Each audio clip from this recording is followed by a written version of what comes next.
Follow Sewing Street and Yarn Lane on Facebook and Instagram to keep up to date with what's coming up on the show, as well as being the first to know about our amazing offers.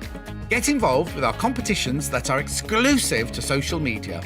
And pick up some top tips from us too.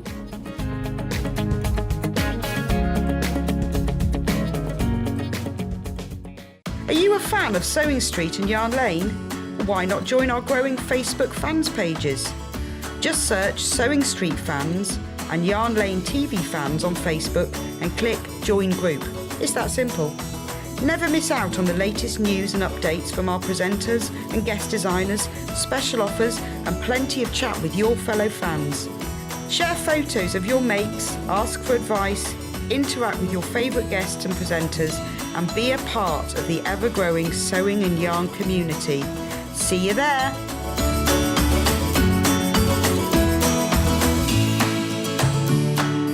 If you're a Sewing Street or Yarn Lane customer, no matter how many times you check out in one day, you will only pay one postage and packaging. So don't wait to add the item you want to your basket and check out. You will only pay one P&P even if you check out multiple times in one day. We know that shopping online can be a confusing and sometimes daunting task. And sometimes all you want to do is talk to a human being. Our family-run customer service team are on call 24/7. Full of friendly, warm-hearted individuals, all trained to make your shopping experience as easy and enjoyable as possible. Not only will they take your order, they'll also help and guide you on your shopping journey, so you never miss out.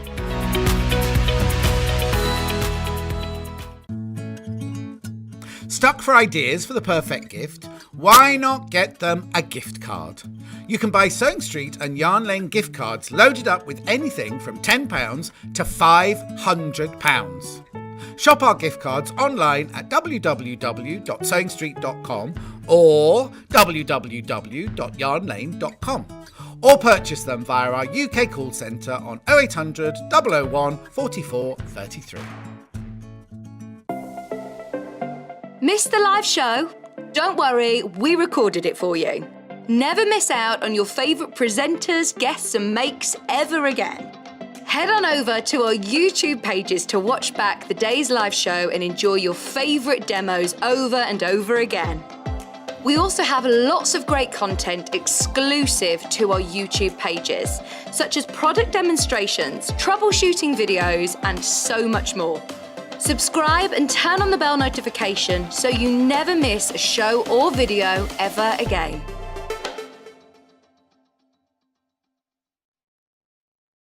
Keep up to date with what's on Sewing Street and Yarn Lane, as well as all the latest news and special offers by signing up to our email newsletters. For Sewing Street, head on over to www.sewingstreet.com, scroll down to the bottom of the homepage, type in your email address, click the envelope, and you're done. It's exactly the same for Yarn Lane. Head on over to www.yarnlane.com, scroll down to the bottom of the homepage, type in your email address, click the envelope, and that's it. You are now subscribed to both Sewing Street's and Yarn Lane's email newsletters. Never miss out on the latest news and special offers ever again.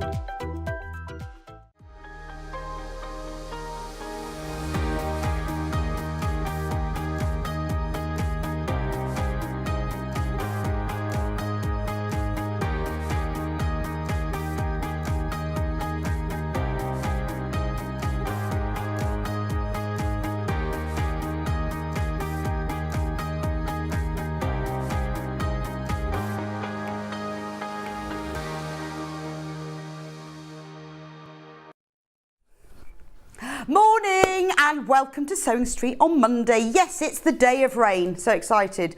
Are we really sad in this country? I don't know. That we want the sun and then we get the sun and then we want the rain. But I listened to the weather forecast this morning and I'm not sure I'm going to get rain. But my hydrangeas are hoping that we do. But some people are going to get loads of rain. Message me and let me know what your weather's like, because I want to know whether I'm getting a thunderstorm on the way home. Anyway, I hope you had a great weekend, stayed inside with all that sun, kept nice and cool, and life, I think, is going to go back to normal today. But we've got a great day for you on Sewing Street. Whoa. Should we do early bird first, and then we'll talk about everything I've got coming up? Tweet, tweet, there he is, flying around. Now, I love an early bird when it's something that we need but forget to buy. And this is going to remind you. Today, it is the Rotary blade set.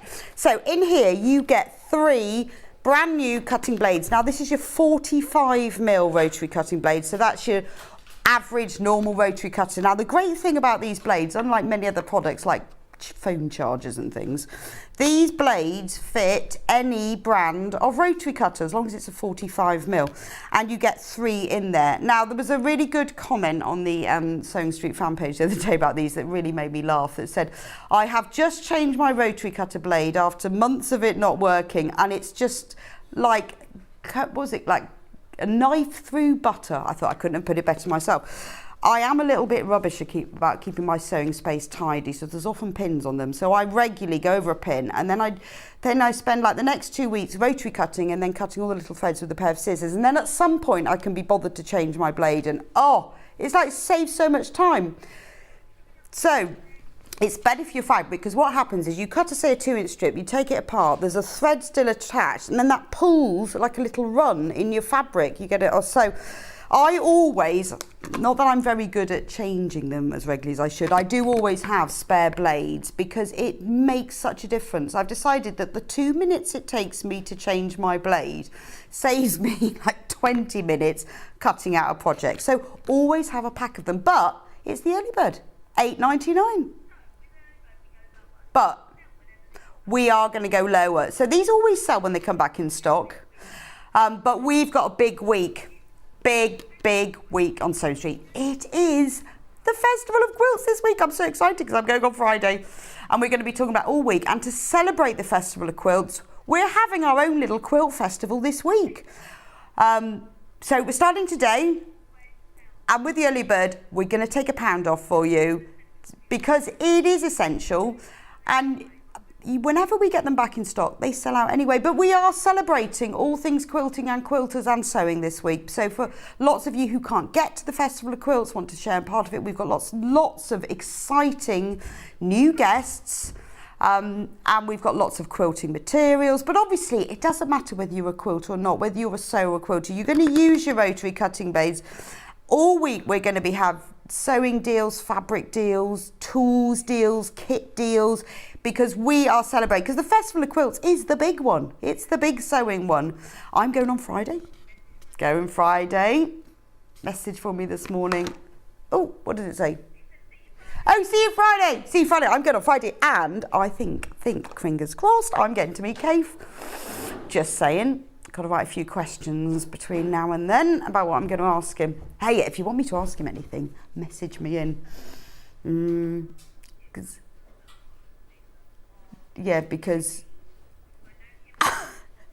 Hannah says, ask him how he feels about the current season of Killing Eve. Does he watch Killing Eve?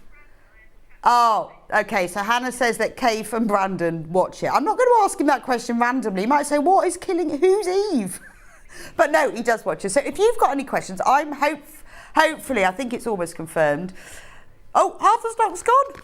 Half of the stock has gone. Well, I'm not surprised, because it is amazing when you change your cutting blade. And the best thing is, you don't need the new handle, you don't need to buy a new rotary cutter every time, you just buy some new blades.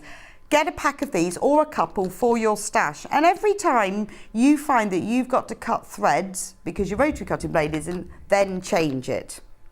So please put this in your basket and keep checking out, because over the half of the stock has gone. Right, we've now got less than 40 available. And this is quilting week, isn't it? This is rotary cutting frenzy week. Oh, sorry. Morning, John. John's messaged in. Says he's watching. Morning. Why are you watching, John? You should be lying in the garden with a cup of tea listening to the birds singing. before the rain comes. Anyway, morning, John. Is that better? Yeah, if you let us know, because that better. Now it's all gone funny. When you push your earpiece in, it goes all like, it's like swimming underwater. You can hear like whooshing sounds. Anyway, that is the early bird. Do not forget to check out. When's John there? I think he's Saturday. Thursday. I think John's there on Thursday and Saturday. Yeah, it's about to sell out. Now, we've got another early bird, but it's sort of an early bird and not an early bird. It's a special.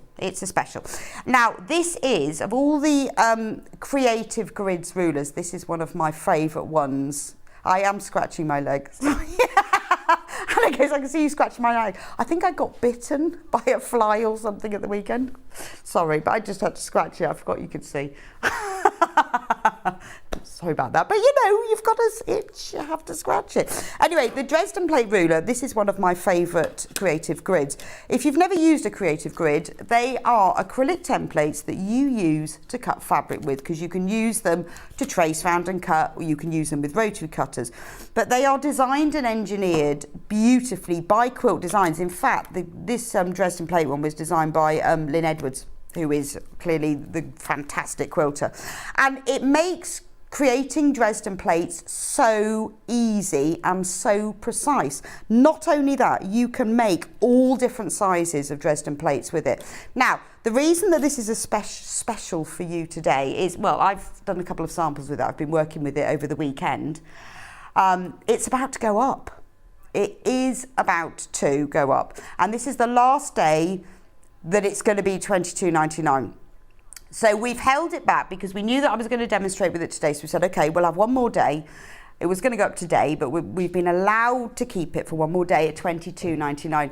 It's going up to $25.99 after today.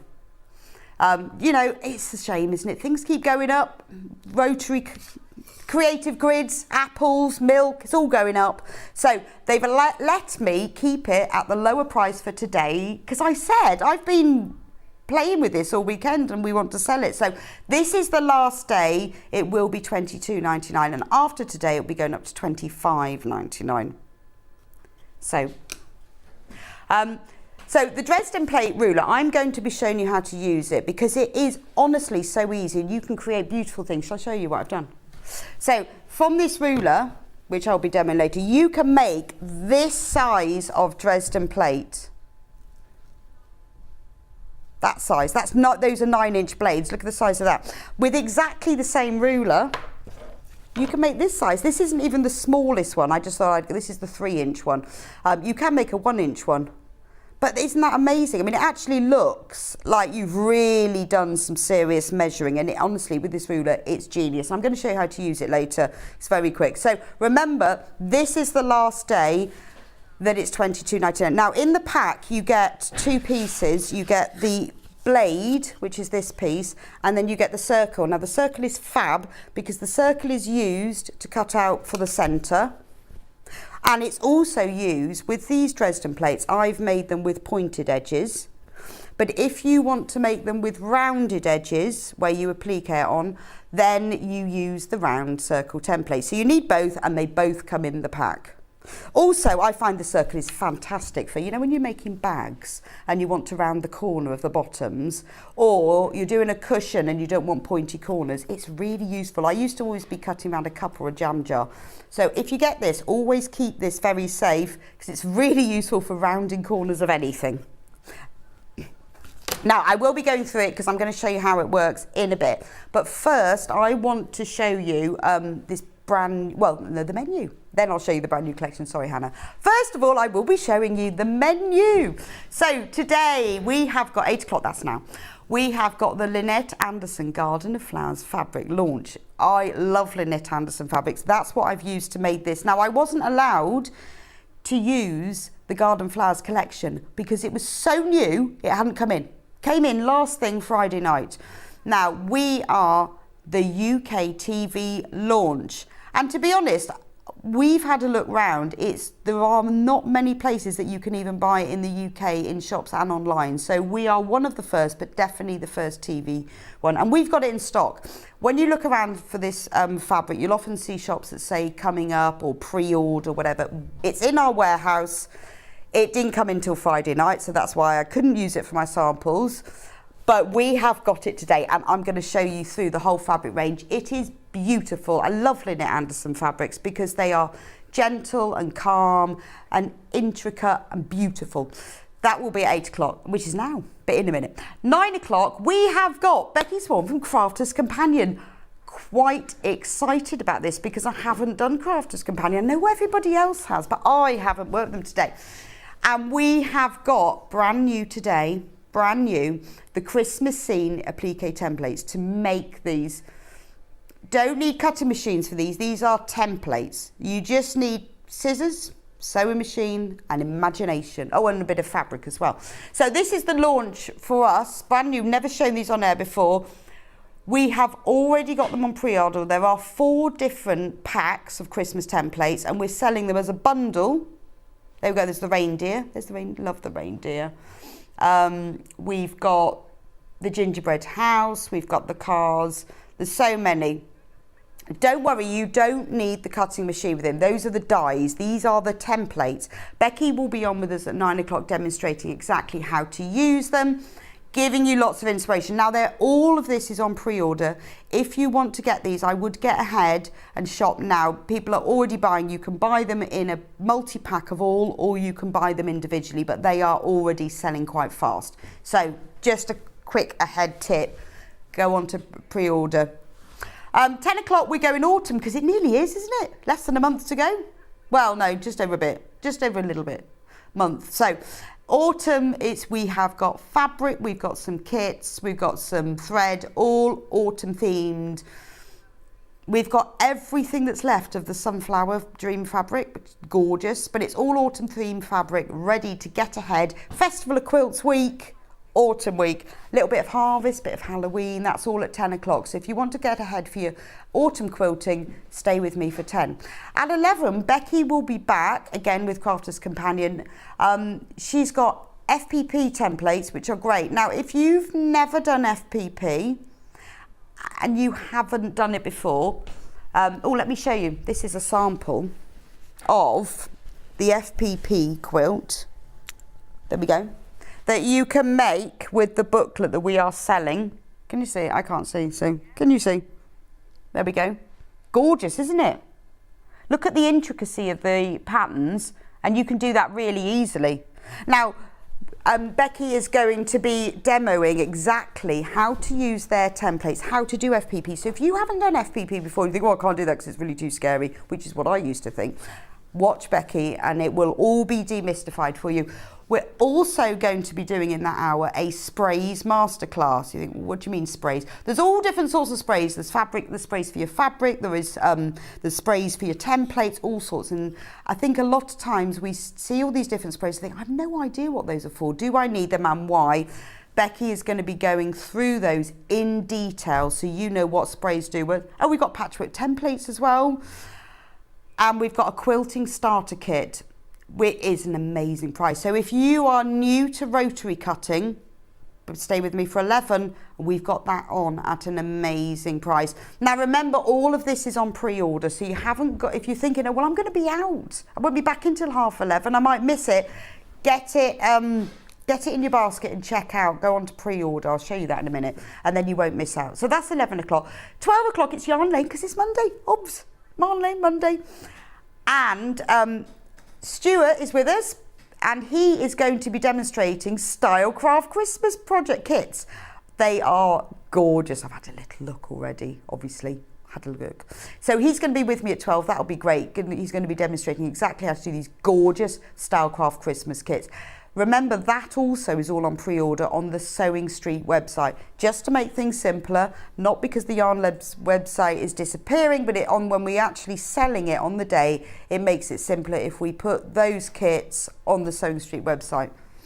So it's just simpler, but the Yarn Lane website is still there, but these products will be on the Sewing Street website for you. So shopping, because I do want you to get ahead with your shopping. So best way to shop with us, go on to sewingstreet.com, www.sewingstreet.com. Then that's the page that you'll get. Click on Watch Live, that's on the top bar, across the top there.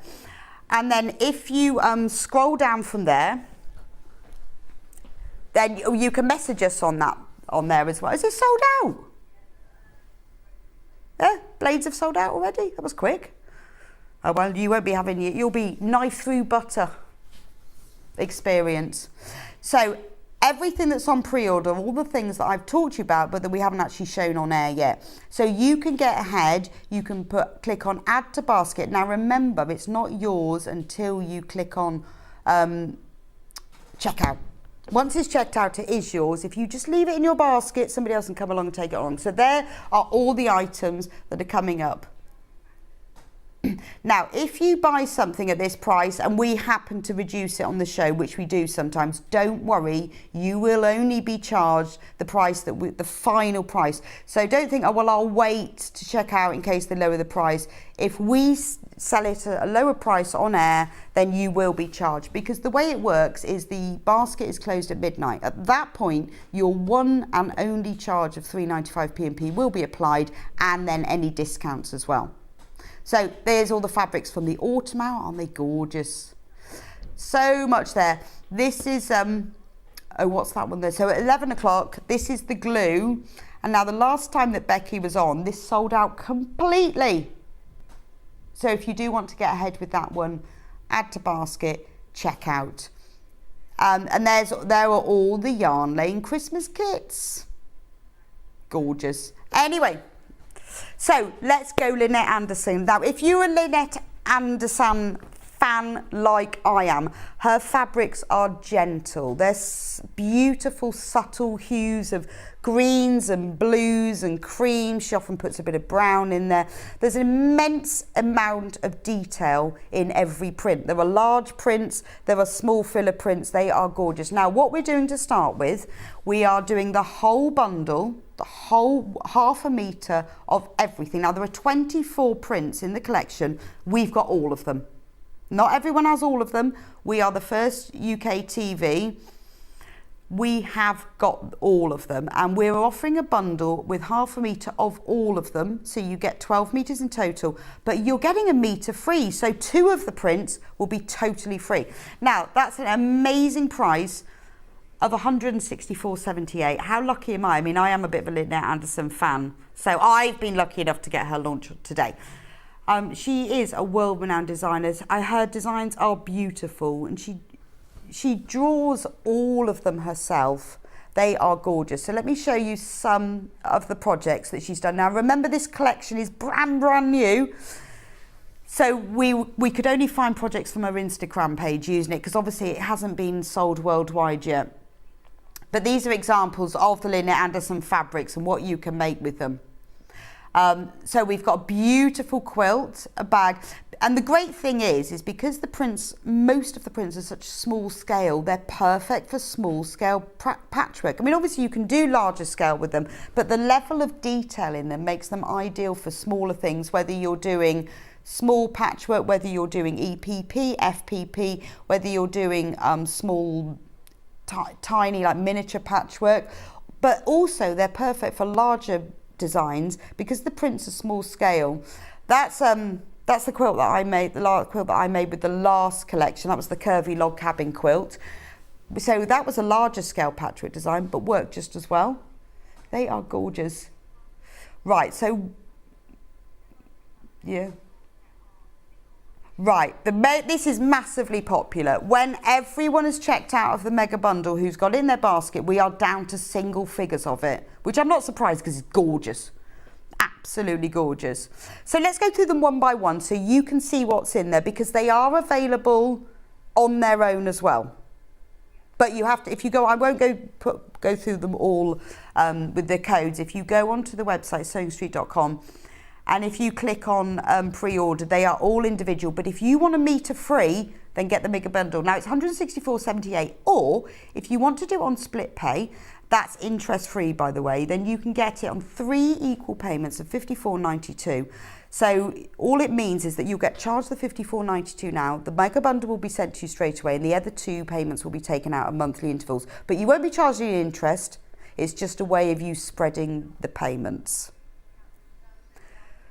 But it's up to you. When you get to the point of checkout, you can choose whether you do split pay or not. Now, there's loads of you checking out who haven't even seen the fabrics because you know how lovely it is. I'm going to go with the largest scale print first. Now, this is available in blue or pink. Obviously, both are in the mega bundle. So let me open it out. I love this one. We were having a laugh about this. This is a bit like the little old lady who swallowed a fly.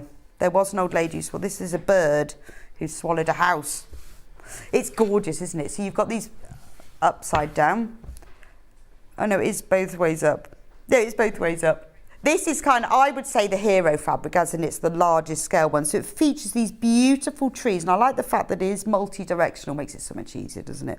And then all of these gorgeous birds have then got little scenes within them. So this little bird has swallowed a tree and fields.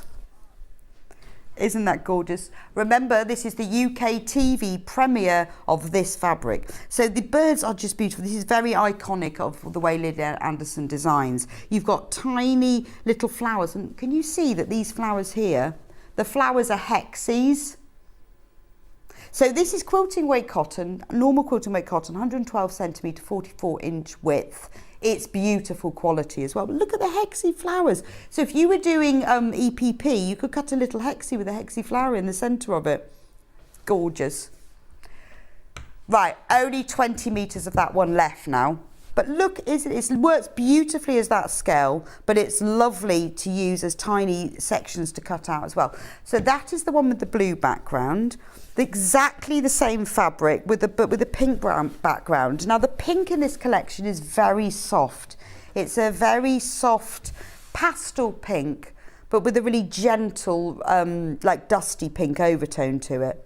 So you've got birds flying, birds on branches, hexy flowers.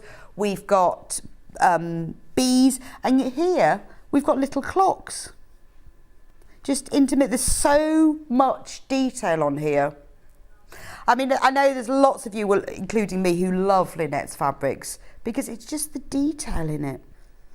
And we are so lucky that we got the launch of the TV launch of it. And lots of you have been checking out and you haven't even seen it. That's because we know you just know it's always going to be great. So remember, all of these fabrics are available by the half metre, but if you want a whole metre for free, then get the bundle, but we are in single figures of that. Half of the stock of the mega bundle has gone, checked out, gone. So those are the 2 large. Now I love these 2 prints, so I'm going to show you these because these are like patchwork, but in a really clever way, almost a bit like crazy patchwork. But the way it's been done is you've got sort of swathes of smaller prints, so it gives that patchwork feel. Now remember that obviously this is great for quilting, it's quilting weight cotton, but remember quilting cotton is brilliant for dressmaking.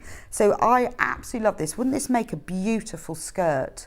Because it looks sort of patchworky with these swathes of all flowers. It's like a flower field. But that's beautiful.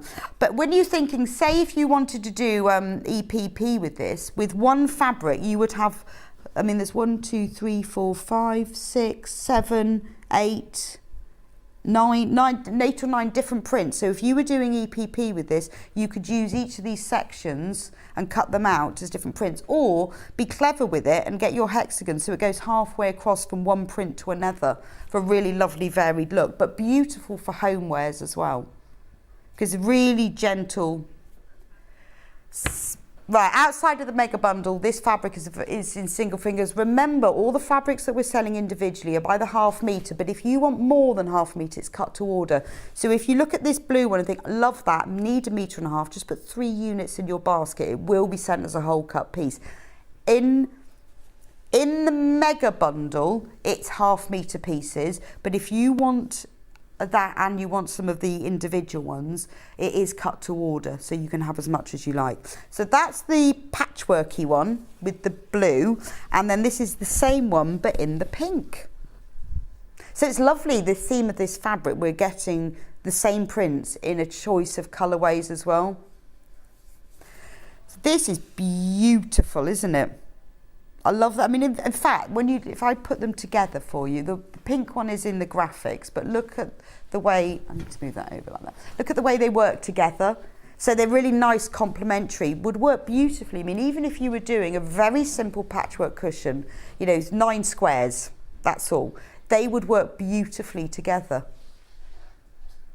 Lovely for doll dressmaking as well, because of the scale of the prints. I know a lot of you use it when you're doing small things, so like children's dressmaking, and particularly for dolls and toys. Be lovely for dressmaking for those. That's those two.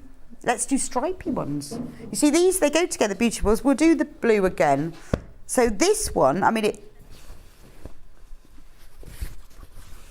there we go.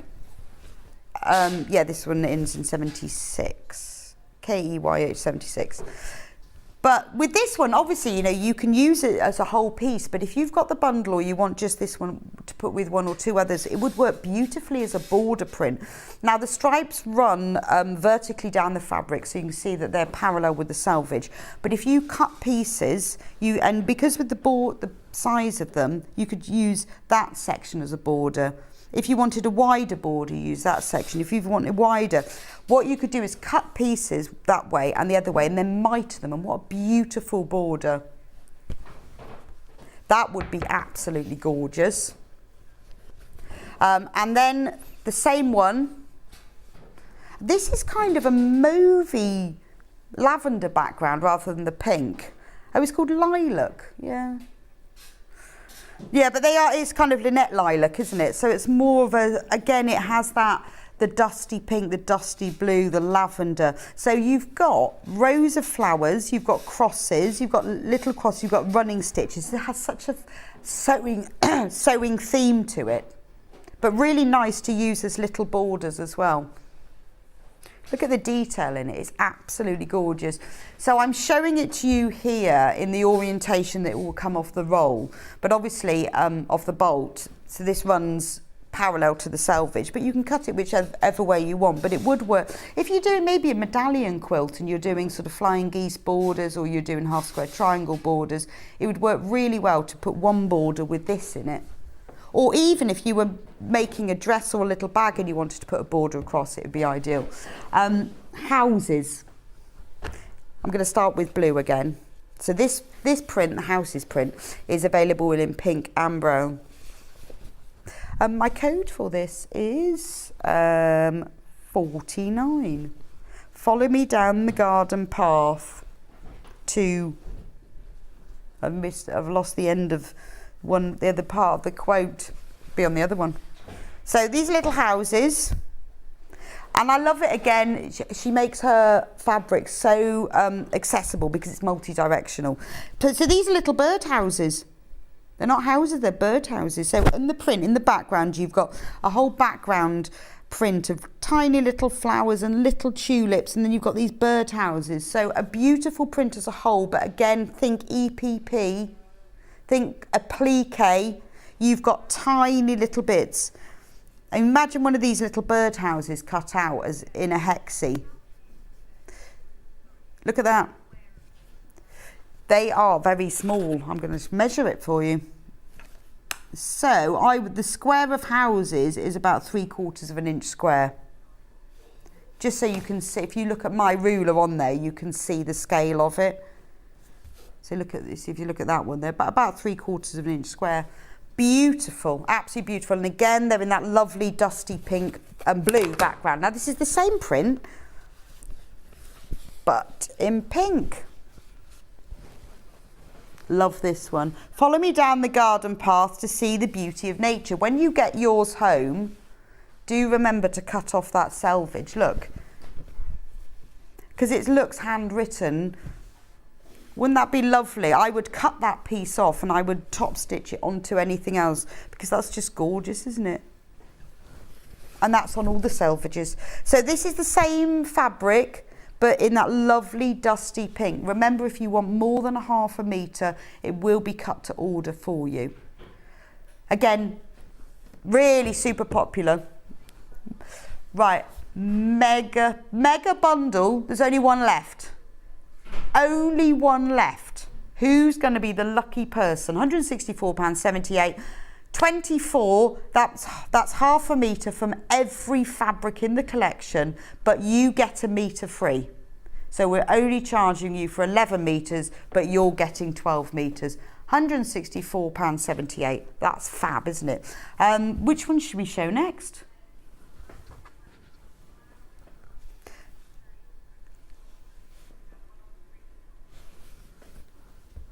Oh yeah, they're over here. This one.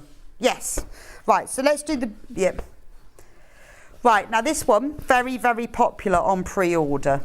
So I like the background of this. It's like graph paper. It's like a little grid. Again, look.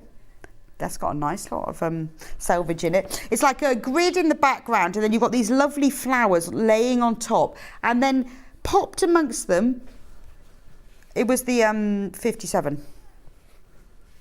And it's got butterflies and tiny snails. Look, can you see? Right, so on the website, the picture makes the background look cream, but it isn't. It's the blue. It's the same blue as all of them. Now, let me put the ruler on so you can see. If we can get into the snail, again, this helps you to see. If you were thinking, I want to use this for smaller applique pieces, or again, perfect for your EPP, look at the size of the snail. He's like a quarter of an inch. Gorgeous, isn't it? And I love all the butterflies and the flowers. So that's the blue. Now, this is the first time we're introducing some green into the collection. Same fabric, but in this green. And again, it's that Lynette. Mega bundle has sold out. This is, if you've just joined us, the UK TV launch of the Lynette Anderson Garden of Flowers fabric collection. There are 24 fabrics in the range. Now, the mega bundle is sold out when we were giving a metre free. So the only way to get hold of them now is individually. But the great thing about them individually is that you can buy more than half a metre and it will come as a whole cut piece. I love the green. This is the Lynette Anderson green. She should copyright her green, shouldn't she? It's a beautiful, gentle sage green. It works fantastically with the other colours that are in the palette. This is the green. There are loads of you with this in your baskets and who have bought it. So we have only got 9 metres in the whole warehouse left, and it arrived last thing Friday night. Let me just show you so you can see just a quick recap of the colour palette. So if you're thinking about buying a few fabrics from the range, have a look at what the palette looks like.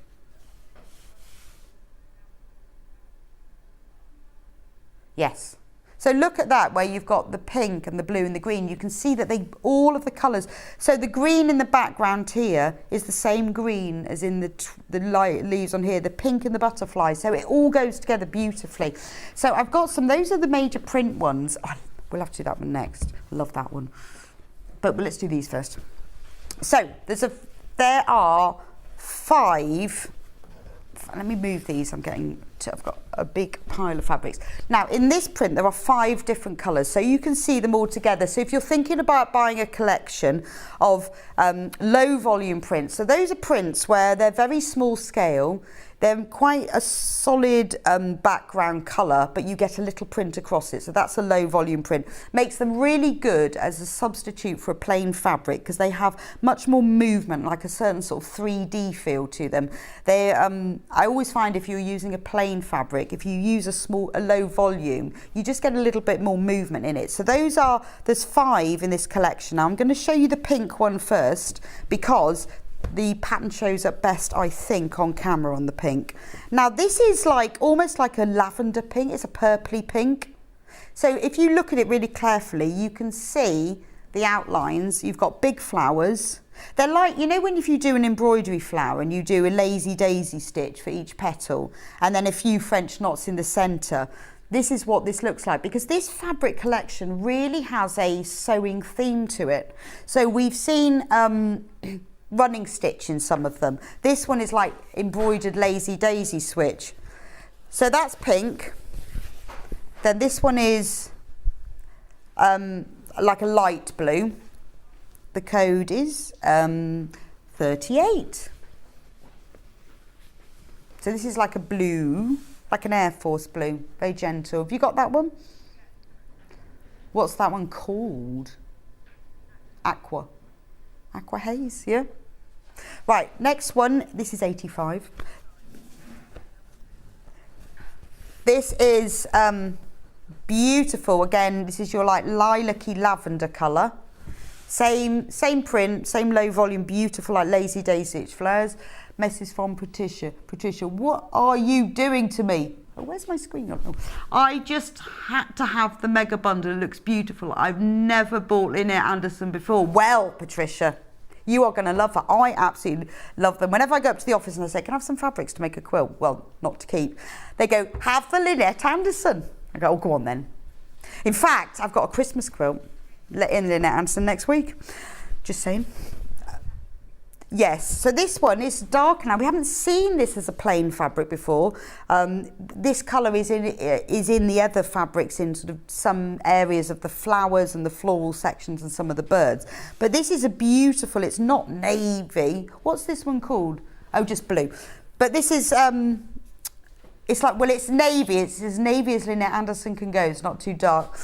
Then we have a darker sage green. 84, like a darker sage green, that one.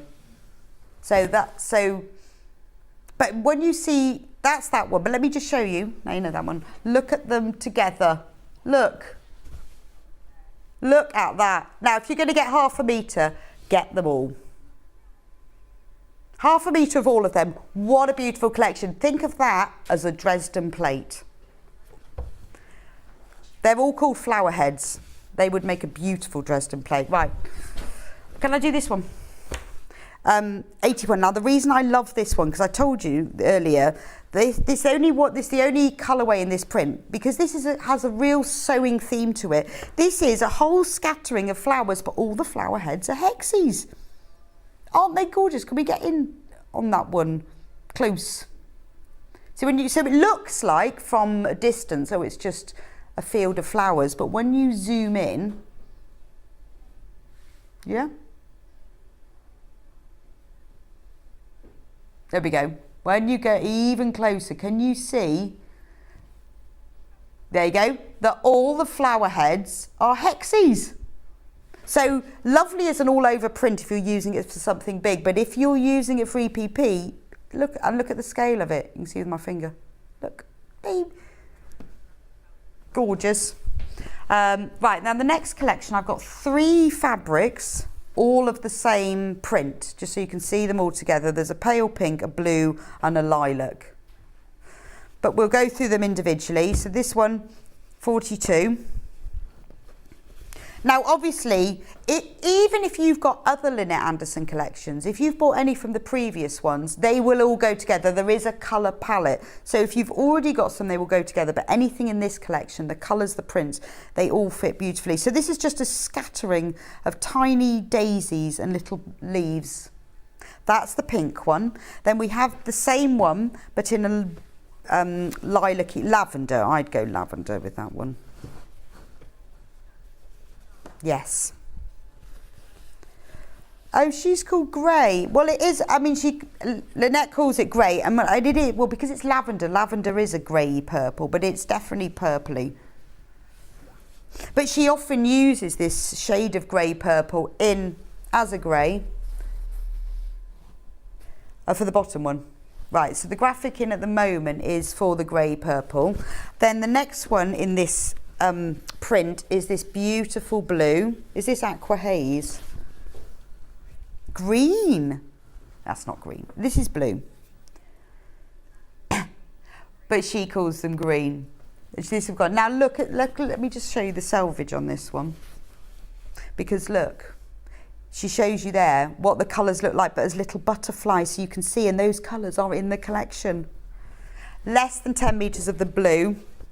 The next designs are these lovely little crosshatch. Again, this is your low volume fabric. nice as a background, but with more depth to it. Now, let me show you first. We'll do the cream because that hasn't come out yet as a single colour, but obviously this is featured in all of them. So isn't that gorgeous? Look at all the cross hatches on it. So this matches the background of one of the other floral fabrics, the one that had the bees and the snails on, because it's got those little cross hatches are gone. Bit cross stitchy as well, isn't it? But it will work with all of it. If you've got anything from the other Lynette Anderson collections, then it will work. The next, same print, but in green. £7.49 half a metre, remember?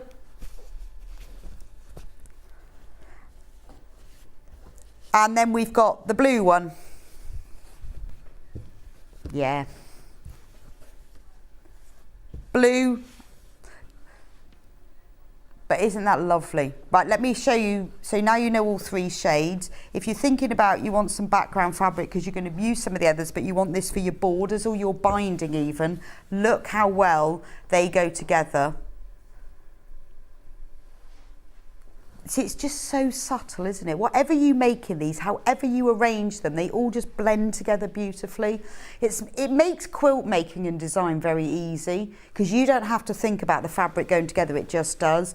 And then the final two fabrics in the whole collection of 24, we'll start with the darker one. It's like the grey mauve that she calls grey, but it is a mauvey colour. It's like, oh, seeds, I was going to say it's like raindrops. Maybe that's just wishful thinking. But they are tiny seeds. Maybe I'm just thinking of rain. They look like tiny seeds, raindrops. Again, brilliant for a background fabric. So that's the one in the grey, which is a mauvey colour. And then the same fabric is in the blue. So what's lovely is these background low volume fabrics across the collection, all the colours are covered. And then that's the blue one.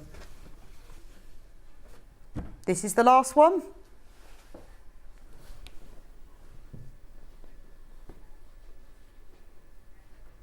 Yep, there we go. Wow, also, can we just do this one moment? If you do want a plain fabric from our collection to go with this, this is actually my favourite from all, because we do our own Rose and Hubble plain fabrics, quilting weight cotton. This is my favourite from all of them. This is the one I tend to have a bundle of usually about 5 metres at home. It's called Natural Seeded. It's not as dark as a calico, it's not as vanilla-y as a cream, and it's not as light as an ivory. It's somewhere in between. It's like a really posh vanilla ice cream where it's slightly lighter, and it has all these little seeds in it. And it goes together beautifully with any of the Lynette Anderson fabrics. So when I did my Dresden plate design, I chose the Natural Seeded as the background. So this is £14.99 for a 2 metre bundle. It's your normal 44.5 inch width, 44 inch width, beautiful quilting weight cotton, and you're paying £14.99 for a 2 metre cut piece. It's all one piece. So as you can see, this is one of the previous Lynette Anderson collections. So when I made the Dresden plate and I appliqued it onto the background of the Natural Seeded. So we've put it into this hour because if you're thinking you've bought the bundle or you've bought some of the half meters, you want it to go further, you want some background, I would go with the Natural Seeded. Obviously, you know, other colours will work. It's just, I think this is, it picks up the Lynette Anderson vibe. It has that gentle, and with the little speckles, Natural Seeded, it has that feel in it. It works, I mean, it works beautifully with calico as well. I just prefer the quality of the Natural Seeded. So if you want a 2 metre bundle of that, worth getting if you've got any of the Lynette Anderson fabric, because £14.99. Right, let's talk about Dresden plate. Oh, and now I'm going to steal some of your fabrics that poor cat has just folded up. I know. I'll just take that one and that one that you haven't folded up. So the Dresden plate. Now let me remember that I've been allowed to keep this at the lower price for today. Tomorrow goes up to £25.99. So if you want to get the Dresden plate template. Now on the Creative Grids template, in the instruction pack, in the pack that you will get is a little booklet that explains exactly how to do this. It comes inside. Don't lose the little booklet because it talks you through what I'm going to show you. There's also a QR code on that you can scan with your phone that will take you straight through to the YouTube video, which Lynn Edwards is actually presenting, and she shows you how to use it and gives you some really good tips on how to use it. So everything that I'll be showing you is all in here as well. Honestly, this template is worth its weight in gold. Now, you can make any size Dresden plate from a 9-inch blade. So that's the 9-inch blade, which basically means it's 9 inches from the top to the bottom. But obviously you get the full size of it is about 19 inches. And then you can make, this is the 3-inch blade. You could make a 1-inch blade, so you can make even smaller. Same template, same fabrics, just depends how you arrange them. I decided with this one I would arrange them sort of alternately in colour. This was using about 6 fabrics from one of her previous collections. Or you could arrange them like this, where it kind of looks like colour toned, like the petals are falling off. But what you do, decide which size you want to do. So I'm going to do it with, I'll do the 6-inch. So the first thing you need to do is cut a strip of fabric. Decide which way you want it to go as well. So if I choose this stripy fabric, if I cut it this way, then my stripes will run down the blade. If I cut it this way, the stripes will go across. That's entirely up to you. So what you need to do is, first of all, decide which size you're going to make.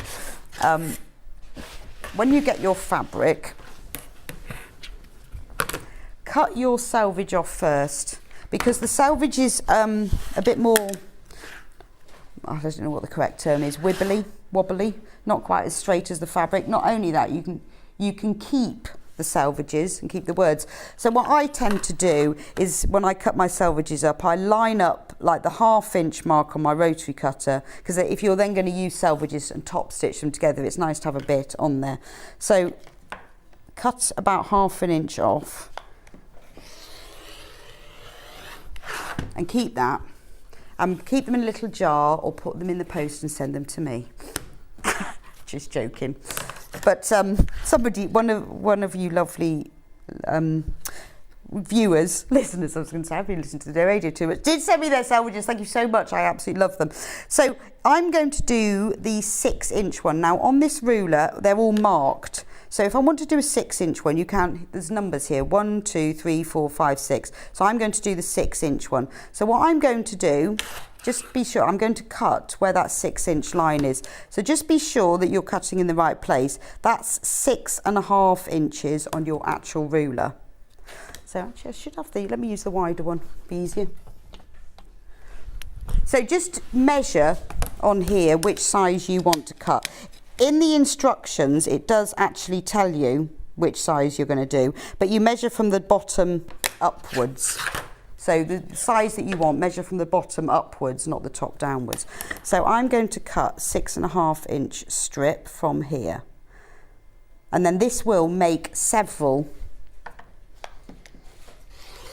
Now by cutting it this way, my lines are going to go across the template, so just do think about that before you cut. Then this is really simple now. You should press it first really, but I'm going to save a bit of time. So line up. Now I've cut this, actually I've cut that. Oh, sorry, not concentrating. I should have cut it 6 inches, not 6.5. But that's good because there's a bit of a fold in the fabric there, so let's get rid of that. Now this is where your rotating cutting mat comes in really handy. You don't have to have one, but if you do, it does make this a little bit easier. Now you can, if you're using a rotating mat, you can layer your fabrics at this stage because you're going to cut and move the template and cut. So use say 2 or 3 layers of fabric and then you can cut several at a time. Much easier to do that because you want to be cutting a few. You need 20 of these to make a Dresden plate. So you can make them all from the same fabric.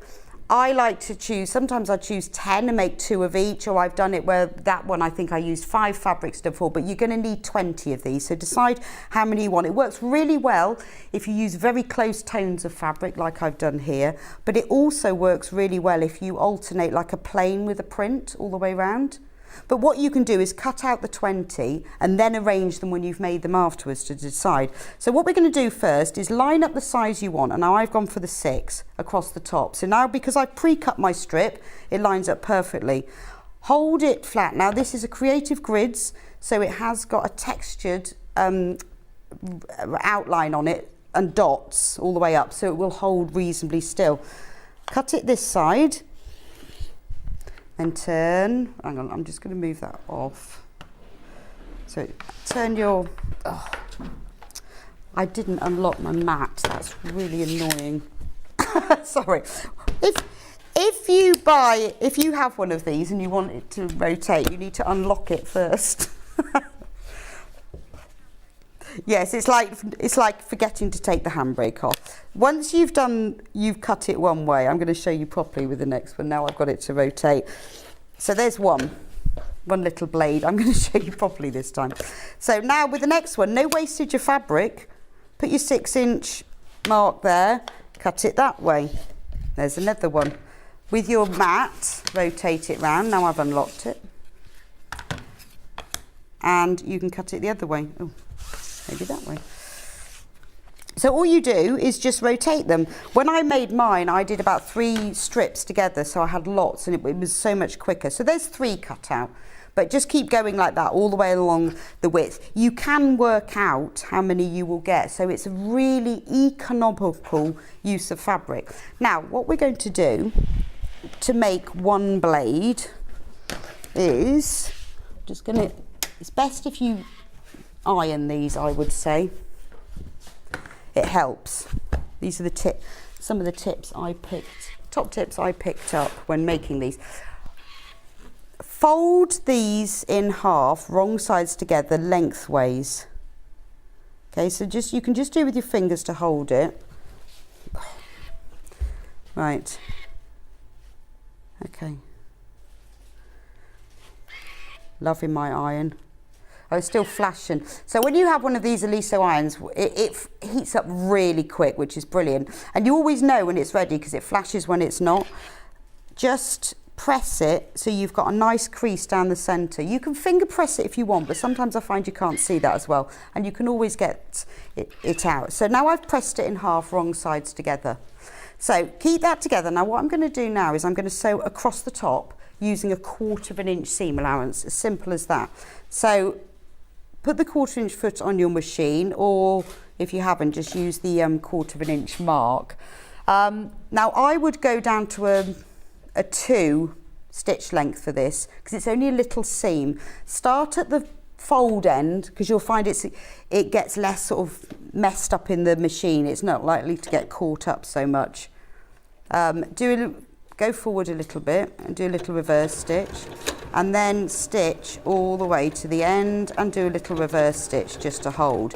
If you're doing several of these at once, then chain piece. And what I mean by that, if I take another one, always do your reverse stitch, but fold them all in advance. And if you're then chain piecing, just pop the next one in, but do reverse at the beginning and end, but it's just a bit quicker.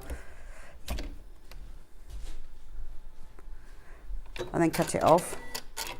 Right, so now that's just one done. I would do them all together if I was you. It's just a bit quicker, because you've only got to do 20 anyway. So that's easy, isn't it? Now, on the folded end here, we're going to cut that point off. So give it a nice slope like that and cut it off. Now, I'm going to press the seam open. So, make sure the seam is, press the seam open with your fingers and match the seam line with that fold that goes down the centre.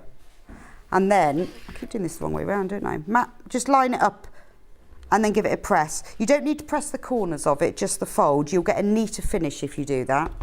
Now, turn it inside out and you need to just poke out that corner. Do it very gently. And if you're poking something out with a pair of scissors, just be very careful that you don't pierce the fabric. And the best way to do that is don't hold the scissors, hold the fabric. If you push the scissors, it can break through. If you hold the fabric, it's less likely to. So now you can see I've got a nice little point. So what I'm going to do now to get it a perfect point, and this is why I do that centre press, is line up that seam with the centre and give it a nice press. There we go. And now I have one completed blade.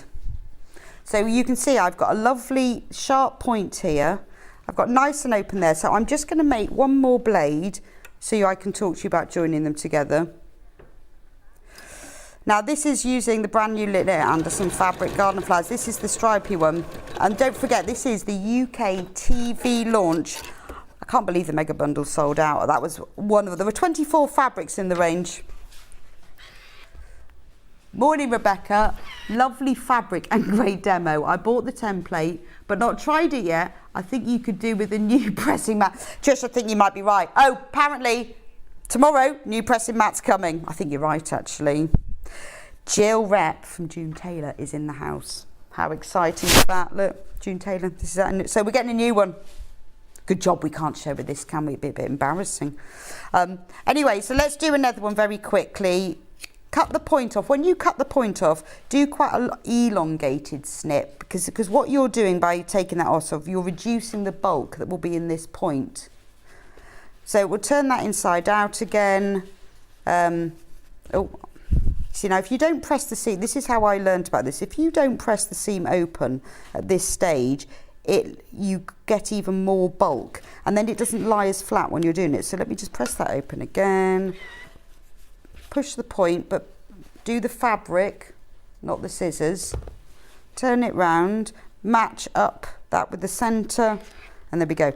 Right, so that's 2. Now do all 20, and then when you've got them all together, arrange them on your mat or your table and decide the colour arrangement and play with it, move them around. I did that. I moved them around, I took a photo on my phone, saw whether I liked it or not, and did it that way. Now, the great thing is if you're using a print like this, because when you cut with a ruler, you're turning it one way and then turning it the other way, means you get alternate parts of the print. So if you want them to all join up, if you want these to all match up all the way round, then you'll have to take each alternate ones, or you just do them like this.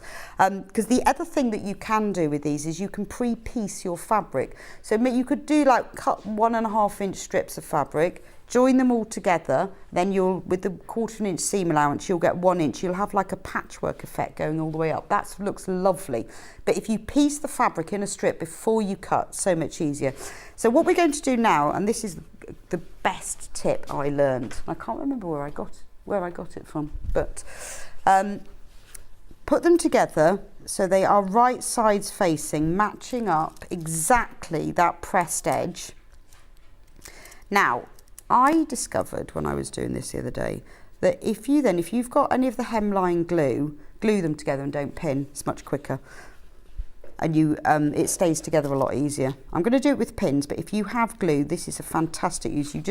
All you need to do is put a spot of glue at either end and then a couple along, and then it will join them together. So I've pinned them at either end and then put one pin maybe in the centre. Make sure, this is the most important part, is that these two folded edges are nicely meeting up. Now when I start sewing, normally you'd start sewing from the top.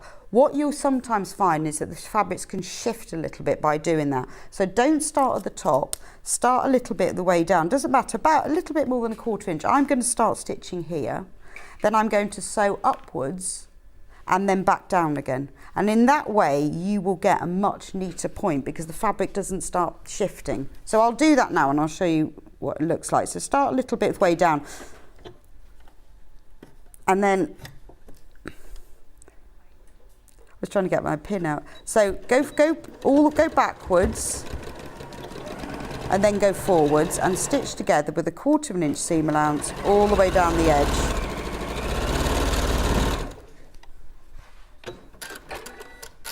Right, so now, let me just show, if you look at this closely, just clip that off. You can see that the top folded edges haven't shifted, which could happen if you start at the top. So all you've got to do now is press the seam, and to get a nice laying flat effect, press that seam then to one side. When you join all 20 together, press them all in the same direction. It will lie flatter. And then, if I pull it out, show you the front and give it a little burst of steam to make it a really nice press. You can see now that's two joined together. I've now got, this is the important part, I've got a beautiful join here, and that's done simply by starting 1/4 inch down, going up and going back again. If you've got fabric glue, even more accurate because you don't have to bother with the pins. And then all you do is, I would do them in groups of 5, so do 5 together and then 5, so you've got quarters. Join the quarters to make halves and the halves to make a whole, and that is super quick and a beautiful way of showcasing, in particular, small scale fabrics like this Lynette Anderson fabric. It works really well. And then when you're finished, all you do is you get your background fabric and you put them on. Now you can top stitch these around the edge, like I have done here with this large one. I top stitch them. You could slip stitch them on by hand, or you could use, on my new machine, my Elna 720 Pro, there's a buttonhole stitch, but a blanket stitch, which I haven't used before. I used this for the first time, and I blanket stitch around the edge. And then the instructions explain all about making the central circle, and then you applique that on top, and it's done. Really, really quick way. Make a load of blocks, join them all together, and you've got a really pretty traditional quilt. Anyway, get the template today because it's going up tomorrow. Right, gosh, we've run out of time. So, well done if you've got the Lynette Anderson fabric. Message me, tell me what you're going to do with it. Send us pictures, put them on the fan page of your Dresden plates and what you've made with them. I love to see your different colour choices and combinations. Coming up in a couple of minutes' time, we've got Becky from Crafter's Companion. We have got brand new applique templates. You can see all the samples around the set. That's my favourite one. Love that one. Look at this. It's part of a bundle. There are 4 sets of templates in it. They're available individually or you can buy as a bundle, but just as a pre-warning, over 1/4 of the stock has gone. Becky hasn't even come on air yet of the bundle. So I'll see you back in a couple of minutes' time, and it's all about Christmas applique. You are going to love it. Sewing Street have our very own app. You can now watch and shop from anywhere. Simply download the app from your app store onto your smartphone or tablet, then log in or create an account, and you're done. You can watch us live from anywhere, browse all our recently played items and pre-orders so you never miss out on any show deals, and message the studio to say hello at any time.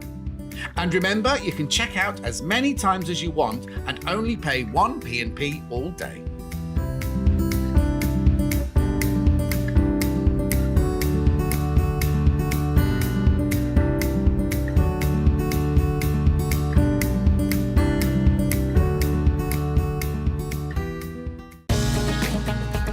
Follow Sewing Street and Yarn Lane on Facebook and Instagram to keep up to date with what's coming up on the show, as well as being the first to know about our amazing offers.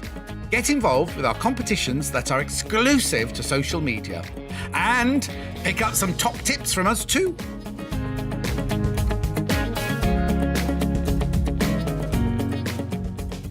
If you're a Sewing Street or Yarn Lane customer, no matter how many times you check out in one day, you will only pay 1 postage and packaging. So don't wait to add the item you want to your basket and check out.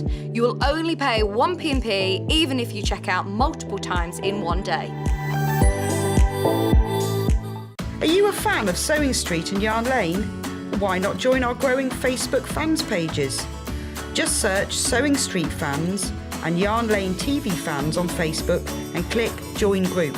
It's that simple. Never miss out on the latest news and updates from our presenters and guest designers, special offers and plenty of chat with your fellow fans. Share photos of your makes, ask for advice, interact with your favourite guests and presenters and be a part of the ever-growing sewing and yarn community. See you there!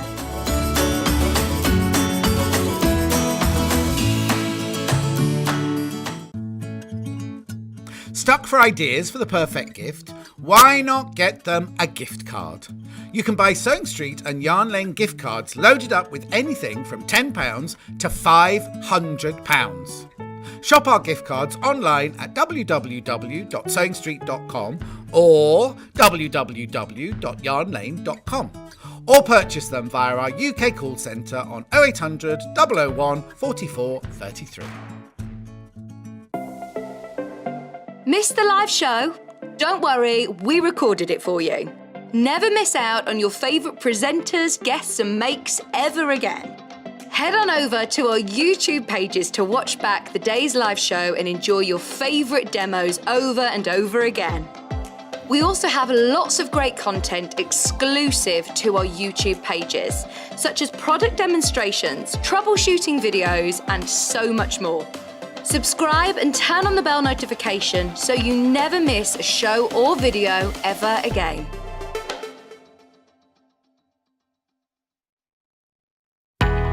We know that shopping online can be a confusing and sometimes daunting task. And sometimes all you want to do is talk to a human being. Our family-run customer service team are on call 24/7.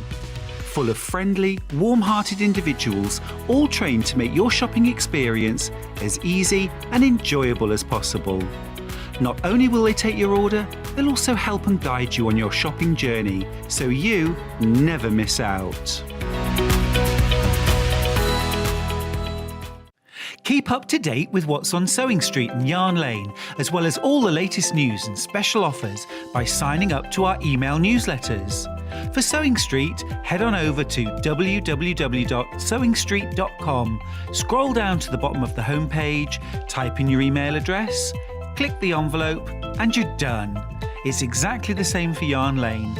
Head on over to www.yarnlane.com, scroll down to the bottom of the homepage, type in your email address, click the envelope, and that's it.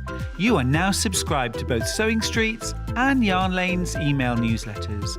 Never miss out on the latest news and special offers ever again. Sewing Street have our very own app. You can now watch and shop from anywhere. Simply download the app from your app store onto your smartphone or tablet, then log in or create an account, and you're done. You can watch us live from anywhere, browse all our recently played items and pre-orders so you never miss out on any show deals, and message the studio to say hello at any time. And remember, you can check out as many times as you want and only pay 1 P&P all day.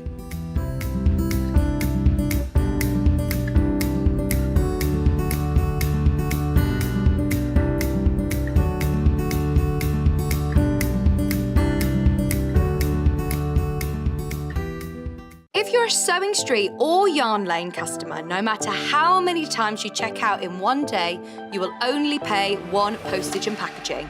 So don't wait to add the item you want to your basket and check out. You will only pay 1 P&P even if you check out multiple times in one day.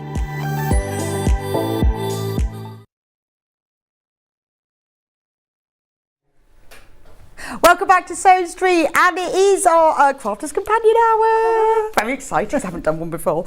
Now, I've got to start off very quickly with these brilliant applique templates, because before we'd even come on to air with Becky, 1/3 of the stock's gone. So, going to show you. Now, £31.96, this is the bundle for all 4. Look at the size of the package.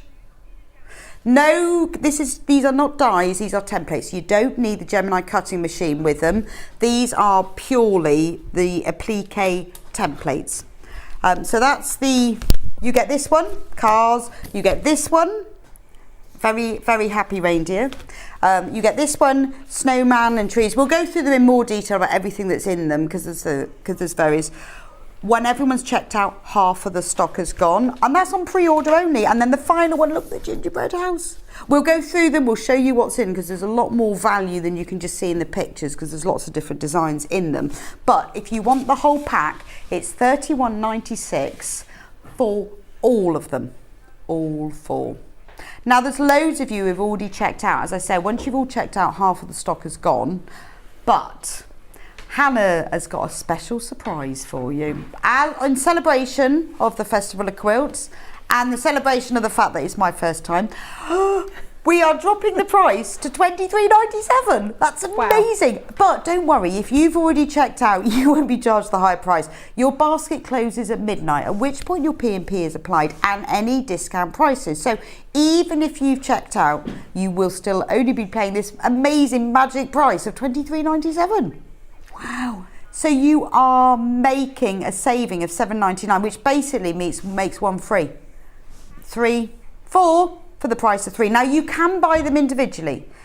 So if you go onto the website sewingstreet.com, click on watch live and scroll down, they are all available there. So if you only want one of them or 2 of them, they are available separately. But just remember, over the half of stock has already gone.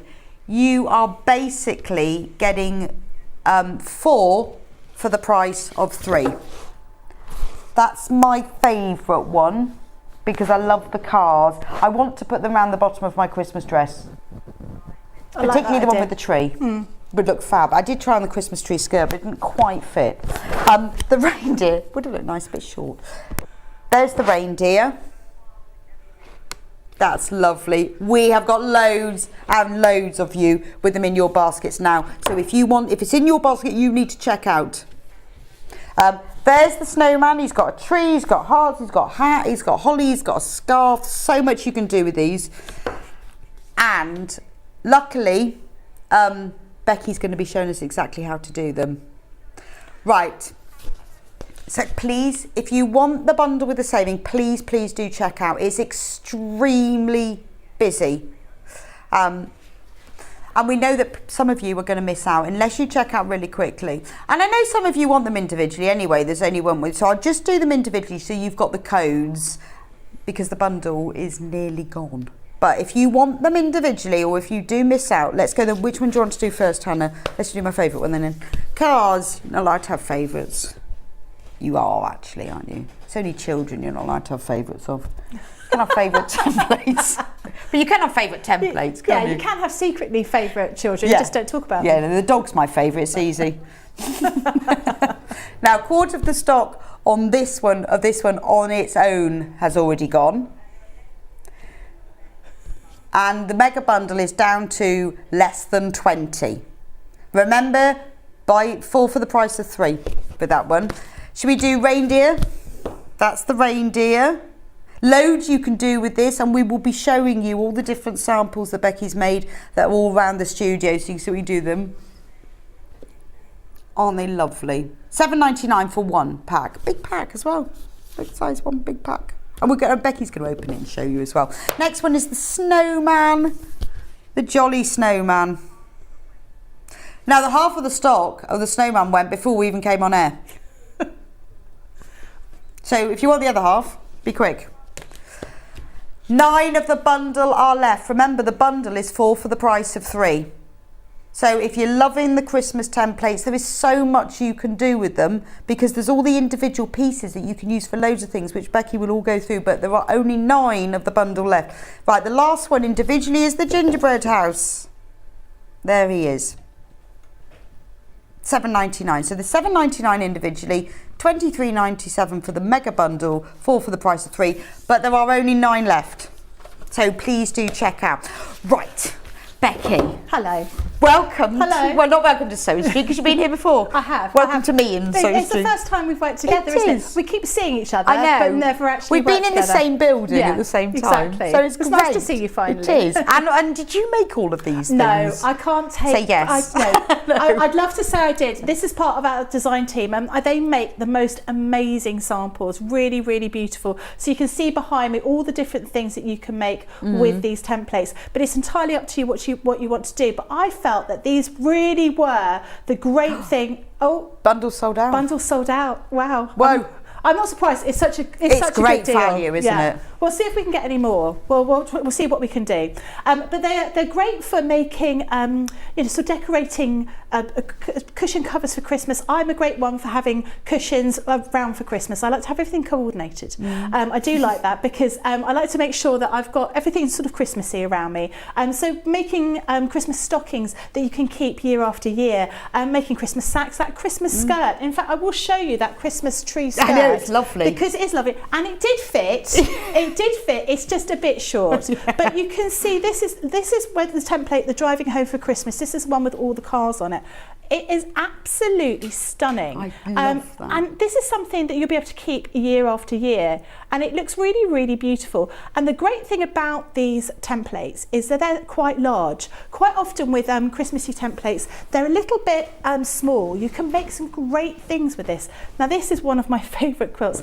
I think he's absolutely gorgeous. Look at that. Oh. That little reindeer. Well, he's not little. He's quite a sizable reindeer on this particular quilt. Gift. Lovely, really nice. And then there's nothing to stop you from using these templates for doing your fabric, but also you could make them into your cards as well. So you could, if you could take his face, you could make that into a gift tag, make it into the front of the card. There's all sorts of things you could do with this. So I'll open one up so you can see what you're going to get inside. They're all going to be more or less the same. Well, exactly the same really, the same bits and pieces. So this is your festive snowman. This is your festive snowman. Now, on the back of your festive snowman pack, you will find, it will show you exactly what you're going to be getting inside there. So each of these templates come with one big kind of plastic template for you to draw around, and also a sort of design sheet for you to see how to create everything. Completely reusable then? Absolutely, 100% reusable. And you can use this in lots of different ways. So you can see here, we've made it super clear. We've written down here what everything is. We've got everything you possibly need for your snowman. You've got his hat, you've got all his embellishments, you've got the tree, you've got the little window, so you can create a scene of perhaps a snowman inside the house, or perhaps someone looking outside at the snowman inside. And this has got your little design sheet here, and each one of these will come with the same piece of information here, but obviously depending on different designs. So they're not for the projects, they're just for you to design how you want to, but they're just giving you some ideas of kind of scenes that you could create with these templates. But of course you could add these together. If you're going to buy all four, you're going to buy a couple of them, you can mix and match with these different designs. Now on here we have put full details about how to do applique. If you've never done applique before, you're a bit nervous about it, it's very, very simple, very easy. And we talk about different types of ways of doing your applique, and also different types of finishing it off, whether you want to be sewing by hand, whether you want to be using your sewing machine, free motion machine embroidery, all sorts of different things. We've given you details down here, and the samples behind me all vary in the way that they've been put together. So if I grab this one here, this is your it's quite heavy. We've been giving this a cuddle earlier on, but it's very quite nice heavy. to It's a cuddle. nice doorstop here. You can see that this is being finished off with free motion machine embroidery all the way around the edge, and it's being made in cotton. But there's nothing to stop you making this out of felt. There's nothing to stop you from using these, drawing them out in felt, cutting them up, and giving them to children for them to make like a fuzzy felt kind of sort of game. They can create their own sort of designs. And obviously with felt, you've got the benefit that it doesn't fray. And we've got a felt bundle, 2. You've got what? Yeah, I've got one that I've opened up. I've got the blooms one. Right, so I've got the blooms one. So in here you've got 17 sheets of felt. They're 24 by 22 centimetres, 100% polyester. So this is all beautiful shades. Well, it's called blooms. It's like flower shades, but nice for Christmas as well. 17 sheets, really lovely quality felt. It is, it feels Isn't lovely. Sometimes felt can be a bit scratchy, can't Well, it? yes, and also much more like it's already sort of very compressed, isn't it? But this is a nice, you can feel it more like an open weave. Yes, you can with that one, yeah. It's a really nice one, terylene polyester. That's interesting. Yeah, it's nice felt. So that's one of the colourways, and the colourways you get, have we got a picture of those? Are like yellow and magenta and blue and purple, and there's 2 shades of green and oranges and white and pale pink. So if you want, a really good value, $50.99 pack of felt, this is lovely quality as well. Absolutely, Soft. yeah, very soft. And then I've got this is the other bumper felt pad, a pack that we've got, which has got. I've already opened it. I've been using it, so I'm just having. But you'll see, you're going to get all your sort of key colours in there. Actually, I don't think the red is in there. I think it's these ones that you've got. So you've got blues, greens, purples, all those sorts of colours. And this felt is a little bit thicker. It's a little bit less open than the one that you've got there. It's a little bit stronger, deeper, but again cuts really well with our Gemini, cuts really well with scissors as well. Doesn't fray. Doesn't fray, and that is like the key thing. It makes it a lot easier if you're doing things that don't fray, aren't they? Right, so I'll start showing you what we're going to do with this demonstration. I'm going to use the reindeer, because the reindeer is my favourite, because I think he's absolutely gorgeous, and he really does lend himself to a lot of embellishments. If I get him out here, and I've called him a him because I'm assuming he's Rudolph, but it might not be Rudolph, it might be a female reindeer. We're not going to marginalise reindeer, are we, and say that they're all male, you know. But yeah, I'm going to be using this one here, and because of the way it's been designed. If you see, we've got some designs here that we've put together. You'll see this one here with all of the lights around here. That really lends itself to a little bit of embroidery that you've got here, which is absolutely gorgeous. And you do get those little templates for those little lights here. And you get the lights as well. Yeah, and again, you can mix and match. I mean, why shouldn't you have a reindeer with your snowman? Well, you can just make something with lights. Yeah, just with lights. You've got these little light shapes here, and then this little end piece for the light, and obviously the actual string has been embroidered. You've got your little gift down here with your ribbon. You've got all the bits and pieces that you could possibly need to make your reindeer. So I have already pre-cut some of my pieces. But I do need to cut a few more. Now, one of the things I need to do is do his body. What I've used is, I've just used some cotton for this, and I've put some heat and bond or some kind of Bondaweb type product on the back of that. But that's all available on the website anyway. You can, of course, use some of our sprays if that's what you want to do. But I've done it this way today rather than using a spray, but I'm going to use some sprays with my felt. So what I want to do is I want to draw onto the back of my paper. So I'm going to use my heat erasable pens. So these come in a pack of 3. These are something that I absolutely love. Oh, I love a heat erasable. We can't be doing without a heat erasable pen. And actually, I remember my children having these at school. Because they were quite useful because they could rub out their mistakes before, when they had a pen license when they were small. You know, you could use a fountain pen once you had a pen license, but if you were doing maths, these were really, really good because you could just rub it away. But of course, for us, once you iron it, everything disappears. What I would say is don't write a cheque with one of these and put it on the radiator. Good idea, but because that's it just a very disappears. good price. So that's $5.99, and you get 3. So you get is it black? Have you got the packet? I've got the packet. I've got a packet as well. You get a black one, a red one and a blue, and it's always nice to have different colours to use on different fabrics, but also I often use different colours when I'm marking different areas.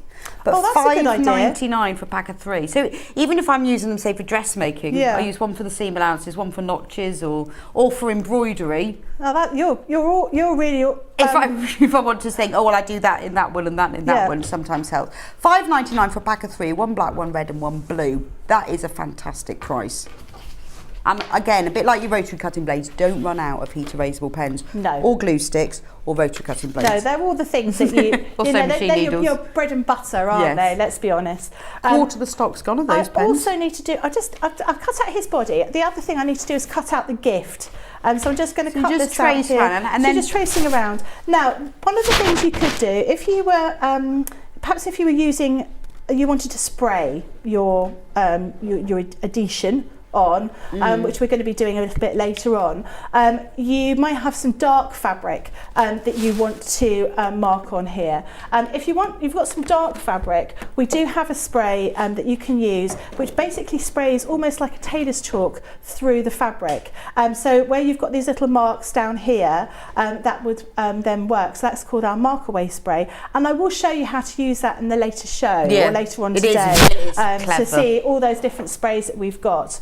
So I'm just going to mark that out, and I cut that out as well, and then I'm ready to start. So it just leaves you like a dotted line then, because you've just got little Yeah, and that's why these are great. You know, you can absolutely use these for all sorts of different things, and you can see, you know, it's like a kind of it's a thick kind of acetate, I suppose. This here, but it's sturdy. You know, this isn't going to fall apart. It's not like using a paper design or something that's really, really thin that's going to fall apart. It's really great for keeping everything together. So we're going to start building our reindeer. Now I have already done his face because look at that. That's so cute. And I've used pattern fabric for this rather than plain because I think actually it really works. And this is a great way of you using up your little scraps of fabric and working out, you know, what you want to do, because we all keep fabric. We all keep fabric hanging around thinking, oh yeah, no, I will use that at some point. Perhaps we don't get around to it. So this is a great way of keeping all those Christmassy scraps, and I'm a great one for making sure that I keep everything to hand. So I'm just going to start building my little scene with my different fabrics here, and I've already cut out his little arms over here, his little legs with his little feet on there, so not feet, hooves. So you're using this fat quarter pack of Christmas fabrics. I am, yeah. So if you want the fabrics that Becky is using, this is a pack of 5 fat quarters, and there's the cream one with the little trees that you're using for the face. There's ones with metallic stars and trees. Let me show you what you get in the pack. So these are lovely because they've all got a really nice sort of rich cream background. They work really well with the reds and greens. They do. Then you get the lovely trees with metallic stars. You've got one that says Merry Christmas in red and green on it. Another one with trees and stars, and then this little one with little red and green. So very traditional Christmas fabrics. And I like the fact that there's a couple that have the metallic in them as well. Just $12.99 for 5 Christmas fat quarters, and those are the ones that Becky's using. So I'm just peeling off the back of this. Now I was saying on a previous show, when I was using some sort of Bonder web type stuff, my mum always cut her Bonder web in strips. So it was easier to peel off, and actually this one that I found at home already came in strips, and actually I found it really easy to use, because quite often when you've got a great big piece of Bonder web, you're there, you know, trying to find sticking a pin inside it, trying to lift it all up. I've just lost his eye. Oh, poor Rudolph. So I'm just taking those now that I know where I want to put everything, I'm just taking the backing off, and then I'm going to iron that so that will all adhere to adhere. That's boom, boom. Boom. Yeah, that's amazing. It wasn't not even planned. No, it wasn't even a planned pun. Yes. But you can use that for another show. Yeah, I can too, can't I? Right, so we've also, while Becky's doing that, we've also got some other Christmas fabrics by the ½ metre. These are lovely gingerbread houses. Hannah goes, can we start with the one? Gingerbread houses. Love this one. I like the background on here. It's a really it's quite a paley, feel. almost like a bluey green, isn't it? Like a duck egg. Yeah, I think it reminds, those kind of colours are quite sort of 1950s. They are, yes. So this is your normal 44-inch, 112cm width quilting weight cotton. It's beautiful, and it has got that. It is a very sort of 1950s vintage feel with a pale duck egg blue background, and these gorgeous little gingerbread houses in forests of trees, obviously. Yeah. So these are beautiful to use for applique, lovely to cut out individually.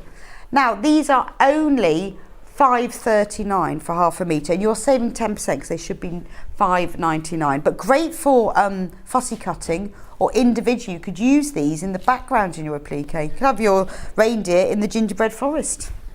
The next one on the gingerbread theme, same colour, but a little bit darker, but the same colour background, is all gingerbread motifs.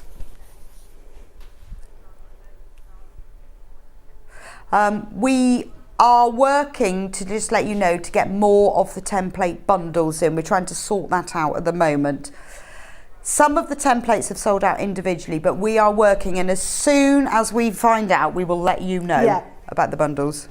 Yeah, because Becky will be back with us at 11, so we might have been able to do it by then, but I will let you know because we're trying to sort that, because we hate to disappoint you.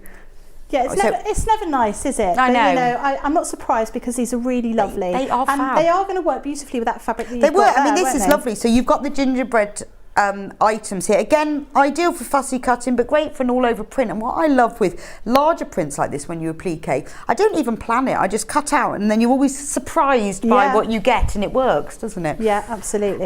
Then we've got a lovely red one. Oh, this is really cute. That's Christmas cookies, that one. Christmas the red one. cookies. The little cookies, yeah, little Christmassy biscuits. So this is an... Hannah loves a biscuit. I know that Hannah goes, I love a biscuit. Do you know, I love a biscuit as well. I'd love a biscuit. Yeah, Hannah said it with real feeling. I'd love a biscuit. So that's your Christmas cookies. Beautiful shade of red, that one as well. It's almost like strawberry jam red, isn't it? It is, and it's and it works really well. You wouldn't have thought the red would work well with those other colours. No, it does, doesn't it? It does. It works really beautifully. well. But I think, again, this is almost like your 1950s red, in the same way that duck egg blue. So it's the tonal range is correct, isn't it? Absolutely right. The next one we've got is stars. These are lovely, because this is like star garland, because the it is like fairy lights, or maybe they are star fairy lights, because the lines run parallel to the selvage, so you can see which way. But if you want to do them that way, the stars are hung on like little wires. Message from Stephanie. Hello all. Oh, bye Stephanie. Hannah, can we get Stephanie back? Hello all, great show. Gingerbread fabric is great for mini quilted Christmas cards. Ooh. My family loved these last year. Oh, thanks. I like that idea. We should see. Can we see a picture of those? Can you send a picture? Please, could you send us a photo? Email us in studio@sewingstreet.com. We would love to see a picture of those. So this is a really nice. Again, this is your 50s feel. The green, the blue, the red on a nice like a pale cream background. And then finally, lovely print. This is really sweet. You've got like 4 little hearts in a circle in that lovely, we should be calling it 50s green, shouldn't we? We should. On the ivory background. So this collection of fabrics, now they're £5.39 for half a metre. That's 10% off each one. Lovely to have all 5 because they all go together beautifully. If I just quickly show you, because they are a beautiful colour combination. We should have sold these in a bundle of 5. Because, well, you can get them, just make your own bundle. Because they do go together beautifully. In actual fact, a lot of those fabrics, I think they would make a really nice pair of pyjamas, Christmassy pyjamas. Yes, they would wouldn't they? And because they're sold by the half metre, you can buy them in more than that, and they will be sent to you as a cut piece. So don't they look lovely together? Make a nice Christmas tree skirt, actually. Or a skirt for you. Or a skirt for me. Yes, in fact, I could make a skirt and then I think I could applique the cars. Yeah, I think that would be a good idea. But what a lovely collection together. So if you want all of them, put half a metre of each in your basket. Remember, you're saving 10% off these today.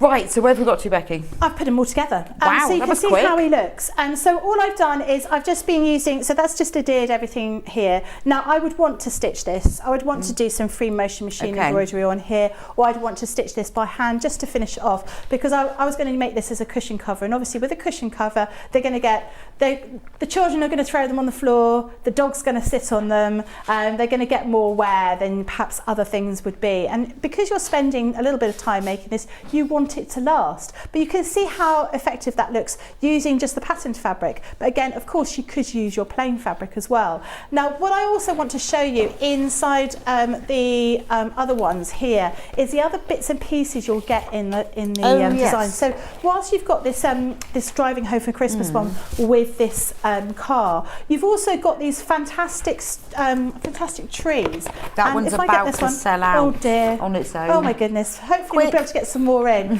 Because we can really create a scene with this one. But you've got mountains, you've got like hills, you've got the skyline, and of course you can incorporate this in with the other ones, so you can create those sort of mountains with the snowman. Obviously, you know, last week we lost Raymond Briggs, who created the snowman. I know, didn't that was he? very sad. So maybe that's why the snowman one has been so popular, because we've all been thinking about the snowman. So if you have the multi-pack, you could just take some elements and make this whole scene. Yeah, I mean, if I take this one here with your you know, you've got your scene here with your different mountains, hills, and then you could just plot your sewing machine. Not your sewing machine, he's a snowman. You were looking at the sewing machine. I was. That's what happens, doesn't it?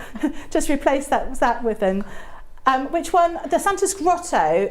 Now this one I think is absolutely gorgeous. I love this one. There's so many. This is my other pack that I haven't actually opened yet because this is my spare one. This one for me, Christmas is about having gingerbread houses, and I absolutely love that gingerbread bits and pieces that we've got. You know, that gingerbread. What do I do with it? I've lost him. He's beside this machine. I've got it here. This I just think is absolutely beautiful. Obviously you can come up with this design for anything, but I just love this. This just screams Christmas to me. I like the cushion. I think the cushion, and the cushion is as well, gorgeous. really, really nice. Now in here with this particular one, you're going to be getting lots of different shapes here, but you'll also be getting the wording for Santa's Grotto, which is, you know, you could better use this for all sorts of different things. I mean, you could use this for making a sign to go outside your front of your house. If you want to make it out of some card and paint it, you could do that and absolutely use this.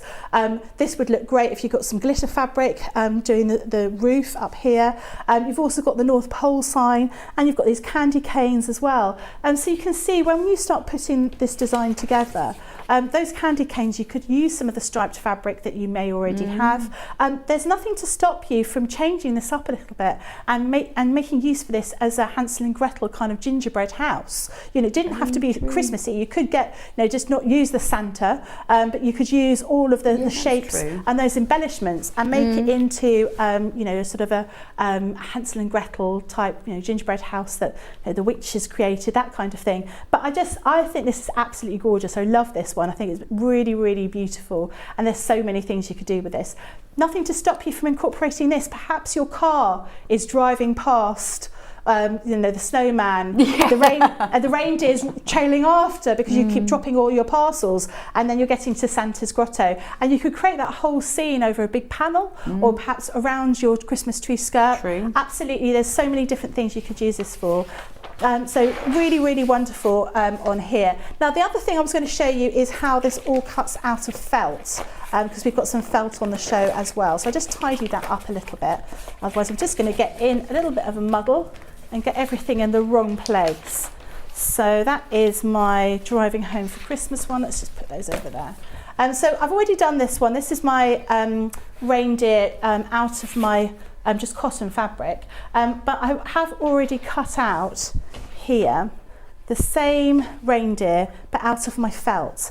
Now, as I was saying earlier on, I think these, I mean, I also thought about the felt applique that we had on the show last time. These are so great for cutting out a felt because obviously it doesn't fray.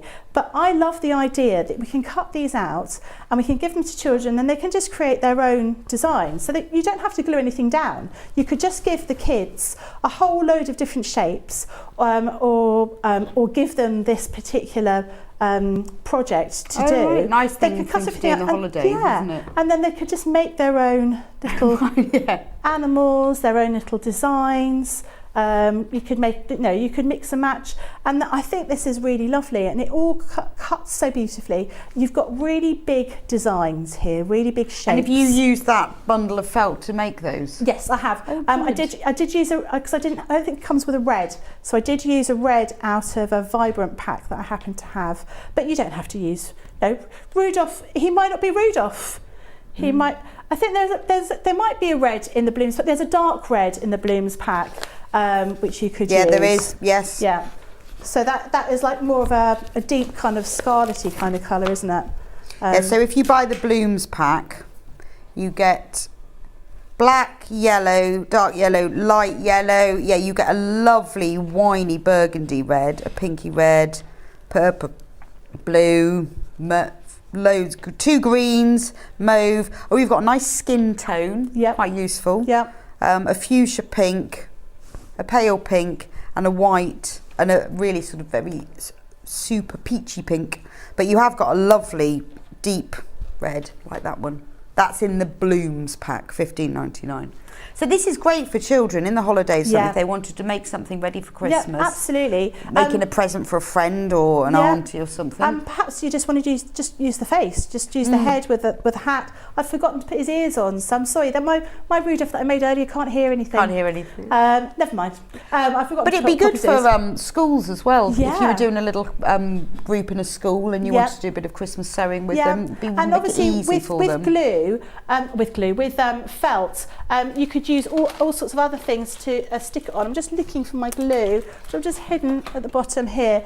So the glue that we've got is the textile glue here. Now this sold out last time you were on there. Did it really? Yes. This is brilliant. Now I use this. If I'm going to be doing some patchwork and I'm sewing round curves. I use this, and I used to use pins, and I used to get into a terrible muddle with the pins. I was always poking myself, and actually or breaking the needle, which I've done on air before. But I found the glue is brilliant because it makes sure that you get everything in the right place. And is it fine to put under the machine? Yeah, absolutely. Yeah, no problem at all. It doesn't gum anything up. Okay. So I'm just going to glue. So is that the same as using like a glue stick? And that you can use under the machine? This is a bit of a wet glue.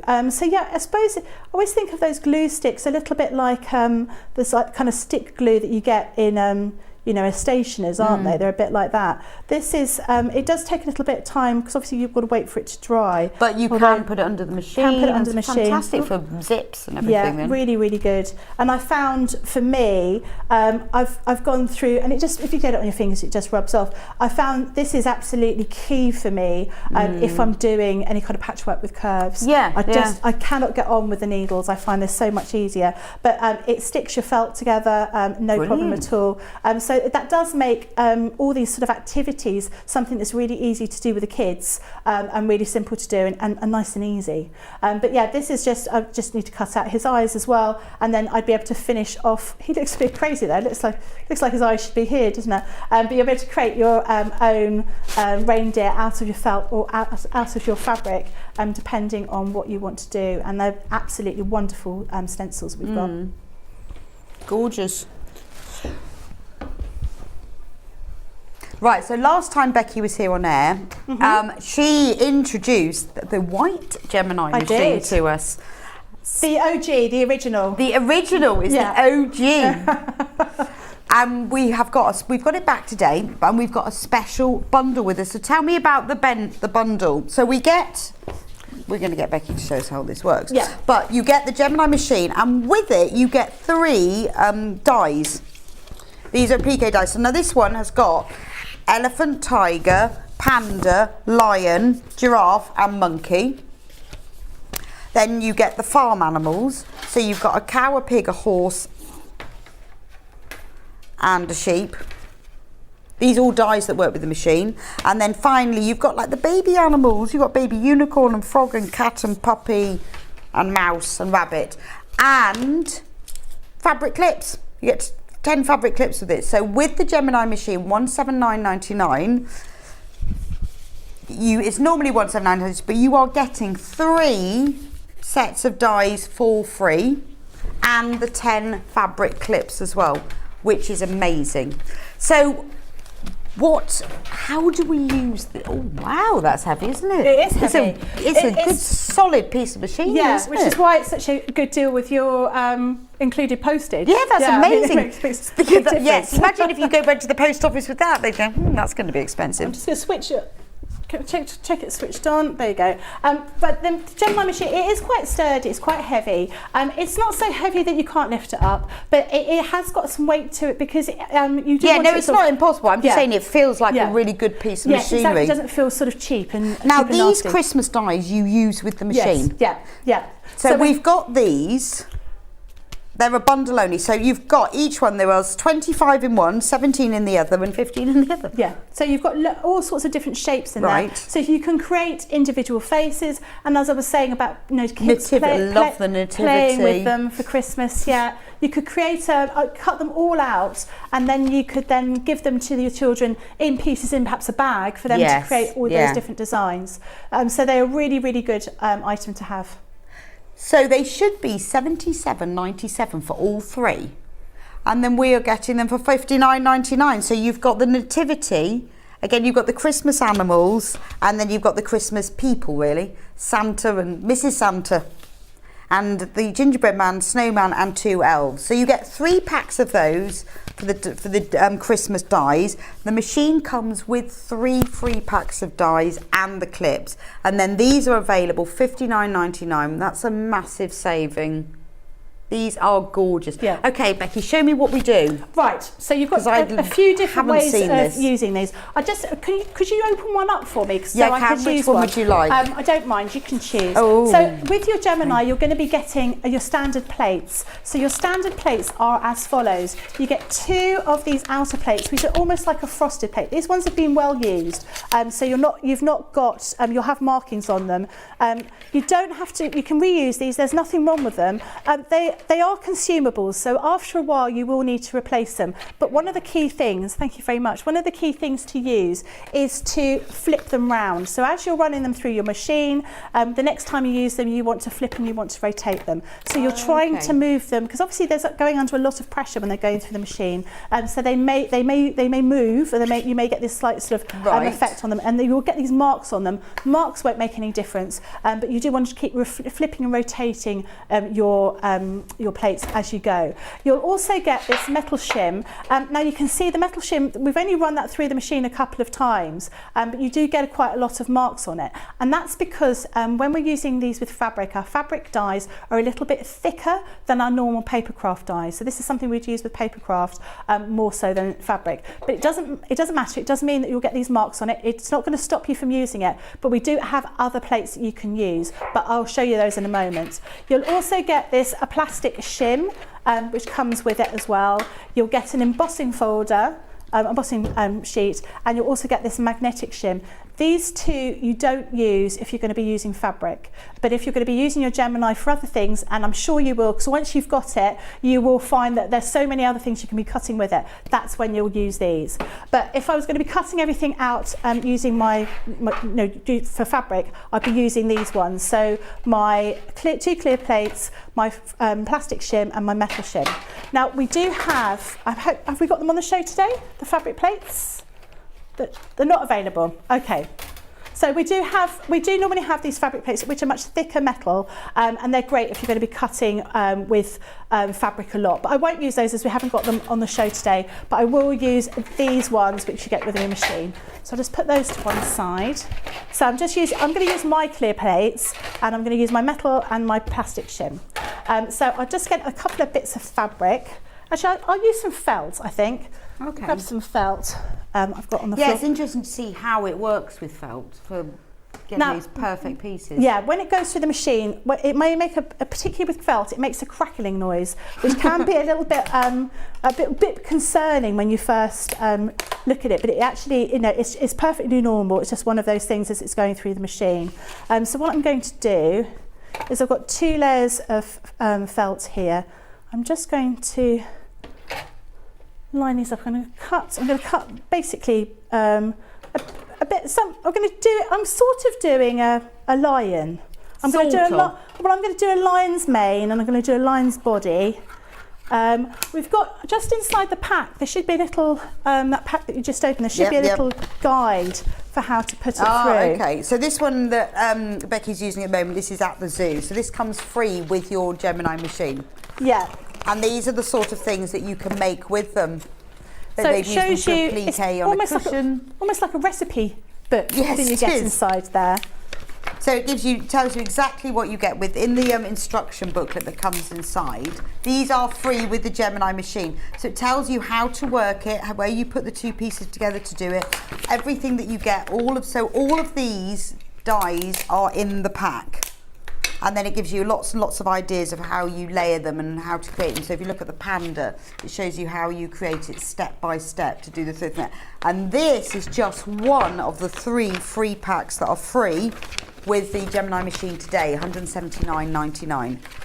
So what I've done here is I've just got my dies and my felt. So I've got 2 layers of felt, and I've just used some low tack tape that we use, or you can, if you don't have low tack tape, use something like a washi tape, something that not like a really thick, heavy tape that's going to stick itself to everything. So as it goes through the machine, it's going to compress everything.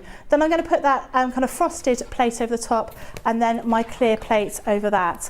And then you just offer it into the gap on your machine, and it will take it. And as it goes through, you'll hear that kind of crackling noise. Yeah. That's perfectly normal. It's more, you get more of a crackle with felt than you do with other fabric. It's almost as it's to do with how the fibres move inside. So as you take it off, obviously everything's stuck down because I've stuck it down with my tape, but you get beautiful, look at that, perfectly cut, just stuck with my tape, perfectly cut through those 2 layers of felt. Wow. You've got those. That's amazing. And obviously you can load up your plate. This is your plate. You can load that up with all of those different shapes, the different pieces of felt that you want to cut. So you could manage to cut everything out in no time at all. So because you cut your pieces, you can put on loads of different colours. Could you put felt and fabric through at the same time, or does it not happy with that? That would be absolutely fine. What I would say is you want to try and keep all the levels around about the same. Okay. So I would say that if you're doing 2 layers of felt here, on one side, you probably need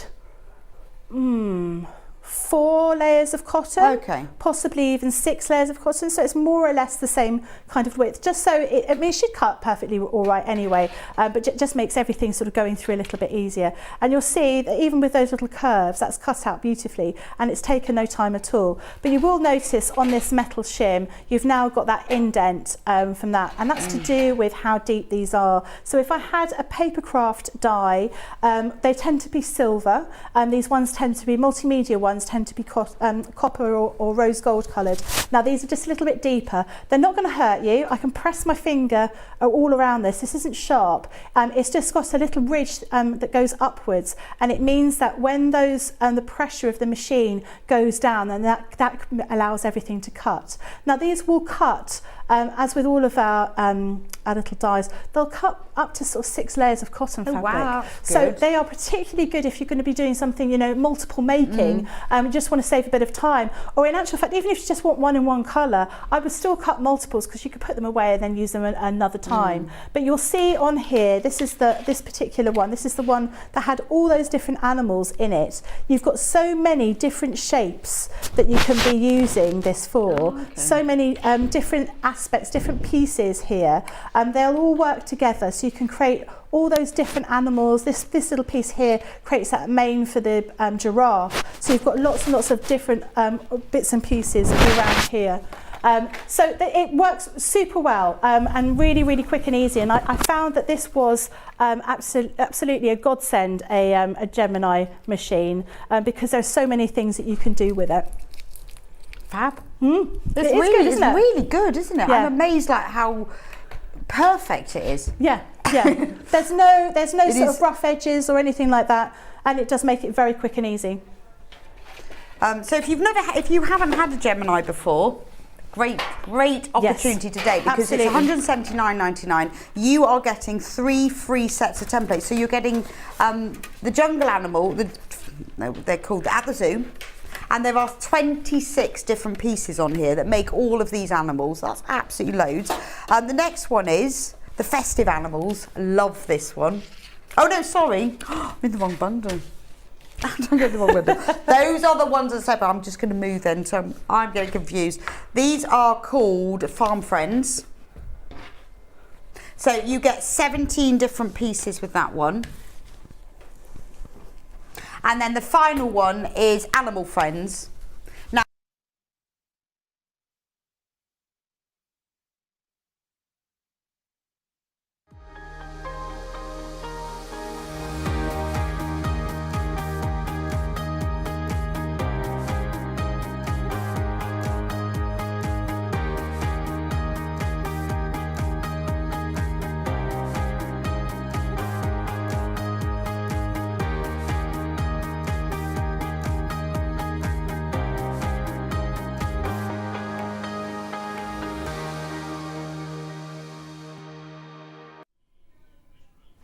Festival of Quilts Week! Hooray!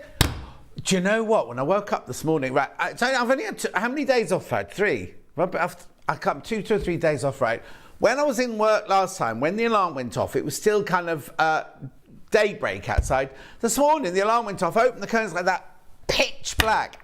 How's that happened in 3 days? I know. Anyway, never mind. I'm here now for 2 days, Thursday and Friday. So, should we do today's early bird? Tweet. Right, now, you'll recognise this starter kit. Now, I always say, oh, it's already reduced. It's already reduced, look, $19.99. Already been reduced, look. So, you get the cutting mat, you get the ruler, and you get the rotary cutter. Words aren't coming out this morning, right? For $19.99, I'll show you one open, right? Because if you're going to, I don't know, the caravan on holiday classes, you don't want to take all the great big ones with you, do you? These could be your spares. Now, I have to tell you that I made, you know, the quilts, the quilt that you're going to be able to see at the Festival of Quilts, you know, the one with the competition. I made my block using these 3 pieces: the 45mm rotary cutter, the ruler, and the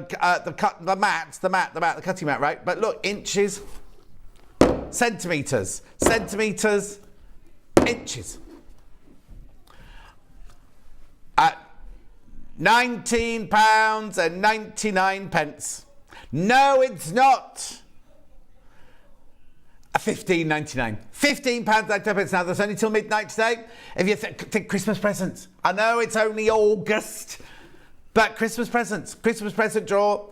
Plan ahead. If you've got somebody you know is going to start quilting or doing any sort of crafting, this would be fantastic, wouldn't it? $15.99. And remember, once you've checked out on this, that's your P&P paid for the day.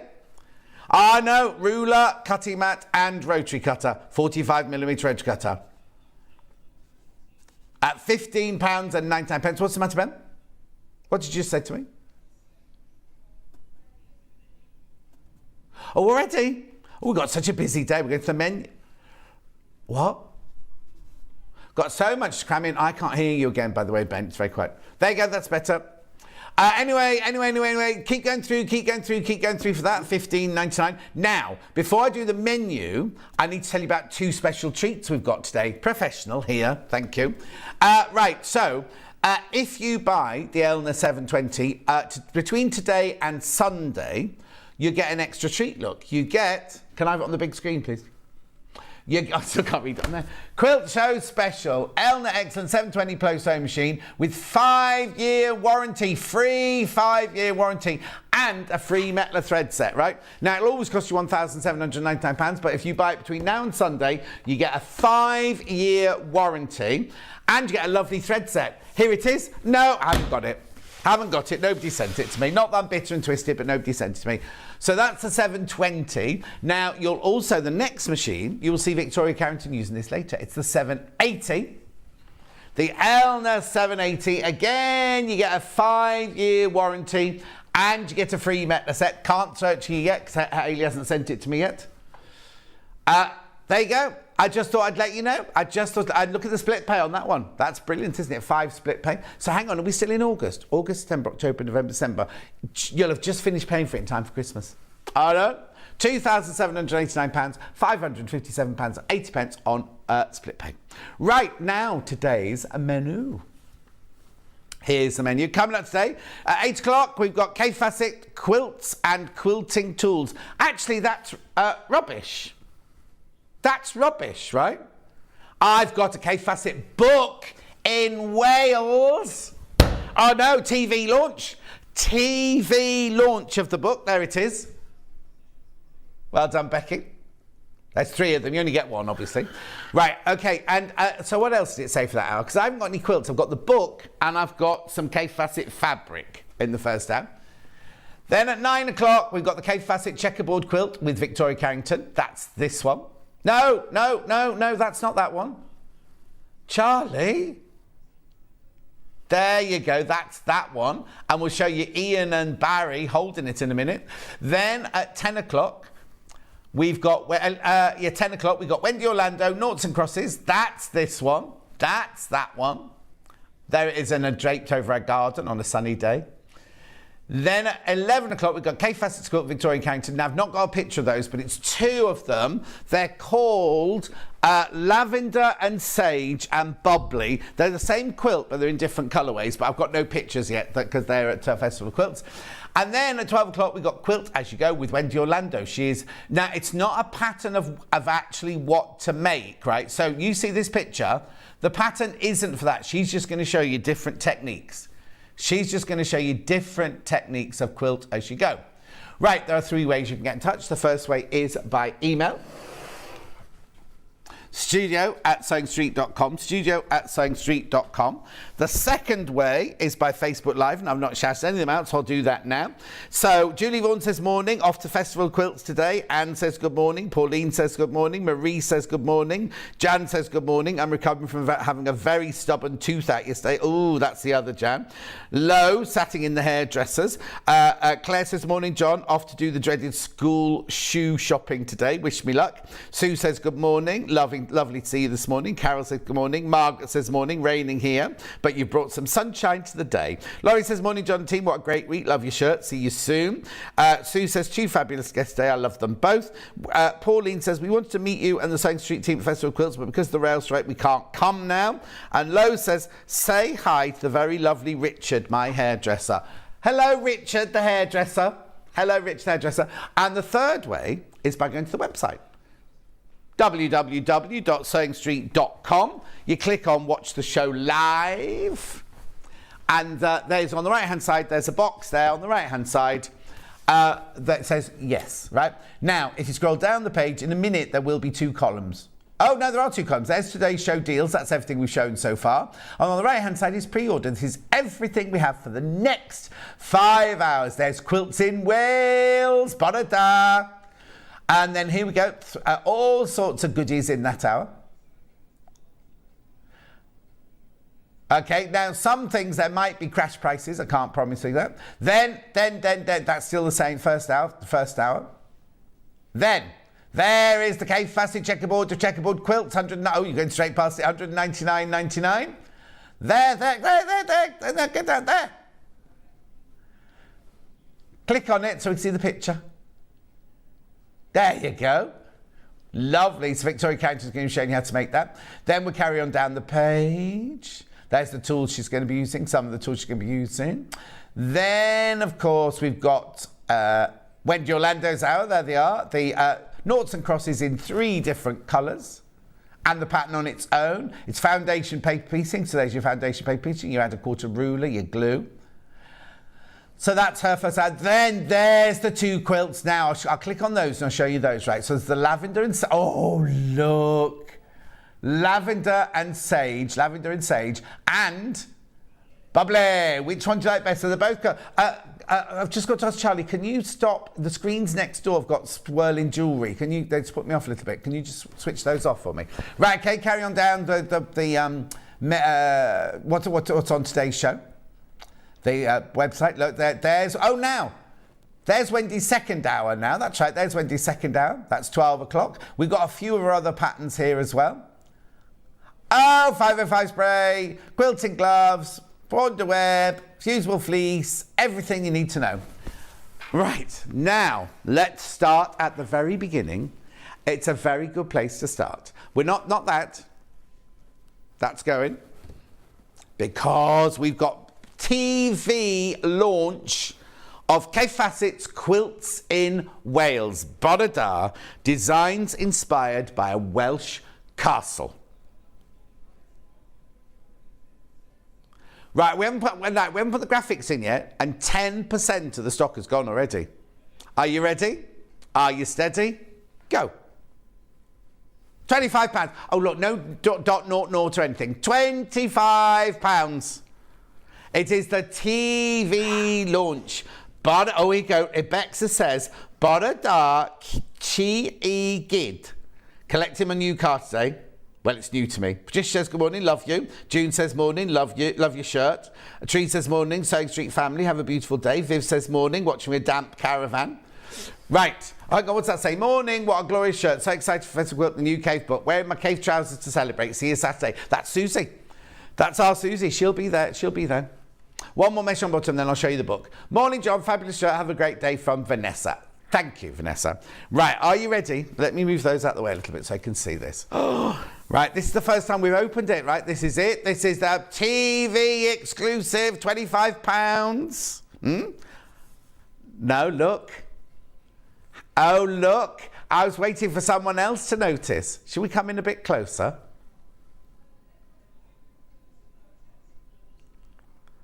I know. I found my ring. So Lowe's at the hairdresser's made me a new one, right? But I found the old one. I told you, didn't I, that I'd not lost it? Right, okay, I'm going to blame Crazy Lorraine. Don't think she's watching yet, but I'm going to blame Crazy Lorraine. Crazy Lorraine, very quickly, made me this peg bag a few years ago out of gorgeous Tula fabric. But I haven't got a washing line, so it's no good. So what I do is at the bottom of the stairs, I've got my thermostat, you know, for the central heating control. It hangs over there, and what I do is whenever I have receipts or anything, because I've moved my office from downstairs to upstairs, I put everything inside. All the receipts go inside this peg bag. Now you have to put your hand, it's like a cylinder like that, and you put your hand in the hole. I'd obviously put my hand in, the ring had pulled off as I came out. And then I was doing my accounts this week, and I pulled all the receipts out, and there it was at the bottom. So I've got two now. So I won't wear, I'll just put two of them on so you see today. So I found the old one, and Lowe made me a new one. Owen P. Silver. Right, let's do the book. Let's do the book. Let's do the book. Quilts in Wales, Bodada. Right, here we go. So, which castle is it? It looks like Harlech. Oh, no, Powys. Powys Castle. Oh, look, first page, and I'm in love already, look. Beautiful. Debbie Patterson. Oh, look. That's my bedroom. That looks like my bedroom. It doesn't at all. Oh, my word. Oh, Brandon.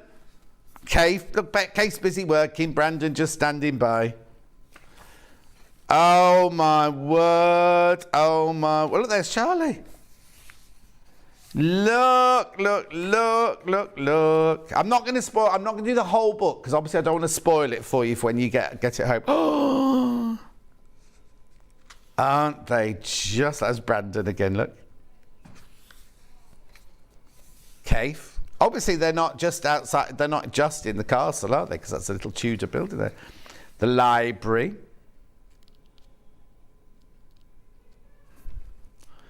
That's lovely, isn't it, that one there? Beautiful. Oh, look at that. That's what's that one called? Strippy strips or stripy strips. You see, I thought stripy had an E in it. Oh, look. That there is after these two have been prepping it. Look, hang on. That one there, look. So Brandon just standing by. He leans on the door opens, and the quilt's there. Oh, look, aren't they just beautiful? The thing about these, they're not only informative, but they're also like coffee table books, aren't they? So then, what you also see here, look, is at the back, you have all the patterns and which fabrics they've used. So hang on, let me get to the start of the patterns. Here you go. Oh, there's load. Now there's load. Normally, there's just a couple in the back, but this one's got loads of patterns in it. Oh, my word. Look, look, look, look, look. Here we go. So it's got your toast and marmalade, what fabrics you've got in there and how to make it. Then you've got your vintage library. Then you've got your, that's your vintage library still. Cold frames, where they make the cucumbers. Hot frames, where they make the tomatoes. Oh, that's nice. Marble tiles. Topiary. Golden squares. Sassy baby. How many patterns are in here? Sweet baby, plums and ginger. Oh, I'm loving plums at the moment. And then we've got the saturated red. We've got the... Oh, hang on. Is that all still saturated red, or did I miss one out? No, jumping jacks. Beautiful. Then we've got blue tiles from the toilet, obviously. Turquoise dream. I had funny dreams last night. Cobweb. What I love is the fact they tell you how to make up all the fabrics you used as well, look. Bubbly. Oh, bubbly. Lavender and sage. Checkerboard of checkerboards. Then we've got the sunflower checkerboard. Oh, that's rather lovely, isn't it? There's so many. How much would you pay for a cave pattern? Well, if you think about it, quilt patterns are like the cheapest, $9.99, aren't they? Right, now, would you call that stripy strips or strippy strips? Because it was strippy, it would have 2 P's in it, wouldn't it? But I thought stripy would have an E in it as well. Oh, look, you've even got the template for the marble tiles. And then look, patchwork and quilting know-how in the back. That's brilliant. Brandon on that one. Oh my word. Oh look, and there you go. There's Conway Castle, Carnarvon Castle. So Conway Castle, I know that because that's where my friends live. Carnarvon Castle is when I filmed Prince Valiant. Never been to Powys, never been to Caerphilly, and I've never been to Fishguard or Pembroke. You see, Chester, where I grew up, is just up here, isn't it? Just up there, you see. Oh, my word, what a gorgeous book. £25, £25 TV launch.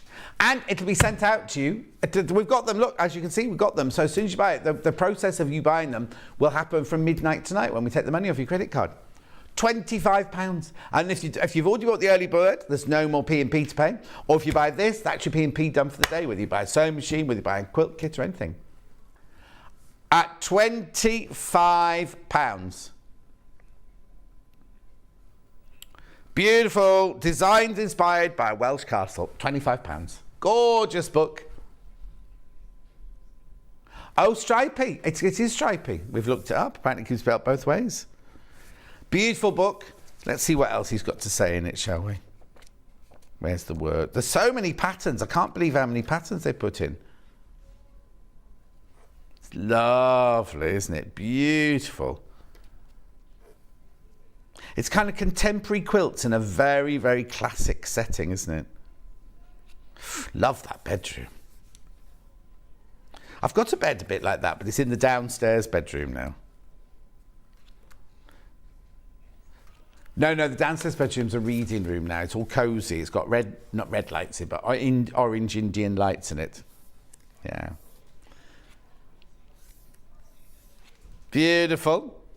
Look at that.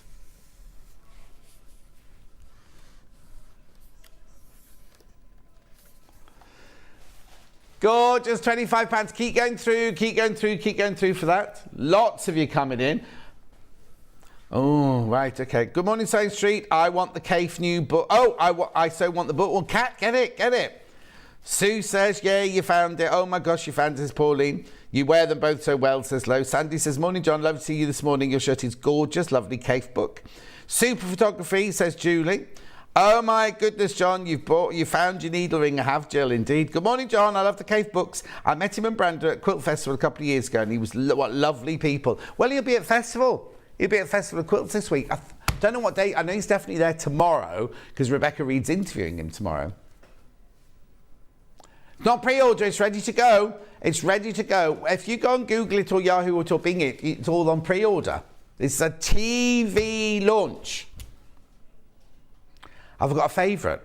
Oh, no, I don't know. Okay, let's have a look then. I like that, the one in the bedroom, the pictures in the bedroom, but then I did like the quilt hanging over the... Oh, it's very loud. What's all that noise? Keep the noise down, ladies. It's just beautiful, isn't it? £25. I'm just trying to find it now. I like that one. Lots in baskets. Make sure you... Oh, that's nice. See, that would go nice in my house, wouldn't it? Lots in baskets. Make sure you check out. And now, what's that? There's a big thing going on Facebook at the moment. Apparently, when I go, you can check out any time, right? It's a song, apparently. I know. No. It's a famous song where they say you can check at any time. I don't think that's nice. You're going to see that later, actually. And you're going to see that one later as well.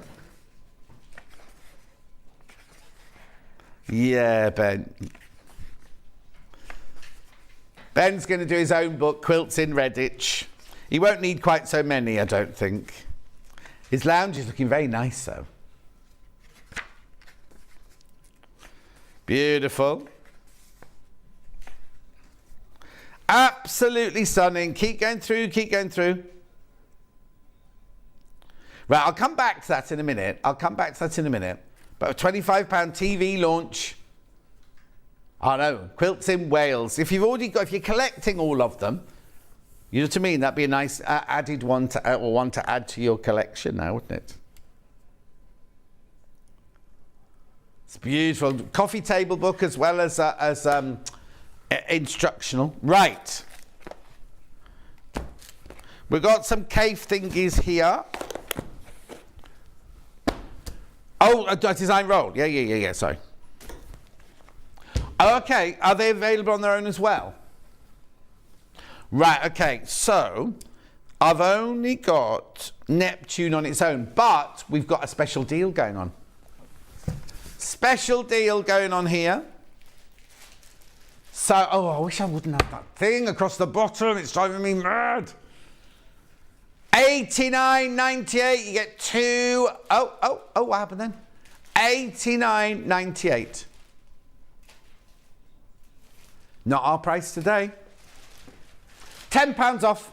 If you buy both of them, this bundle, you buy BX6648 at $79.98. £10 off. £10 off. Now, this is how yours will arrive. Let me show you what you're going to get. So this is your red one. So this is Mars. Oh, look at these gorgeous colours. Look. Stunning, aren't they? Rainbows, flowers, military ties, grandma. Now, I think these are succulent flowers, but someone else said they thought were a dahlia. So you get that one, and let me keep that together. You get this one as well. It's both of them, one of each. £10 off, $79.98. Look, oh. Beautiful, beautiful, beautiful. £10 off you buy this bundle. Hotel California by the Eagles it is, apparently. You can check out, you can never leave. It was a bit like this place, then. Oh, Shelley's not coming to Festival of Quilts this year. She's been poorly. She's very, very poorly. Oh, yeah, Hotel California. It's Hotel California. Thank you. Right, both of those for £79.98. £10 off until midnight tonight. Celebrating Festival of Quilts. Yay! Who's going? I'll be there on Saturday and Sunday.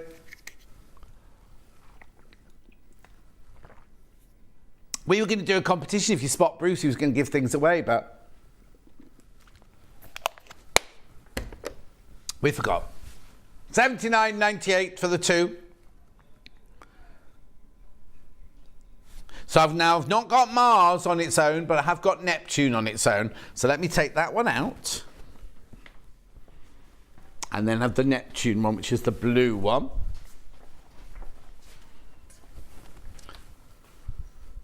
There you go, that's what yours will look like when it arrives. $44.99 normally. Not today. Oh, hang on. He's taking £10 off. He was supposed to take £5 off. He's taking £10 off. He'll get into trouble for that. There's Crazy Lorraine. There's Crazy Lorraine after me telling the story about Crazy Lorraine this morning.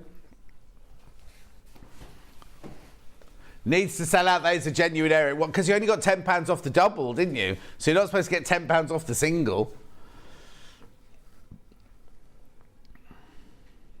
Oh, Crazy Lorraine's not coming to Festival of Quilts. Oh, no. Dawn's coming on Sunday.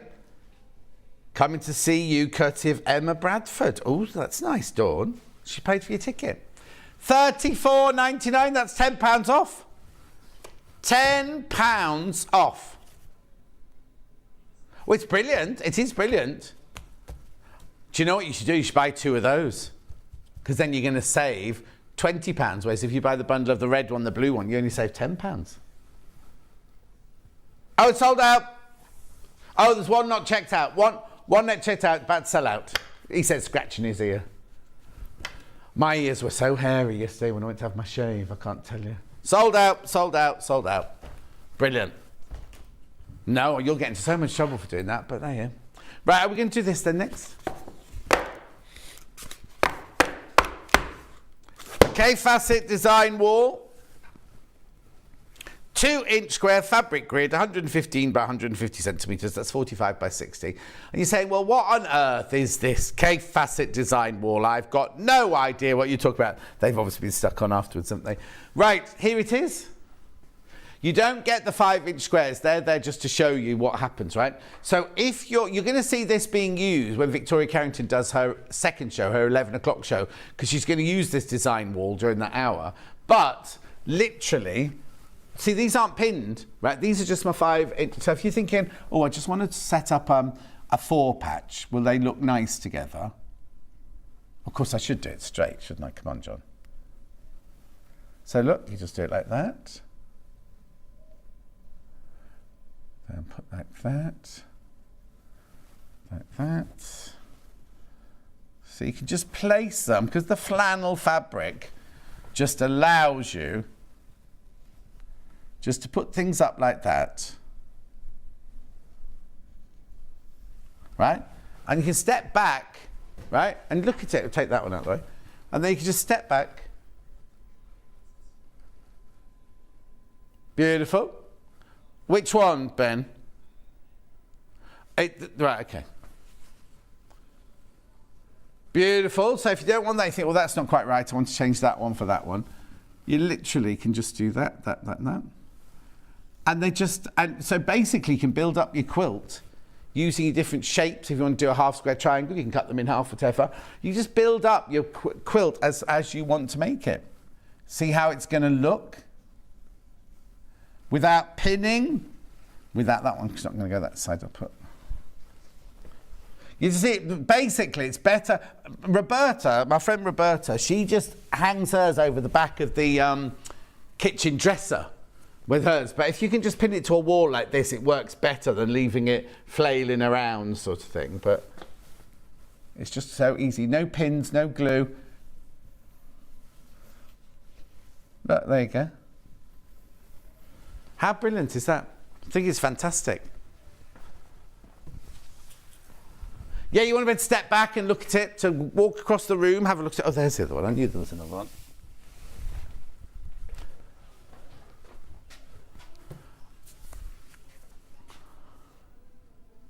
What are you trying to say, Charlie?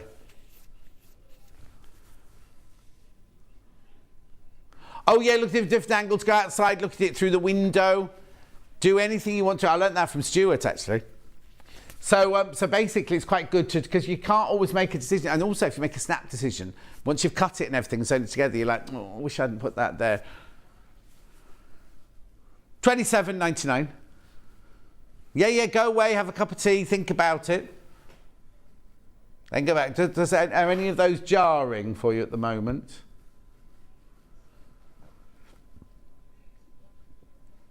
Yeah, it might not be working in 10 minutes, might it? So £27.99. You don't get these. It's just the board. It's just the, not the board, you don't get the board, the design wall. There you go. Yeah. Well, it's flannel, you see. It's flannel, so it's got a kind of nice kind of fluffy edge to it and everything. Just leave it hanging there the whole time. You could pin it to the wall. You know what I'd do? I'd make a baton and I'd put it on my wall. But what I would do is I would attach ribbons. So then when you're not using it, I put a baton on the bottom. You could roll it up so it just stays like a Venetian blind, like a Roman blind at the top there. And then once you use it, just let it down again. Because you might not want that on your wall the whole time, might you? You might be doing dressmaking for a few days and you don't need that for dressmaking. That's the box there. £27.99. Kaffe Fassett design wool. It is like an adult version of fuzzy felt, but not.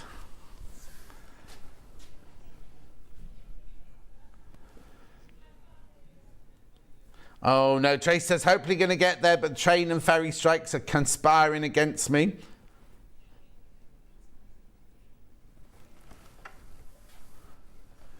He's looking away from it though, isn't it? It's behind him. Yeah, he's thinking about it, you see.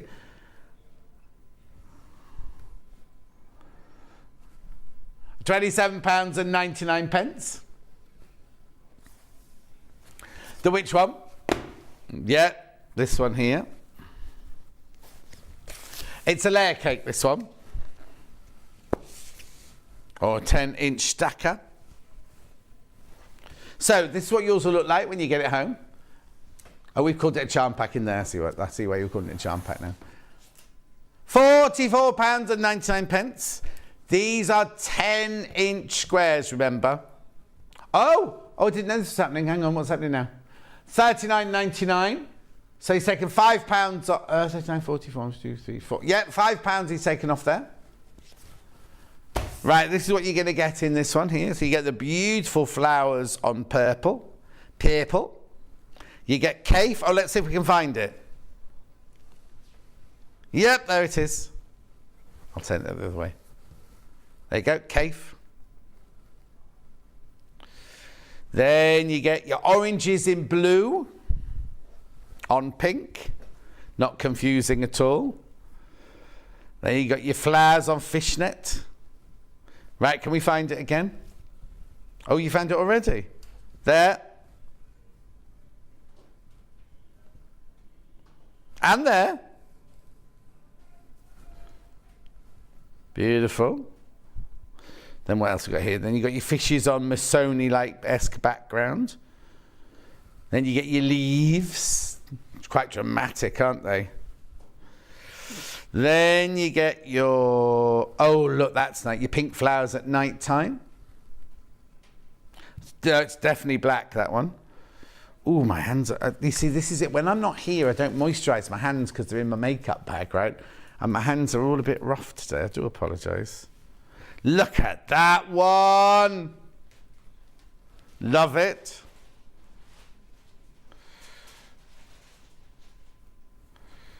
Beautiful. That's that one in the different colourway. More leaves in different colours. Then you've got your geraniums. Then you've got your big dog roses, I'm going to call those.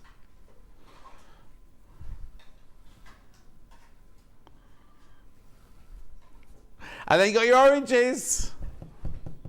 Oranges on magenta. Yeah, I'll put it in the notes. Yeah, Charlie and Hat came round.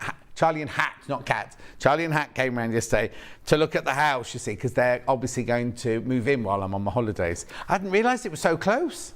I can't wait. Now, this features in one of the quilts that Victoria Carrington's doing later. I love that one. Look at that yellow background. Beautiful, isn't it? Then you got your big daisies / sunflowers. Oh, that's what Kat used to say all the time. Beautiful. What else have we got in here? Oh, now that one's the one where if you get that fabric by the ½ metre, it goes in rows across like a folk art drawing, isn't it? Then you got more leaves. Oh, here you go. You can see the more stripes on that one more. Oh, hang on. No, hang on. Let me open that one. See there?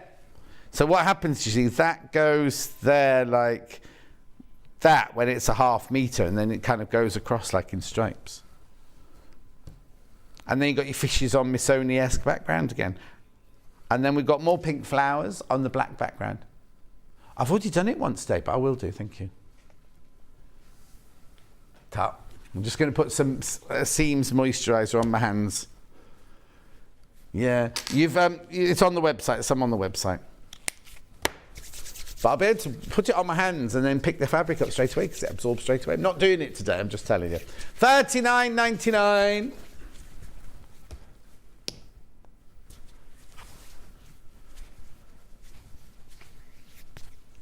Hang on, lucky you. Oh, Dawn's got. Oh, I've done that one. Lucky you, says Crazy Lorraine. Crazy Lorraine, did you miss the story about how I found my ring? Missing it's your fault.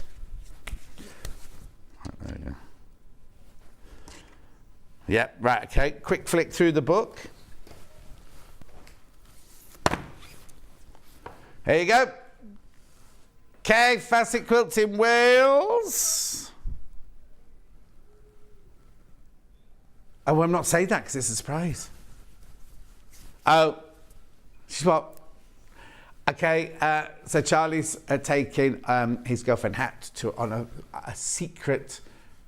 She knows she's going away, but she doesn't know where she's going. I'm not going to say just in case she happens to switch the telly on as I'm saying it. But they're off to it there tomorrow because it's just their anniversary, but he's working on the actual anniversary, so they're going tomorrow. So we've got lovely presents to surprise her with all day, all weekend then. Yeah, couple. Gemma says good morning. Cheryl says good morning. It's just what? The fact she wakes up and sees you in the morning, that's a present enough. £25 this is. TV launch. Beautiful book. It's got so many patterns in here.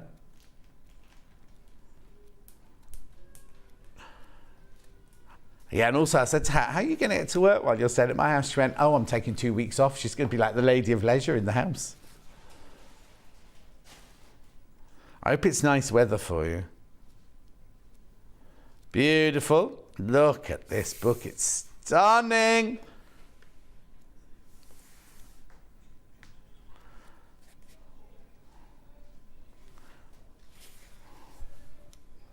That one.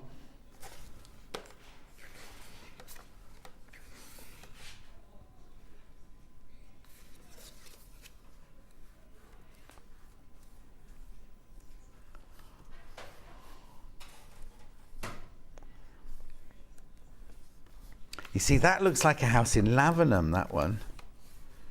Oh, it could be in Stratford, yeah. Doesn't say where it is.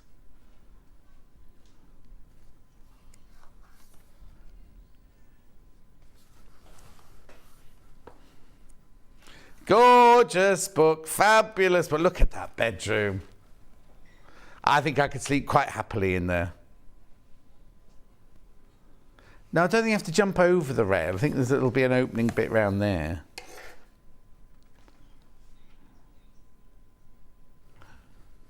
£25, brand new, TV launch. Half the stock is gone. Half the stock's gone. It's only half an hour since I showed it to you. £25. Now, we wanted this to be an hour of artistic geniuses, so we've got Kaffe. What else have I got down here? Oh, yes. John Scott's Threads. Who's he? Right, now there's a bundle, first of all, where you can buy my original collection and my latest collection. The latest collections are signed. Now, if you bought both these together, it would be £100 and 98 pence. Right? Actually, I'm just trying to work that out now. Anyway, if you bought them both together, it would be £100 and 98 pence. Now, I know it sounds like a lot of money for them threads, but it works out at 61p for 100 metres. You see, now that's a brilliant price, isn't it? But watch what we're going to do now. No, don't make a mistake. We are going to take some money off it. £90 and 98 pence, right? £90 and 98 pence. Right, now we've got to do some maths now, haven't we, right? So we need to do 12 times 1,300.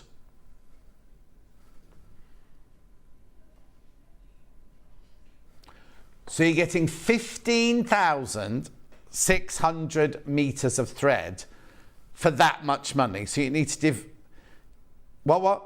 Oh, it's in the graphics, Ben. Right, okay. So now you need to divide that by 15,600. No, that's not right, is it? You need to divide 90.98 by 15,600. Works out at 58p now for 100 metres. 58p for 100 metres, that works out. No, but then that's only for 1 metre, so then you multiply it by 100. Yeah. You see, so, what was it, 57? 58p for 100 metres now. Where can you buy 100 metres of thread, cotton thread for 100 metres? Orifil, it's Egyptian cotton taken all the way to Italy. Now, I've got one of these open somewhere. Yeah, I've got this one here. Right, so this is the garden collection. This is the latest collection. Yeah, so now, what's lovely about this, you can keep the cover, you can slide the cover off. Not all of them can do that. And then you can, oh, bit of sellotape. Right, here are the colours. So what I chose was, I chose 3 variegateds. And then so that is Pink Taffy, Marrakesh, and Tramonto Azoagli. And then I chose colours to go with them. So I chose the paprika, the dark turquoise, and the pale yellow. So these are the ones that Delphine used to quilt. Remember on my birthday show, we did the Buddha. We did the Buddha quilt. Well, that's what she used. That's what she used to quilt that with.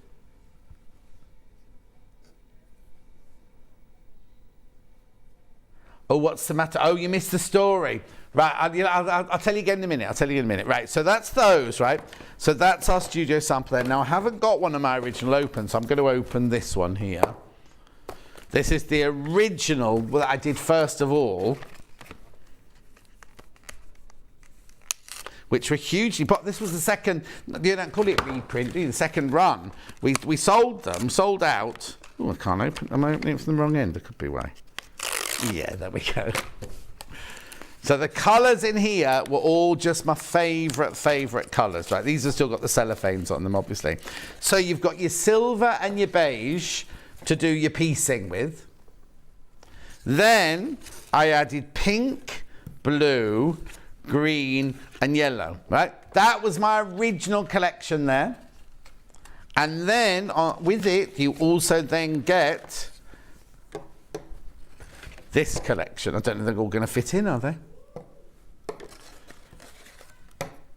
There you go. So that is all of them now. That's what you get for your £90 and 98 pence. Well, it's 15,600 metres of thread.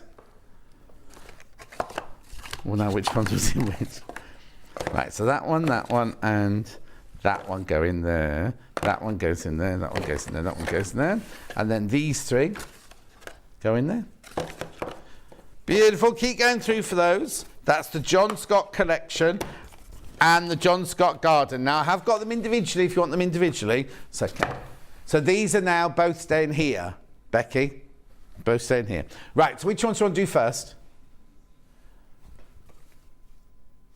The original. Right, now here's the original ones. Now these are not signed. These are not signed. That is how much this box costs. £52.99. £52 and 99 pence for the original box. There's your colours in there. Oh, hang on. You got to do it in the overhead. Okay, do it that way up. There you go. There you go. There's your colours.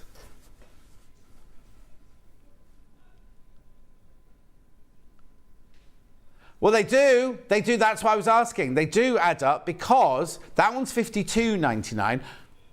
Okay. The other one, this one's already got money off it from my birthday. So that's your garden one there. So 50. Oh, no, you're right. That's not supposed to be 43. Right, hang on. Right, okay. This one is meant to be 47. We reduced it from the 52 to 47, which will have made the £100. But this one's now got an extra saving on it. So you're right. Whoever messaged in, you're right. So if you buy them on any other day, So they've reduced this one. So we'll need to make a note, Ben, because we'll have to tell them upstairs if they do this again that the price of the big one's not right. £43, that one is now. Now, that's incredible. That shouldn't be 43. I think somebody's made a mistake there. I think what's happened is somebody said, take £5 off John's threads, but they've taken another £5 off it to £43. Because these should be $52.99. The same as those, you see. These should be $52.99 like that. Right, okay, so let's just work out now. So 43, right, so divide 43 by 7,800. 55p for 100 metres, that works out at. Tell me where you can buy 100 metres of thread for 55p. Here, obviously today, but not normally. That's not normal. Oh, hang on. So here we go. Morning, John. I've both set threads. I love the colours. I use them all the time, but I've barely made a dent in them. Great value. Gorgeous from Katie. Mo said, see, that's the thing. There's 1,300 metres on each spool. So they're going to last and last and last and last, aren't they? Yeah, 1,300 metres on each spool. £43. That's wrong. These should be... Well, no, exactly. These should be £52.99, £53, right? They've taken £5 off originally. Hayley's obviously said, we'll do the £5 for Festival of Quilts as well. And someone else has taken another £5 off. And it wasn't Ben this time. But you're right, if you add 43 and 50 and 52 together, it doesn't make the 108, but it will do if they're not at the normal price. Oh, loads you got it in baskets. Loads of people got it in baskets. Very, very popular, this one. I'm not surprised. At £43. On the birthday show, we sold 250 of these on the birthday show at the full price. At £43. Oh no! Tell your friends, tell your friends, tell your friends. And actually, because Ben didn't crash the price. Oh no, they'll most probably put it back up because they'll realise they made a mistake. I was going to say, because he didn't crash the price, it won't go back up at midnight. But I think when management find out, it will be amended. Something will happen. Keep going through, keep going through, keep going through. Make sure you check out. You can check out any time, but you can never leave, or whatever they say in that song. I guess I could do.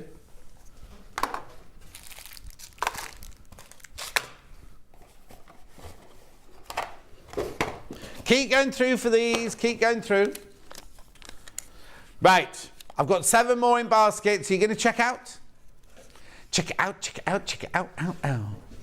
While I'm waiting for you to check it out, I'll just tell you the story about my ring very quickly, right? So I thought I'd lost one of the rings, hadn't I? And I kept saying, I know it's in the house somewhere, I know it's in the house. I was doing my accounts this week. Crazy Lorraine made me this gorgeous little peg bag, which I have no pegs, I haven't got a washing line. So I use it, it hangs at the bottom of the stairs, and when I get receipts or anything that need to go upstairs to the office, I put the receipts in. But to put the things in, you have to put your hand in the hole like that. So I'd obviously put my hand in the hole, and as I pulled it out, the ring had come off my finger. So it was in the bottom there, so I was doing my accounts this week, took all the receipts, I was like, what's that in the bottom? There's my ring. So now I've got 2. I won't wear 2 every day, there's too much for my finger, but I just thought I'd wear 2 today. And the first person to notice was Ben. Right, okay, keep checking out on those, keep checking out on those. I know, brilliant price. Brilliant, brilliant, brilliant price. I'll recap that. Oh, I might not have time to recap, actually. Right, okay, so which one first? I've got Deluxe Large and Deluxe Sewing. Have we got one of the? Have we got these out or not? Have we only got them in the box? Oh, we used to have these out. Well, I'll show you what they are. Look. Oh dear. I hope I haven't got to do any assembly. Oh, this looks like the studio sample already. Hang on. Right now. Oh, I'll tell you what I've got. Right, I've got them in 2 sizes. Let me just show you. Right. Look, I've got it in the large. And I've got it in the not so large. Have you got the measurements of the large there?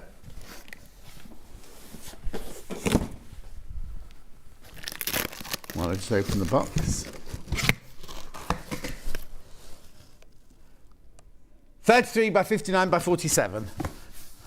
No, hang on, and that was the outside, and the internal, 27 by 53. We should have thought this one through, boys. Hayley will go mad. She hates it when we open bags on there. Here we go. I've got to put it together now, though, haven't I? Oh, you spoilt the surprise. Yeah, there you go. Right, so what you get... Look, there you go. Now, the trolley's brilliant, right? There's your solid bottom for the inside. There's your padding for the inside. Hold up. And here's your bag. So what you do... Oh, look at the size of this bag. Are you sure? This is enormous. Look. So what you do is there's your bag. So when you're folding away, it folds away like that. This goes inside here like that to create the big bag, right? On the bag, you've got a little slidey thing like that because when you get your trolley like this, now,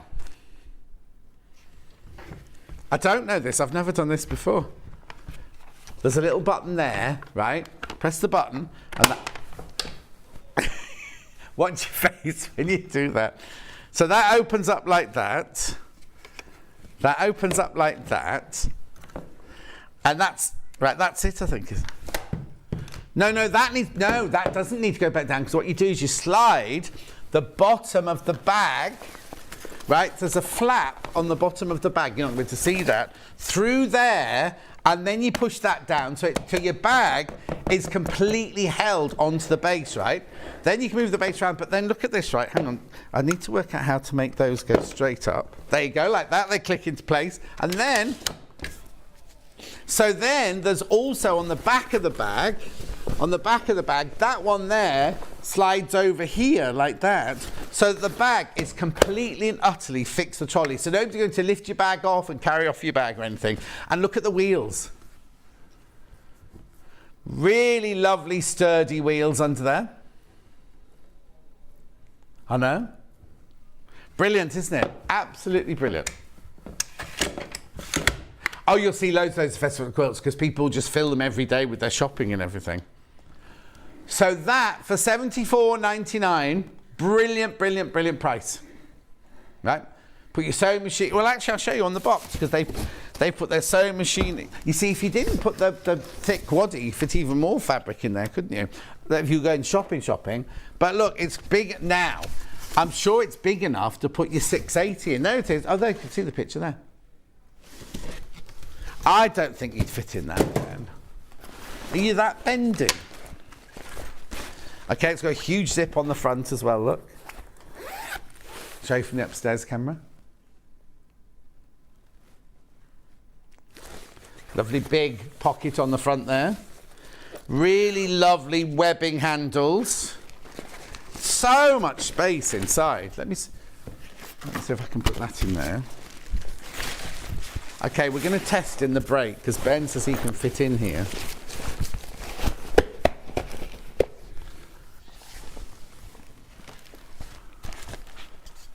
There you go, hang on, let's just put that in there. There you go, look at the size. Look at it, it's enormous. Look. Right, hang on, I've got a 680 here, I think.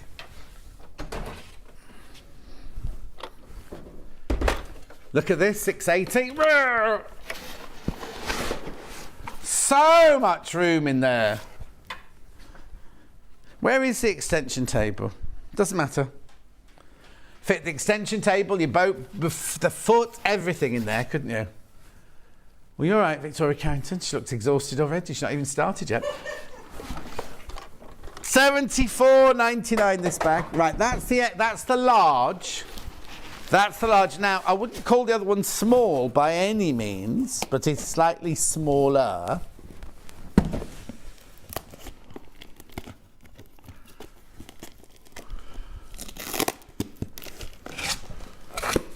So what size is this one? 24 by 47 by 42 external. 18 by 41 by 35 internal. Right, let's just have a look at this one. Oh, this one definitely fit your 550, 560, 570 or your brother machining. Look. Solid bottom. None like you, Victoria Carrington. She's laughing, don't worry. Oh, hang on now. That goes in first, actually, doesn't it? Goes together so easily, doesn't it? And then you slide that one in like that. There we go. Can you put, and the trolley's exactly the same as the one with the security thing on the bottom. Now, does it go as high? There you go, yeah. Oh! Just as high. What are you saying to me? No, the Duke you fit in the large one, wouldn't fit in this one. But, hang on, where's the 550s? Oh no, they're not here. Hang on. Oh, easy. This would easily fit in there, look.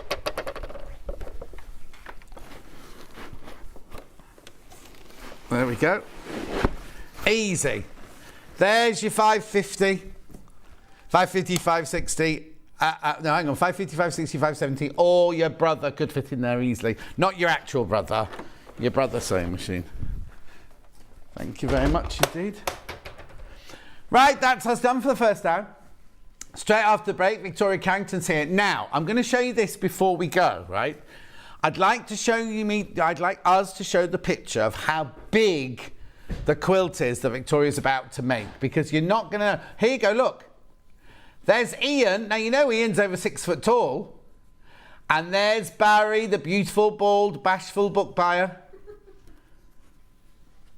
On the other side. And then someone said yesterday, with biceps. And I went, hardly.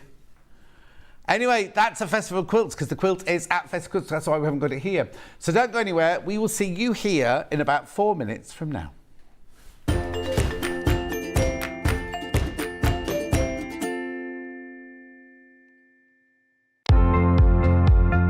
Hi, I'm Jo Carter and I'm a soft toy designer and I quilt as well.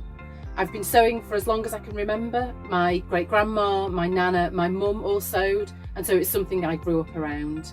If I was to give some advice to a new sewer, somebody who wanted to try it, that would be to watch a few tutorials, but then to just give it a go. And try not to focus on achieving the perfect end result. Instead, at first, always, focus on enjoying the process and learning a new skill. Sort of those perfect results will come in time, but developing a love for sewing, I think, is a really great way to go. And a tip I've been given that I still use today is make sure you have plenty of seam rippers. It's frustrating enough if you have to remove some stitches, but then if you can't lay your hands on a seam ripper and you have to hunt around for one, that makes it doubly frustrating. So yes, plenty of seam rippers would be my go-to tip.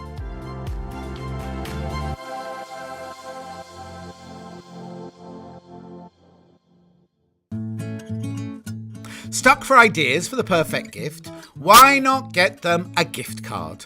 You can buy Sewing Street and Yarn Lane gift cards loaded up with anything from £10 to £500. Shop our gift cards online at www.sewingstreet.com or www.yarnlane.com, or purchase them via our UK call centre on 0800 001 44 33.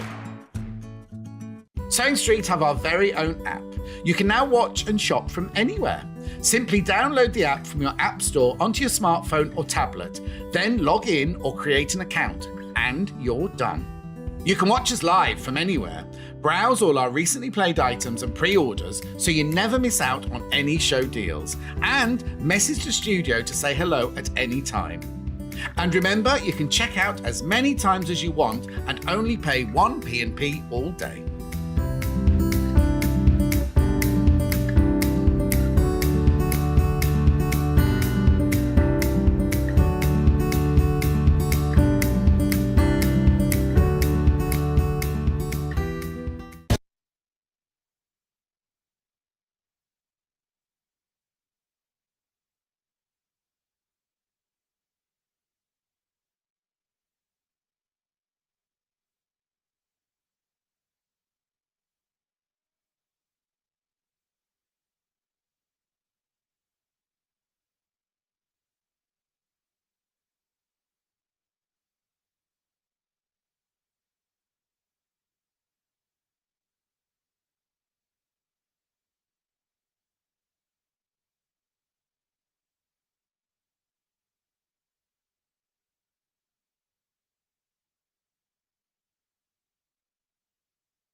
Have you heard about all the different ways you can shop on Sewing Street? You can shop on our website sewingstreet.com, and you can also order by phone by calling our friendly UK customer service team. Just call 0800 001 4433. And don't forget about the Sewing Street app. Here you can shop all of the Sewing Street products as well as watch the live shows from anywhere. You can download the app onto your smartphone or your tablet by simply searching Sewing Street in your app store. And one final thing, no matter how many times you check out on Sewing Street in one day, you will only pay one postage and packaging. Happy shopping! Stuck for ideas for the perfect gift? Why not get them a gift card?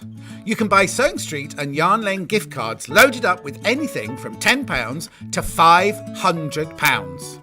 Shop our gift cards online at www.sewingstreet.com or www.yarnlane.com, or purchase them via our UK call centre on 0800 001 44 33. We know that shopping online can be a confusing and sometimes daunting task. And sometimes all you want to do is talk to a human being. Our family-run customer service team are on call 24/7. Full of friendly, warm-hearted individuals, all trained to make your shopping experience as easy and enjoyable as possible. Not only will they take your order, they'll also help and guide you on your shopping journey, so you never miss out. Keep up to date with what's on Sewing Street and Yarn Lane, as well as all the latest news and special offers by signing up to our email newsletters. For Sewing Street, head on over to www.sewingstreet.com, scroll down to the bottom of the homepage, type in your email address, click the envelope, and you're done. It's exactly the same for Yarn Lane. Head on over to www.yarnlane.com, scroll down to the bottom of the homepage, type in your email address, click the envelope, and that's it. You are now subscribed to both Sewing Street's and Yarn Lane's email newsletters. Never miss out on the latest news and special offers ever again. Are you a fan of Sewing Street and Yarn Lane? Why not join our growing Facebook fans pages? Just search Sewing Street fans and Yarn Lane TV fans on Facebook and click Join Group. It's that simple. Never miss out on the latest news and updates from our presenters and guest designers, special offers and plenty of chat with your fellow fans. Share photos of your makes, ask for advice, interact with your favourite guests and presenters, and be a part of the ever-growing sewing and yarn community. See you there!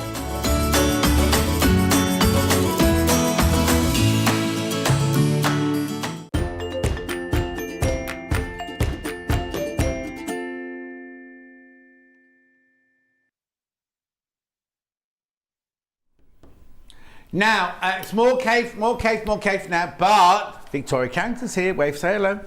Hello. That's your camera. Look at the camera. Nice top. Thanks. Did you make it yourself? Got it yesterday. Did you? Where's it from? Next. Next. Oh, it's very nice, isn't it? I used to be the face of the corporate face of Next. Did you? Back when I was famous, yeah. Yeah.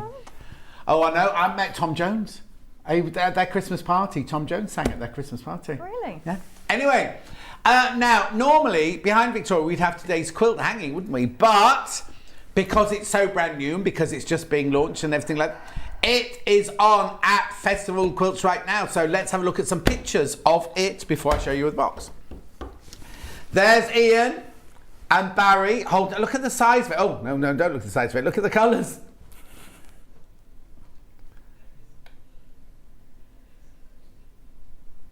That's a bit wobbly. Who's done that? No, that was, I think, Hayley on her phone yesterday. There it is. There's the whole quilt. Oh, more. There's more. The same shot, but from further away. Does she not realise she meant to do it from a different angle? Oh, here you go.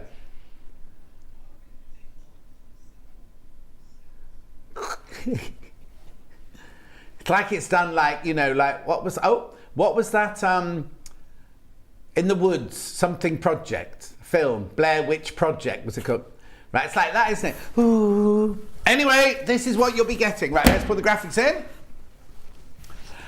This is what you will be getting for your $199.99. It's an enormous Kaffe Fassett quilt, 218 by 218. Now, it's for the front and the binding. Front and the binding, right? Split pay, 66.66. So that'll be 3 times. Yeah, 3 times there. 3 times. So August, September, October, paid for by October, before you've even finished making it. Right, so in here, we've got 22 fabrics, over 11.5 meters of fabric, and complete instructions. So let's have a look in here. I love opening these boxes. Yeah. Right, there you go. There. Now, it's not difficult, this, is it? It's not a difficult one. No. Not a difficult one, but looks so dramatic, doesn't it? So here's your, oh, I've got no overhead, don't I?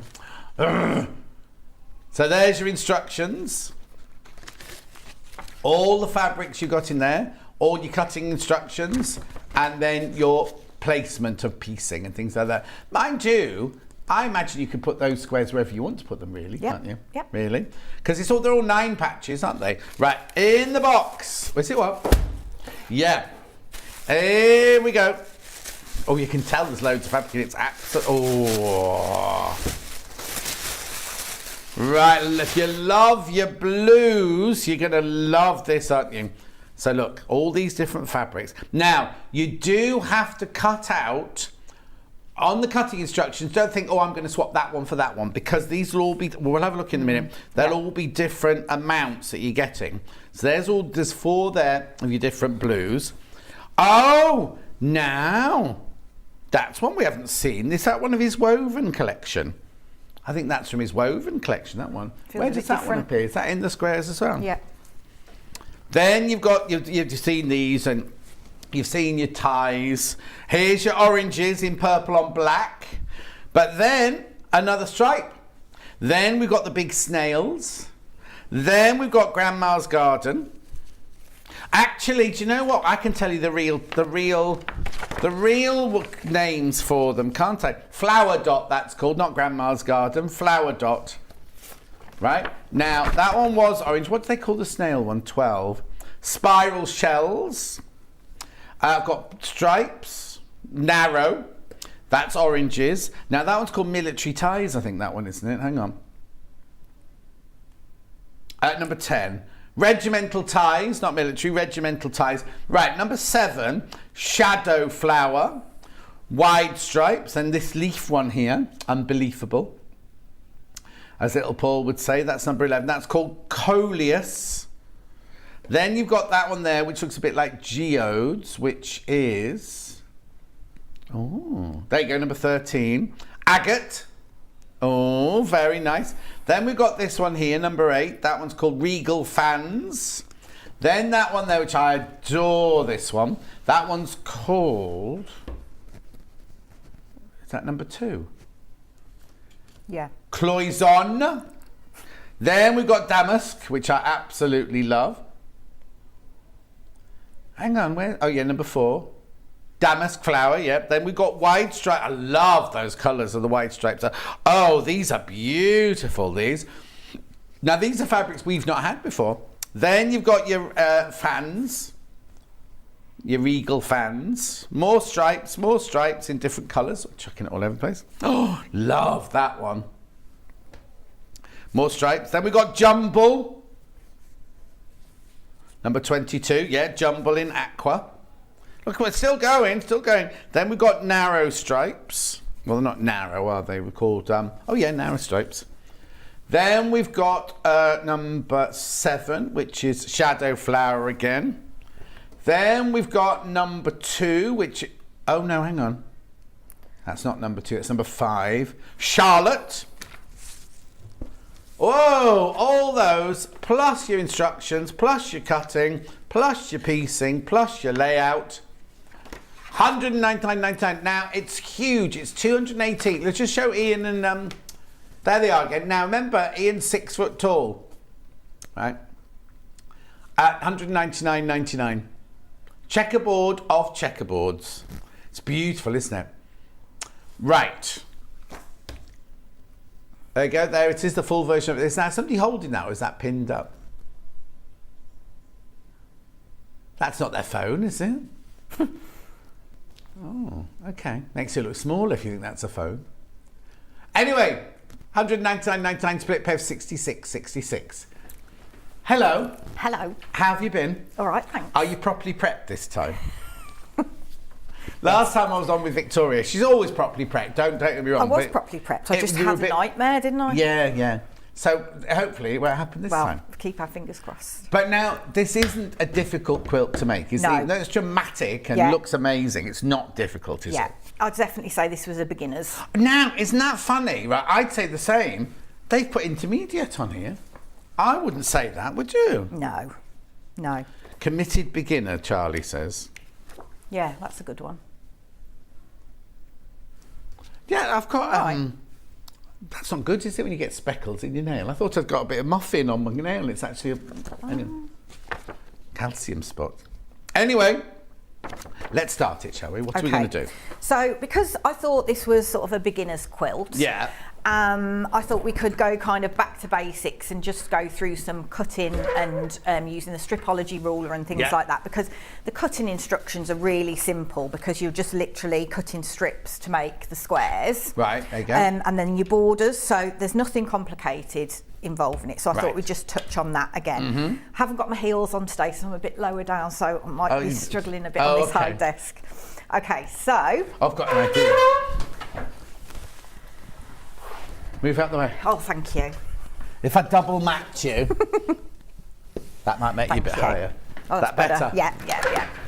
Okay, so when you, first of all, if you want to, say you fancied these fabrics and thought, I'll give quilting a go. Yeah. And the main things you need are your 24.5 by 6.5 inch ruler. Okay. Which is sort of the standard one that everybody starts with, okay? And then as big a mat as you could possibly facilitate. Are we doing graphics yet or not, Ben? Oh, getting back in now. All right then, we'll bring you the graphics in a minute. I want the graphic for the ruler first of all, please. But don't, Charlie, don't.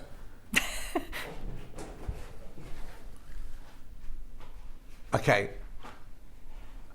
The graphics for the cutting mats. We've got the cutting mat especially for the hour as well.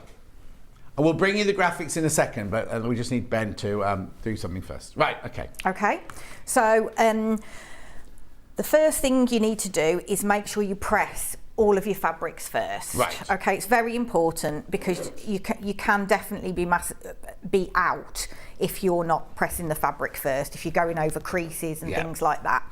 So the way I tend to do it is so the fabric, so this is classed as your width of fabric, which is generally sort of 40 to 44 inches depending on the manufacturer. Yeah. And these are your selvages at the side. Okay, so that you'll always know that that's the width of the fabric. And I judge the length of the fabric by where the centre crease is. That's how I remember how to measure it. And one thing I'd say is with kits, I would always go through each piece of fabric, double check the measurements are right for them, and just label them up in terms of the numbers that correlate with the things. And then you can make sure that if there's any discrepancy with one of them, because you'll never, once you've started cutting it, you'll never know whether it's a discrepancy with fabric. This is just a general quilt kit thing. Sorry, that's me making all that noise. Or whether it's something you've done yourself. Yeah. So you press it, so it will come folded, so you press it and you want to press that centre crease in. Don't open it up and try and press that out and cut it. So you want it folded, okay? Then what you do is you have it flat like that, make sure it's all nice and flat, and then you take your ruler, which goes the whole width of the half width of fabric, and then you line up one of the horizontal lines against the crease of your fabric, and then just double check it looks right at the top, okay? Yeah. And then you just take a slither off the edge and just make sure that that's not kind of underneath your ruler and that's sticking out, so you get a nice straight line. Yeah, make sure you're leveling off both edges. Yeah. Right, so you put your hand spread out as far as it will go here, just making sure that you're not having your thumb or anything too close to the edge. Okay, then you, so I've got the, have we got these in the show? No, I'll tell you, we haven't got that one in stock at the moment. I've got the clover. I'll put that in a minute when Ben comes back. Yeah. So you must always make sure that your blade is in unless you're cutting. So as soon as you put it down, you need to get into the habit of closing it. It's very important. So what you do is you retract your blade, keep your fingers spread out, go up about a third. Okay, keep the rotary cutter where it is, move your hand up to the middle.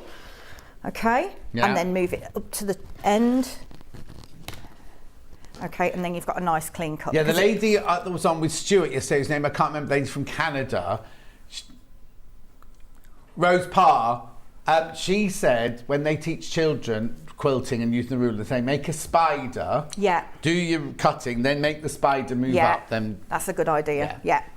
Okay, because if you keep your hand just there, and then by the time you get into here and you're putting pressure on, your ruler can start moving up the top. With everything, you can all go wobbly, can't you? Exactly. So then, what I do is flip him over like that, making sure my edges are still level. And then, say if I wanted to cut a 2.5 inch strip, then I'd use this edge of the ruler because this has got a 1/2 inch marker on it, which is useful if you're cutting 1/2 inches. Okay, and then you make sure your vertical line is exactly along that cut line. And then again, move up the fabric. Okay, now what I tend to do is instead of moving this fabric then, so if I'm cutting another row, instead of moving this fabric, I'll move this fabric and then cut this row. Okay. And then it makes sure that that edge stays straight. Okay. So that's the first bit. So these rulers, I use mine all the time, this one, and this is kind of the main one that you get. What I'll do, sorry Victoria, what I'll do is at the end I'll sum up all the tools that she's used, just because we're having a few issues with the graphics, we can't change the graphics at the moment. So as soon as we can, I'll go through everything, the rotary cutter, the ruler and the mat that we've talked about already. Okay. So another brilliant tool to have is the Stripology ruler. Yay! So I use this all the time as well. Yeah, you'll find all these on pre-order. If you want to get yours now, you can get it straight away. That everything's on pre-order without me putting the graphics through. Yeah, so this makes sure that your fabric stays where it is and you just literally cut. So, so you can get the job done a lot quicker. It's particularly good with this quilt because you can, you're just cutting the same width strips the whole time. So it's good for that. Right, so what I'm going to do now is I'm going to take my fabric and I'm going to fold it like that. Right, so you don't go right to the edge with it then? No, I just make sure that I've got my selvages hanging over the edge just so I can see that it's kind of straight. Yeah. And because if you put it like that, say, that's obviously an over-exaggeration, you're not going to get a straight strip if you're off, okay? So I just use the selvage as a guide. So I'm going to line my bottom edge of my Stripology ruler, marking up with this folded edge here. Okay. And which side are you working from now then? The cut edge that you've done, or does it not matter if you haven't squared it off? So it doesn't matter if you haven't squared it off. Okay, so you could do this right at the beginning. Yeah, you wouldn't need to square the edge off with that ruler. You could just go straight for this one. Right, okay. So on the 0 mark here, I'm going to line that line up exactly along the fold of my fabric there. Right. Okay, and I'm making sure I've got all my rough edges in. Right. And I'm going to retract, open my blade, and I'm just going to go up. I'm just going to go again because this rotary cutter hasn't got a very sharp blade. Okay? And whose rotary cutter is it? Mine. So if I wanted to cut 2.5 inch strips, can we see? Yeah, you can see that. It's in the shot.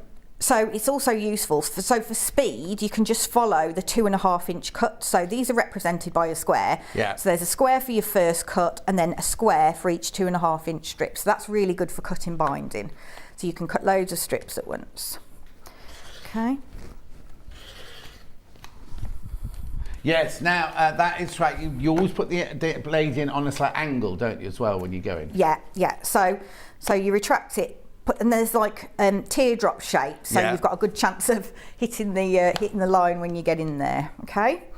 So then obviously you can do. There's also 1.5 inch markers. So you've got your stars across here. So if you want 1.5 inch strips, you just cut along where the stars are. Yeah. You can do full inches. You can do half inches, and there's also a 1/4 inch marker here. So you can do like 1.25 inches or 1 3/4 inches on it. So Yeah. it's really versatile. So let me just cut But if another you 2.5. do the 3/4 one, you have to move it each time you've cut, don't you? You can't just keep going across, can you? No, you have to. But the advantage is that you keep your fabric completely still. You're not moving of course. it at all. Yeah. So and then what you can do is, so I've got my 2 strips cut there. Is you can then, so if it were me at home, I'd turn my board round so they Yes. were, and I obviously wouldn't move the fabric then if I could just turn the board round. And then you can line that up with the bottom edge again and make sure that that edge is nice and level.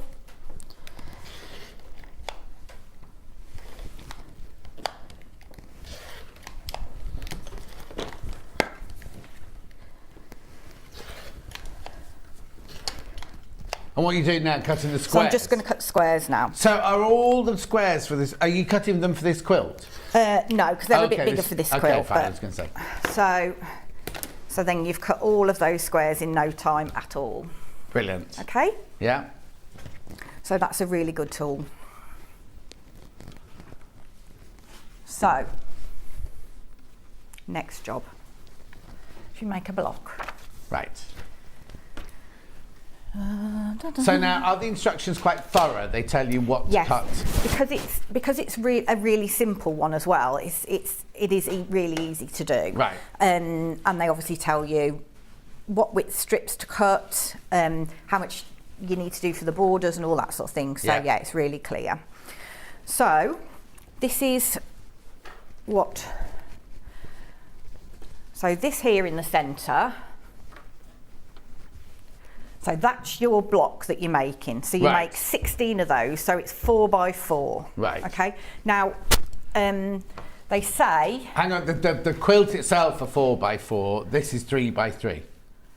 Yes. So. So you're making 16 of those to make, when you make the quilt, there's 16 of them. Yeah. But the actual block you're making is only 9. Yeah.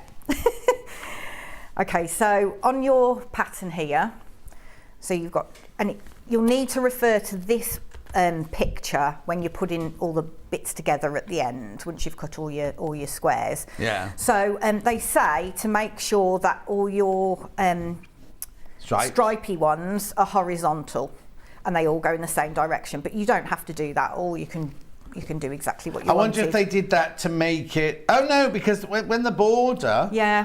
The border goes across the bottom. Yeah. Isn't. I was going to say maybe it's because all the stripes on the whole quilt all go the same way, but actually they're not, are they? Because the ones on the border aren't. No. I'd probably rotate every other one. Oh, would you? So you'd still make the blocks. So you'd still make the blocks with all your stripes going sideways. Yeah. But then twist them when you're sewing them together. Yeah.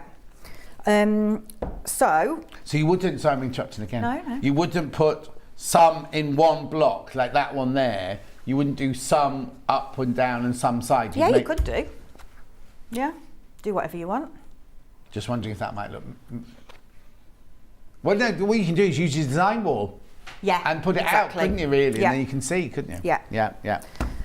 So, Right. so this one is just like a mini sample that I've just Yes, put the of course. borders on. So you obviously wouldn't put the borders on until the end of the big quilt. Unless you're making 16 big cushions. Yeah, you could do. That'd be good, wouldn't it? Be lovely. If you had like a craft stall or something, you could make a load of cushions from it. Okay. Oh, I was thinking of if you did a yoga class or something like that, you could have all the 16 in the class and everyone could have their own cushion. Posh yoga class. You'd have to make sure you washed them after that. Oh, yes, yeah. I don't think you get very sweaty doing yoga though, do you? It depends how you do it. Also, you could do hot box yoga. Do what? It's when you go into a room and they turn all the heat up and it's like boiling hot, yeah. Right. So. Right, so the squares on this are bigger than the squares that you were just cutting, weren't they? So Can you these are the still do actual them on your size squares. stripology? Yeah, yeah. So they're a full unit rather than like 2.5 inches or whatever. Yeah. They're a full unit. So I'm just going to position these. Which one am I making? Here we go. Okay.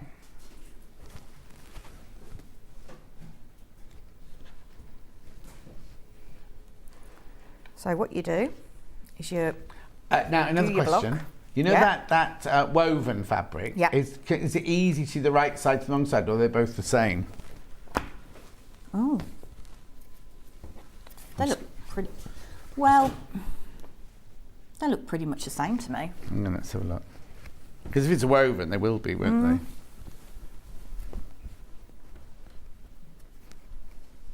So the threads, the colour rather than them printing on the Yeah, top. yeah. No, they're the same back and front, so you're all right. Yeah.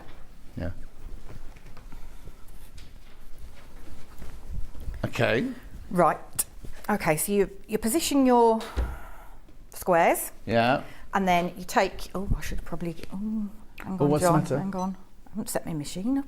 Oh, honestly, you had a long break. It's Quilt. It's because you have to turn it off to bring it Yeah. in here, isn't it? What are you looking for? Are you looking for your quarter-inch stitch? I know. You got it. You go Yeah. to Quilts. Actually, I might just do it on there. You sure? It doesn't matter. Yeah. Okay. So you want to be using a 1/4 inch seam. Yeah. So if you're a beginner, and a lot of people tend to use the standard foot on their machine and use like one of the Hang on, we're like, just coming into that. guides as a 1/4 inch.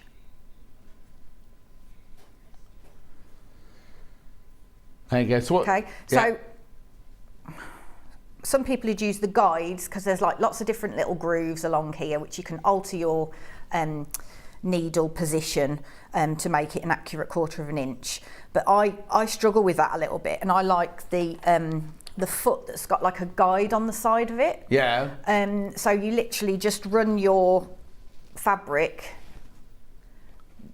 down there, following the edge of the metal bit. That's good if you're going down edges of fabric. Yeah. But the one with the guide sometimes gets in the way, doesn't it? If you're doing a half square triangle, you're going across and it's not on the edge of the fabric. So if you've got a line, you've got 1/4 inch either side going diagonally, sometimes gets in the way. Some machines have 1/4 inch feet that don't have the guide on as well, sort of thing. But so use it by all means when you're using the side of the fabric. So on the straight edges, but if you needed to sew, for example, across there, then you wouldn't use that. No, You'd exactly. use your straight stitch with, or if your machine comes with a draw it 1/4 on. inch foot, Yeah.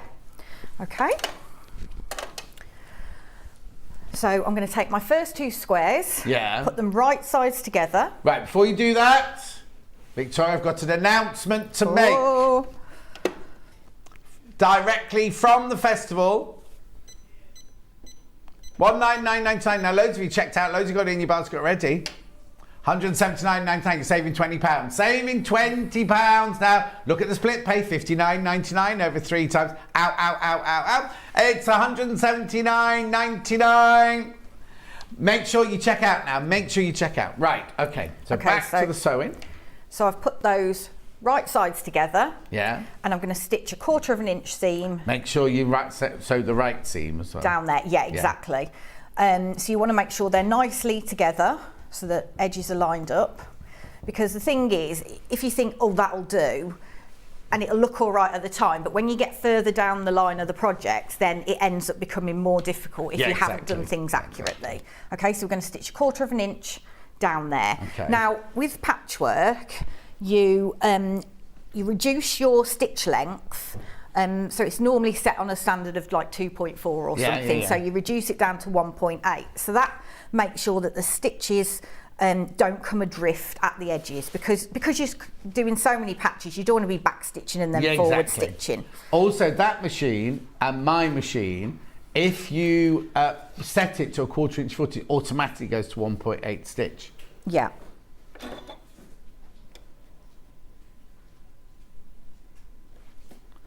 You all right? Yeah. Thanks. Okay. So I'm just using the quilting foot with this, just so I don't have to change it later. But you could use the quilting foot if you wanted. This is a nice machine. You mean a walking foot? Yeah. Sorry. Yeah. Okay. Oh, it lifts itself up and everything, doesn't it? Yeah. Okay. So I then position. I keep them positioned as I go, Of course, just yeah. to make sure that I'm not going adrift. Yeah. Okay, and then I've moved that one onto there. Yeah. Charlie and Hattie are moving into my house when I go on holiday. Charlie, director. Ah. And they came yesterday to have a look round to check everything and see the cats and everything. And all he was interested in is, where's the sewing machines? Where are the sewing machines, Kat? Where will the sewing machines be? And then afterwards, like when we got home, we then missed go, oh, I forgot to ask, do we have to water the plants? Oh, I forgot to ask, do we have to lock the door? Oh, I forgot. So all he's interested, he only came over to see the sewing machine. Where are you going? Huh? Where are you going? Oh, just Kefalonia. Oh, nice. Getting a few holidays in this year, aren't you? 2. Okay, so again, so I've done that line. I'm going to do the next line.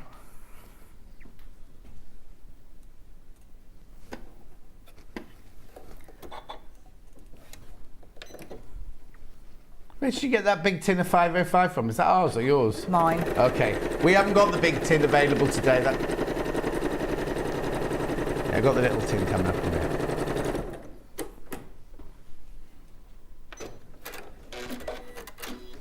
Okay.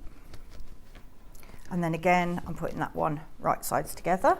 Although it doesn't really matter with this fabric. Ooh.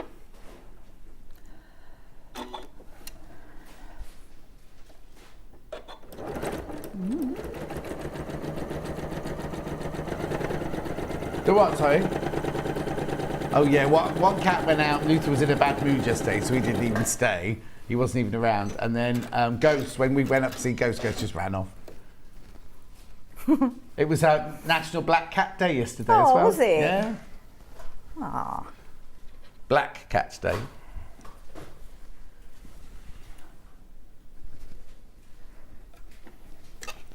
Do they lose a lot of hair? Or Yeah, are they... loads. Yeah. Norman and Nellie didn't really moult at all, so I never had an issue with it at all. These two, like the other day, they slept on the end of the bed. In fact, they slept there all night. And the next day, I just had to change the sheets because they were just covered. Yeah, we've got a black Labrador and he molts. Like, you'll Oh, so that black Labrador that you do your pictures of, that's yours, is it? Well, I've done a few black labs, so yeah. But yeah, we've got one. Okay, so I'm just doing exactly the same, so you can see how easy this is. Yeah, it's exactly. And this is kind of a good project if you're a beginner, just to get your accuracy up. Yes. And it's obviously nice and simple. Yeah. Kind of a bit of a confidence builder. Okay, right. Okay. So in the instructions, it says to press rows 1 and 3 to the left, and then the centre one to that side, and that enables you to match up these seams nicely. Okay. Okay. So when you, I'll move this onto here actually, so I can show this.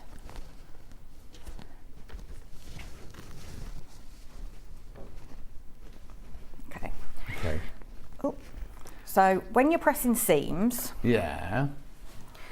it's quite tempting just to go like that and press them that way. Yeah. But what can happen then if you do that? You can get like like a little pleat, and it's impossible to get out. Right. Do you know the story about when we were at Quilting? We used to have to press for you, didn't we, back then? Yeah. And I did exactly that on a Joe Carter quilt that she's then cutting things out of. Yeah. And it literally folded over. We didn't sit, and then she cut it. And of course, when you cut it, then it cut a great big V. Yeah. She couldn't use it or anything. Yeah. So did you set your seams first, or did you? Yeah. So I'm going left with this one, aren't I?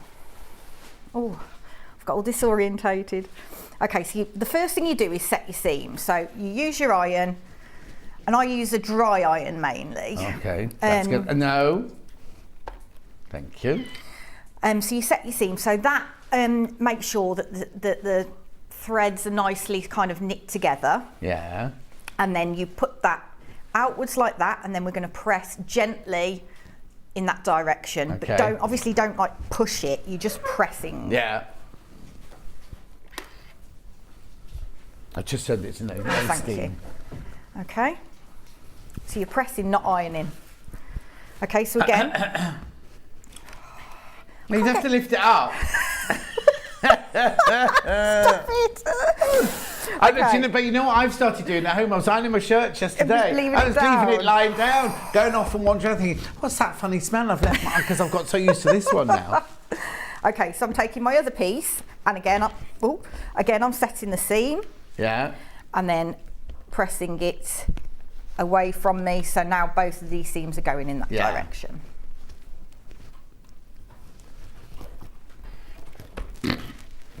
Don't worry. Okay, so I'll do that one with that.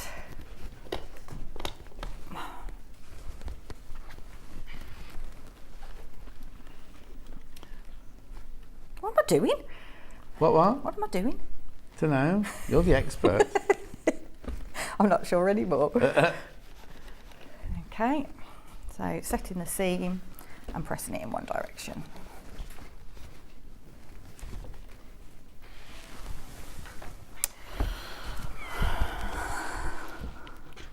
Okay, so my centre row now needs to go in the opposite direction. Okay. Obviously, it doesn't.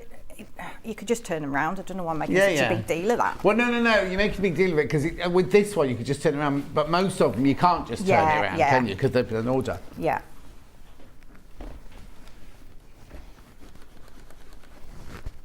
Okay. So if I turn them over. In a second, yeah. Because I know a lot of people know this already, but if you haven't done quilting before. Right, so these are going in this direction, that there, that there. So this enables you to, when you join them together, you can nestle the seams. Nestle. They don't nest, they nestle. Okay, so you can feel it. Because they shouldn't say nest. It's get rid of that orange writing, pink writing. Because we can't see what Victoria's doing. Anyway, go on, carry on. So what you do is you can feel them joining together. Now you can pin it if you want, but I tend not to because I just prefer to have the manoeuvrability when it's on the machine. So what I'm going to do now is stitch 1/4 of an inch across here. Yeah. Okay.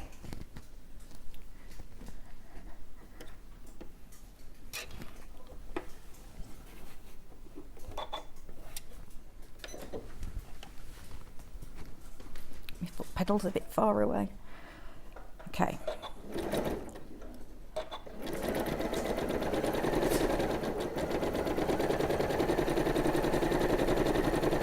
And then when you get to where the seams meet, just make sure that your bottom seams aren't being pushed in the wrong direction because they need to be facing away from each other.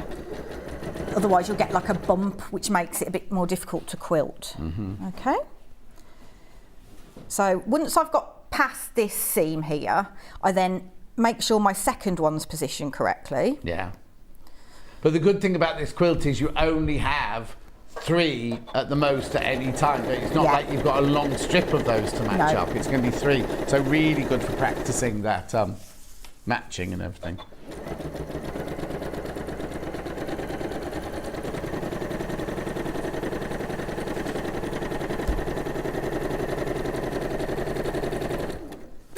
Okay.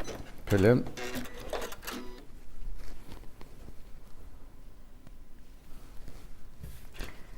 Right, and then I'm going to press these seams.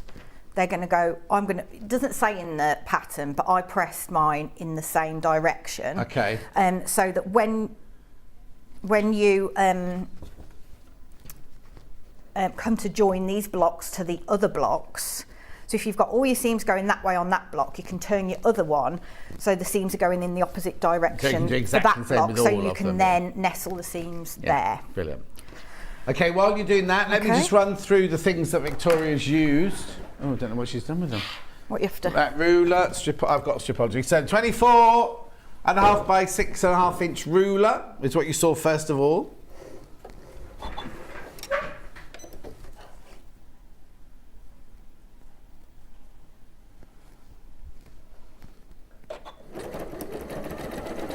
You've got the non-slip grips on there, you've got your 1/2 inch on one side, 1/4 inch on the other side, you've got all your angled lines on there and everything.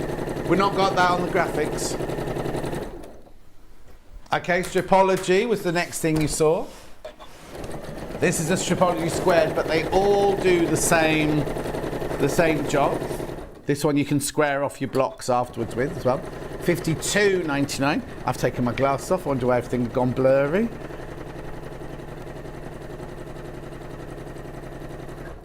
£52.99. Then the other thing I was going to show you was the rotary cutter.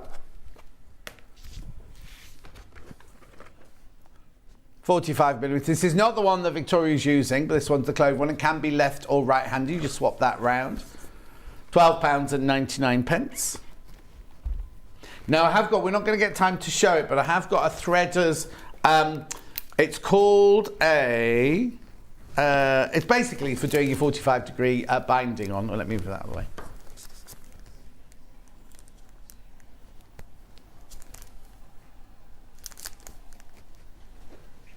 Maybe you put it in, it was in a different hour.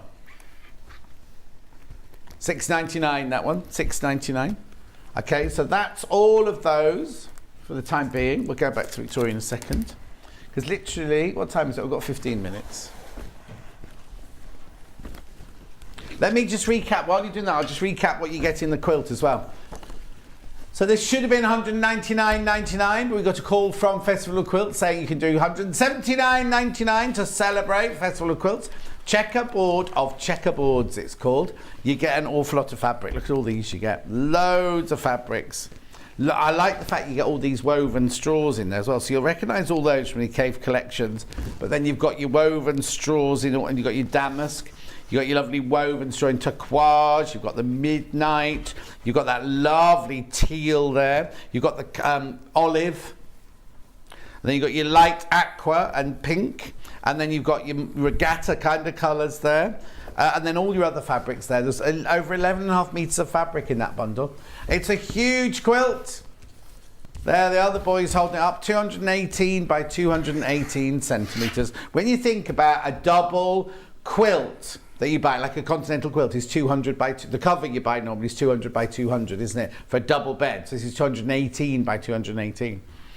Right, okay, so next please. Okay, so once you've made your 16 blocks, you then join them all together as we've talked about. So I've pressed the seams all in this direction. So the next time you put one onto it, by the side of it, you'll turn the other block that way, so then you can do the seams like that.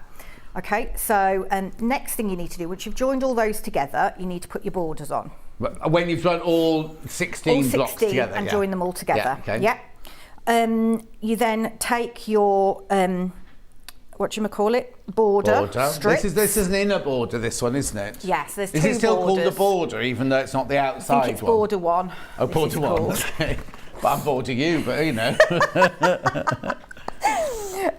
So what we do here now, this is when I first started quilting. I went to a lesson, and I could not work out what if this wasn't long enough and this was a different length, how on earth I was going to get how you would sew that onto there. You'd be like, so because I've used quite a generous 1/4 of an inch seam here.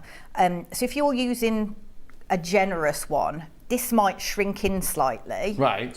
Because everybody's machine's different. And if you find that this is longer than your quilt, then you need to stretch this, ease it, we call it, ease it, not stretch ease it in to fit the length of your Right, strip. Don't sew it on and cut the end off your border. No, so you don't want to be doing this, so sewing it along like that and then cutting it off, because you won't get a square quilt, okay?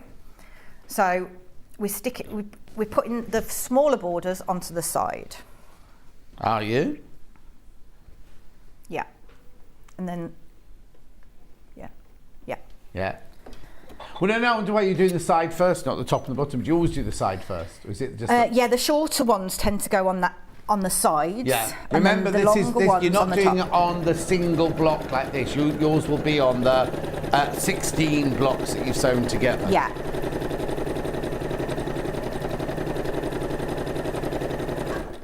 I'm not taking my own advice there. So if, for instance, like I've done here, my block's slightly bigger than my border, then you just need to stretch your border fabric Yeah, so slightly basically you need to make them fit. Yeah.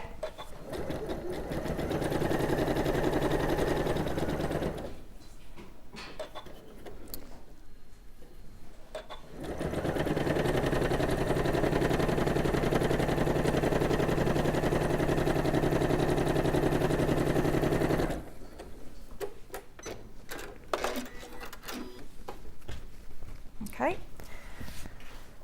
So then you, I could have probably done them both at the same time, but still. Okay, so then Well, it's all right, because in a minute we can jump to your the quilting one that you've made, the quilting part, yeah. Okay, so what you do then, so you set the seam again and then press outwards. Okay, so what we do is, so then you add your, so you fix your other one on the other side. Yeah. And then go top and bottom. So by the time you've got your seams in there, that will fit. Yeah. As will that one. Yeah. And then what you do for the outer border, you've got like little fussy cut cornerstones, yeah. So you basically, so make sure that, because they're from this fabric. Oh, yeah. So you make sure you cut all your squares first, and then what's left, you then fussy cut your flower out of. Okay, so for example, what I would do, so if this is what I've got left, I'd take my ruler, because I think it's 6 inches you need to cut this. Yeah. So I'd take my ruler, pick a flower, and then I'd look where my 6-inch mark was. Yeah. Put in pretty central, cut around, and then Twist, turn it yeah. round and obviously cut it that way. Yeah, we read a message saying you put your gloves on first, then you put your hat and shoes on afterwards. Who was that from?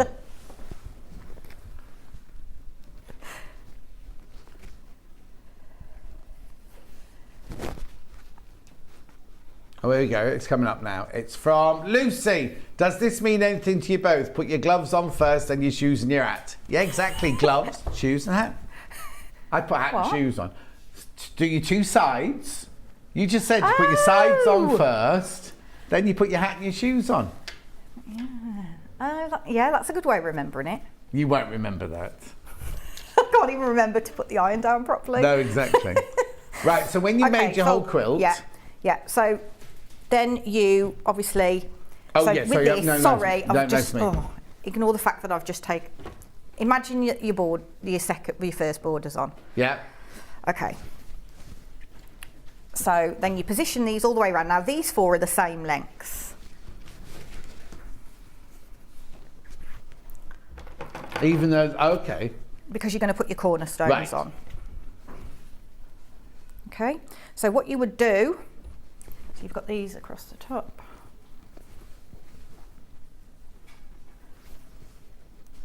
Okay.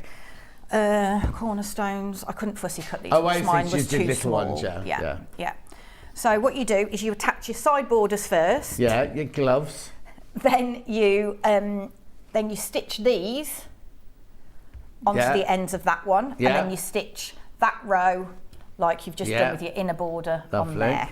Okay, so that's the top pretty much covered.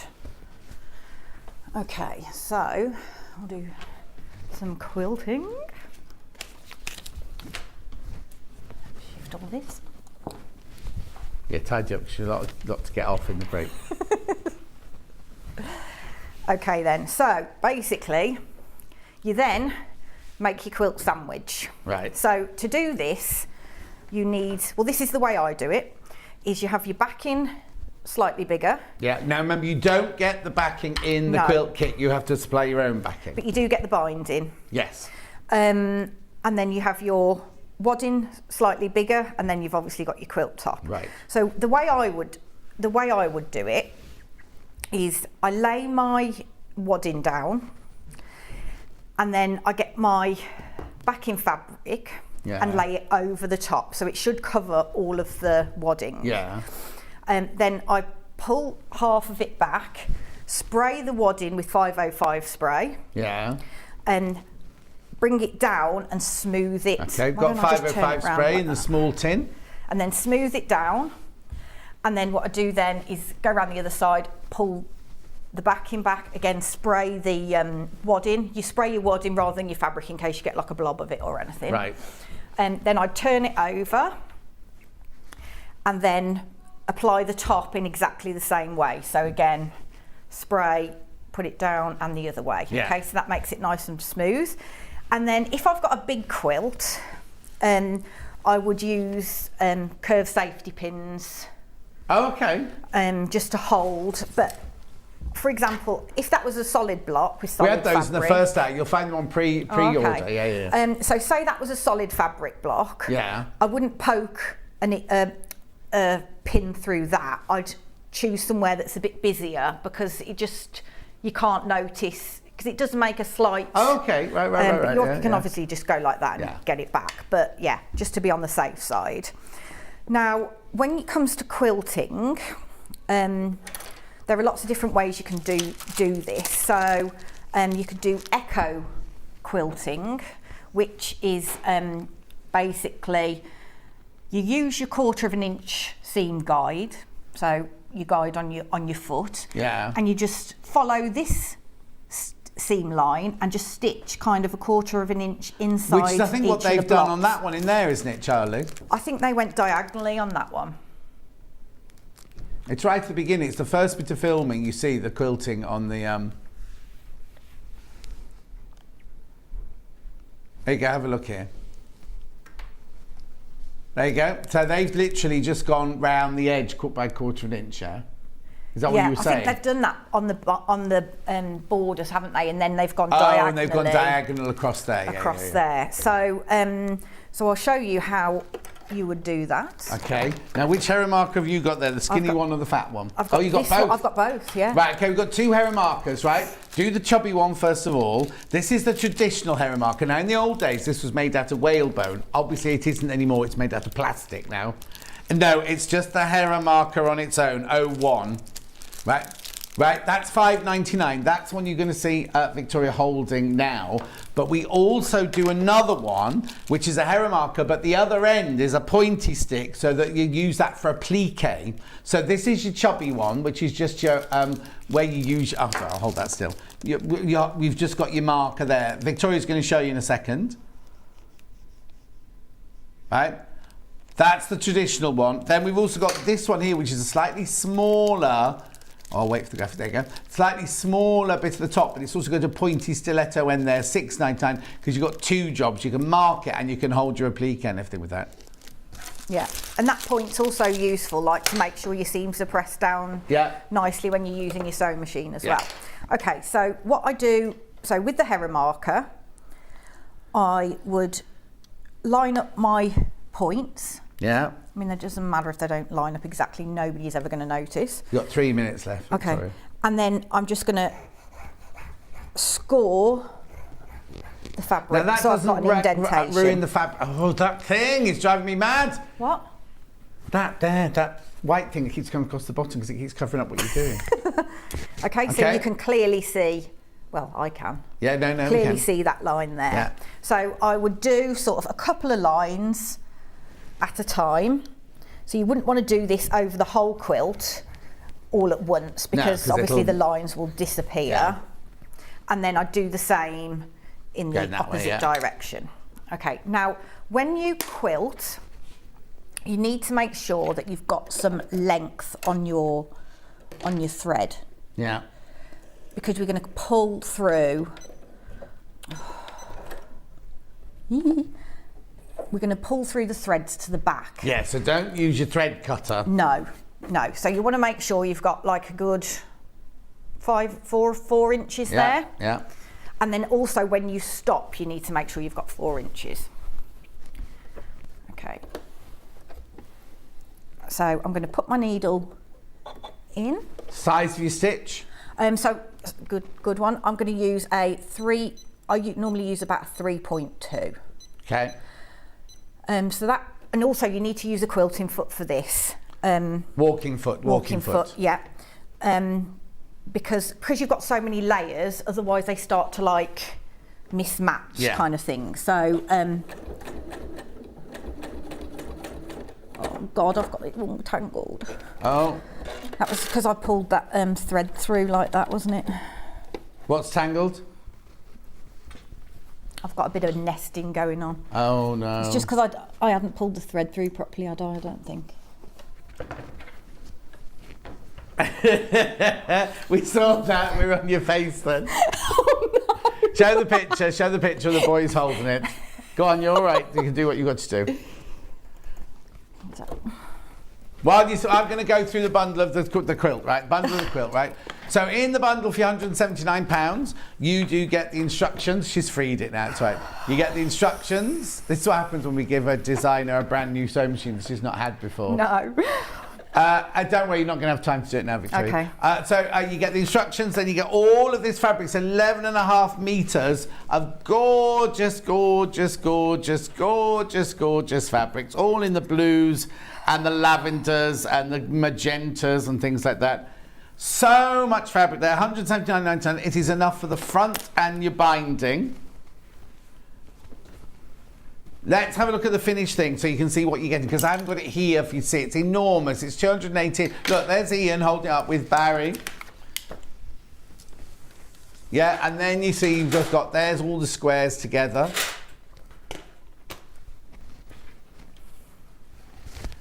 You can check the next now. Yeah, I could. Yeah. Yeah. Victoria wants to show you how to pull the threads through, but we've run out of time, that's all. £179.99, split pay £59.99 over 3 payments. Gorgeous. There's just 10 seconds left of the. You see the cornerstones there. They're fussy cut with the actual flowers on the corner there. Beautiful, beautiful, beautiful. £179.99. Oh, you can see someone's foot in that one as well. Anyway, please check out that. Lots you've got to sit in your basket. Please check out on that.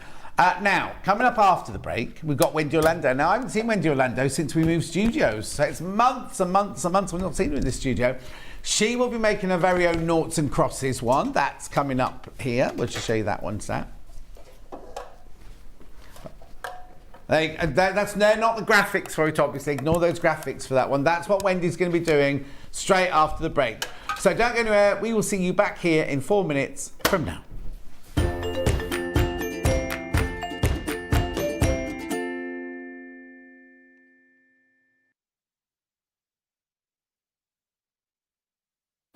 Hello everyone, my name's Cara Ackerman and I'm absolutely delighted to be here at Sewing Street. I actually originated from Hertfordshire, then went down to Hampshire and then it ended up in the East Midlands. I've been in the East Midlands for about 40 years now, which seems crazy, but 36 of those I actually worked with DMC Creative World, which was wonderful. I really, really enjoyed that. And then I decided to go freelance and that's how I got introduced to Sewing Street. I love doing anything to do with textiles, so embroidery, cross stitch, patchwork, done a bit of quilting, bag making, toy making, oh goodness, there's loads and loads of things.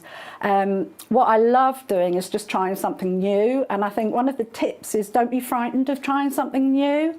You always learn from it, and you know, don't be scared of making mistakes either. We all learn from the mistakes that we make. Little bit about me that you might not know and that's a bit of a surprise.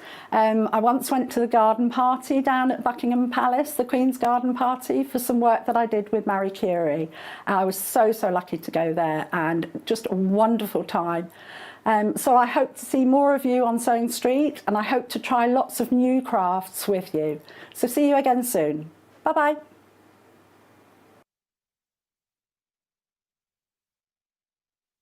Hi, it's Yvonne here. As you all know, I was born in Carrickfergus in Northern Ireland, and we're getting to that point in the year whenever I get to go home.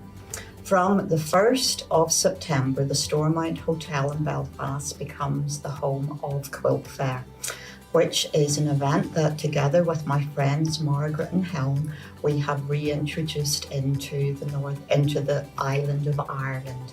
We are really looking forward to this, our second event. We have retained many of the features that you like from last year's show.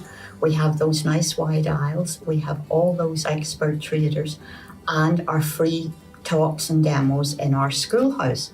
In addition, this year we have added our creative workshops, which Sewing Street have so generously sponsored for us. So this year we have added in 2 exhibitions. One of them, Old Roots, New Shoots, is from the Irish Patchwork Society. And the other exhibition is the work from our traders. It's entitled, This Is What We Do. So I really hope that I will see a lot of you there. We thank everyone for their continuing support in this venture that we have to create the best little quilt show in Ireland.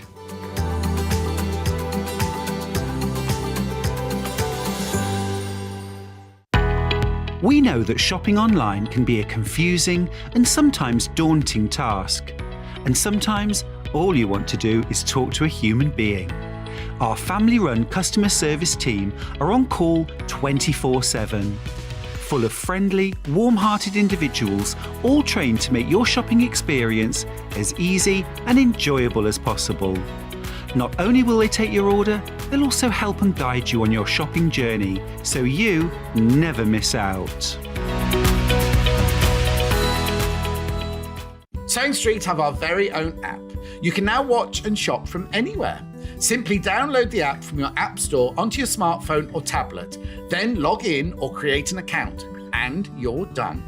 You can watch us live from anywhere, browse all our recently played items and pre-orders so you never miss out on any show deals, and message the studio to say hello at any time. And remember, you can check out as many times as you want and only pay 1 P&P all day.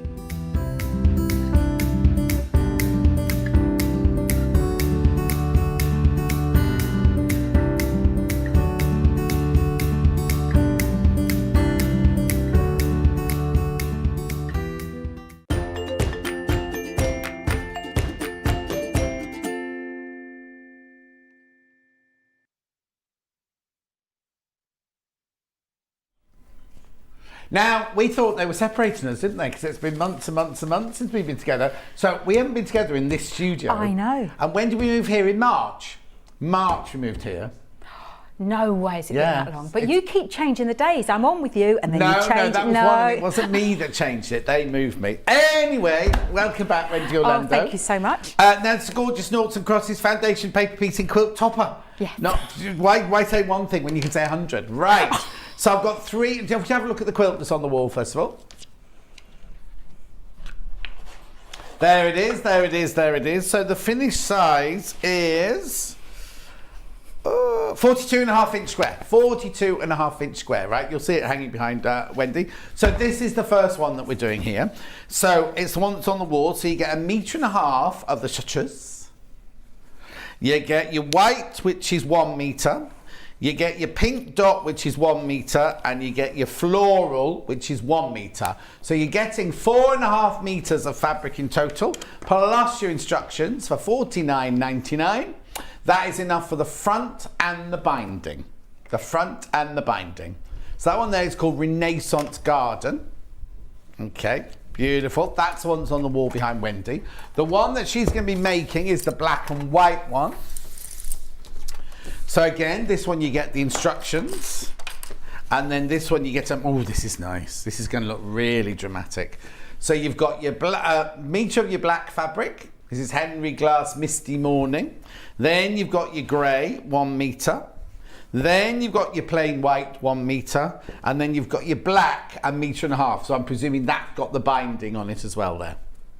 Okay, so that's your black and white one. That's one you can see being made, and then the other one is this one here. Again, you get the instructions. Also, sorry.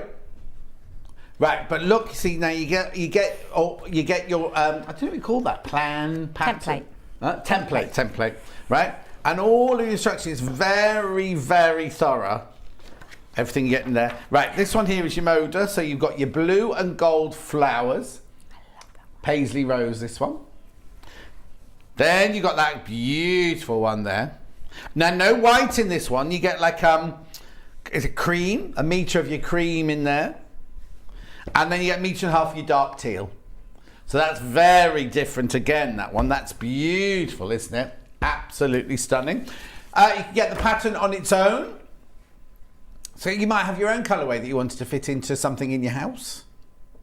I'm going to go through everything that is for sale in the hour, and then I won't have to disturb Wendy quite so much as I would do normally. So there's £9.99 for that. Right, now we've also got the rotating cutting mat in blue. Ben's favourite one. £16.99. £16.99. Lovely, the blue, isn't it? And we've almost sold out the blue. Almost sold out. We've taken us months and months and months to get the blue and the pink one in. Pink one went ages ago. We've also got Carol Doak's foundation paper piecing paper, which you can photocopy on or you can print on. 8.5 by 11, this one.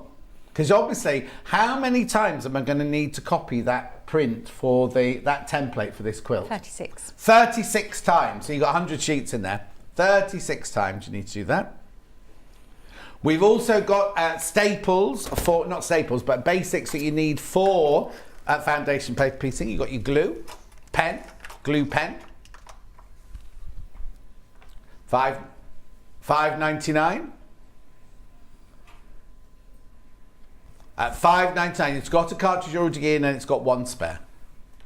Doesn't matter what colour they are because they all dry clear. You've got the blue refill, but it doesn't matter because the blue, the yellow and the pink are all exactly the same strength and they all dry clear. Well, no, because if you can't choose, if when you buy it, you could have a blue refill, a pink refill, a yellow refill, it doesn't matter. Right, then we've got our add a quarter ruler. Oh, have you got one there? Okay, right. Add a quarter ruler. We've just got this one, the 12-inch size, this one. $17.99. Brilliant. You'll see when using all this during the hour. We've got this lovely little ruler here, which is your 6.5 by 12.5 by Creative Grids. $23.99. Gorgeous. Got all the things you'd expect from a Creative Grids ruler. Rachel the ruler. I think Rachel the ruler designed that one actually. Oh, it's normally got the name of the designer on that one. Hasn't got that.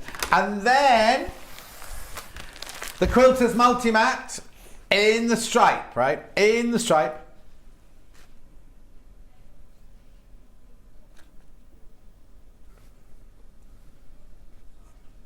Something's going wrong. Can't find the graphics for that one at the moment. Oh, is it sold out? Oh, well, we'll still use it, but anyway. Right, okay. So, Wendy, what's your inspiration behind this quilt? Well, as you know, when I first came here, two things I don't do, FPP or quilts. Right. And the first two projects I was sent was FPP and a quilt, and I'm completely hooked. Absolutely love it. FPP is short for foundation paper piecing, and it's a technique where you use the paper as a foundation and it gives you the most incredible intersections, joins, without having to do Y seams or anything like that. And for those of you that are a little bit, I don't think I can do it, this block looks quite complicated, but it really isn't.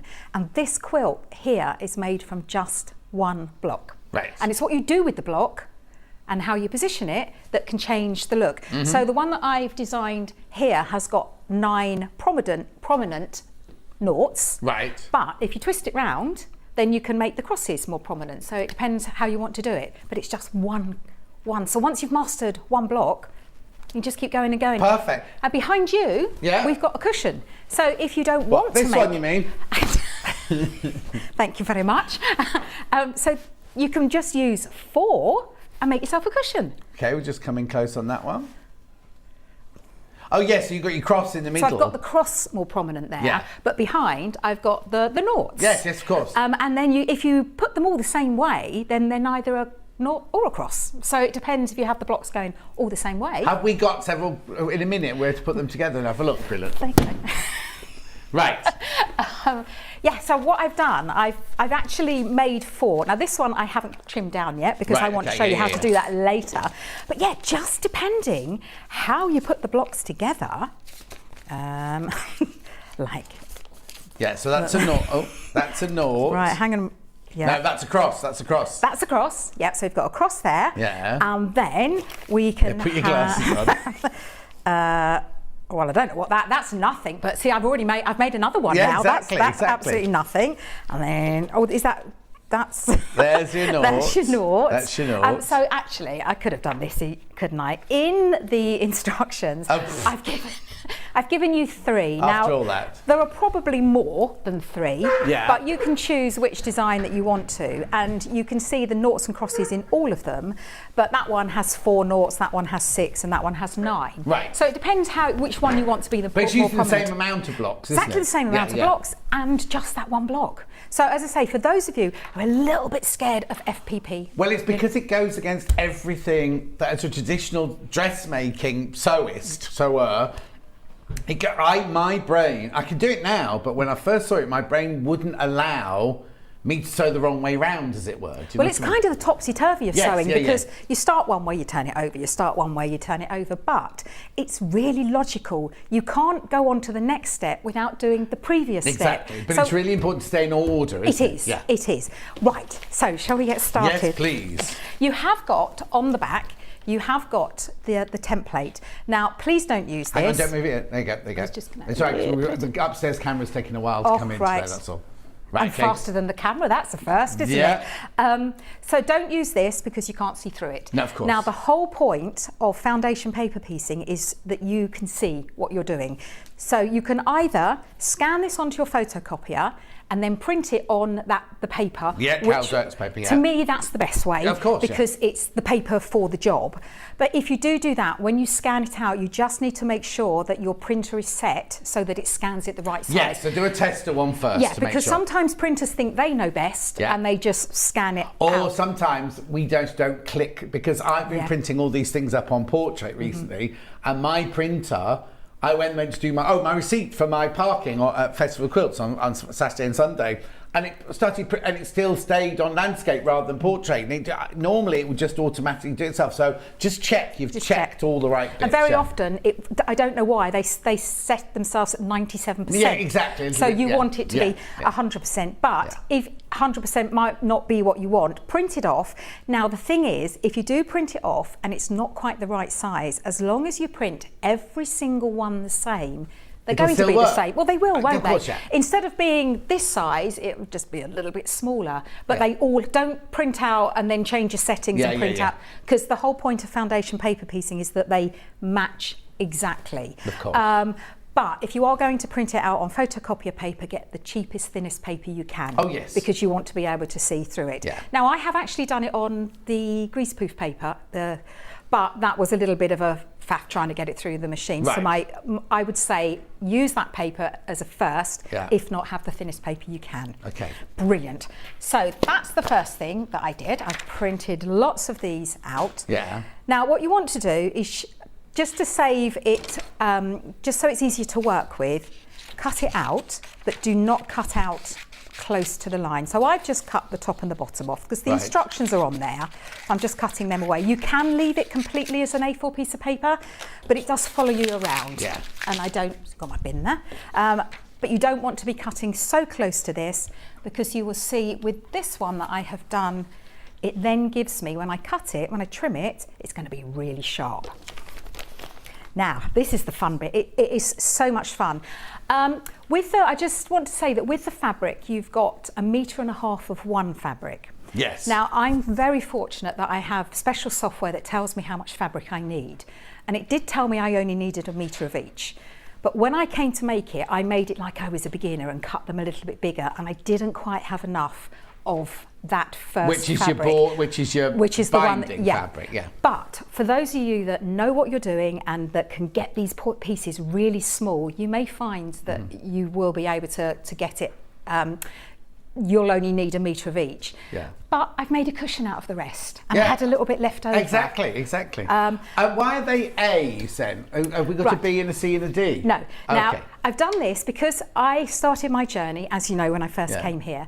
Now, normally you just have 1, 2, 3, 4, 5, 6, 7. Yeah. But if you get used to your mind thinking that you've got a letter in front of it, when I bring the next ones that have 2 or 3 pieces to it... Oh, you're getting used to the... I'm getting people used to it. So yes, a lot of them would just say 1, 2, 3, 4, 5. Yeah. But I've got A1, but you do only get 1 block. Yeah. So your next design might have 3 different blocks or 4 different blocks. So you might have A, B, C, D. Yeah. So it's just getting our mindset. Yeah, it's like I don't want you to relearn the technique. Whereas if I give it to you now like this, when we progress you on to a little bit more difficult. I just don't want people to get home going, well, where's B? Where's B then? Exactly. No, it's just the one. Okay. So the first thing you're going to do, now I've cut some pieces of fabric out. I've told you in the instructions to cut strips out. Now, the reason I've done that, it's much easier to cut strips. But again, if you know the technique, then you'll know what you're doing and you'll be able to cut the smallest pieces possible. But the strips I've told you to cut, you'll have more than enough for the width. What we need to do is we need to nick one of these from you, because Charlie's learning all different techniques. We could, because this is quite a simple one to do, Charlie. You could do this one as your first foundation paper piece in. Yeah, okay. Absolutely, because the finished result looks really complicated, but it's just 1 block. Yeah. And I haven't put any difficult angles in there for you. Right. So the first thing that we do, you're quite right, we have got an A there. You can ignore the A if you want to. But we're looking for A1. Now, foundation paper piecing is very simple when you know the logic. I need to sew on the lines, so I need to see the lines, which means I don't put my fabric on that side. Because if I put my fabric on the lines, I can't see them. So I need to turn it over and put my fabric on this side. Now, I'm looking for A1. I can see it. I know that it's probably going to be quite difficult to pick up on camera. I'm also just going to show you. You're going to be impressed with this, John. Oh, yes. Yeah, my skills. What I've done, I printed 2 plain ones off and I've put the fabrics that I'm going to use. So that was the one that I've made. Right. Don't laugh at my drawings. I'm laughing, I'm confused. Right, so I need to know where to place the fabric on here. Now, it does give you, in the instructions, it tells you where to place them. So on here, it tells you fabric A's here, fabric B's here. Right, okay, yeah. But I forget that, so I've actually put what fabrics. I've labelled them. So that was fabric A, that's B, that's C, and that's D. Right, okay. But I've drawn a little picture. So 2 A's, you've got 2 A's then? As in you've got A, 1, 2, 3, 4, and you've got fabric A. Oh, see, now I'm confusing people. I know they'll know what they're doing because the instructions are very, very thorough. So the first thing I'm going to do is look for A1. Now, he's there upside down, back to front at the moment. Yeah. Now, the first piece of fabric that you put down is the only one that is the right side facing up. All the others are right side facing down. Now, as you can see, I have a strip here. Now, you can either work out roughly how much you need and then pre-cut them, or you can cut them and then trim them, or you can just cut them, sew them, and then cut them off after. It doesn't really matter. Yeah. Now, this, if you can put this in your basket, if they're still there, this is your friend with foundation paper piecing. Because although you can pin... Oh, we can't change graphics. It does hold everything in place. So I'm looking for my A1. I've got my... I should have said that the dotted line is my 1/4 inch seam allowance. So I must make sure at every single point that my fabric goes beyond that. Oh, okay, not the solid line, you go as far as the solid, outside line. Exactly, the solid lines are stitch lines. Right. As I say, it does all say in the instructions, and the dotted line is your 1/4 inch seam allowance. Yeah. If you go beyond that, then when you trim it off, it's going to be a really crisp edge. Yeah, exactly. So the first because it'd be awful if it was just that 1/8 of an inch too short. And it, well, I have done that on one of my blocks, and it doesn't really matter as long as you are within the 1/4 inch seam allowance. But it looks, I like everything to be perfect. But I must have been having a funny 5 minutes. No, I love it. I love it. The bit where you trim it down to that final look, because the edges all look a little bit frayy and everything, and then you trim it down to that final thing, and perfect, it's lovely, isn't it? It's perfect. So I'm looking for A1, and I've got the line that goes between. I say it's going to be difficult for you to see, but it's here, and then there's a line which is my stitch line between A1 and A2. I want to place my fabric so it's 1/4 inch above that line, because I'm going to sew on that line. If I put it on the line, when I sew, it won't catch it. Now, I'm going to put a bit of glue on that A1 and along the top with my 1/4 inch seam allowance. And the reason I'm doing this is because I want to make sure that it stays and it doesn't go anywhere. Now what you're looking for, and if I turn it over here, I'm looking for the fabric to go beyond that dotted line, 1/4 inch beyond there, and then more than 1/4 inch along here. But I'm going to square this off because I just find it easier. So that's my first one. That's all done, my first one. As I've already made them, I can now revert to this rather than my little beautiful drawing. I can see what I'm doing here. So the next fabric I need is going to be this one, but I need it in the wider section because I've cut, as I say, you have different size widths so that you don't waste fabric. So I'm going to place it on here. Now, a top tip to do this is to place, you want the whole of the fabric to be over this section. Okay, so we place it on, we line it up on there and we push it back, and then we check that it goes beyond that and beyond all the lines. But if you do struggle, you can look at it from this way and just place it on there to see that it's all going to go over there. And then I'm going to put a little bit of glue on the 1/4 inch seam, but never pull it across, just dot and dab and pull it away, push it away from the top. And then I'm going to place this down. And again, I can just double check because now the glue's holding in place. I can pull that back and I see that it fits all the way. Now, I'm not a great pinner, but if you want to pin at this point, you can, but just make sure that it is well away from that stitch line.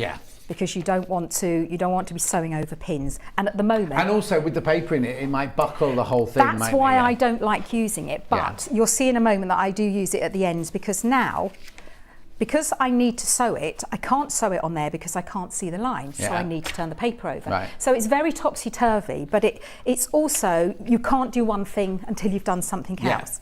And I'm going to stitch on the line between the two segments.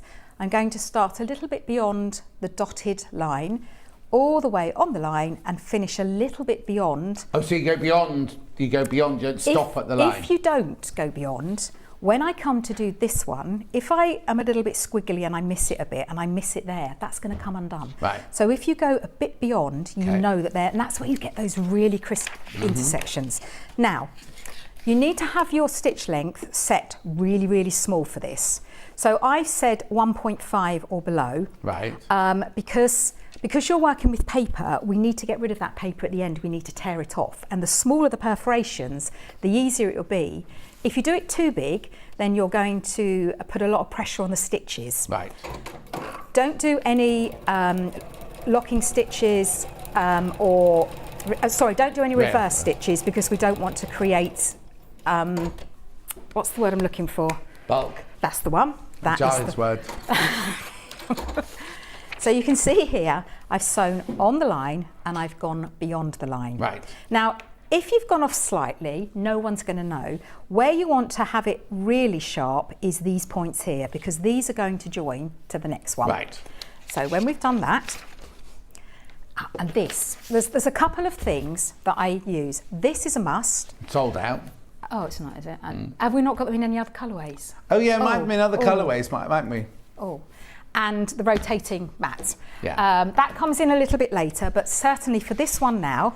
So we open it up. Now I'm going to remove this and finger press that fabric back. Now you can use a roller if you want to. Don't use a roller on the soft side, because as you press down, you're going to be stretching those stitches. If you're going to use a roller, use it on this side, but be gentle. Don't be too rough with it. Or what I like to do is I like to finger press it back and then press it with the iron. So you haven't cut anything off or anything? You haven't done any trimming? Not at the moment. Not at the moment. So this is now where it's self-explanatory. I need to put the next bit on, but that's not the right shape for me to be able to do that. So I turn the paper back over. I'm looking for the next line. So it's always the next line. So that's A1 and that's A2. I've stitched that one. So now I need to stitch that one. Now, you can use a cereal box, or you can use a bit of card. Postcard, These yeah, are yeah, brilliant. yeah. And you do need the long one because soon we're going to be doing there. So you offer it up against the next line and you pull the paper back, and then I like to take the ruler out and just press that. Yeah.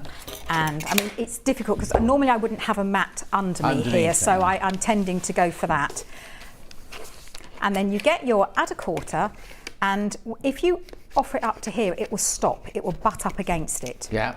And then we're going to trim this off. Right, using it. Oh. Yeah. Yes, I'm using.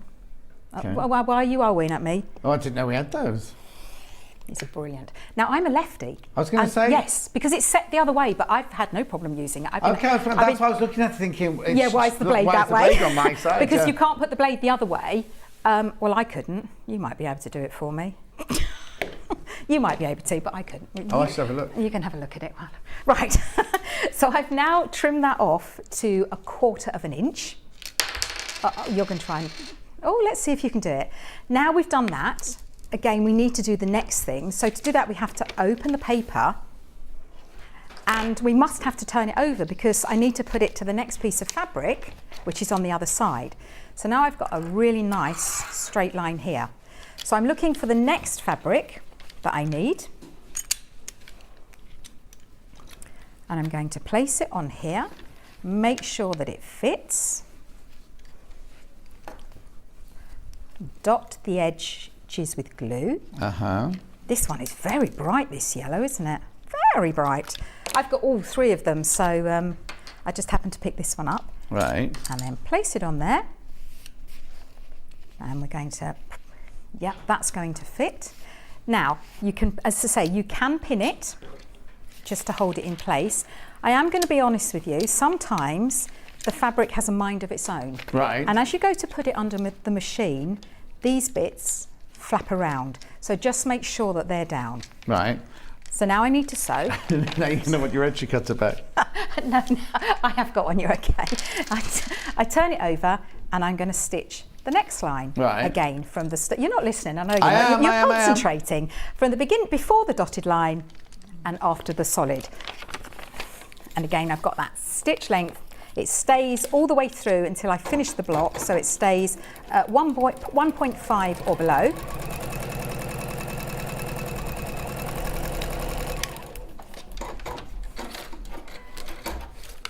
And we'll turn it over, and it's just a repeat of the process. So I'm going to finger press and pop it back and press that in place. And once you get into the swing of it, you can get a real wiggle on here. But just remember, if you've got one of these mats, to change it each time so that you've got the mat or the pressing, depending what you're doing. Yeah. So I need to put the next one on, but this one's not the right size, so I need to turn it over to trim it. Find the next line that has not been stitched. So I've done these 2, I need to do this one. And then trim off that edge. And now I'm ready for the next piece. I know you're humming without listening to me. No, I am listening. No, I know I'm intrigued by this. It's fine. Flipping... I know it's annoying you now, isn't it? So I'm going to cut that one off.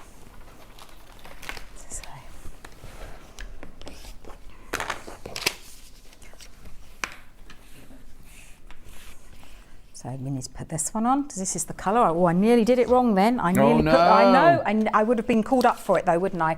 Don't worry. Everyone out there is very eagle-eyed, so they would have called me up.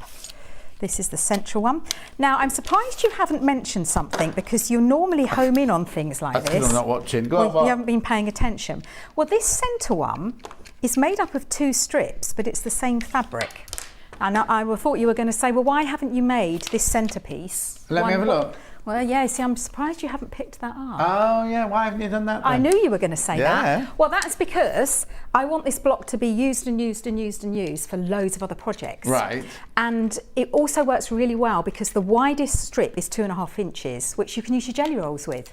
So if I did a wider section in there, it would have been too wide for a jelly roll. Yeah. There's normally method in my madness. Yeah. And you hate waste, don't you? I don't like waste. I mean, I look like I'm being a little bit wasteful here, but I just want to make sure for the purpose of the demo that I have enough fabric. Yeah. But at home you'll have plenty of time to check this, just checking it fits, which it does. Pinning it in place. So I need to stitch it, and to do that I need to turn it over, otherwise I won't be able to see the lines. So starting beyond the dotted line where there is one, there won't always be a seam line. But they're not necessarily. Right. And going beyond the stitch line. Oh, that one was following me, that one was. Right, and this is where you do need to remember to change your mat, because now I'm finger pressing this back and pressing it. How to keep a man quiet. Yeah, give him a toy. I am listening, I promise. Give him something to play with, and it's well. Have you mended it? I don't think you can make it to a left-handed one, but I think it's because the guard comes out, not to the side. Yes. The guard comes out at a straight But it's line. kept you quiet, hasn't it? Which is lovely. So now what we're going to do, I need to add the next one on. Yeah. But he isn't listening, I promise you. I am listening now. You need to add the next one on, but it's not prepared for me. So I turn it over and I'm going to prepare it. And you can see where you stitch, just follow the next one if you are following the lines. Yeah. And I won't, I'm just looking at the time, so I won't do them all. Maria says, oh, morning Wendy, morning John, thank you again Wendy. What did you do for Maria? I don't, I think it was the bag. Okay. Yes. And then Margaret says, Wendy and John together at last. I know. Well, I haven't been rude or anything this time. Not yet, but give it time. Because when I messaged and I went, 7 more sleeps, and you went, it's not the Christmas show yet. And I went, No, that was the other one, wasn't it? They took me off it, didn't they? Because Vic had to go to Thailand. Asked, I know that you asked to come move. off it. I know, and I'm sorry to make you all jealous out there. I got a massive John hug this morning. Oh, don't worry, there'll be loads of them on offer for Saturday and Sunday at Festival of Quilts. I'm taking several shirts. Oh, are you? Well, it gets very hot and sweaty in there, doesn't it? And also I've got to dress up for my talk on Sunday, haven't I? No, people don't mind what you're wearing. They just I haven't even worked out They what just want to see you. Now this time, I'm going to throw it out there. I'm going to start from the centre. Why? Why? Because I can. Okay. No, because I'll just show you that this one here, so this one that I'm going to stitch here, doesn't start at the edge. So it's not always going to start on a seam. Sometimes you have to start inward.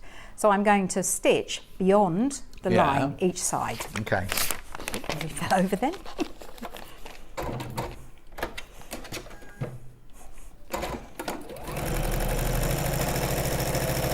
Now it does take a bit longer because you've got a short stitch length, it takes longer to get down the line. Yes, but that's exactly. fine. Doesn't matter. It doesn't matter. These are so much fun to do.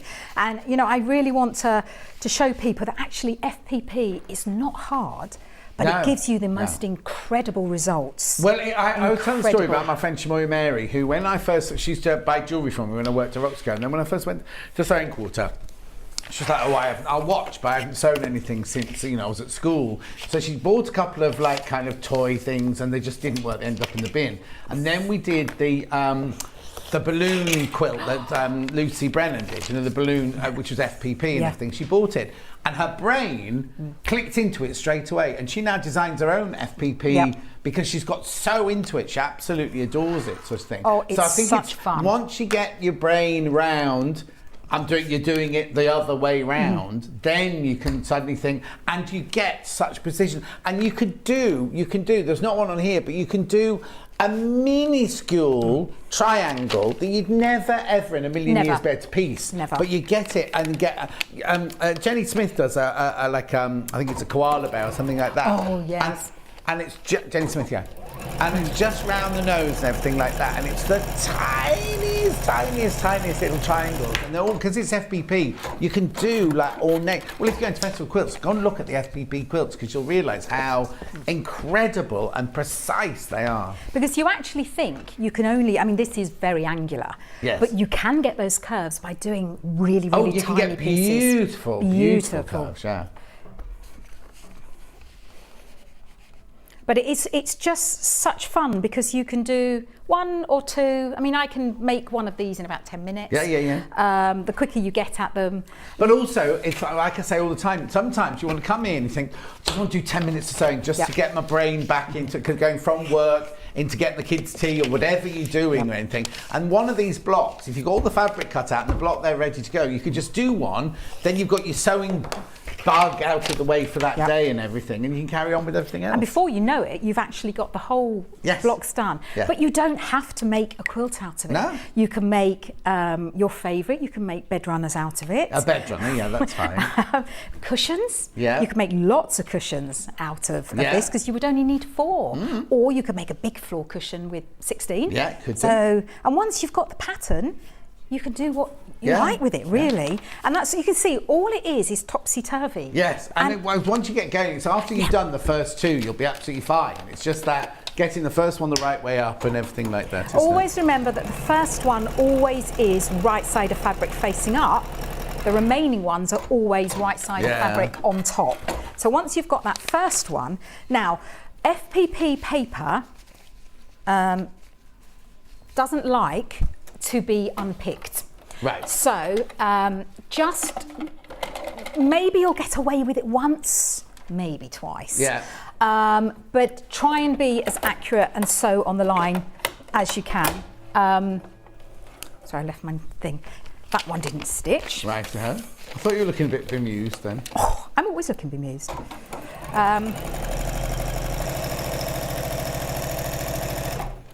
Yes, I thought it was going to play up on me, but it's okay, it's behaved. We'll blame Mark, he used it last. I wouldn't do that. I did take the thread out though, so I have. It's my fault. I threaded it. Yeah. Lo says she can't get her head around FPP. Would you give it a go, Lo? It's brilliant, absolutely brilliant. So again, I need to put the next one on. This one isn't the right size, so I have to turn the paper over in order to do that. I've got my next line. I fold it up against my ruler. Yeah. Get that crease mark. Add my quarter. Now you could do this with a normal ruler, and it doesn't have to be exactly a quarter, but these make it so much easier. Yes, no one is going to see the back of it because it's going to be against a quilt, but I know that they're there. Yeah. And I like it to look as neat as I can. Now I'm only going to show you a couple more. I just wanted to show you there is one section that has more than, it goes across them, and I just wanted to show you one of those. Right. Putting that last one on here.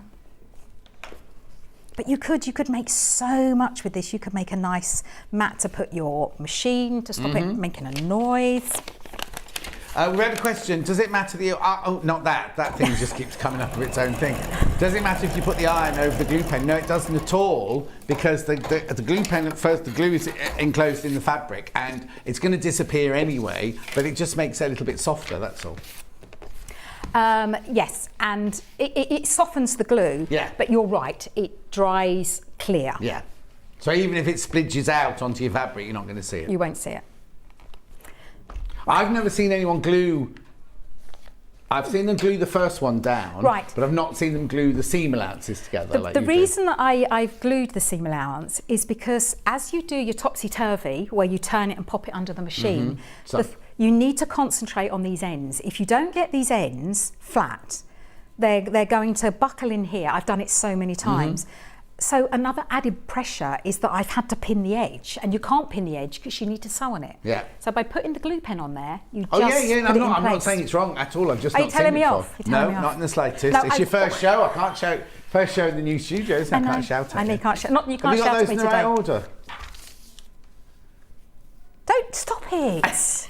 Yes, because actually it's symmetrical. So you go up and down. Now this was the one. These are the two that I wanted to show you. Now this is number 9. If you don't do it in order, if you think, oh, when you get to the end, I forgot to do that one, it doesn't matter. No, but as a general rule, you need to go 1, 2, 3, 4. Yeah. Now, always do that. But for something that's sitting on his own, all on his own, that's not going to matter. Try and do it in order, because as I say, I'm trying to teach you then to learn the process. But I'm going to do this one, not this one, purely because I want to show you what happens. No, that's fine. Now, so I've got all these horrible bits here, so I'm going to turn it over. And this is the line I'm going to stitch and do next. Right. So I put my ruler along here and I fold the paper up. But what you will see is all that fabric is trying to come and join the party. And all that's because is I've sewn beyond the stitch line. Gently tease it down. Don't yank it because you don't want to compromise the paper at this time.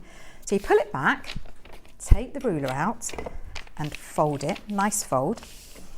And then we put this, and this is where you need the large add a quarter because that covers that beautifully now. And when I get rid of all those, I've got the most gorgeous line of edge. Yeah. Now, what colour is it next? This colour. So I'm just going to do this one. And I've suggested in the instructions that you cut them strip by strip. Don't cut loads and loads of strips out because you might find that actually you don't use them all. Yes. I promise you that once you've done 2 or 3 of these, you'll be confident with the cutting, you'll know the technique, and you'll be able to save fabric. And I'm all for that. You know that. Also, I need to tell you that the stripy thong has sold out, but we do have it in the blue dot. Have we got the blue dotty one? I've got the blue one at home. Yeah. I was going to use it this morning, and I thought, no, better not, because we haven't. No, we've got a blue dotty one now. That's my one I've got at home. Yeah, there's the blue dotty one. Yeah, that is my actual one that I have. Only because the stripy one sold out, that's all. I will. I do that. I love them all though. They're always open because I'm always using them. Right, let's back to you.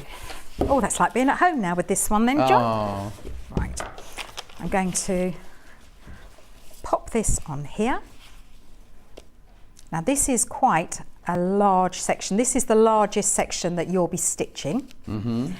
And what I do for this one is I don't want these ends to go floppy.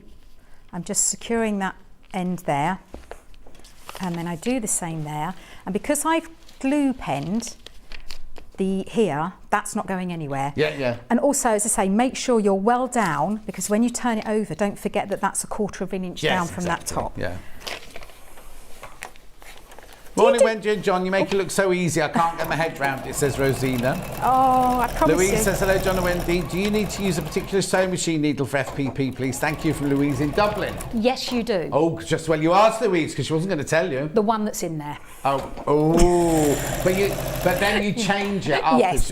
Yeah. The thing is, I just use my universal one that I use all the time, but it's not going to have such a long shelf life because you're penetrating the paper. Yeah. But I don't use a particular type of needle. Andy Lynn says, morning, John and Wendy. I've got that gold and black rotary cutter. It's brilliant for my hands as I've got rheumatoid arthritis. And my hands I feel safe with the guard there. So that's this one here that we just had on I was playing earlier. with it fine until you took it apart. No, it's fine now. No, I know you put it back Here you together. go. This is the guard she's talking about. Here, look, you see. Look. That's your guard there. See, your finger never goes anywhere near the blade. That's not the graphics for that. It's got the lock on it and everything like that. How much is it? Yeah. 10-line gold rotary cutter. Sorry, Wendy. 12.99. That's wow, good. That's really good. Very good price, that. Then, yeah. I was expecting it to be more than that, So actually. was I. And I've been having to play out there, and as I say, I am a lefty. Yeah. And you're right. No, you're right. You can use it on left or right because the blade comes straight down. It's not coming at an angle or anything. Yeah, it's brilliant. Yeah. Now, I'm not going to sew anymore because you've got the concept. It's literally the topsy-turvy. Right. But look at that. I would challenge anyone to do that without the foundation underneath. It's not going to look as crisp as that, is it? Brilliant. So what you do, you keep adding and adding and adding until you get to this stage. So this has had all its fabric added, but at this point, it hasn't been trimmed. Yes. Now I do have a little tip on trimming, and the whole point of foundation paper piecing is that it fits. It's a bit like a jigsaw puzzle. It all fits together. Yeah. So it's really important now that when you trim these, that you trim them in the same place. Now I found it easier if I look for the dotted line and just line it up so the line is right on the edge of my ruler. Right. If I try and go on the dotted line, it disappears and then I don't know if I'm on it exactly. Right. Whereas if I can just see it, then I know they're all going to be trimmed to the same size. Exactly the same. Now, this is where these are absolutely perfect. Rotating cutting mat? Yeah, because I'm always saying, aren't I, if you can keep your fabric in the same position and just move the mat, then you're going to find it's much, much easier. The blue cutting mat graphics coming in? I like this one. I got the pink one. I like this one. Well, they all do the same thing, don't they? I should really have one of each colour, shouldn't I? Oh, need a new blade. $16.99. And turn it round. And that's Margaret says she's going to do hers in plain black, white and grey. Oh, lovely. Yeah. Beautiful. Absolutely beautiful. Now, there's nothing to stop you doing every single segment a different colour. The only thing is you're going to lose the effect of the noughts and crosses. And but what you could do is you could do 4 or... No. Well, yeah, no, you could. I know what you're saying. Yes. You could draw it out and you can colour it in so you work out where the colours are going to be. But you can make all the crosses different colours. Exactly. That's what I was thinking. Yeah. Because, as I say, once you've made one or two, you'll know exactly where the fabrics are. And then do like I do, just do a little drawing. Yeah. And that is it. I love it when and that's the bit I love when you trim it down like that. But how easy is that? And then you've got your 4 pieces. Now, I'm going to make this into a cushion, just because I can, because I don't like waste. Right. So I've made that one into a cross. Right. So shall we make this one into a circle? No, that's a cross. There we go. So shall we make that one into a circle? A circle. A circle. Okay. Right. Now, in the quilts, you see that, sorry to interrupt, but that would look gorgeous in oranges and yellows, like a sunburst, wouldn't it? Be really uplifting as a sunburst. Oh my goodness, because... Do you know what I mean? Like you do, yeah. I hadn't even thought of that.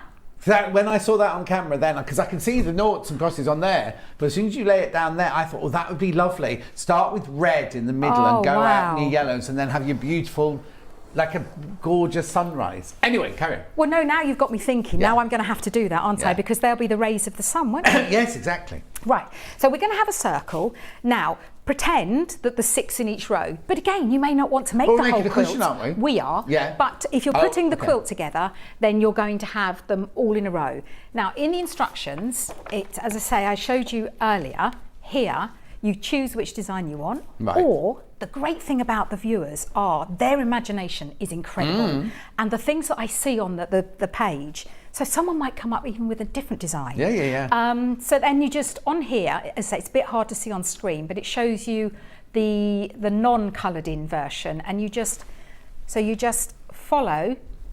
Yeah. It is there. Or you can just use the picture. Yeah. But lay them out first in their rows, and then you would join them in their rows. But I'm pretending that these are a row of 6, but we're just going to join the first 2. Now, this is where it just blows my mind, because as long as you've trimmed them together, you place the pieces of paper together. So at this point, you do not remove the paper. You leave the paper in situ. And because it's solid, then, and you've got your stitch line, you don't even have to worry about your 1/4 inch seam allowance because it's all done for you. You're sewing on the line. Yes. Now, what you can do, if you want to, is just to make sure you can put a pin through to check it comes out the other side. Yeah. Now, with that, I haven't done any of that. I just put the pieces of paper together. And if you look closely, there are a couple of points that are maybe off. Now, that was because I faltered when I was sewing. I didn't quite sew on the line. Right. So, and I know that. But for me, it's all about just sewing. It's about having fun. And it's ready to come out. I know. I don't know what it's doing to me today.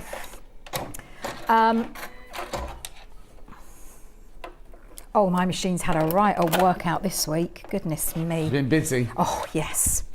It's been hot as well, hasn't it? Oh, yeah, it is very hot in my room, actually. But I would sew 24/7 if I could. Now, you can You can increase the stitch length slightly if you want to. I know it's just being silly. Yeah, okay. It's just, I know how it feels today. I know how it feels. Now, I've said this before because machines have done this. If this happens, completely rethread it. Don't think, oh, well, it's just the top or it's just the bottom, because I've tried that and whichever one I thought it wasn't. Yeah, so yeah, exactly. I'm just going to rethread that now. Right, while you do that, I'm Yes. just going to go through the three bundles of the quilts you've seen. The one on the wall, which is your Renaissance Garden by Mary Jane Carey for Henry Glass. So you get a metre of the pink floral, you get a metre of the pink dot, you get a metre of the plain white and a metre and a half of your green, because that's also for your binding, plus your instructions, $49.99. 4.5 metres of fabric plus your instructions, $49.99. We've then got the one that we're doing there, the black and white one, which is in the lead, $49.99. So you get a metre of your white, you get a metre of your pale grey swirl, your paisley, your black swirl, and then 1.5 metres your black, because your black is also your binding, plus your instructions, $49.99. And then we've got the blue and gold version. Now this is lovely. So you've got your teal metre and a half, because that's for your binding. Then you've got your gorgeous Henry Glass flowers there. Moda flowers there. Then you've got your lovely sprig flowers. Then you've got that beautiful cream colour, plus your instructions, $49.99. If you want the instructions on their own, $9.99.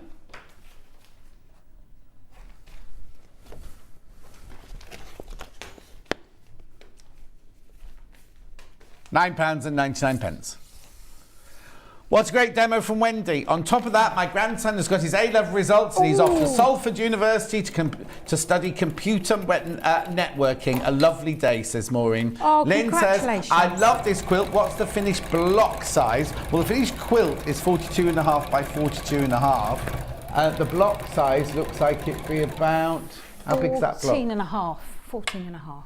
Yes, 14. No, block. Oh, you mean... no, I think, do they not mean... Do you mean the whole block, like the cushion, or do you mean one block, like yes, an A block? Yes.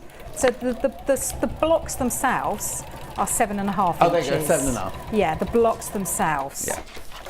Because it kind of, to me, it makes me think that a block is like the four together. Yes.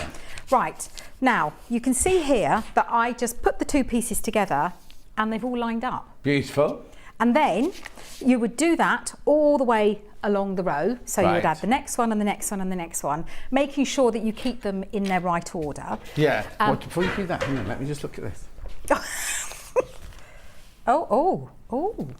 I'm rather liking that. I'm liking that, you know. Yes, I'm liking that, because if you had them all down in rows... Yeah. Sorry, I just saw that. Well, you've made another design. Yeah, there you go. Yes. Oh, I'm liking that as well. Yeah. Now, press the seams open. Right. And and I think Jenny said this as well the other day, what we're learning is if you take the paper away from just these bits here, it makes it easier when you come to take the whole of the paper. Yes, yeah. Because it is a bit of a challenge. Yes. Louisa says that as well. Yes. Louisa always takes away just a the little bit bits around here. where you're going to put the seam, yeah. Because you don't want to be taking it all away, because the whole point of it is that you need to sew on the line. Yeah. And if you take that line away, you've got nothing to sew on. So I'm reducing the bulk here. Isn't it funny how you just can't think? I just couldn't think what I was trying to say, the word bulk. Yeah, No, you got it now. Oh, no, you told me, that's why. You reminded me. It's because I'm sorry, I can't concentrate with you sitting there with your shorts on, John. I haven't got shorts that. on. Yes. Who says it's actually He's got too cold for lovely shorts? legs. Though? It's lovely legs. Yeah, he hasn't. He's got his long. It's really weird, because where did I wear trousers the other day? Oh. No, because I've just worn shorts constantly. Where did I have to go the other day? And it was really weird having proper trousers Things on your legs. Yeah. I was what? Did I have to go to a meeting? Oh. What was it, Charlie? You know better than I do. I love it. You don't even know where you're going. No, it was nothing to do with the village. I wouldn't get dressed up for the village meeting. Where did I have to have proper trousers on this week? Oh no, it wasn't a meeting. I went for lunch with Stuart. I wore trousers, yeah. Because it was a business meeting. Oh, I say, was it? No, no, I didn't think it was. Yeah, so I've just taken away the paper here. You don't have to, but it just makes it a little bit easier. Yeah. And I'm going to line those two centre ones up. Am I okay for time just to do this? You're all right, you keep going. And then if I'd have taken the paper away from the whole of the edge, I wouldn't have any line. Yeah. Now, it's technically supposed to be a quarter of an inch. inch. No, but if you've got the line, use it. Use exactly. it, that's what I say. Absolutely. Right. You know, when you start sewing and you think, oh, no, that sounds all right. Yeah. That's okay. Oh, I've given my machine a right old clean and overhaul. I cleaned this one this morning as well. Oh, so. don't, because... oh, I did? No, hang on. Who was it in last week? Oh, my brain. Lucy. Lucy came in last week and I said, would you use the brother machine? She said, I would love to. And then she was out there tutting and I said, what's the matter with you? She went, this machine is filthy dirty. She had to clean the whole machine. Well, this isn't filthy dirty because it's all been cleaned. That's Mark's fault. It's my one. Mark. It's my one. Oh, your one at home? No. We share it. Yeah. Mark and I share Someone else uses it as well now. Jenny Jackson used it. Oh, yes, we all share. Adam brings his own in. Does he? Yeah. See, I wouldn't trust myself to carry it because I'd probably drop it. Yeah, more than likely. Now. Look. So.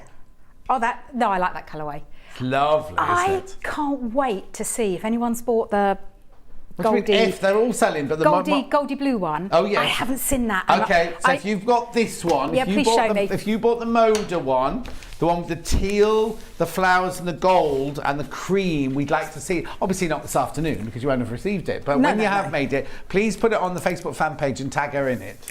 Tag her. I couldn't tag the Crafty Company this morning. Tag her. Just wouldn't tag at all. Anyway.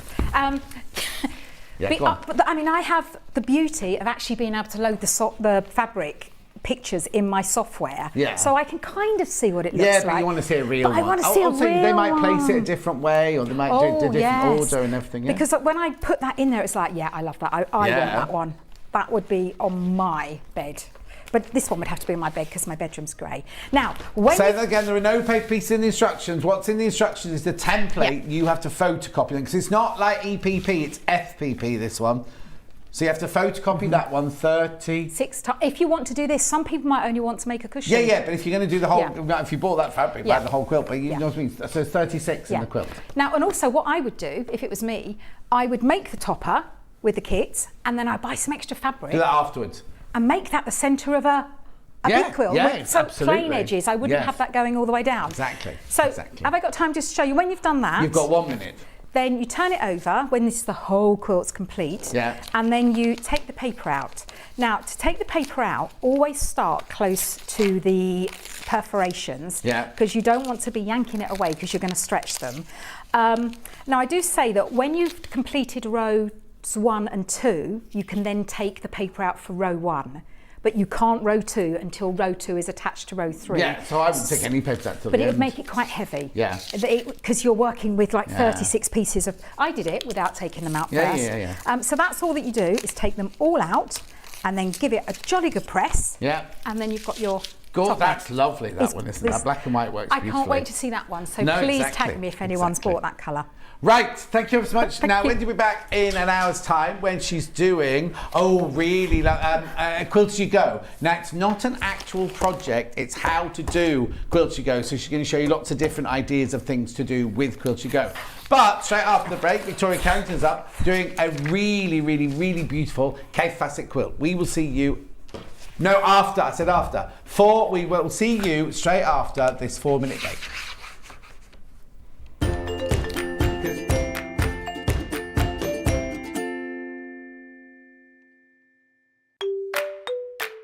Hello everyone, I'm Delphine Brooks. I've been part of the Sewing Street family now for over a year and it's been the most incredible journey so far.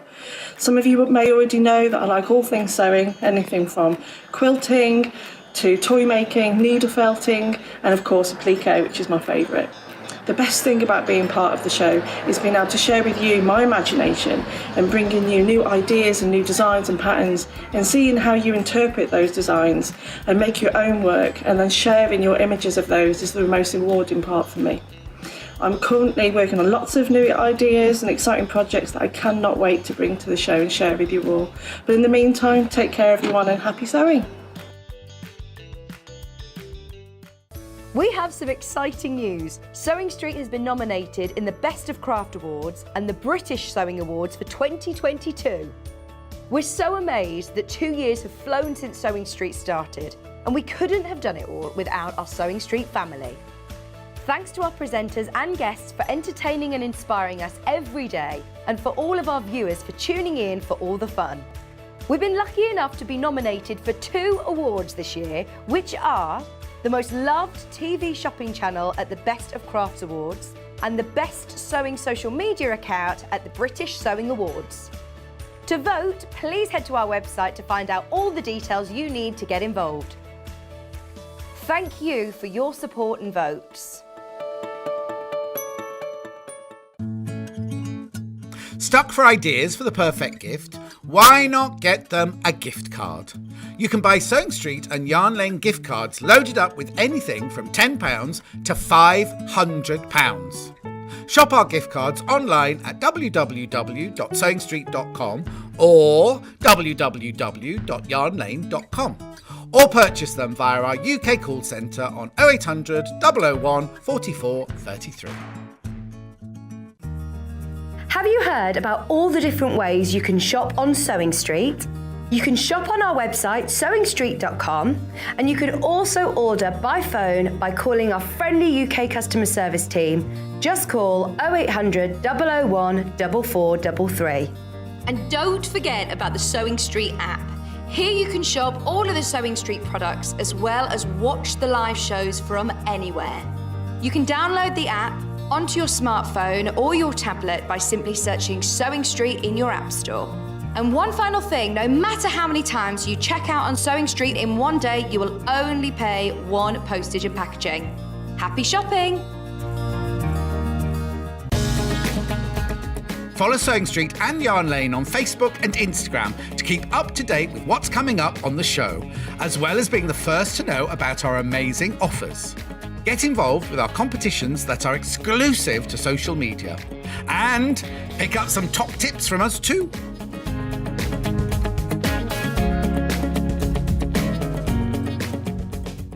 Sewing Street have our very own app. You can now watch and shop from anywhere. Simply download the app from your app store onto your smartphone or tablet, then log in or create an account, and you're done. You can watch us live from anywhere, browse all our recently played items and pre-orders so you never miss out on any show deals, and message the studio to say hello at any time. And remember, you can check out as many times as you want and only pay 1 P&P all day.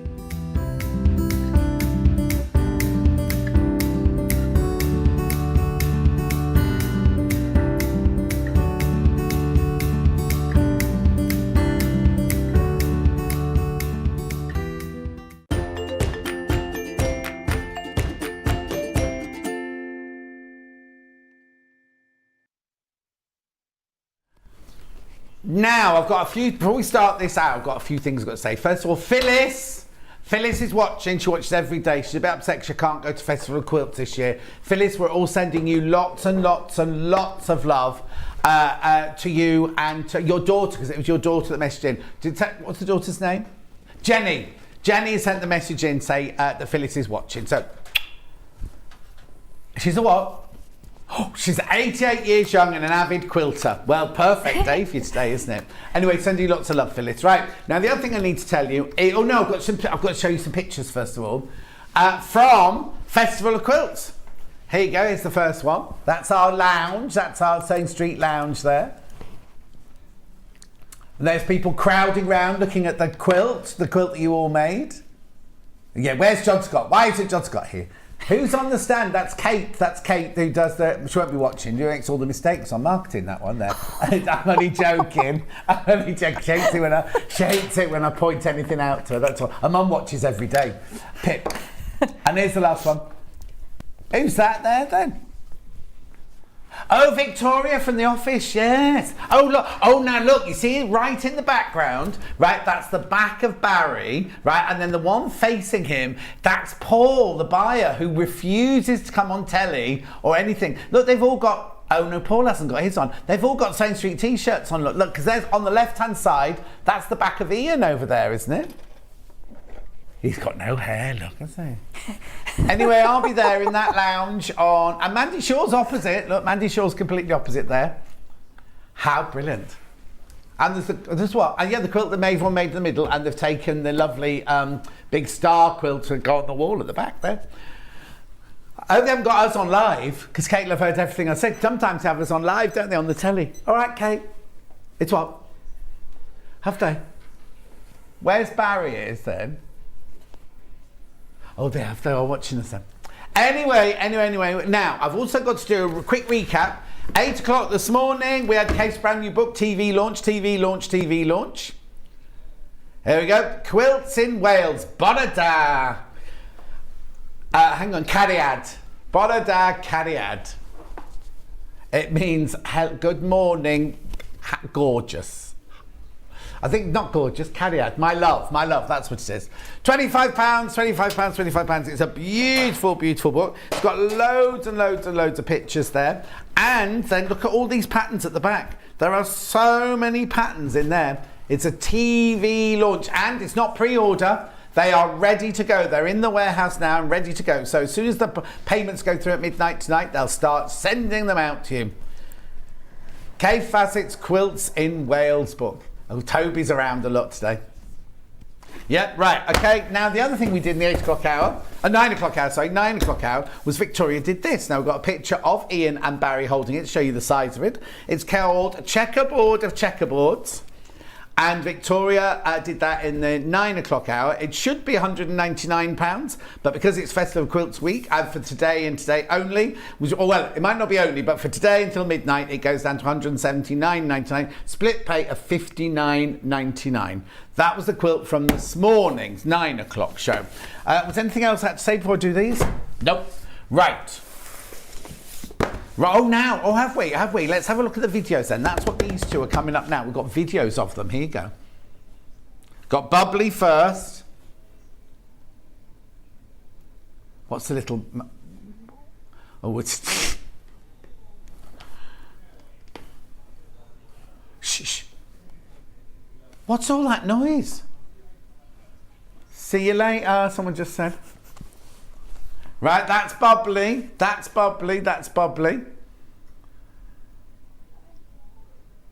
Hang on. Was that done on someone's phone, was it? Oh, that was a bit wobbly there. I do apologise if you're watching on a big telly at home.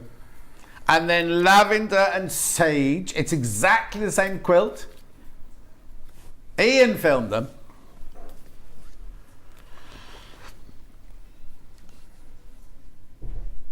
There is no sound with these. Hayley said sorry, but Ian filmed these. He doesn't understand, does he, that if you're watching that on a big telly at home, you've most probably just been sick with seasickness, haven't you? Anyway, so I've got both those. So I'm going to go the other way. I'm going to show you Lavender and Sage first, because we're not making that one. So I want to have a look what's in Lavender and Sage. £169.99. That's your price. So, full-on instructions, which we'll go through in a secondo. Beautiful. And then in the box, open the box, take the money, open the box. Only old people know what I'm talking about. Right, look. So, look at the fabrics in this one. How much fabric is that? I'll tell you. There are 13 fabrics over 9 metres, and the finished size is 211 by 211. So another big quilt. So you've got your flowers. Oh, this is what we had earlier in the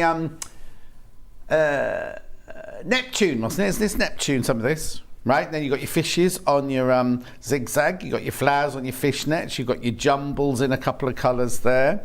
That's a nice one there, that bright green one's lovely, isn't it? Oh, geranium on magenta, that's nice. Then, do you like that one? Yeah. Yeah, she likes that one. Then you've got your jumble. Then you've got your flowers at night time. Then you've got your oranges, which are actually green. Oh, look at the geranium. I love this fabric. Look at that. That's nice. That must be a border, is it? Oh, there's no border. Well, it's a border made of triangles, isn't it then? Yeah. It's beautiful, isn't it? And then you've got your jumbles there on the green, lot of that one. And then you've got your grey flowers on fishnet. So that one there is your lavender and sage. They're both the same pattern, just different colourways. So it's like warm and cool, isn't it? That's like the cool... Is that cool? I'd say that was a cool version, obviously. Cool. You're anything but cool, Ben. Rightio. Then we've got Bubbly, which is the same design but in pink. Oh, I love that. I don't know which ones. I don't know which one I've had. Right, so this one. I think everybody thinks that this is the one. Oh, I've never seen jumbles. Look at me ripping it open like it's present for me. Look. I've never seen jumble in that colour before. Right, so we've got the geranium look in the reds and pinks. Jumble in black and pink. Oh, this is lovely. Then we've got the Missoni fish. We've got the flowers with the purple background. We've got the flowers with the black background. We've got the the flowers in fishnets. We've got oranges in orange. We've got the feathers. In two colours. The feathers in red, the feathers in orange. Then we've got oranges in blue. Nice. Then we've got the flowers in fishnets in blue. Oh, that's nice. And then we've got the jumble in the red. And that is stunning, isn't it? Absolutely beautiful. I can tell you what the real name for it is. Flowers in fishnets are called flower net. Oh, it wasn't far off. No. Wasn't far off. Oranges, there's one called Lucy. So that the flower, that one there is called Lucy. We've got orange. Oh, we've got koi poloi, number 4. Oh, so okay. So the Missoni fish are koi carp. There, koi poloi. Tickle My Fancy is the feather. And then Climbing Geranium is the other one. So there you go. And it includes binding. So this is your full front of your quilt and your binding. It doesn't include the backing or the wadding, obviously. And this is the one that you're going to see. Look at the split page, 56.66. This is the one that you're going to see Victoria demonstrate now. Now, are you ready? Yes. Are you sure? Yes. Right, okay. Go for it, girl. Go for it. Okay. So first job I did was to go through all the fabrics against my chart here. Yeah. And I just put a little number on each one so I can recognise which one they are, because you'll need to identify them later when you're positioning all your squares. Yeah. Okay. So this is a really straightforward one. Again, this is probably a beginner level. What was I going to say? So it's literally just joining your squares in diagonal rows with some setting triangles in the corner. Yeah. And you just stitch them like that. Right, okay. Okay, so it's really easy. There's not even any borders on it. So it's just the binding, finishing it off. Right. Okay, so that's the fabric that you will need for your binding. Jumble. Yeah. Okay, right. So first job you do is obviously cut out all your squares. Again, that's really straightforward because everything's the same size. Yeah. So for this, because I didn't think I was going to be able to fit it all on here if it was full size, I've just cut my squares slightly smaller. Oh, okay. So that will be the size of your actual squares. Oh, okay. And this is what I'm using today. Right. Okay. Right. So in the instructions, you basically go through, like, it's literally these 2 columns of instructions, so that's how easy it is. So first of all, you cut all your squares out and keep them labelled like we did earlier. Yeah. Okay. So along this list tells you, so you work from the centre and you build it outwards when you're positioning it. So the centrepiece is fabric number 1. So I'm going to take my fabric number 1. Oh. And position it. Do you want me to bring the board there. a bit closer to you so you're not stretching? Yeah, that might be easier. Thank you.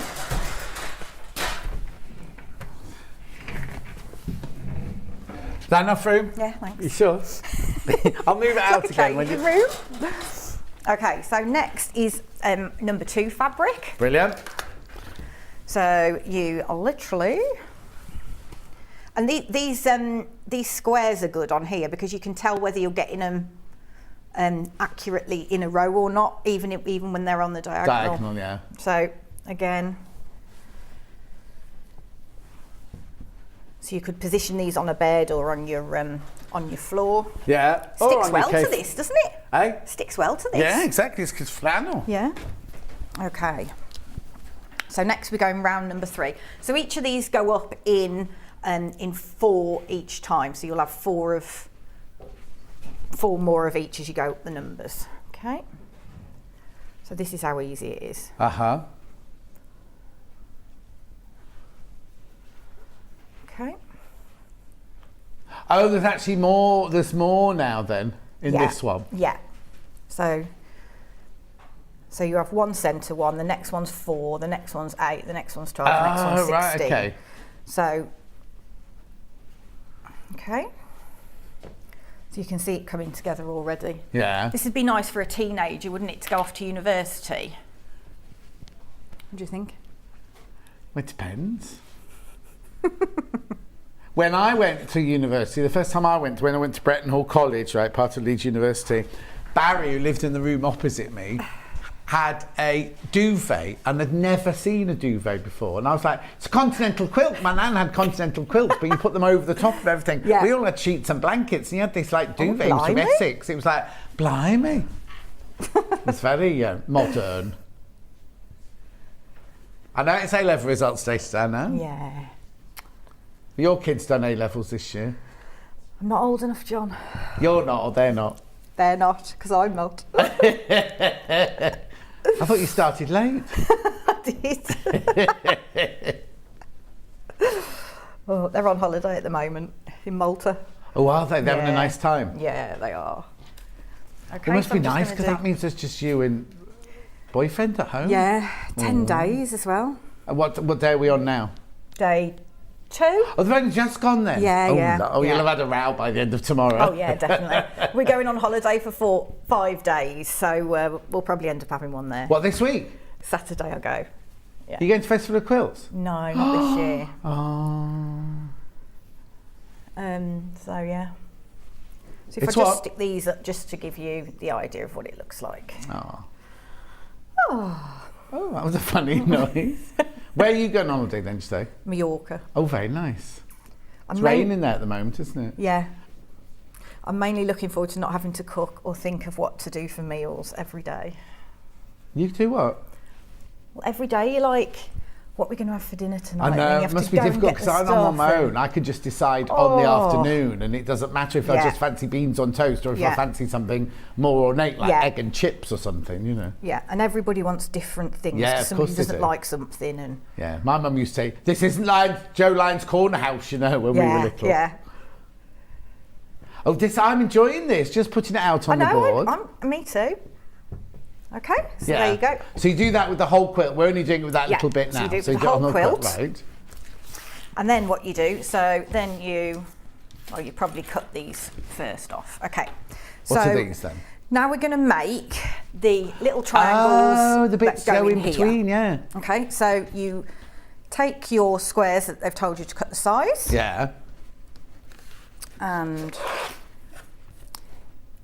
so for the setting squares, which are along the sides, you have to cut these into 4 triangles, these Right. squares. But it tells you what size to cut the square and everything Yeah. like that, doesn't it? Yeah. Jacqueline says, good morning, John. Car in for an MOT and now switched on for the lovely Victoria Carrington. Love her and her demos. Thank you. Hello. Right, hang on. Louise has asked... Oh, no, about the sewing needle. No, exactly. And the sewing nuts, obviously feeling better. She doesn't use anything special, but I don't use it for anything else afterwards. That's for the going through the paper on the FPP. Right, okay. So I've cut that into 4. Yeah. Okay, and then you just position them in there. Now, these might look a bit weird because they're slightly bigger. Yeah, because they're not looking like... Just because that's just the way it is. Yeah, of course, yeah. Just the way it is. So, hang on. It's only red round the outside on that. Oh, no, I'm thinking the other one, aren't I? I was thinking the green one, yeah. You use your... the same as the binding fabric for these setting triangles. Very noisy out there, isn't it, very today? noisy. Can someone go out and tell them to be quiet, please? Although I can't talk because me and Wendy were being noisy earlier. No, you were in the first hour, being Yeah. very loud. Sorry. But you're our guest. You're not disturbing anyone but me, you see, which is fine. Oh, is it Wendy Orlando making the noise out there now? It's not coming from there, is it? No. Okay, so just imagine. Oh, I love it. I love the fact you make it up like that. Yeah. Yeah. And it's so easy. Yeah. I think when you do anything on point, it always makes it look Yeah, more now we haven't like got you've put a lot Y-seams or anything more- like that to do, have we? No. So we're literally going to stitch them Oh, in I rows see. like that.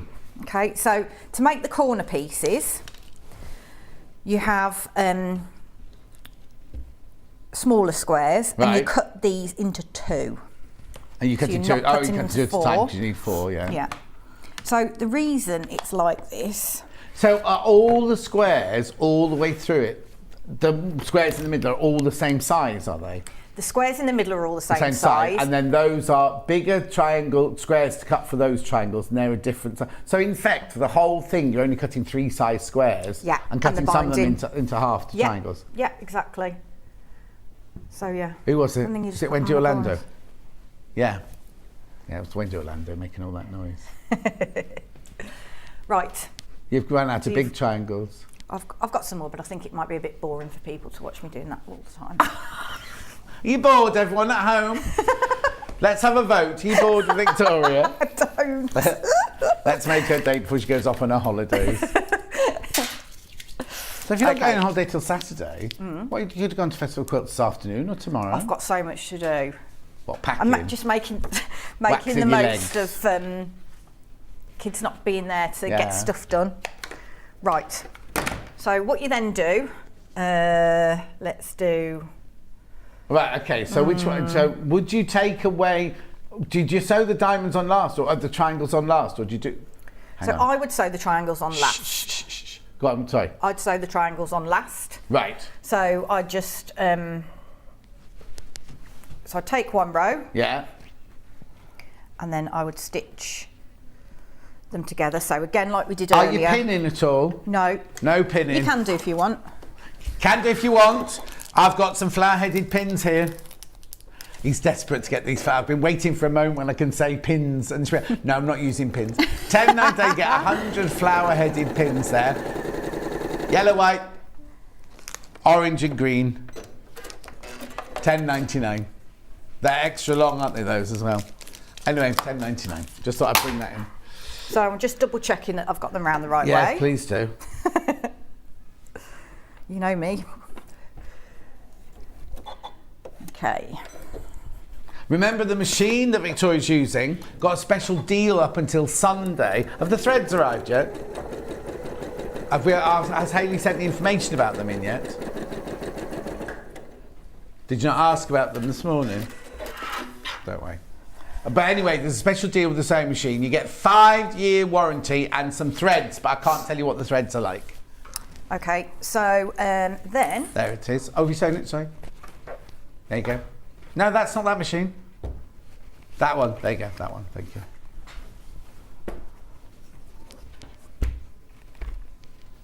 What's the matter? Remembered? Yeah. Okay, so then what you do, so we're going to press each row in a different, in alternate directions. Okay. So say that row goes that way, you want that row, the seams Yeah, going don't that forget way. you'll have a whole quilt out there on Yeah, yours. yeah. So actually the whole quilt won't actually fit onto No. this, would it? So No. you'd have to work it out line by line, Yeah, as it so were. I'd go sort of like, Quarter. yeah, like work that way. Yeah. Okay, so I'm going to press, so I'm going to set my seam Yeah. and then press it that way. Yeah. I'm going to pull that back, set the seam, press it that way again. Right, yeah. Okay, And then you put it back on the board. then you put it back up. Well, you can do, or you can set it aside. Yeah. Right, so if I'm just trying to think of the best way to do this. So if I'll do this one now because Yeah. I've shown you how to join those squares. Yeah. So let's join those and put a corner on. Okay.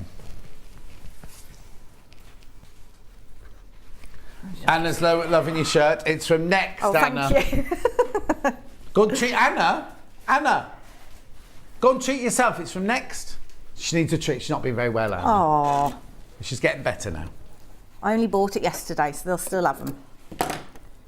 You feel like what? I only bought it yesterday, so they'll still have them. Oh, they've still got them. I thought you said, I've only bought it yesterday because I feel like, and then you didn't say anything. I was wondering, it's a bit wintry. It's because all the summer clothes. I went to buy shorts and T-shirts for my holidays, and all the winter stuff's in. I couldn't get a swimsuit. So I'm going to have to literally, like, I hope the seams are good on it. Let's put it that way. You know my sister-in-law, Julie, she bought a new swimsuit when she was on holiday. Luckily, she was only on holiday with Mike, her husband. And she put the swimsuit on, she came down and she went, oh, this swimsuit really doesn't fit at all. You went, you've got to turn back to front. How on earth can you do that? Well, I don't know. I know, exactly. And a couple of boobs on the back. Goodness knows what was going on there. Right, so what I'm doing here is I've taken my square and I've positioned this triangle on top. Now, you need to make sure the corners butt up together. Okay, so the corner of the triangle. The right angle corner. The right angle, yes. The right angle corner is the same, like literally sits on top of the corner of the square. So you've got this overhang, but you need that to make your 1/4 of an inch seam allowance around the edge. Okay, so I'm going to press that. Okay, and then I'm going to do the same on the other side. So you need a mirror image of it, so I've positioned that on there like that, so when I sew it, it will be like that. Yeah.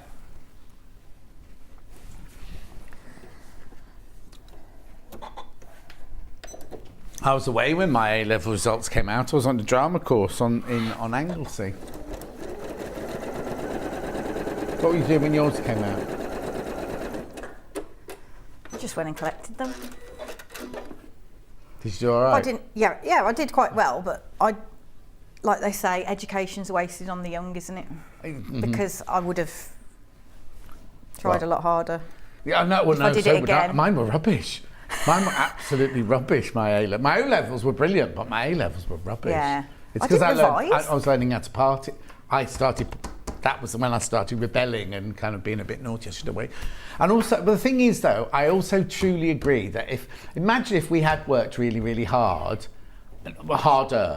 and we got A stars in everything. Well, I didn't stars in my day, and we went off to be a banker. Would we be happy now? We might be rich, but would we be happy? Do you know what I mean? At least we're doing something we love. Yeah, do you know what I mean? I just think it all works. And so much stress is put on those poor kids, especially now. Those poor kids are getting their O-levels and their A, or they're not called O-levels, but those are, and they think it's the end of the world if they don't get what they imagine they should be getting and everything. Well, I went to university and I did event management, and now I'm doing this, which but is that's nothing what to do Hannah's with doing it. her MA in event management. She? Yeah, event management and something else, isn't it? Yeah. Oh, you know what? She's getting superstars in everything. Like all her marks are the highest marks in the class and everything. She's doing ever so well. So Hannah doing an MA. Hannah. Right. So again, I'm setting the seam. I'm pressing that. Yeah. Okay. Mm-hmm. Now, then what you do is imagine I've sewn the triangles on the corner of that. So then you've got plenty of time, so no rush. I want to show the quilting and the binding as well. Okay, so again, you're making sure you've got your seams in opposite directions. Yeah. I'll get there in a minute. Okay, and then you're joining them together and butting up the seams where they meet. Okay? Yeah. So again, I'm not going to pin it.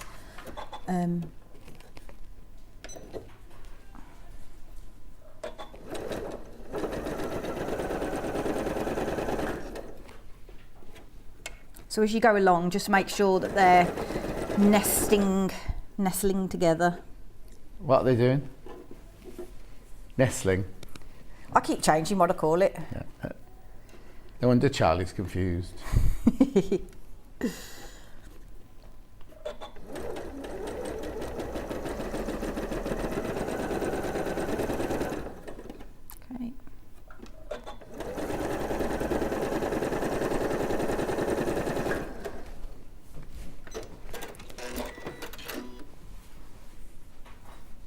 So then you can press those, you can press the seams then in all the same direction if you want when Yeah, you're 'cause it joining the doesn't rows matter, yeah. together. So I'm just going to set the seam. It's funny, isn't it? Because press if it you went into a fabric shop and you saw all these different caves on the shelf, there's no way you'd put them all together. No. And yet when they do put them all together, they work so beautifully together, don't Yeah, they? exactly. Okay, so imagine you've got your triangles on the edge there, and then these will create your seam allowance, so you can put your binding over the top of that, so your squares stay whole. Okay, so I've got now these little ears at the top, so I'm going to put my here. So I want to attach my corner. So this is for the corner. Yeah. So I'm going to trim off the ears. Yeah, get them online, Anna. You can have it delivered the next day from Next. She's still talking about the blouse. She's not well enough to go to the bus stop yet, you see. So. Or I can stop off on my one on the way home if you like, Anna. Okay, so I've trimmed that off. Yeah.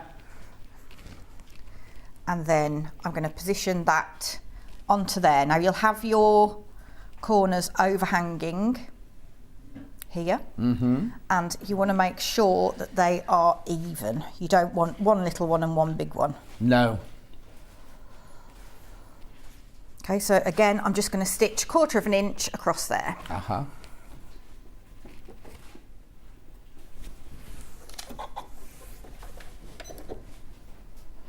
There's a square from your quilt this morning, you still. Just leaving debris everywhere, aren't I?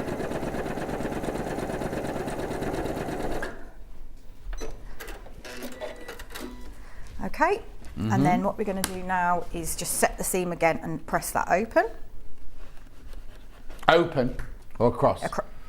Outwards, because it's your yeah. corner. And then, so once you've attached all of your bits together, you've got these little ears, so I would then just go around the quilt and trim those off. But what you're going to end up with is a square, or a great big square, but the line's going diagonally across it. Correct, yeah, exactly. Okay. And then you want to, so once you've done all that and squared it all off nicely, you're then going to sandwich it like we did earlier. And then, so I've just used this as a bit of an example. So I'm going to show you, hopefully, if I've got time, show you how to do some quilting. Got plenty of time, got half an hour. Yeah. Okay, so this is, so quilt, with this quilt, you can you can quilt it edge to edge. So you can literally just go zoop, zoop, zoop. So I would probably, term, is it? Yeah, Zoop, zoop, zoop, yeah. So I would probably quilt it by going 1/4 of an inch down there, either side away of from the the seam, or just one, or just one. You could do one. Okay. So you so could if you do did just maybe 1/4 like inch underneath there, each seam, there, and then maybe one on each side as well. So that would give you quite a nice effect without having to like double stitch it basically. Yeah. So by doing it edge to edge, you haven't got to pull through any. Oh, because you're going to show threads. us that. Can you show us that still now? Yeah, I'll give that a go. Okay. So this is where I went wrong last time when I pulled this through wrong.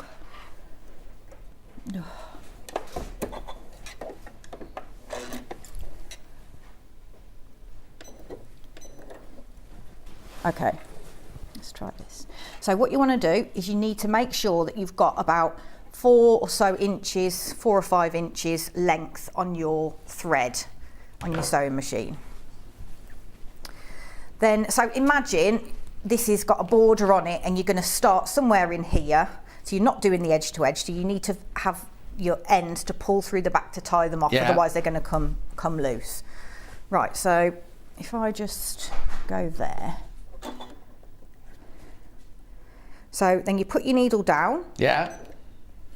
And then you increase your stitch length. I normally use like 3.2. Right. And then for this you'll need, when you quilt, you need your, I'll keep calling it a quilting foot, walking foot, or even feed foot. Yeah. To make it, all the layers go through.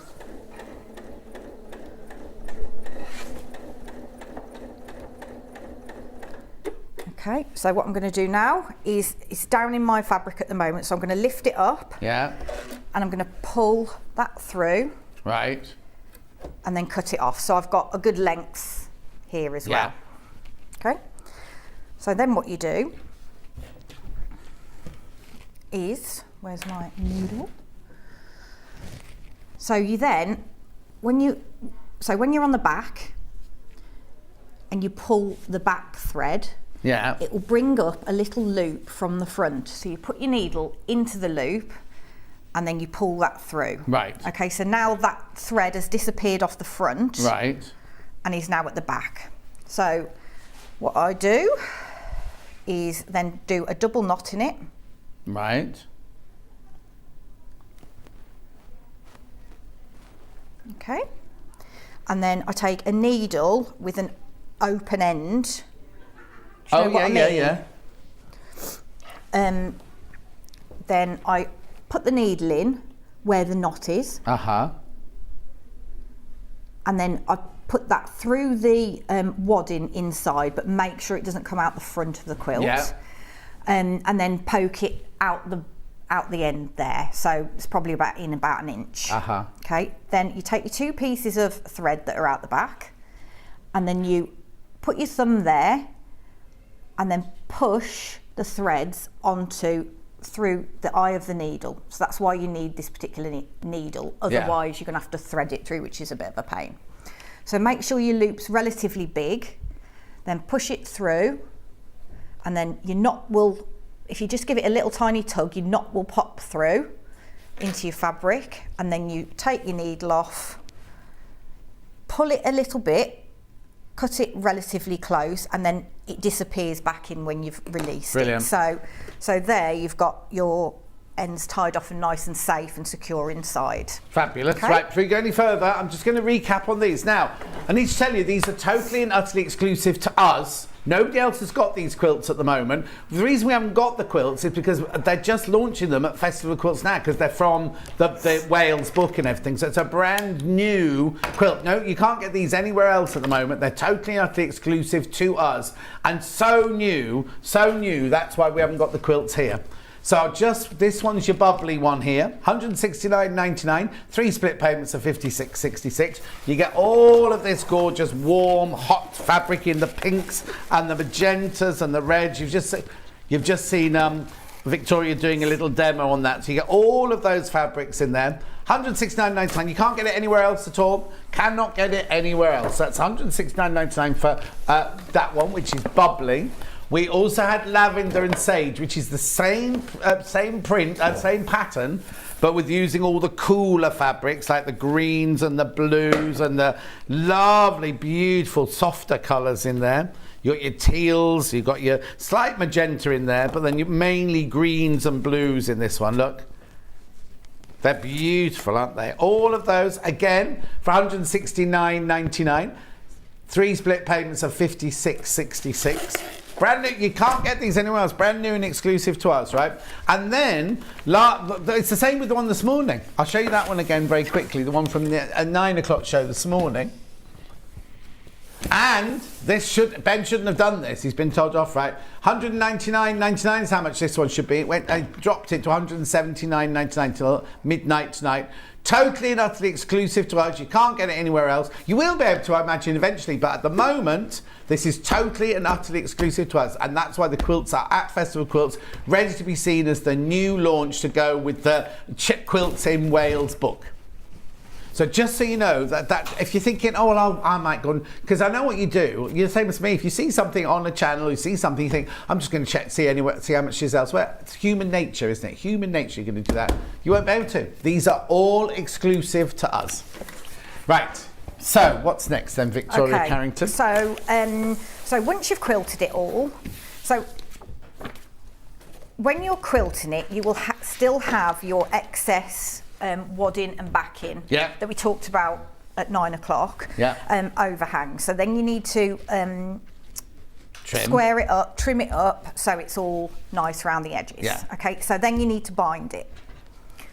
So to do that, you need to take so you cut your strips of fabric Is this what that one's actually bound in, that one? Yeah. So you cut your width of fabric 2.5 inches wide, so that's the general size that you use for binding. Yeah. And then you lay it down so your first piece is right side up. Then you take your second piece and you position that right side down on top. Okay, so I normally just leave a bit of overhang. And then I take a pen, or I use a friction pen, and I draw a line from where those two start to meet there. Okay. Right. Yep. Yeah. And then I stitch along that line. Okay. Why do we do that? Okay. So when it's in a long strip, you have to fold it over. So then this seam ends up kind of going like a V shape rather than on top of each other. Oh yes. And making it all bulky, bulky, so it reduces bulk. Yeah. Okay. So I'm just going to stitch across there. Okay. You can pin that if you want because it does come a bit adrift. I'm going to use a short stitch length for this, so I'll use a 1.8 again. Okay.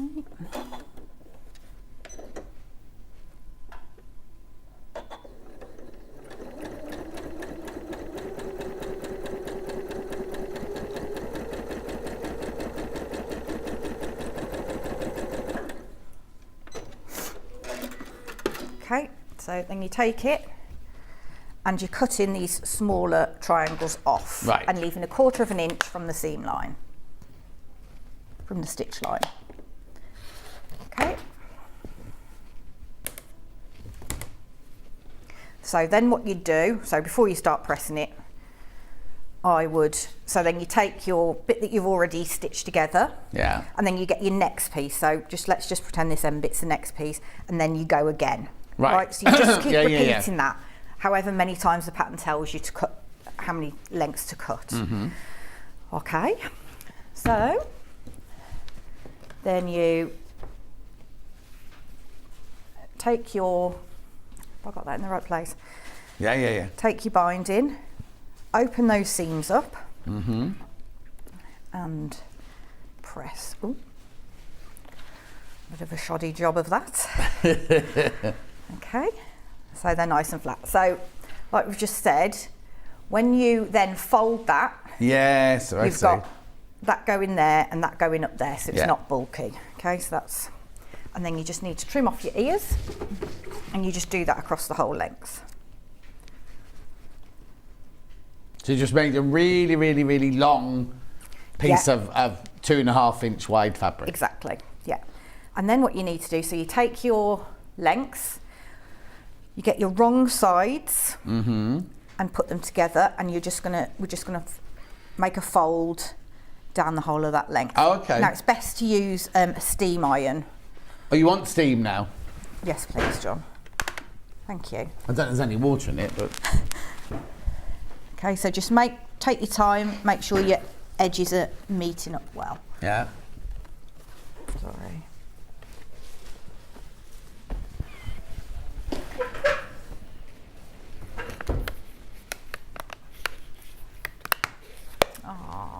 Aren't you good? I'm just opening the water then. Oh, that's good. Because normally you have to put them under the thing, it's a side. at an angle, and it's all pouring down your hands and all over the wire. There you go. Okay. Yeah.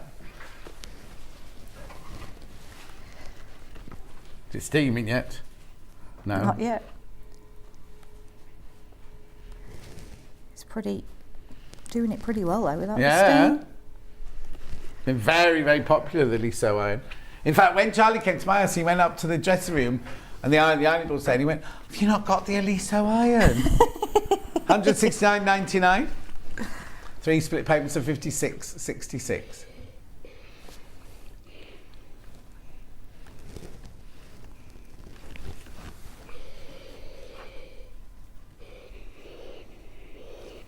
Oh no, that's the quilt. That's the quilt, 169.99. So I thought it was the iron. I was going to say that's not right for the iron.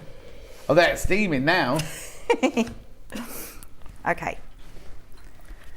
I thought so. I thought we were reducing it. That's why I was a bit confused. The iron's £155, taking $7.99 off the iron.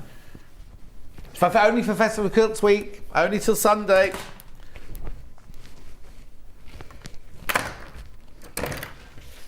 Right. So, when you're putting your binding on, yeah, if you're making like an heirloom quilt or entering it into a show, yes, you need to put your binding onto the. So you need to stitch it onto the back. So that's the back of a quilt, is it? So if this, let's say this is the front. Right. Okay. Right. Then you stitch your binding onto the front with the machine. Yeah, and then you take it round to the back. Yeah. And then you hand stitch it onto right. the back. And you have to do that in competitions, do you? I think so, yeah. Okay, you haven't done a competition for a while. No. Never done one. If you wanted a quicker way of doing it, you could do it onto the back. Yeah. And then bring it to the front. And then you can just stitch along it with the sewing machine. Yeah. Which I do for a lot of like samples and that because it's quicker than hand stitching. Some people, I really like hand stitching it onto the back, but I just don't have time. Yeah. But some people hate it, don't they? Yeah. Okay, so we'll put this on the front and do the hand sewing method. Okay. So let's say that's the centre of my quilt. Mm-hmm. I want to leave a biggish gap. So I'd probably leave about that size gap on a quilt of this size. Okay, so you want some overhang. Okay, so I would start sewing sort of about here and then I'd have this loose. Yeah. Right? So... This way you'd use your flower-headed pins? Yeah, you could do. Yeah. Or clips. Oh, you're not going to pin any of it then? No. Fine. Yeah. Right.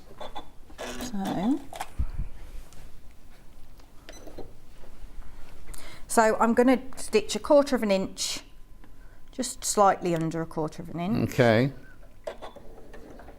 Just slightly under 1/4 inch? Let's just say 1/4 inch. I don't know why I said that. Yeah. Losing my marbles. Right, and then we're just going to basically stitch down. Oh, hang on. Probably best to show you this first before I start.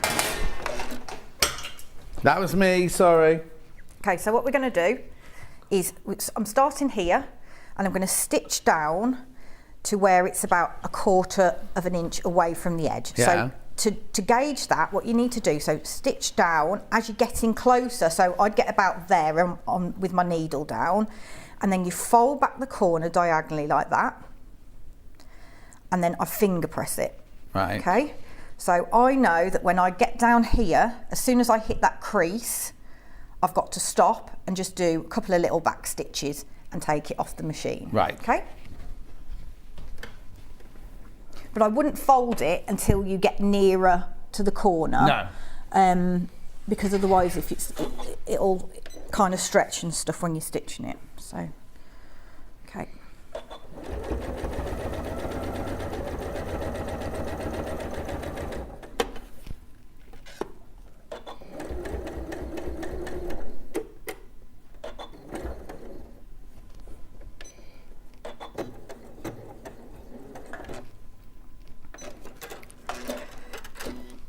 Okay, so I've got to that fold. Yeah.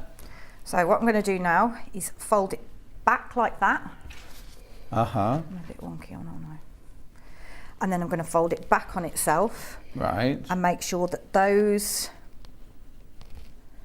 fold there is level with the edge of the quilt there. Right.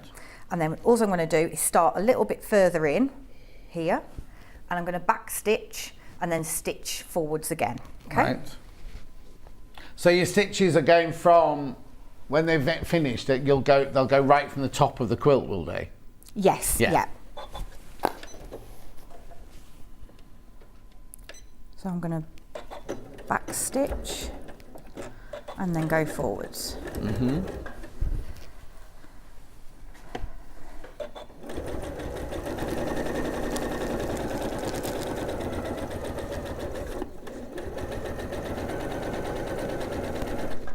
Okay, so when I'm getting about 3 or 4 inches away from the edge, In the end, I'm going to fold it diagonally again to make the crease. And then stitch down to that crease line. And do a couple of reverse stitches. It's a bit boring watching me sew all this on, but I just want to show you how to finish it off. Yeah. Okay, so again, I'm folding that down. So these folds will make your mitered corners on the other side. Okay. So again, I'm starting here 1/4 of an inch, stitching back and then going forwards.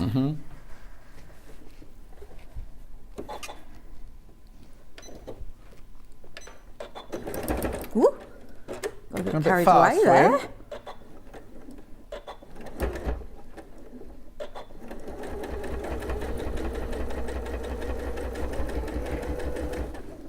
And then just keep, as you go, just make sure your edges are nicely meeting up. Yeah.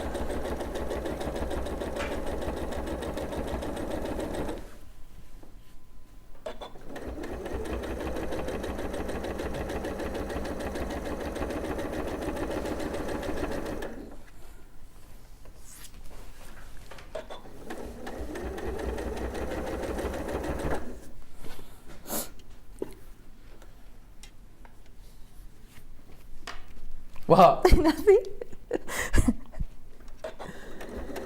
Stop enjoying yourself.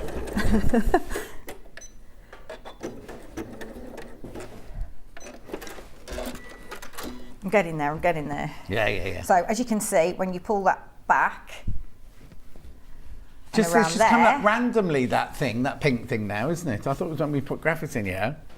Victoria Carrington. what did it say? Just says that was you and me. Oh. Okay.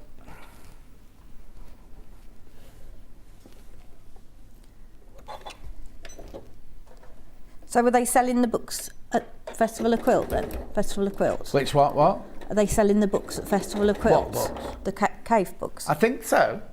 Don't know. They're selling my book there. Are they? Yeah.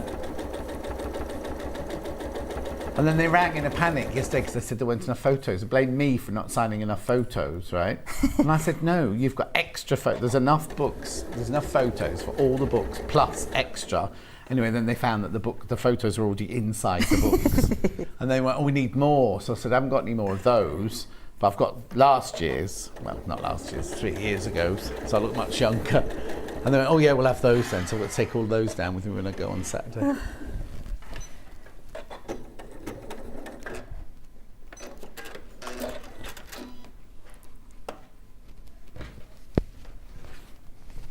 Okay. I'm nearly there. Yeah, I'm no, that's nearly right. there. You got about 5 minutes. Okay.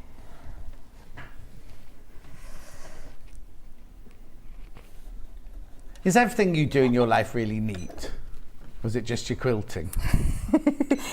Is your house immaculate, apart from these trophies? It was. Oh. But, like, with children and stuff, it's less so, isn't it? You can't keep on top of keeping your house tidy when you've got kids around for 6 weeks, can you? For 6 weeks, is that all you have them?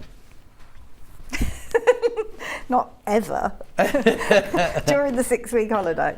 Oh, I see what you mean, yeah. Right, so I've started here and I've ended here, so I've got a gap in between, okay? Then you want to just trim that off so you've got a good overlap place. Okay, now I'm going to eyeball the middle. Yeah. So I'm going to cut him off about there. So you want to cut it that nice and straight. You can use a ruler if you want. Yeah. So that's that. And then you bring this one over the top. So I'm just can see where my first bit of binding is there because I've just lifted it up slightly. Okay, so then I'm going to take my cut off bit of binding and I'm going to line that edge up with where my underneath binding is. I don't know whether you can see that very well. And then I'm going to cut that length, this top one, the length of that. I mean, you could measure that at 2.5 if you wanted, but I just find it easier just to use that. Yeah. Okay, so you've got that, and they're overlapping by 2.5 inches. Right. Okay, so then you take your first piece and position it down. Yeah. And then take this bit. With a bigger quilt, you won't have to do this because you'll have more leeway. Okay, so then you take this piece and you position it like that. Oh, I see. I'm thinking it's going to be too big, it's going to be too big, it's going to be too big, but because you're doing it on a diagonal, that takes up that 2.5. I've got it now. So then you just want to check by just hold it like that and just check that it does look right, because the amount of times I've sewn it on the wrong way and stuff. Yeah. Okay, and then we're going to just pin these together. Here you are. Use your clover-headed pins. You use yours, which are navy blue, which we haven't got. And I just kind of, the flathead ones are much better for this because it keeps obviously the fabric flat when you're drawing your line. Okay, and then I'm just going to do another one diagonally across there. Keep checking out. I know you're enjoying Victoria's demonstration. You need to check out though. Don't want anyone missing out. Okay, so I've got it overlapping like that. Then I take my ruler and friction pen, and I'm drawing a line from where the edge of this binding strip is to the corner of that one.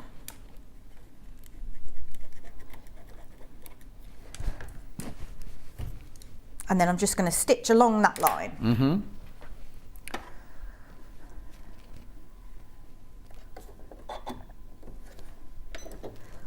You might want to drop your stitch length so it's a bit smaller at this point, but I won't bother.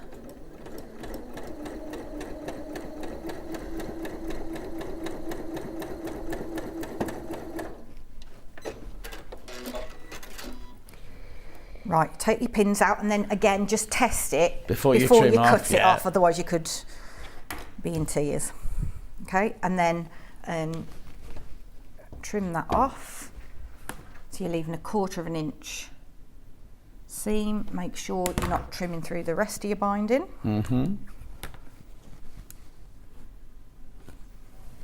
You could do with this with scissors if you're a bit concerned about that. I normally do. And then all I do now is I just finger press this open.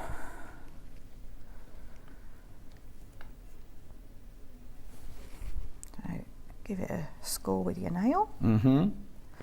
And then you just line that up, make sure it's nice and flat. And then where you've finished and where you've started, you just do 1/4 inch again, just to join those together. Brilliant.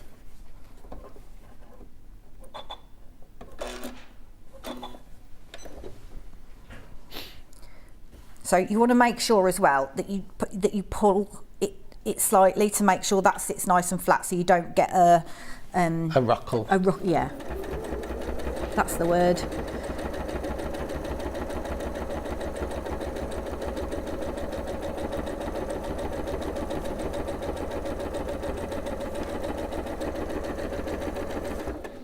Okay,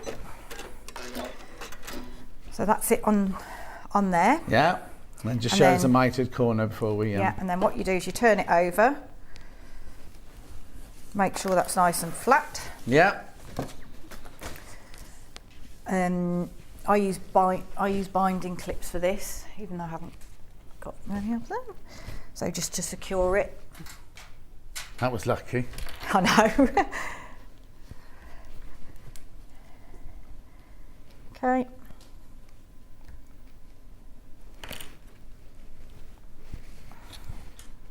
So that when you turn it over, you've got a nice mitre on the front there. So all I've done there is I've pushed that fabric down, brought this one across, and then it just creates this kind of fold, and then you just make sure that's nice and flat down. And you stitch that down. When you stitch the back of your hand stitches round, do you then also stitch the mitre bit down as well? I don't stitch up the mitre, but some people do. No. I saw a question on the Facebook fan page the other day. Yeah. So then all you do is you just take your needle and thread, go in through your backing fabric. Obviously you choose a colour that matched. Obviously try and bury that. I haven't done a very good job of that.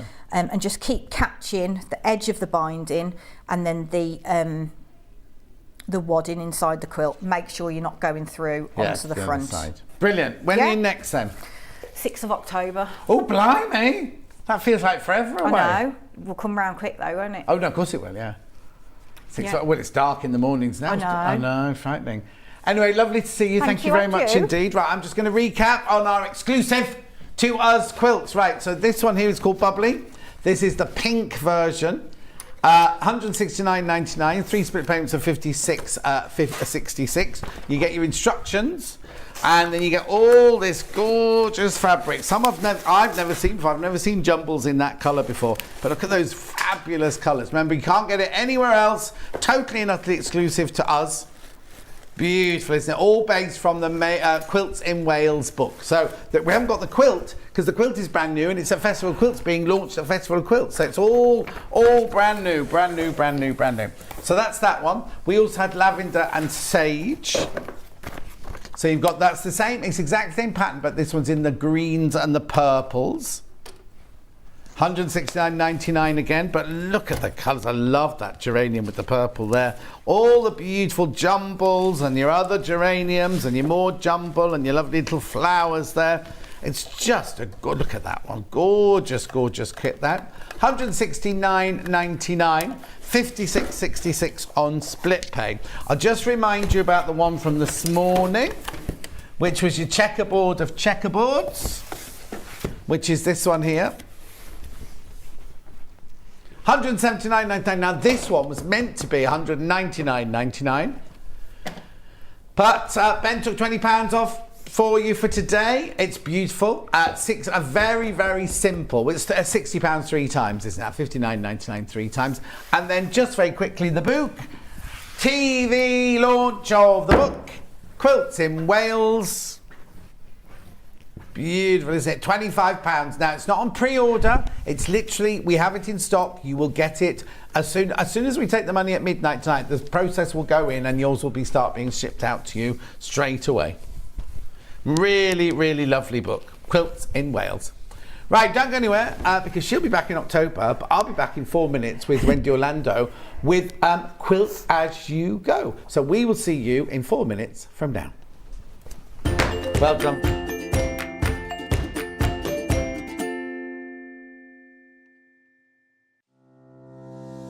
Hello, I'm Catherine Wright from Leicestershire Craft Centre based in Market Harborough. I'm delighted to be part of the Sewing Street family. I've been sewing since the age of 7 when my mum taught me to sew. I particularly enjoy dressmaking, and all through my childhood I made my own clothes, including dancing costumes and my prom dresses. But I also enjoy patchwork and bag making and hand stitching and embroidery and really anything textile based. The thing I particularly love about fabric and textiles and stitching is that there is always something new to try. There's always a new technique or a new skill to learn, and I really enjoy doing that. My top tip for new sewers is to be friends with your iron. Your sewing always looks better when it's been pressed, and it's not like ironing your own clothes. It's much better than that. And also to build your skills up step by step. Don't launch in with the wedding dress first off. Start with a simple dress and build your skills up, and then you'll see good results right from the start and feel enthusiastic and carry on sewing. So really, just have a go, have fun. It's all about having fun and enjoying it. So happy sewing. Hi, it's Yvonne here. As you all know, I was born in Carrickfergus in Northern Ireland, and we're getting to that point in the year whenever I get to go home. From the 1st of September, the Stormont Hotel in Belfast becomes the home of Quilt Fair, which is an event that together with my friends Margaret and Helen, we have reintroduced into the island of Ireland. We are really looking forward to this, our second event. We have retained many of the features that you liked from last year's show. We have those nice wide aisles, we have all those expert traders, and our free talks and demos in our schoolhouse. In addition, this year we have added our creative workshops which Sewing Street have so generously sponsored for us. So this year we have added in 2 exhibitions. One of them, Old Roots, New Shoots, is from the Irish Patchwork Society. And the other exhibition is the work from our traders. It's entitled, This Is What We Do. So I really hope that I will see a lot of you there. We thank everyone for their continuing support in this venture that we have to create the best little quilt show in Ireland.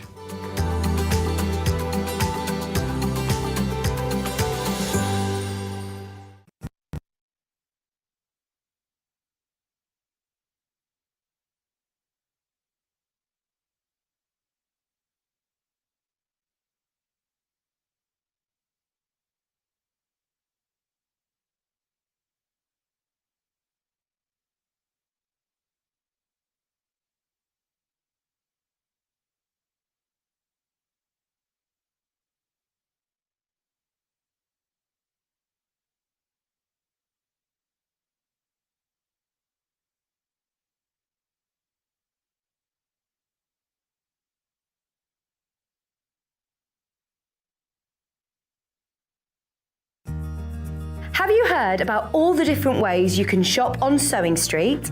You can shop on our website sewingstreet.com, and you can also order by phone by calling our friendly UK customer service team. Just call 0800 001 4433. And don't forget about the Sewing Street app. Here you can shop all of the Sewing Street products as well as watch the live shows from anywhere. You can download the app onto your smartphone or your tablet by simply searching Sewing Street in your app store. And one final thing, no matter how many times you check out on Sewing Street in one day, you will only pay 1 postage and packaging. Happy shopping! Stuck for ideas for the perfect gift? Why not get them a gift card? You can buy Sewing Street and Yarn Lane gift cards loaded up with anything from £10 to £500. Shop our gift cards online at www.sewingstreet.com or www.yarnlane.com, or purchase them via our UK call centre on 0800 001 44 33. Have you heard about all the different ways you can shop on Sewing Street? You can shop on our website sewingstreet.com, and you can also order by phone by calling our friendly UK customer service team. Just call 0800 001 4433. And don't forget about the Sewing Street app. Here you can shop all of the Sewing Street products as well as watch the live shows from anywhere. You can download the app onto your smartphone or your tablet by simply searching Sewing Street in your app store. And one final thing, no matter how many times you check out on Sewing Street in one day, you will only pay 1 postage and packaging. Happy shopping!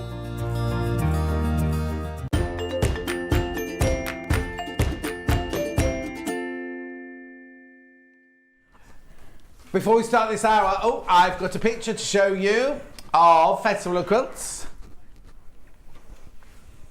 There it is. So let's have a look. Who's that then? Delphine. That's Delphine in the Sewing Street Lounge. Doesn't look very busy, does it? That if you think that's rammed for first day at Festival of Quilts, normally you can't move, can you, on the first day? Maybe it was just earlier on this morning. Anyway, it's nice when it's like that, isn't it? Because you can see the quilts properly and everything. Gorgeous. There we are in the Sewing Street Lounge. Come and have a sit down. I'll be there on Saturday and Sunday, so I shall see you then. Right, Wendy's back. Now, this is out now called Quilt As You Go. Now, it's not a particular, even though we've got projects here, the instructions that come with the bundles aren't for a particular project, but it's to show you how to do Quilt As You Go and inspiration of things that you can do with the product. So what I'll do is I will show you the 3 bundles first of all, and everything else I've got for sale in the hour. Then we'll just let Wendy, we'll just let her loose and she can go off and do what she wants to do. So I've got pink first of all, the pink bundle. So what you get in the pink bundle is half a metre, you get 3.5 metres of fabric in total, right? So you get half a metre, you get the antique and twacky looking kiddies in there. Well, you get £10 off this. £10 off this bundle. Then you get your lovely line roses and ferns. Then you get your strawberries in a circle. Then, now, didn't we have that one in a different colourway in the last, wasn't that? Oh no, maybe not. And then we got your, pinwheels. Then you got your writing, freckles, sunny kisses, bubbles, grandma. $59.99, plus. Your great big panel. Hang on, let me show you this. There you go. Lovely panel there. Peep, feed, sew, pretty, bake, stitch, quack, cook, bloom, home sweet home, sew. I think that's it. All of that there. $59.99. So a set of instructions plus 3.5 meters of fabric plus a panel. It's an awful lot in there, isn't there? For $59.99. That's the pink one, right? That's the pink one. We've also got it in the red. So this one's the same fabrics, just different colorways, you see. So look, you can see you've got the flowers on like a kind of carrot. What color would you call that? What's the matter? Apricot, I would say. Oh, apricot, okay. Yeah, carrot. Okay, Carrot's a bit like... Then you got your pinwheels on pink, then you got your flowers on your black and white, then you got your writing on red, then you got your strawberries on teal, then you got, oh, that's pretty, floral on there, and then you got your Antwacky kiddies on the pale teal. Plus, we've got the red bundle, same, I'm not going to unravel the whole thing, the same bundle, same panel, sorry, but in the red background, there you go. £59.99. £59.99. Beautiful. Okay, that's that one. And then we also have it in the green.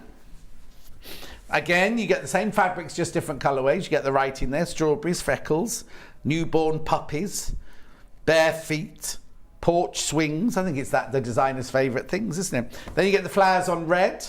Then you get the pinwheels on white. There, oh, that's nice. Flowers on, that's got an essence of liberty, that one, isn't it? Flowers on your teal. You've got your strawberries on carrot. Then you've got your flowers on red. And then you've got your Antwacky on white. And you've got your instructions. $59.99. Oh, and a panel with green. What's the matter? What's Antwacky? Antique. Oh. It's what my nan used to say. Oh, it's very Antwacky, that. You're not from up north, you see. That's the problem. There you go. There's the green one. Quite like the green. I love the green. Oh, hang on. Got one of the winners from the winning block. Let's have a look at this then. There it is. So that's one of the ladies who won, is it? One of the blocks.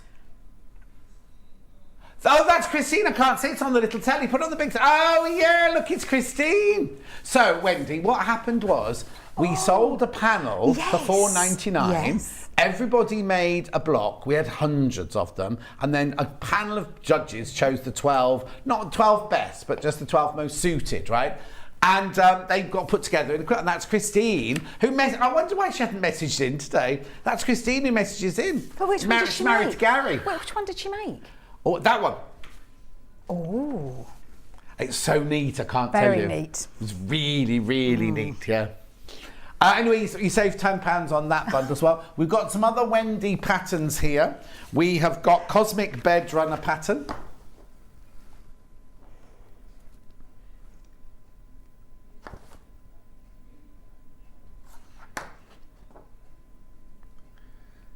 Cosmic Bed Runner. Or it could be a table runner if you wanted it to be. Could be. If you like that kind of thing. $9.99. We also have Cozy Nights In, if you like that kind of thing. Quilt topper. Just press the buttons and stop wittering, will you? He's been in a real witter all day today. I'm going to slap his legs at the end of the show, I tell you. Anyway, there we go. We've got that one there, Cozy Nights In quilt topper. We've also got the Star Lap quilt topper. She didn't bring any of these with her, you notice. You must have made them. You know why I didn't bring them. Why? Because they were in the other studio. Oh, that's right. As I was saying, I was thinking, why didn't I ask her this earlier? Exactly. I did ask her. But she did bring this one. This is Let's Go Round Again. Baby, da, da, da, da, da, da. Let's go. Who's that? Oh, it's old anyway. It's what? It's old. Oh, it is old, It's like you. old. And here it is, the See, original. He started. Well, It's because it's your first show back. I feel like I've got a newbie on that. I'm having to be nice, that's why. Anyway, go on, Mark. Didn't last. What are you trying to point I was going at? to say that because I did it for the show. I actually did it on air in my hour. That's Yeah. only 3x3, but it's 4x4 normally. Oh, okay. Lovely. Now, you would really need some wadding to do your quilt as you go. Now, I've got H640, but what I'm going to say to you is make sure you watch tomorrow because we have a very, very, very special wadding show tomorrow. Very special wadding show. Right, and then we've got some H640. Here, $9.99. That's already cut to a metre piece. It's 90 centimetres wide, already cut to a metre piece. Okay, we've got some Bonder web.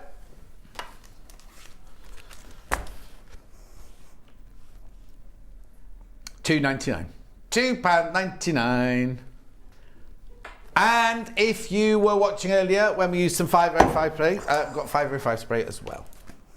Now, if you want the big can of 505 spray, wait till tomorrow. Wait till tomorrow. Tomorrow's big time. We got Cindy Cloud there tomorrow, and Joe Carter with a new soft toy. Have you had enough coffee today? I haven't had any coffee. I've given coffee up. Have you completely? Yeah, I've given anything with sugar in it. I've given up. Good job I didn't offer you one of my Revels then. I don't like Revels because I'd always get the nut one. Someone just caught me on the floor and they said, "What are you doing?" I went, "I'm looking for the toffee one." Oh no, I like those because I expect to be able to bite it just enough, to take it out, to then go, "Oh, it's the orange one. I like the orange one. Oh, that's the nut one. I don't want that." But you can't do that now, can you? It all sort of goes into into one. one. I don't know. I haven't bought them for years. Anyway, so just tell me. We've done 3 bundles. Yes. And you have created everything you see here from one of the bundles. Take it down. I'm going to do it. I've done it. Sorry, I've done it. So this one here, thank you very much, is one bundle. Yeah. And it is that side, but it's also reversible. Right. And I got this one, this bed table whatever runner. Yeah. And I purposely didn't do plain on the back because I wanted to show just how far this fabric goes. But also, if that's a table runner, you have Hannah around for dinner. She's bound You'd have to to spill turn something. it over, wouldn't you? Yeah. Well, I was thinking more like if you came round for dinner, I'd have to turn it over, wouldn't I? Well, no, it would be on the bed, wouldn't it? The runner, not you. Would you not have it on the table then? No. Okay. Do you not do table runners? No. Okay. Right. Yeah, I wanted to show how... Okay, sorry, didn't I do it right?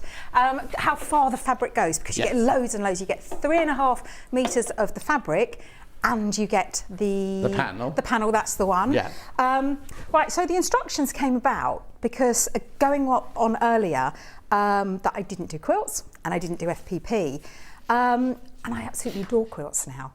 But I know there are an awful lot of you out there that have made your quilt, massive quilt, and then maybe you're not quite happy with it and you don't want to spend all the money on long arm. The solution is, and it's thanks to Stuart for this, he said, well, why don't you quilt as you go? And I hadn't thought of doing that. Mm-hmm. So I've done completely, so someone who's just made their blocks, because you would have to make a blocks for quilt as you go. The instructions tell you all about what sizes you need and sashing. And when I did all my research, because when I do anything, I always have to know everything there is to know about it. Right. It only gave me what I would say was the traditional, which is this little section here with the quilt as you go. So it's a thin, to push them together. To put them together. Yeah. But me being me, I wanted a bigger one because I wanted it to look like sashing. Yeah. So I've worked out how you do that, right, and I've put them in the instructions. Brilliant. So, go through, because you've got the overhead camera. Go through everything that's in this instruction so we know what we're getting. So you won't actually get, as I say, instructions to say you need to cut it X, Y, and Z. What I'm looking for, and I've seen so many people have already made these, is everyone's own creativity. So it would tell you, like here, how you can do your blocks. Now, you don't have to have square blocks. You can also have rectangular blocks, or you can have big blocks or small blocks, depending. And then it goes on to tell you all about what blocks you can use. So you can just, if you've got some gorgeous fabric, just do a plain block. If you've got plain fabrics that you want to mix, you can do a 4-patch and a 9-patch, and explains what they are. Pieced blocks, applique blocks. And then it goes on how to actually calculate your size of your quilt, depending how big you make your block. And then it tells you all about assembling the block. And the great thing is, you actually have a finished quilt at the end of it, rather than instructions just saying, now quilt it. It's all done there for you. Brilliant. And it shows you how to quilt the blocks. I mean, I'm a huge fan on this one. So this one has been echo quilted, where you take your shape in the centre and then you quilt round the outside of the shape, echo in the shape. And I love that. And so with this one, it's exactly the same, but I've done a crosshatch on that one. Now, these two, this one I put on the applique afterwards, and because I didn't want the crosshatch going across, and this one I put it on first and then echoed. So again, it explains all about that, how to put your sashing on, and how to do, and I know Victoria's just shown in depth how to do binding. So at the end of it, you will have a finished quilt that you have created.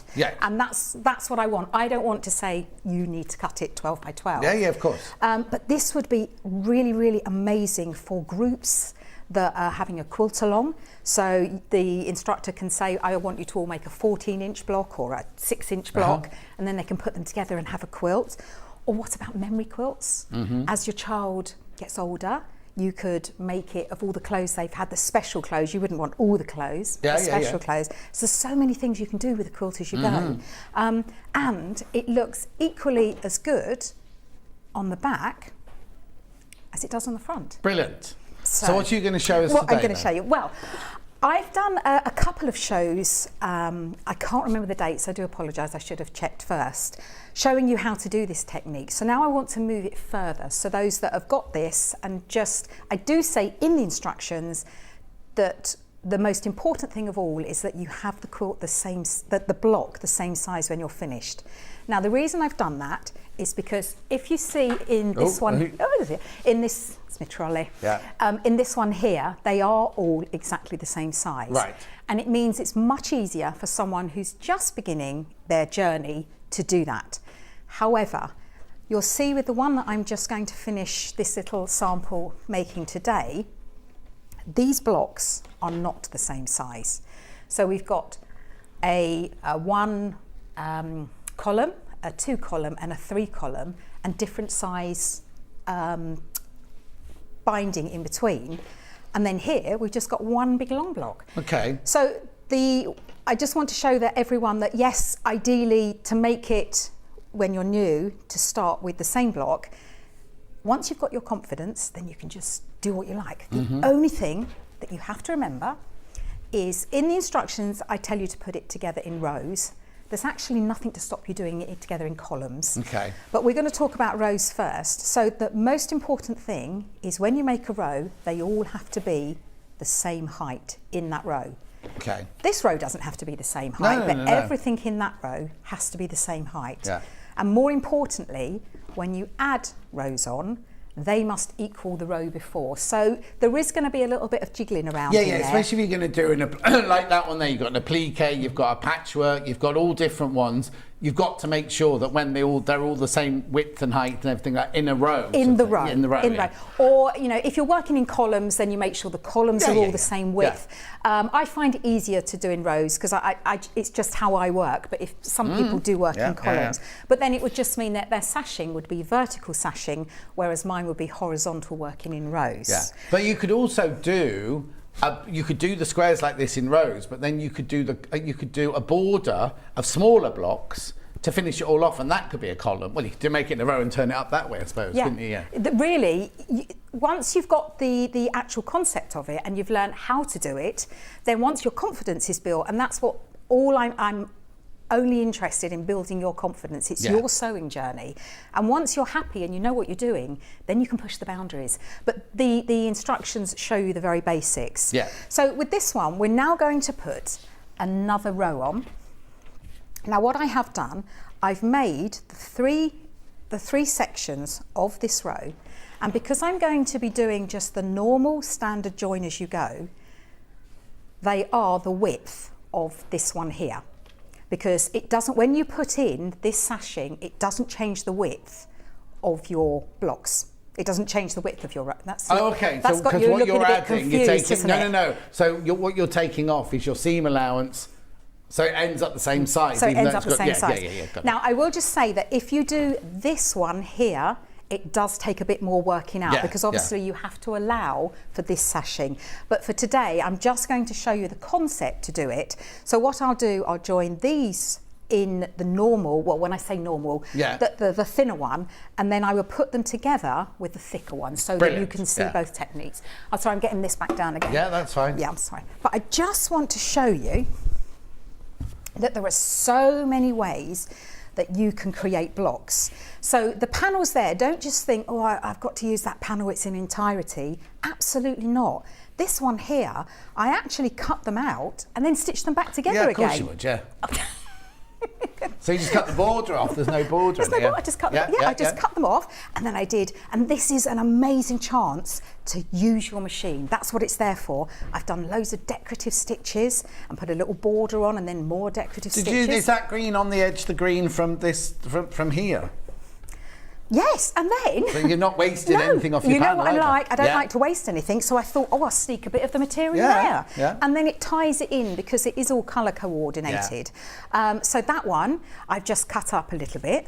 That one, I did my pinwheel. Now, I've just shown here that maybe, and mine was, by the way, but maybe if your pinwheel's not quite exact in the middle, just put a bit of applique on there. Yeah. This one here was... Sorry. So this one here was, I just cut out 4x3 off the panel.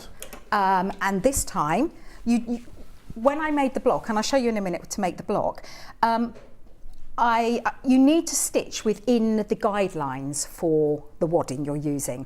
A lady wrote in the other day and she said it was 4 inches on 80-20. I thought it was 3.5, but I'm not sure. Right. But as long as you stitch within there, then your wadding's not going to go AWOL when you do any... Yes.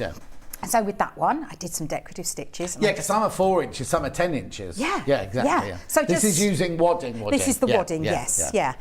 So as long as you stitch within those, and then I did, which one of the simplest was just a 4-patch. Right. And I did some free motion, not free motion. I'm still trying, I'm getting better.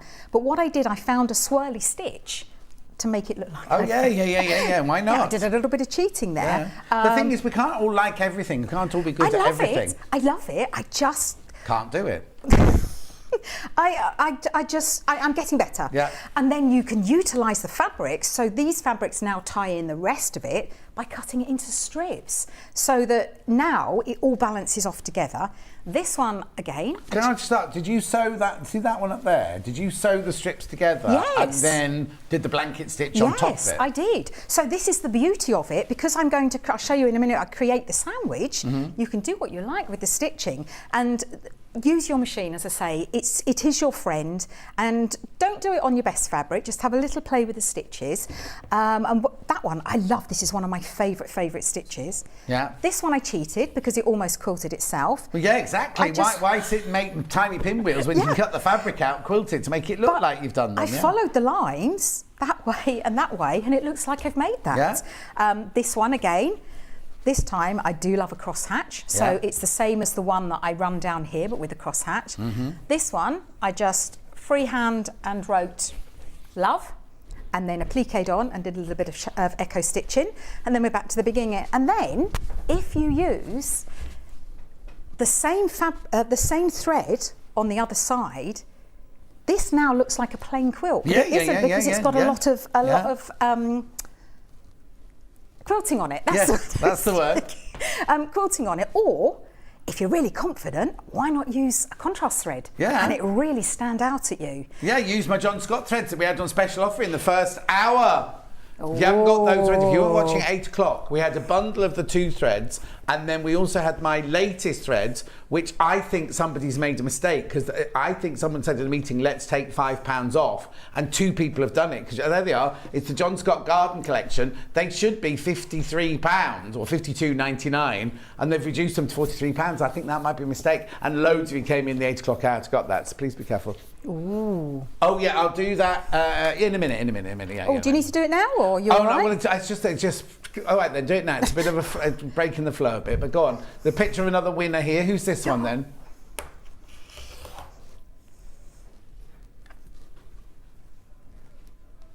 Sandra, that one is Sandra. No, which one did she make? Guess which one Sandra made? She made. That one. No, not that one. I didn't guess that one. That's lovely. It's kind of those flowers stick out from the quilt. Lovely. I didn't guess that one. Well done, Sandra. Right. Okay. So come back to you. Right. So what are we going to do? Because we've only got half an hour left, at the most. We'll be fine. We'll be fine. Yeah. Now, these are brilliant. These the panels, because you can just make so much with them. And I'm just going to show you how to make your sandwich first. So you'll get your fabric. Now, it doesn't have to be a panel. It's going to be your right side up fabric, and then you place that. You're going to make a sandwich. So I'm just going to cut that to the size I want it. Now, I like to have my wadding very slightly bigger than my top fabric so that I can see it. And also, as I'm quilting, it gives my machine something to start from rather than the edge of the fabric. And then you get, what are these called? Antracky.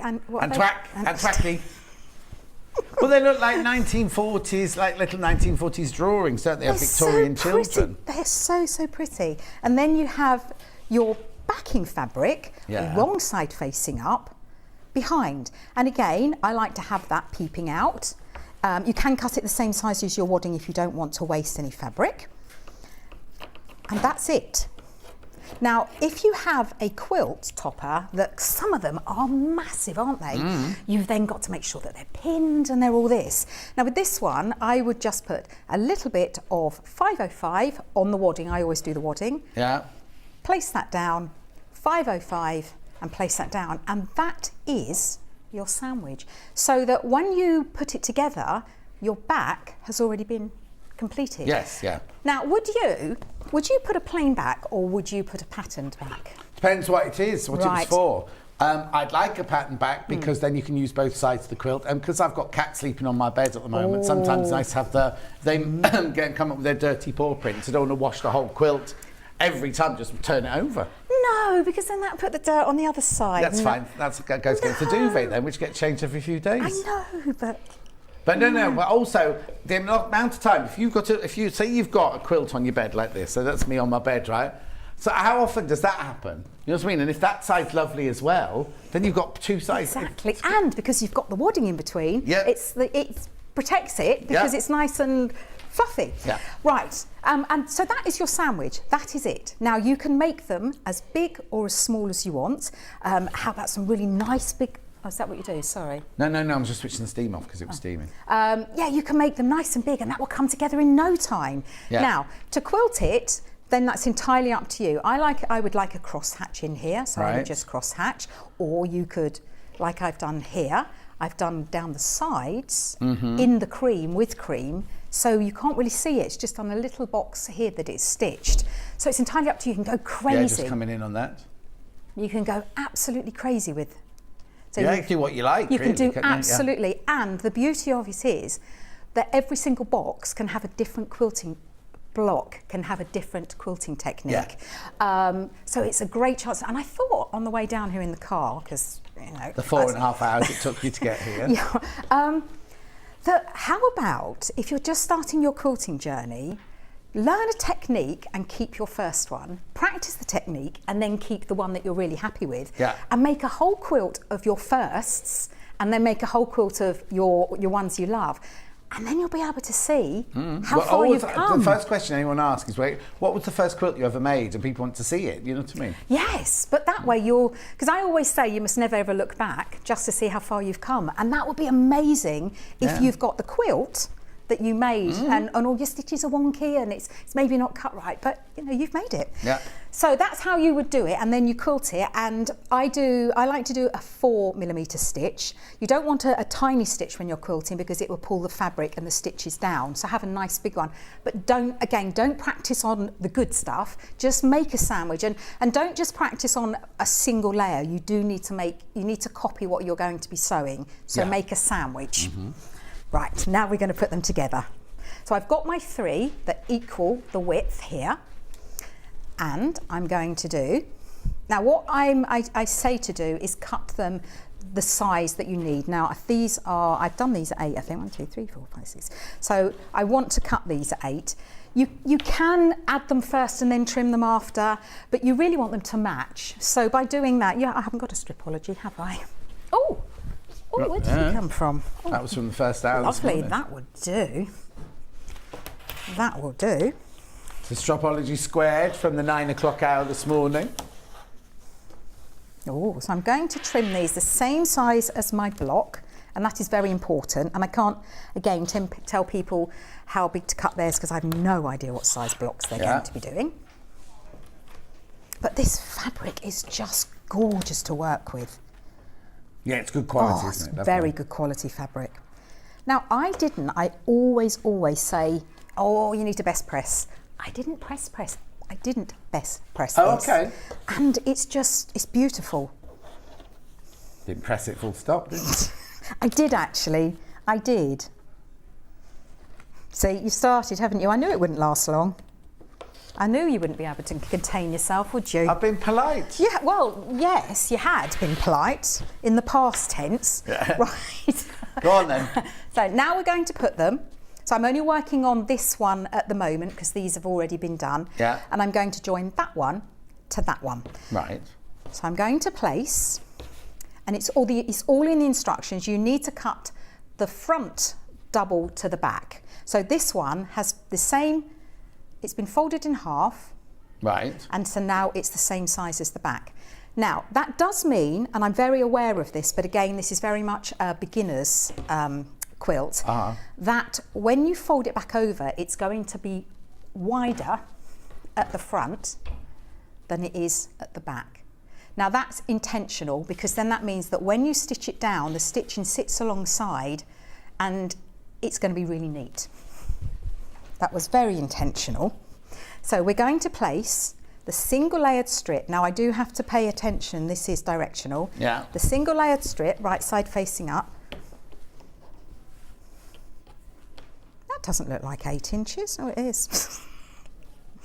Right. Place that down right side together.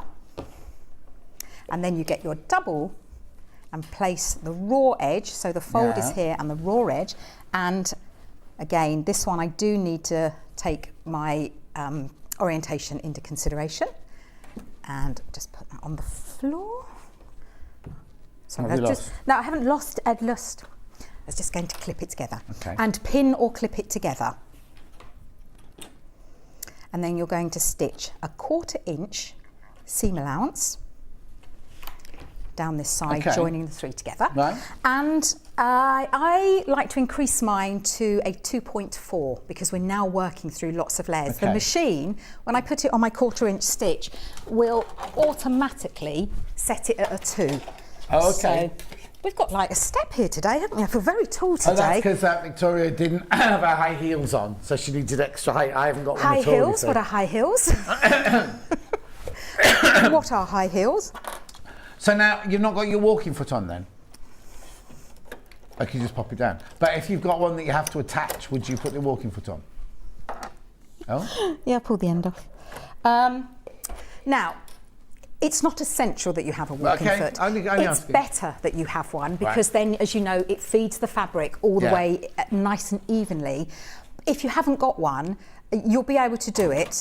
Well, also the fact that you're only doing 8 inches at the most at this point, it's easier than if you're doing a whole quilt, isn't it? Yeah. It does make the machine a little bit noisier when I've got it engaged, but that's because it's just working. And I'm doing a 1/4 inch. So that's that first one added. Now we're going to now join it to the next one. Now you need to put the right sides together like this, like that. But top tip is, keep this in the same orientation, but turn it over. Get this and do a little shimmy across. And that way it's going to be in the right place. Again, you want to pin it. You will have much more time. What time are we? Okay. 15 minutes you got left. Are you rushing me? I'm not rushing, I'm just telling you, because we have to, there's no way we can go because Hobby No, I know, Maker starts I know, now. I know. I do know. Right, I'm going to stitch that one with a 1/4 inch seam. Yeah, there is nothing wrong with the machine, it is just a little bit noisy when it's got its dual feed. I keep getting told off for calling it a walking foot. It's a dual feed on that It's a dual feed, isn't it? So now we've joined those two together. Right. Now, what you'll see is the back is joined completely, but the front hasn't quite been finished yet. Now, these two should butt up to each other exactly. Yeah. And then we fold that over and press it. So give it a good press.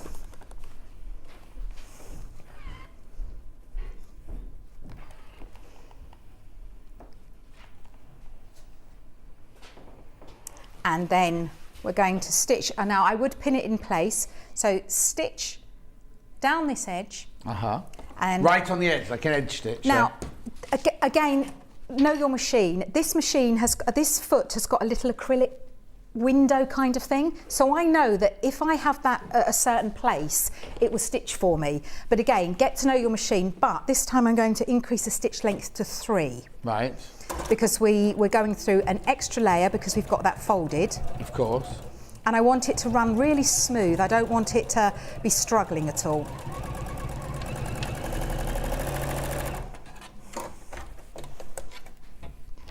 Now, I have stated in the instructions to sew down that side, but I like things equal. But you don't have to, because that has now joined those two pieces together. Right. And you've got your fabric on the front and on the back. So we're going to do exactly the same for this side. So we put right side of single strip, right sides together with this.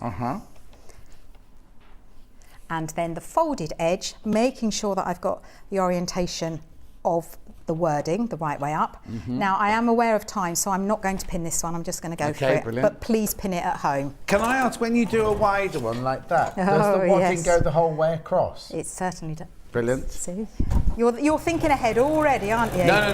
Yeah, it's just that I kind of, what I hate is when you see sashing and there's nothing in it. So you've got a quilted block, and then suddenly a floppy bit in the middle. And that's the reason that I designed this one, because that's what I found. I didn't find anywhere that said this is what you do when you want to do wider sashing. Ones, yeah, exactly. And I love the thinner one because it almost looks like a window frame, and especially if you do it in a darker colour to accentuate it. Yeah. But sometimes you do want it to be a bit wider, don't you?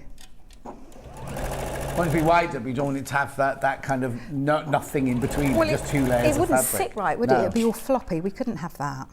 Well, you're quilted like concertina up in the end, it wouldn't look nice at all, would it? Not at all. So we do exactly the same with this one. So they should butt together. Just press them, fold that over. And I'm going to pin and stitch that down. Yeah. Now what I didn't do, which I've just realised, is I didn't change my stitch length back down. So just be aware of your stitch length, because you don't really want to be doing a big stitch to join them. So that's that row joined. So that should, oh my goodness, it does. But because this joining method doesn't change the width at all, when you do this one, then it's now the same size. This one, however, is different because we're going to be stitching this way across. I'm just trying to have a look for my, that's going to be the wrong way. You have to make sure that your the orientation of your fabric. Now I know I said I wouldn't, but I am going to trim this one after. Right. So it doesn't matter which you do, whether you join it to that one or this one. So I'm going to place the right side. Right, is this the folded one? So this now is the double width, the folded one at the top, and we do the single. Now you'll see that it's quite wide this time. Yeah. So we've got, that one is a single layer, and that one is our folded layer. Brilliant. And I'm just going to check that when I do that it's going to be the right way up. So place that on top. Now, because we're working along a big length, you really must, as I say, don't do what I'm doing. You really must pin or clip this. Yeah. Because it no matter how you think it won't, it will actually stretch, and we don't really want to do that. A walking foot will help because it feeds the fabric through at the same time. Oh my gosh, hasn't it gone quickly this morning? It's just flown past. Remember, the instructions are available on their own. If you don't want the bundles, so instructions are available on their own.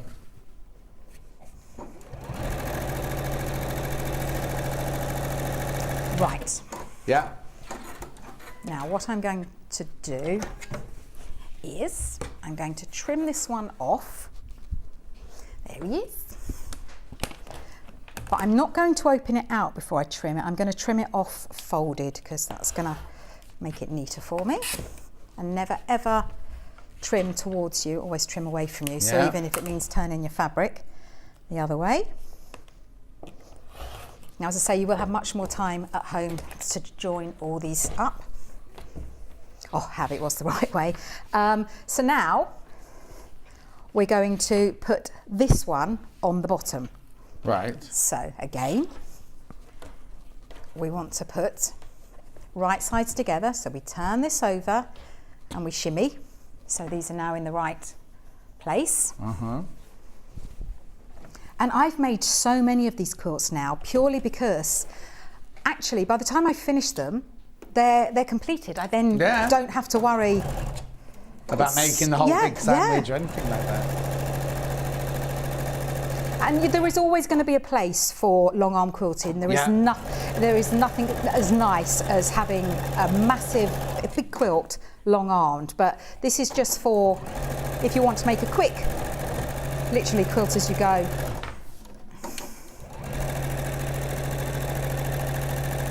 There we go. Now, that's the back. Yeah. And that's the front. You were quite right. You can see now we've got a fat off gap here. Well, yeah, because it just did it then, because it went like if you and don't. That's what would do. Yes. Yeah. So now, and it is all in the instructions as to how big it needs to be. Right. So I think this one, I'm sure I cut it so that it has to be 2.5. Yeah, 2.5. But the calculations are in there telling you, it doesn't tell you every single denomination. Yes. But what it will say that this is what you do. Yeah. This is how you measure it. So I'm going to pop that down there. I'm going to use my mat. Are you making it so that it doesn't go into any seam allowances, that it just lies flat within the... Straight in the middle. Yeah. Yeah, you don't want it... I'm very good at maths and I couldn't work out what 13 and 2.5 was. That's not good. That's good. No, I can't. 4.5 hour drive home, don't forget. Right, brilliant. And then you place this in here. Give it a jolly good press first, so it would fit if it's pressed. And did you 505 spray it as well, or did you just lay it in? I haven't got any here, but I always, because we're working along quite a long length, I would always 505 it. Yeah, brilliant. Just kind of, I'll trim that off properly after. And then, when you put this down here, then it's all encased and it's quilted, because I'm like you, I wouldn't want to see no quilting in there. No, not at all. No, I'm really not very happy. Oh? Because, oh no, do you not iron for people like Stuart does? Just saying. You didn't ask me to. Oh, you didn't offer, did you? No, they get paid to iron. it's been lovely being back with you. I have missed you. Have you? Like a I sore have thumb? missed you. Yeah. No, I have missed you. Oh, that's very because you are funny. You make me laugh. Oh, thank you. You do make me laugh. Just looking at you makes me laugh. Mm-hmm. Right. What's she witching on about now? Well, I'm quite surprised we've got it done in time. We won't be getting told off, will we?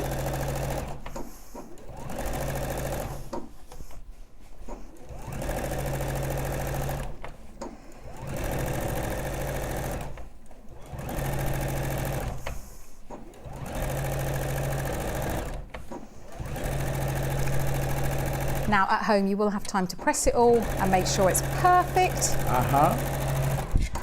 But, so look at that now. When that's all pressed. Yeah, it's fantastic. Personally, I probably would put a little bit of quilting in there. Yes. Because although that's not 3.5 inches, it is a long expanse. Yes, so yeah. I would maybe do some, I don't know, some zigzags or something. Yes, something like that. Well, I also would as well, because you're going to throw it in the wash. Yeah. And if the wadding comes away within there, it'll be fixed at the ends and everything, but it could all shrinkle up inside. And there's nothing worse because you can never get it back. And even though, as I say, I would 505 this, when you put it through the wash, that's not going to make any difference. It's not going to hold it. No. And then I'm going to make this into a wall hanging. So then I will bind the edges, right, and just maybe make some tabs and then hang it up on the wall. But that's showing people that have bought this that you can actually, it's not just all about making a square. No, exactly. It's just about letting your creativity wild. Brilliant. Let's have a look at the other side as well then. I would trim it off. It's yeah. Oh yeah, no, of course you would. Yeah, you haven't done that yet. But look how effective that side is as well. Yeah, so if you weren't making it into a quilt, if you want, right now, if you're going to make a wall hanging, I wouldn't bother with all the beautiful fabric on the back. I'd just have plain on the back. Exactly. But the fact that it looks so lovely that if you were making, that'd be lovely as like an incubator quilt, because that's about the size for an incubator quilt for the charities and things like that, isn't it? That'd be gorgeous, wouldn't it? But yes, to your point, I would definitely not put good. And if you're going to do that, then you don't have the same fabric. You have different fabric for the single strip as you do for the folded in the front. Yes. The folded, you have your pattern or your nice fabric, and the single and then you just the have single you would just have from your stash. Yeah, that's the one. Yeah, scrap from your stash. But yes, but there are so many things that you can make with it. So like, the reason that I like Quilt As You Go is when I make a row, if I think, oh, maybe it needs to be a bit wider, I then can add it on. Whereas when I've made the whole quilt and think, oh, I wish it was a bit bigger, I can't do that then. No. So this means that you can do that afterwards, and it's brilliant. It is fantastic. It's brilliant. Yeah, I absolutely love it. So in the instruction, let's just go through the instruction. Have you done with your demo? Well, yeah, because you wouldn't let me bind, so. No, I think you couldn't bind it in 4 minutes, could you? So in here, in the instructions, let me come over your side. Can you do the opening of the pages? We've only got an overhead camera on your side. Yes. But look in there. So it's telling you about your blocks first of all. It's not giving you any instructions how to make the blocks, but it's just giving you some ideas and inspirations like applique, 9-patch, 4-patch, anything like that, or a piece. So you might have your favourite block, like a log cabin block that you love. You make the log cabin block and then you can but then do different ones, like a sample quilt. Be lovely. It's a brilliant way to like test all your things out, isn't it? So do 9 different blocks or whatever you want to do, and then put them all together to make a lovely sample quilt. Be lovely. So you've got that in there. Yeah, then we turn the page. That. And as I say, it'd be a really lovely idea if you do it when you're first starting a technique to when you finish. Then it's going to be amazing. But also, it means that if you do an applique one, a block one, a different kinds of one, if you think, oh, I hated doing that one, all you've had to do is make a block. Imagine if you start a whole quilt and get through the first block and go, I really hate this, I don't like this, but you've got to do that block 20 times after that, then you're stuck, aren't you? Whereas this way, you can practice all the, like if you get one of those like the Moda 100 block books, you could just practice doing different blocks with half square triangles, with pinwheels, with applique, hand turn applique, all that sort of thing, like a sample quilt. You could try all the different things, and then you've only done one of them, haven't you? You haven't had to do a whole quilt of it. Anyway, let me just go through the bundles then very quickly. So which one have you got in at the moment? You've got red. So you've got the red one in now. So what you get in the red one is you get the red panel. I'll open that out in a minute. Then you get the white floral, the green strawberries, the red writing, you get the black flowers, you get the pink pinwheel, the apricot drawing, and the pale teal and twacky kiddies, and you get the instructions, and this is what the panel looks like. Sideways, I know, but there you go, you get the idea. That's the red one, that's the red one. We've also got it in, what colour do you like to go to next? Green next. So then you've got the green panel, same panel, but just with the green borders. Then you get the children on the white, you get the flowers on the red, you get the strawberries on the apricot, you get the flowers on the green, the pinwheels on the white, the flowers on the red, and the writing on the black, plus the instructions. You've got £10 off, that should be $69.99 by the way. And you get all of that for your $59.99. And last but not least, we've got the pink one.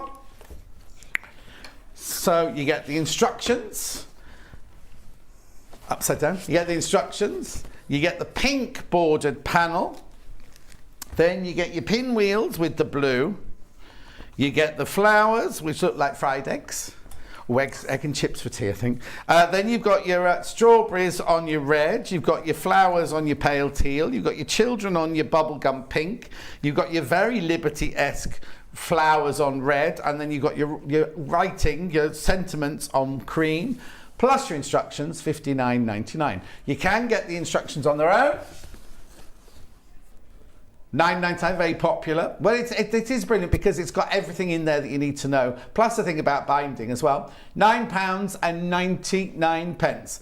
Now, I just need to tell you about the 2 sewing machines that we've got on a deal going from now until Sunday.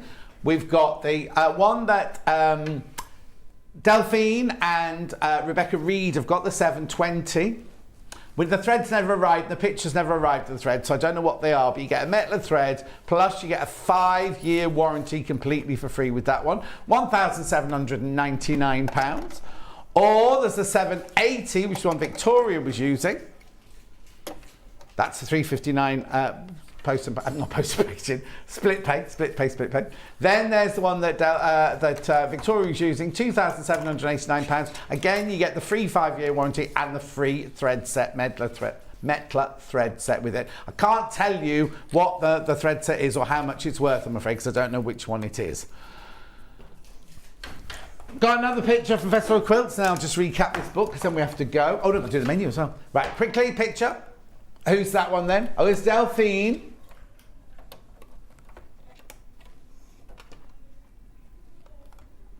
Karen on the right, holding it. Delphine's under her, done as well, look. Right, book from 8 o'clock this morning, very, very popular TV launch of the Kaffe Fassett Quilts in Wales book. Beautiful, beautiful, £25. It's not on pre-order, it's ready to go, it's in the warehouse, ready to be sent to you.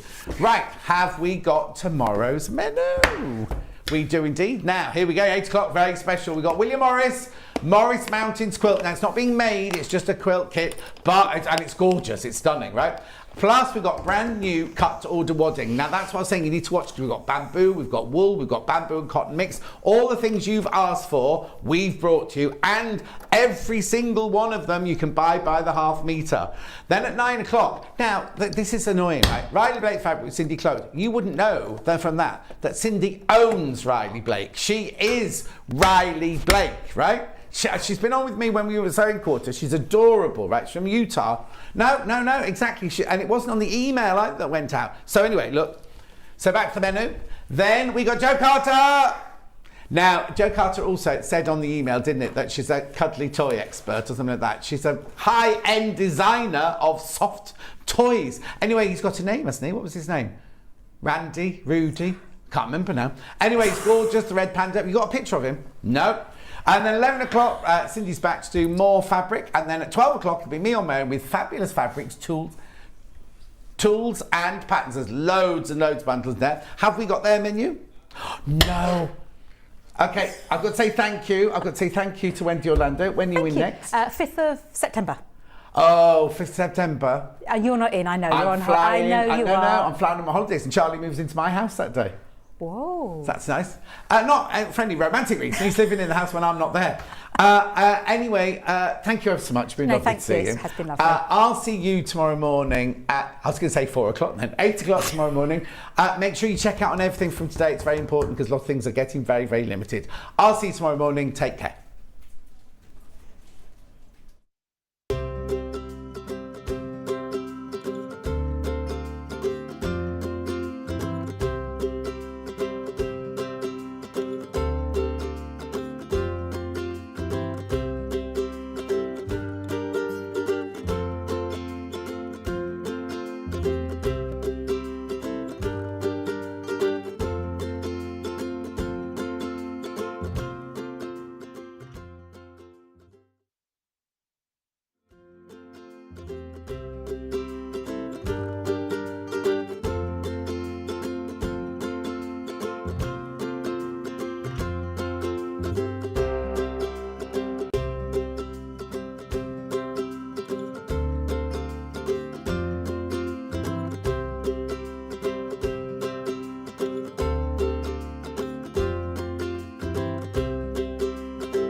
very own app. You can now watch and shop from anywhere. Simply download the app from your app store onto your smartphone or tablet, then log in or create an account, and you're done. You can watch us live from anywhere, browse all our recently played items and pre-orders so you never miss out on any show deals, and message the studio to say hello at any time. And remember, you can check out as many times as you want and only pay 1 P&P all day.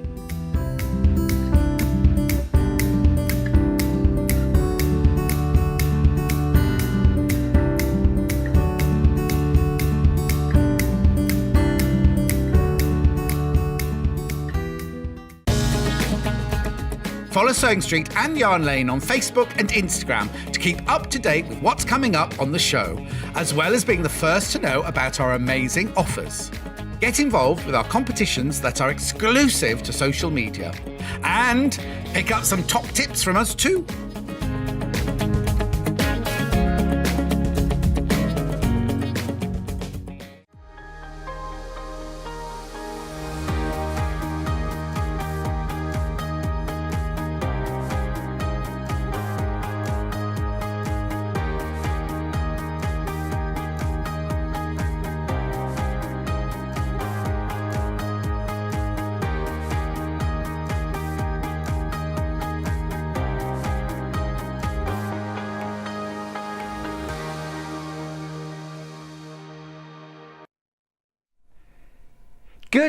Good morning, my lovely sewing friends. Welcome to Tuesday's Sewing Street. I'm Stuart Hillard. It's so lovely to be here, and thank you for joining me bright and early. It's going to be a very special day. It's going to be a very special week, actually. I am so excited. I can barely contain it. It's Festival of Quilts week. Yay!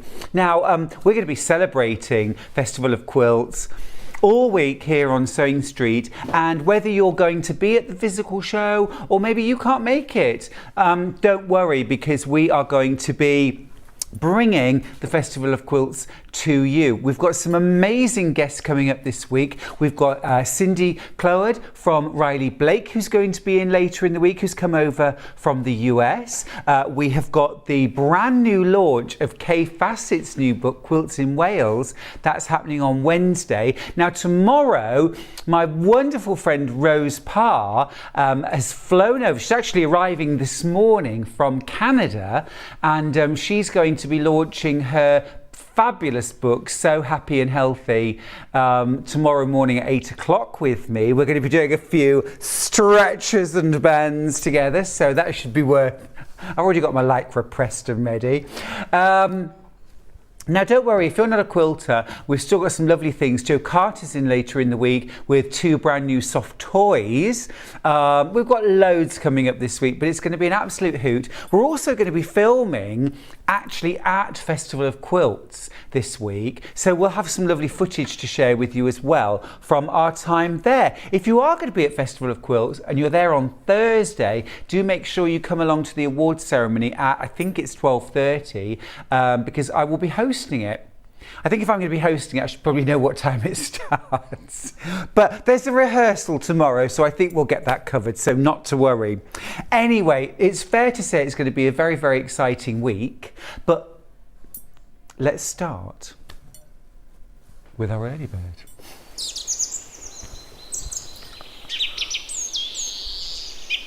Do you know, it's like being in the middle of a forest, isn't it? It's beautiful, gorgeous. Now, I want to start off by saying a massive thank you to Crafters Companion for providing us with our wonderful early bird today. No price at the moment. No price. But Crafters Companion have provided us with our early bird. Now, our early bird today is a Crafters Companion Quilters Festival goodie bag. This is rather fabulous and rather special. Because what you've got you've got a mystery goodie bag, okay? Now, the things that I've got are representative of what you might get in your goodie bag, okay? Contents will vary, but the value is going to be fantastic. The value is going to be well over £100. So that's what's going to be in your goodie bag. Now the one I've got right here, this works out at £109 thereabouts, and in this one you've got this fantastic quilting stencil for Celtic designs, which is rather gorgeous for marking your quilt design onto your blocks, or it may be a whole cloth. Rather beautiful. Remember, your contents may vary, but over £100. This one's got a quilting guide for apple cores. Rather gorgeous. So this is the kind of thing you're going to use on your sewing machine, a free motion quilt inside those stencils. Got lots of good mornings to say in a second. This example here has got some fabulous sort of elongated hexagon cutting dies. Amazing value in those. You've also got quilters clips. Can't have enough quilters clips. That's fab. Gorgeous purple quilters clips. This one's also got some clamshell cutting dies. So that's rather fabulous too. You could use one for cutting paper, one for cutting fabric. And then you've also got this strip roll from Threaders. This is called So Boho. Love these colours. Now, let me just give you an idea of the value of some of the things inside this bundle. Things like the strip roll. Normally the strip rolls, now how much are they? Oh, sorry. We'll get there. Elongated hexagons, thank you, for $39.99. They'd be for nearly £40. So that's one thing in your goodie bag. And of course those $17.99 for that. Quilters clips.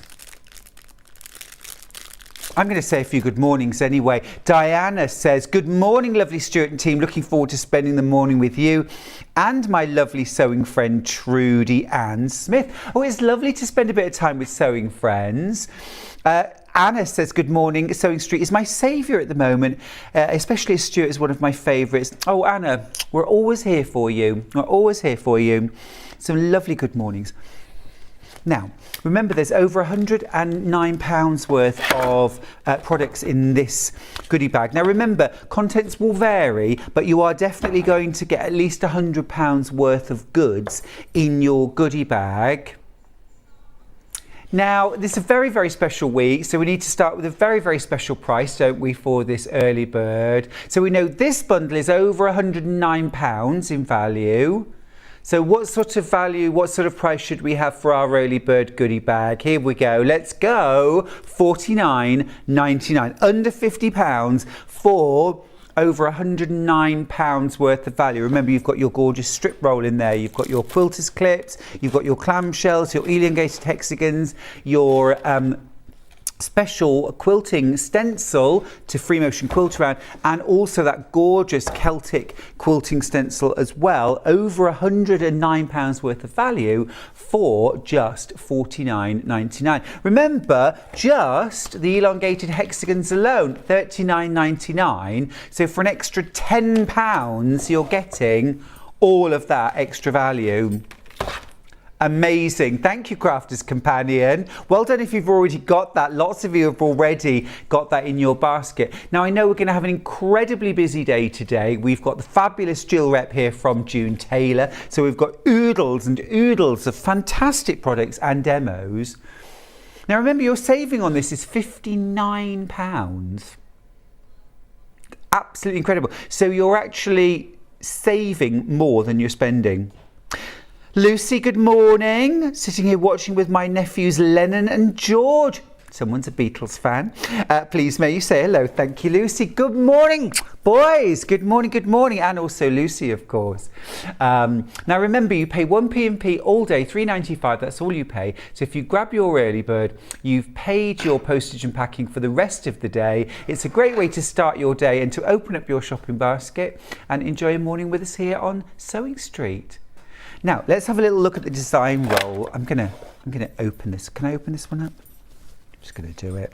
This is just one of the things that you're going to get in your goodie bag, or may get in your goodie bag. You might get a different strip roll, you might get something completely different, but this one's got some gorgeous fabrics in it. Let me just spread them out over here.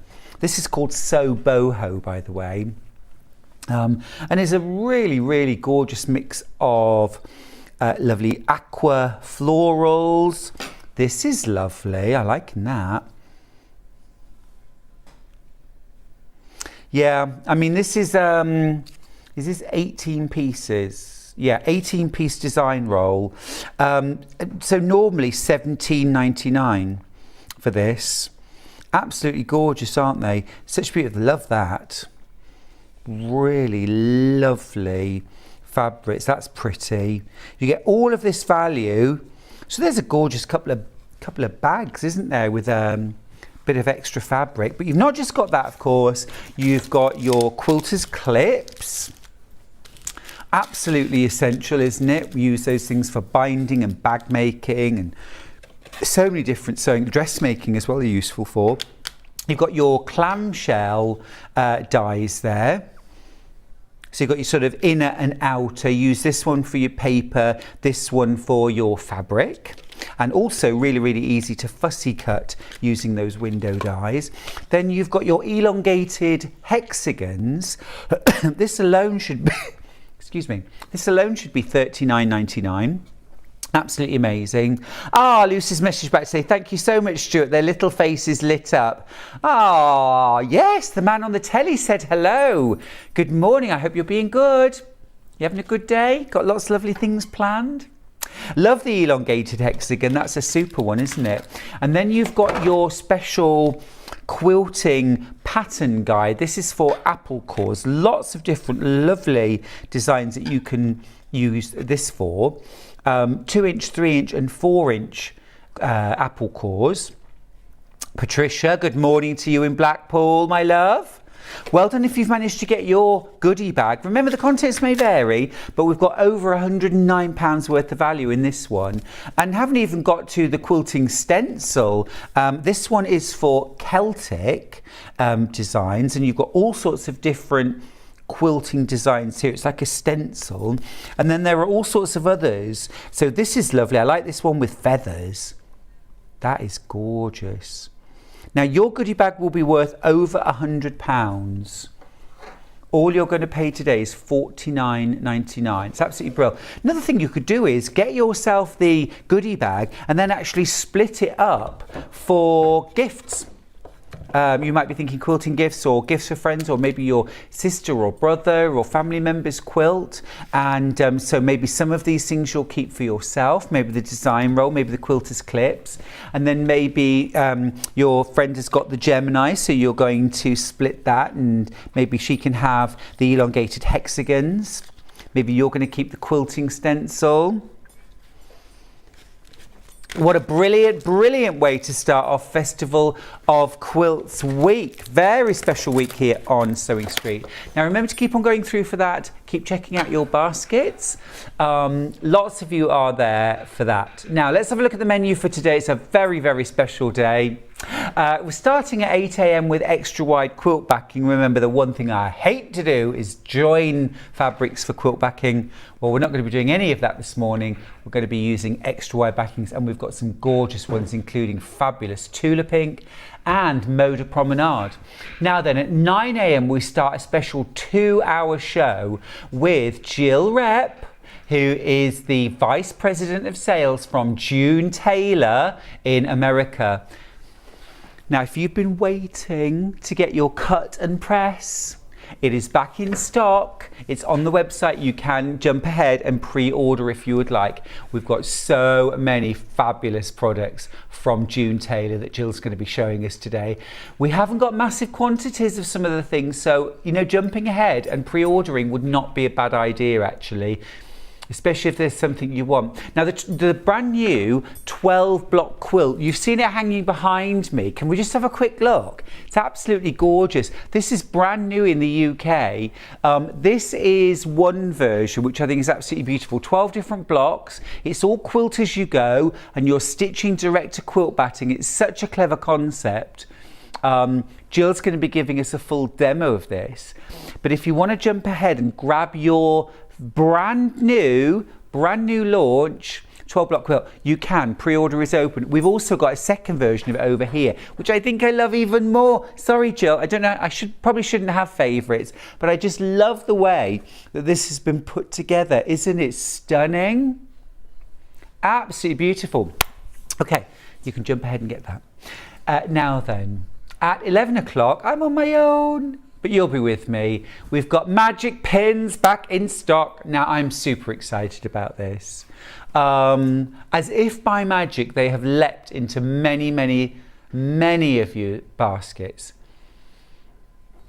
Now, just to let you know, the extra long and extra fine patchwork pins and the applique pins, already a quarter of the stock of both of those has already checked out. So shopping ahead, especially for that 11 o'clock hour, would be a very, very smart move. We've got loads of different magic pins. We've only really ever had one sort before, but we've got them all today. So I'm very excited about that. We've also got some rather lovely fabric bundles in that hour. Now then, at 12 o'clock, Jill Rep is back with more June Taylor rulers and some real, I'm going to give you a top tip for that hour. Jill is bringing, let me just grab, Jill is bringing what's called the Zippity Do Done.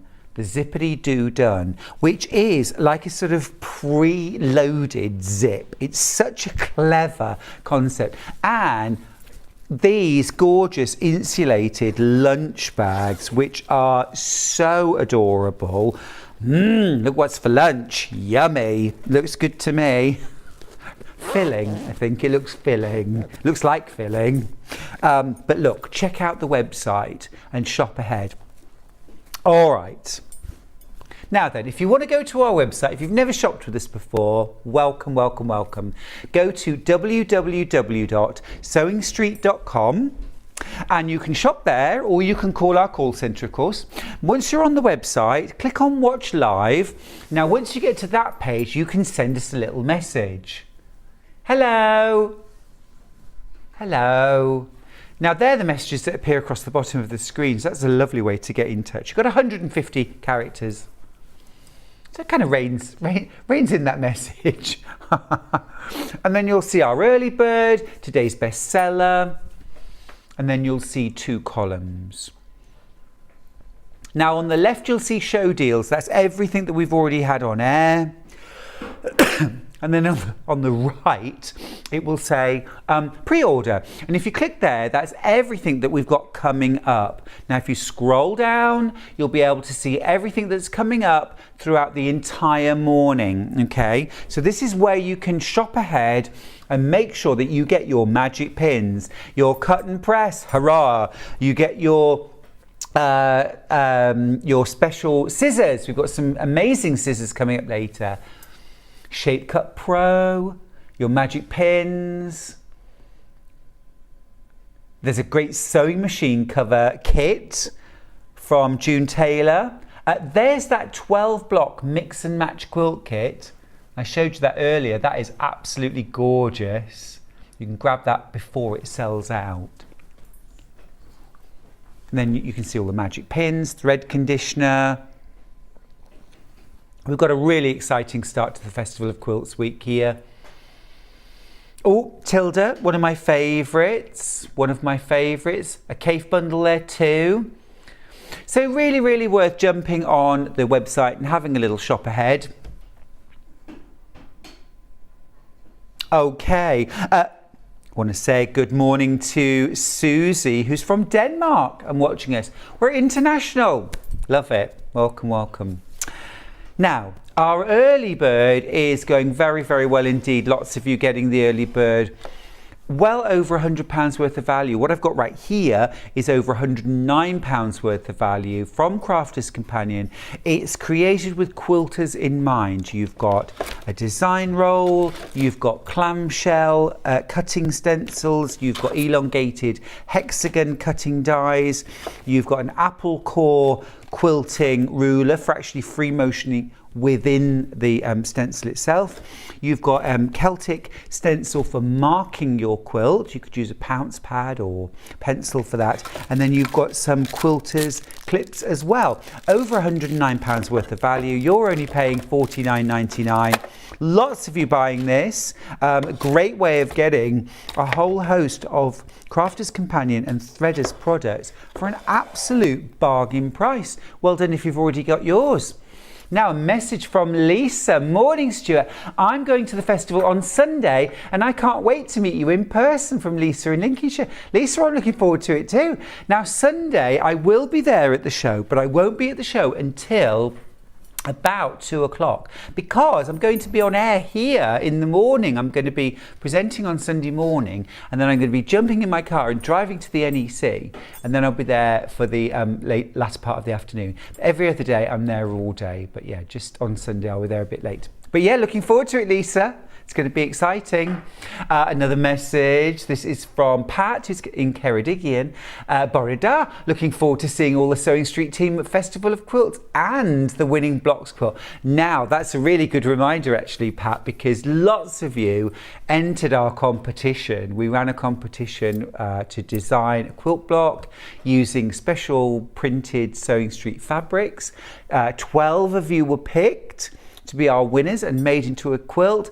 I can't wait to see it too. I saw the blocks, I haven't seen the finished quilt, but that will be on display at Festival of Quilts too. Another message from Jill. Hi Stuart, I'm going to Festival of Quilts on Friday. Will you be there? Lots of love, Jill. Jill, I will. I will be there all day. I'm on my own stand. I'm also doing a meet and greet on the Sewing Street stand as well. And I think Friday, Bex Reed is going to be there as well, plus some of our guests. So yeah, come along and say hello, won't you, in the Sewing Street Lounge. I do love a lounge, especially when it's exclusive. Mind you, any lounge that'll let me in isn't that exclusive. Jacqueline from Cumbria said, morning Stuart, you're looking good. Just turned on the TV and managed to get magic pins, hooray! From a very dark, grey, misty Cumbria, take care. Oh, Jacqueline, who would have thought it a week ago that it would ever be dark, misty and grey ever again? But the ground and the reservoirs need that rain, don't they? Rain, rain, rain. Look, it's going to be such a fantastic week this week here on Sewing Street. Loads of great guests coming in. We've got some very special shows later on with Jill Rep, who's from June Taylor Inc.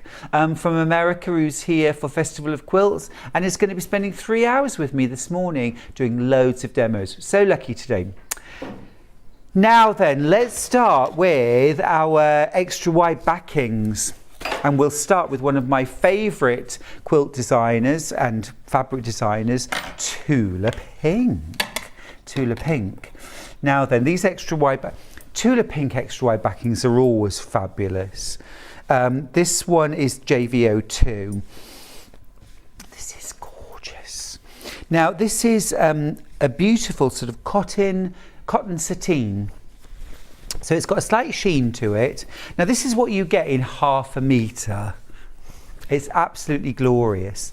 Now I'm already thinking, quilt backing. I'm going to be dressmaking with that. I'm going to be doing home deck with that. I'm going to be using this for borders on the front of my quilt.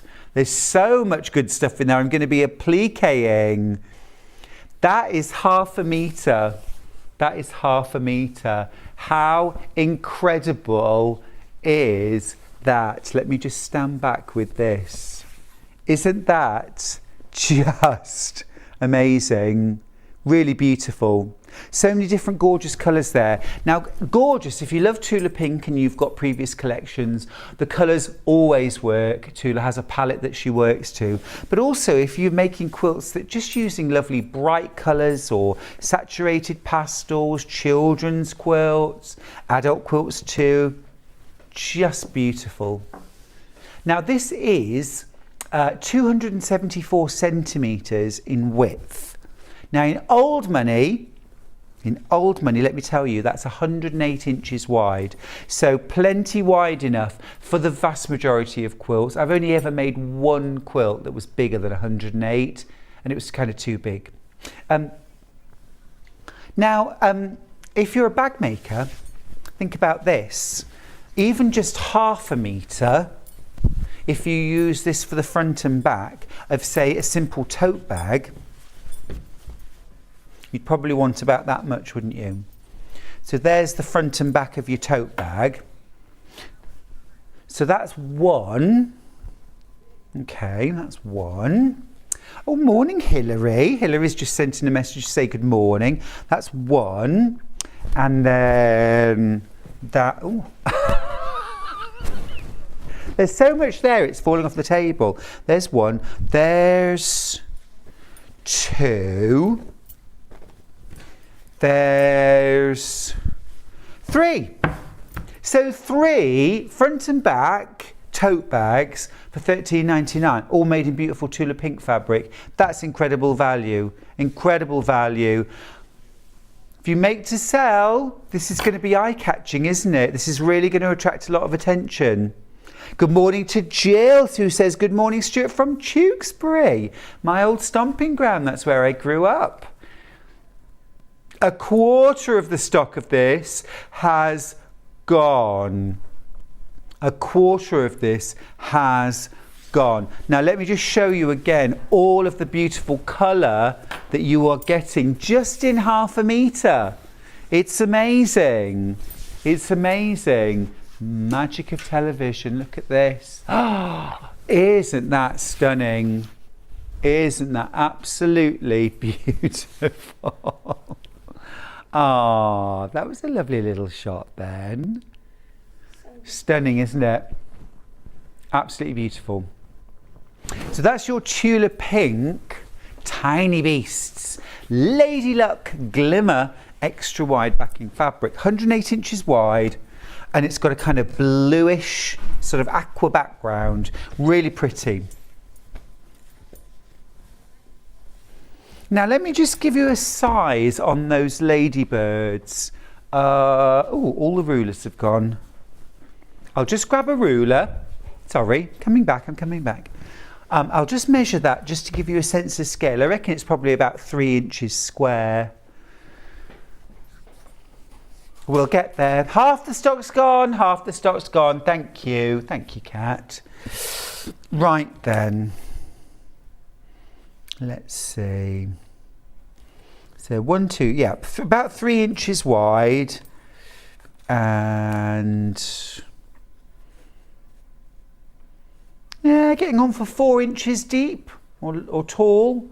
So about 3 by 4, something like that. Yeah, they'd be lovely appliques, really nice.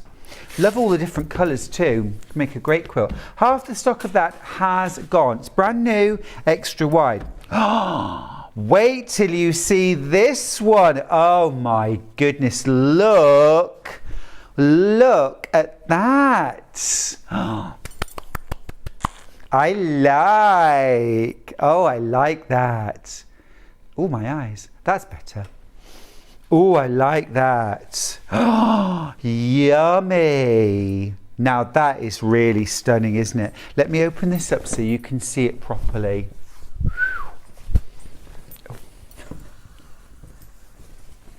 Special skill, unfolding fabric.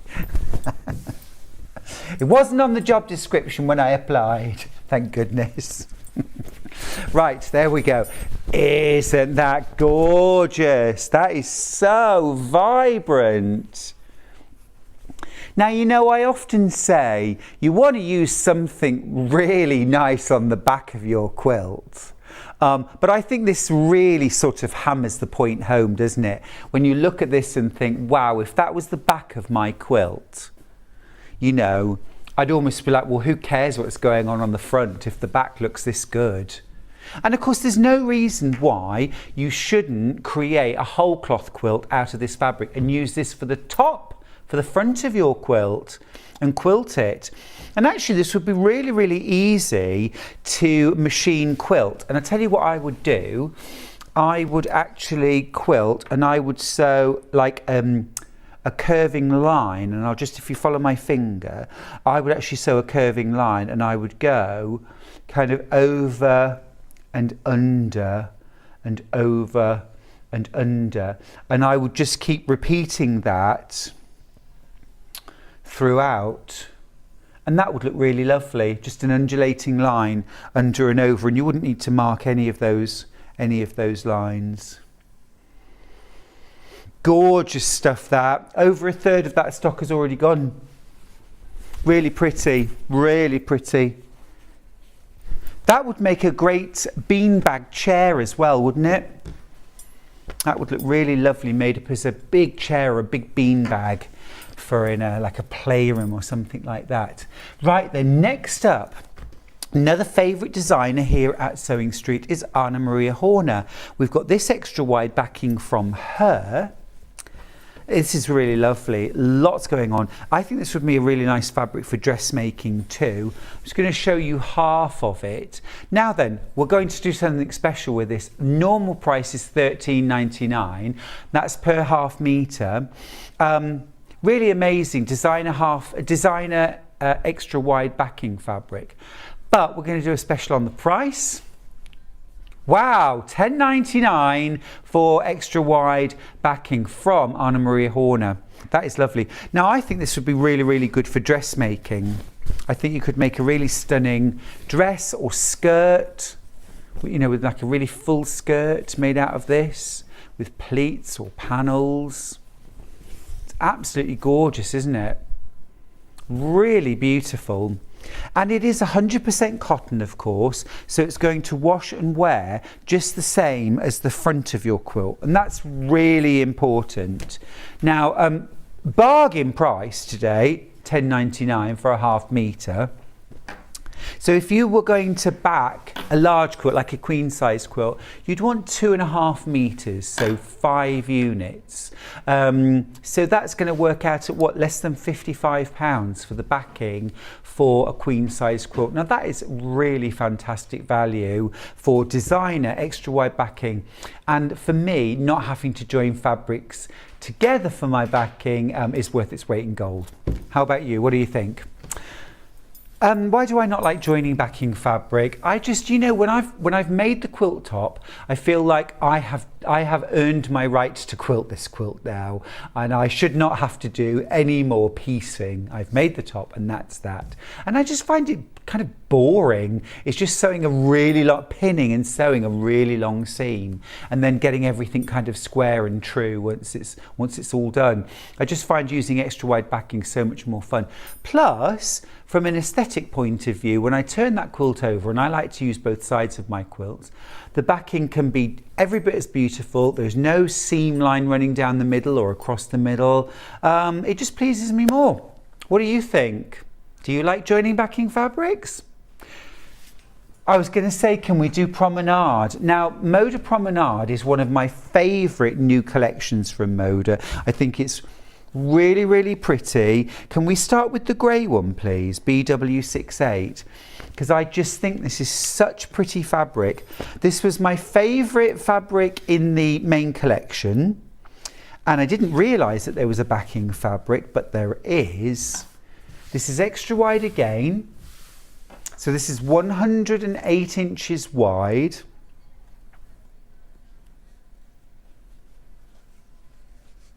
Oh, is that the right price? £12.99. Shouldn't it be £13.99?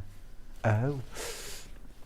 Oh, save £1 while you can before anyone notices. It's been put down as £12.99. We'll just run with that. So you've got 108 inches wide. If you wanted to make matching pillowcases and you'd made a Promenade quilt, we did a lovely kit last week, didn't we? The Moda Promenade quilt kit. If you wanted to make some matching pillowcases, grab yourself half a metre or a metre of this extra wide and make your pillowcases.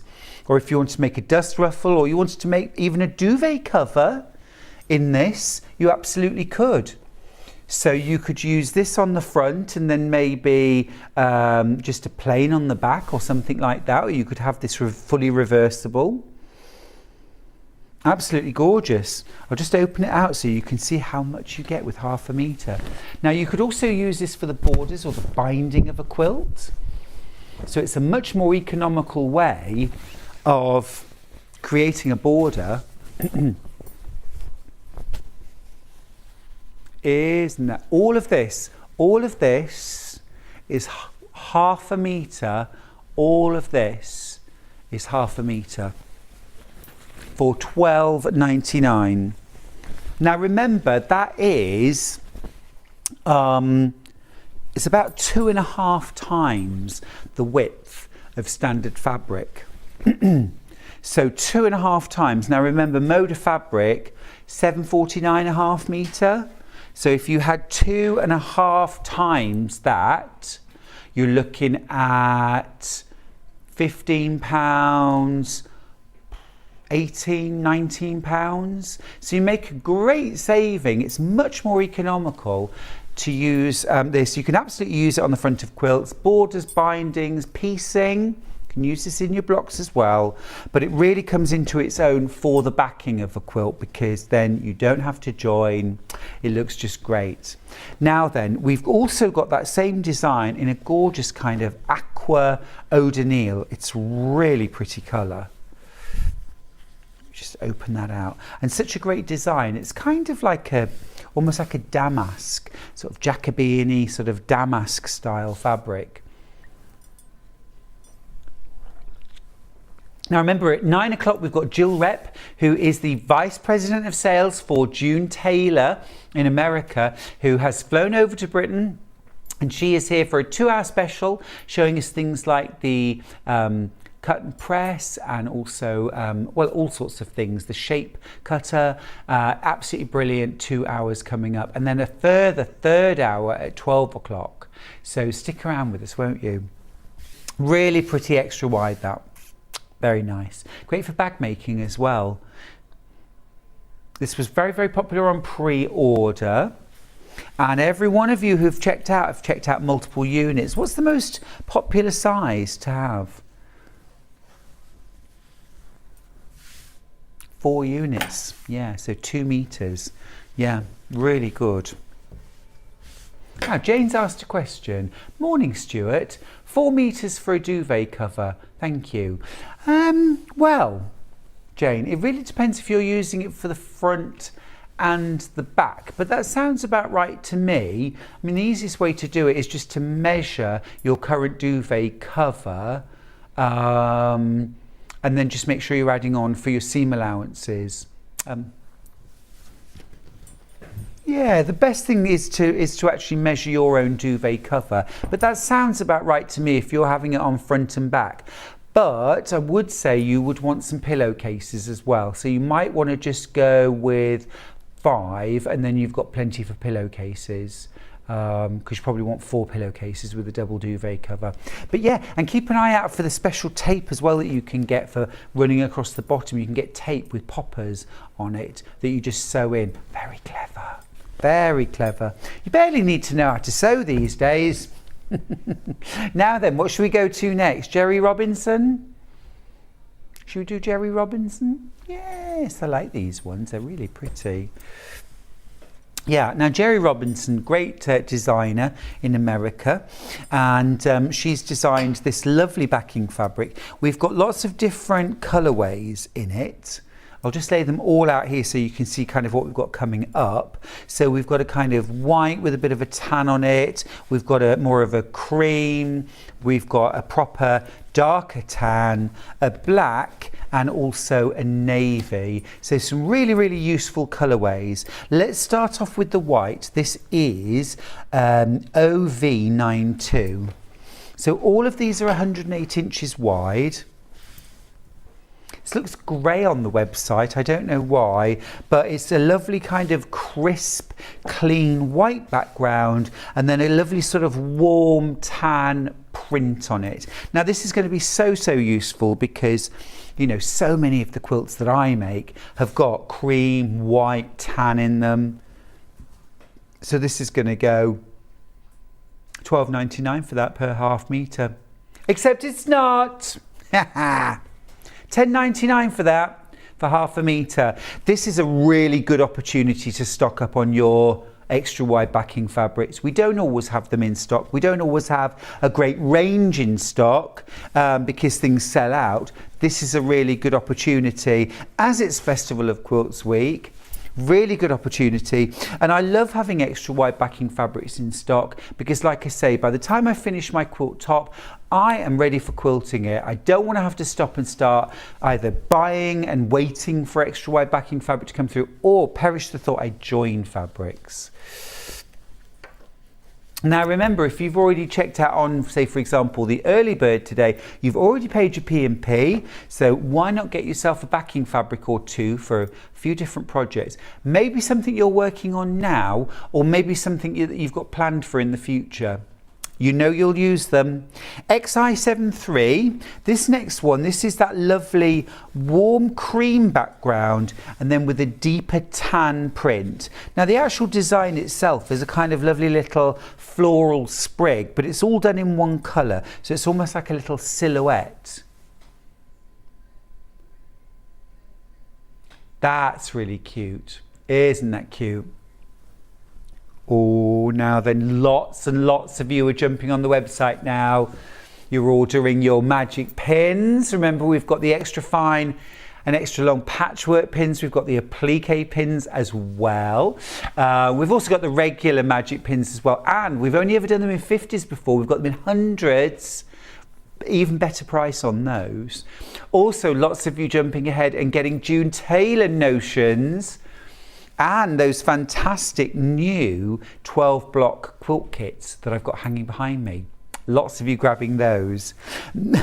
Excuse me. Maybe you're getting your extra wide backing fabric now, thinking of... Now, not £12.99 of course. Thank you. We nearly forgot to reduce the price, £10.99. That's going to be all of these Jerry Robinson backings. Now this next one is PB28. They've called it tea dye, so it's that sort of quite dark tan. That's lovely. So that would suit kind of country style quilts, perhaps where you've used those darker tans and browns. Ever so lovely. Or also I would use this on a quilt which was going to get quite a lot of wear and tear, you know, quite a lot of use, because that colour isn't going to show any kind of grubbiness or dirt. Remember, the price drops to £10.99 per half metre, so under £55 to back a queen size quilt. Now then, next up, the black.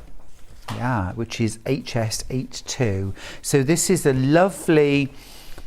Now, if I was to call this a soft black, would you know what I meant? You know, sometimes black is really sort of deep and dark and almost like you could fall into it, whereas this is softer, a softer black. I'm thinking this would be really lovely for dressmaking. I think that would be really flattering against the skin. I think that's really pretty. And the floral design really pops on the black background, doesn't it? That's rendered in a nice sort of light, warm tan colour. I really like that. 108 inches wide, £10.99. Should be £12.99 per half metre, but not today, because it's Festival of Quilts Week. Last one is UG57. This is the blue background. Now, I called this navy earlier on, but I'm not sure it is navy really. It's not as deep and dark as navy. It's more of a sort of deep royal blue. Again, really nice for dressmaking. I use ever such a lot of blue in my quilts, as you probably noticed. So yeah, this would go really well. This would work really well for a lot of my quilts. And remember, don't just restrict this to the back of your quilt. You can use it for borders, bindings, sashings, in your piecing. You can use it to make the outer part of bags, line your bags with. It's also great for making your own duvet covers, pillowcases, cushions, bed skirts. You could also use it for light upholstery as well, just light upholstery though.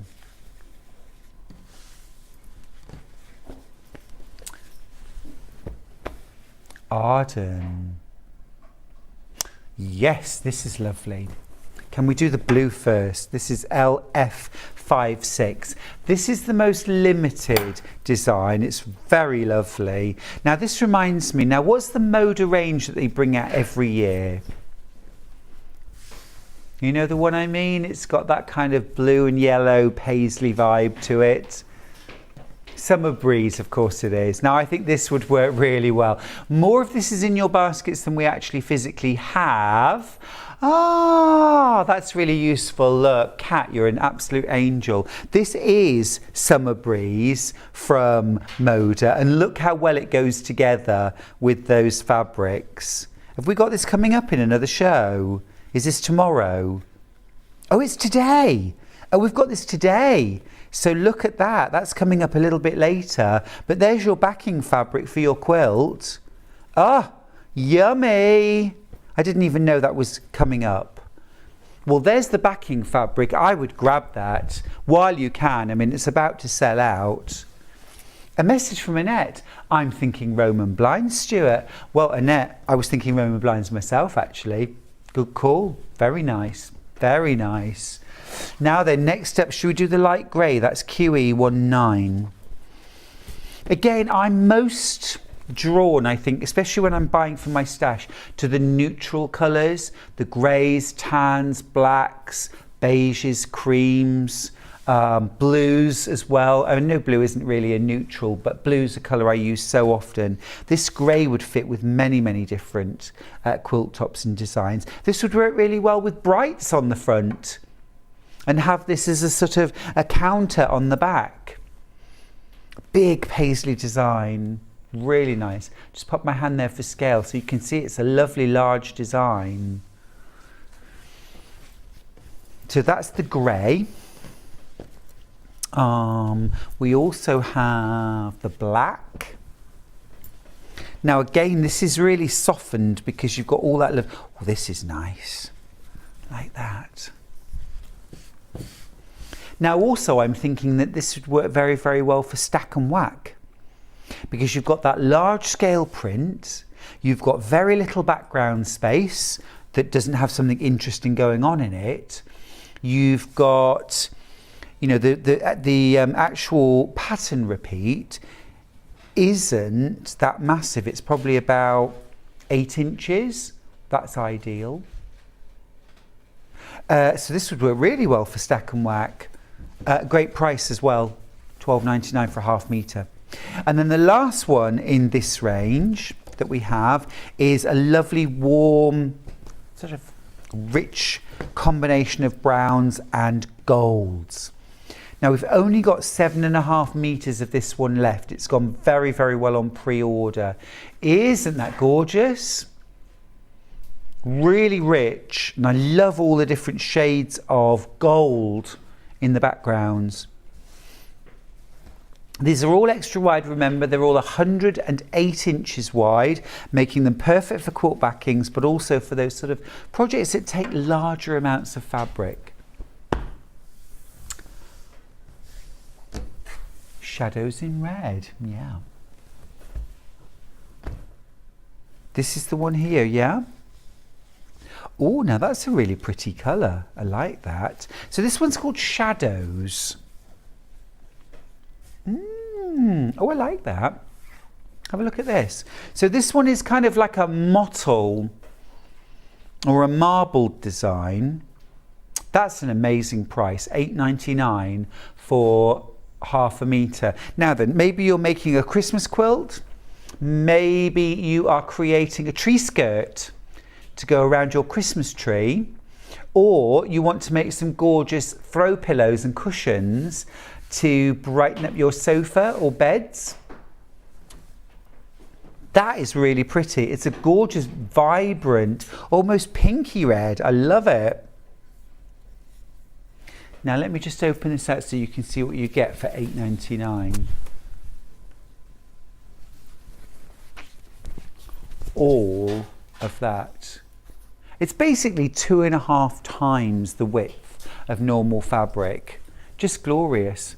The other thing, of course, is, you know, if that's not exactly your colour, you can always throw this in the washing machine with, you know, a dye, a fabric dye.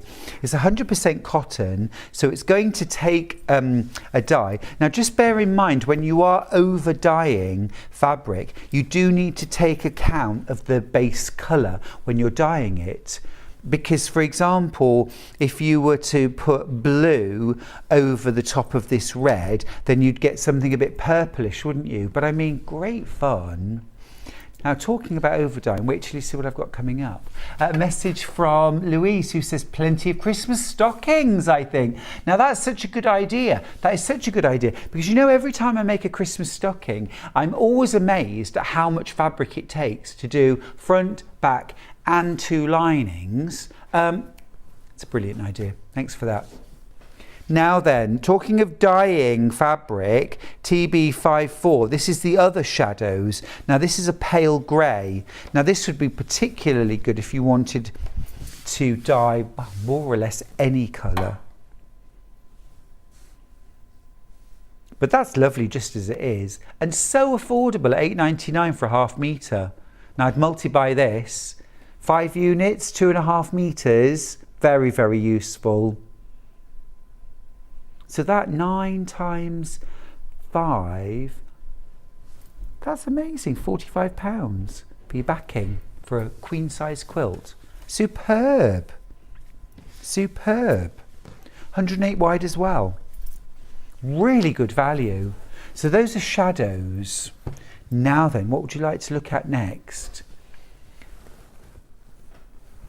Yes.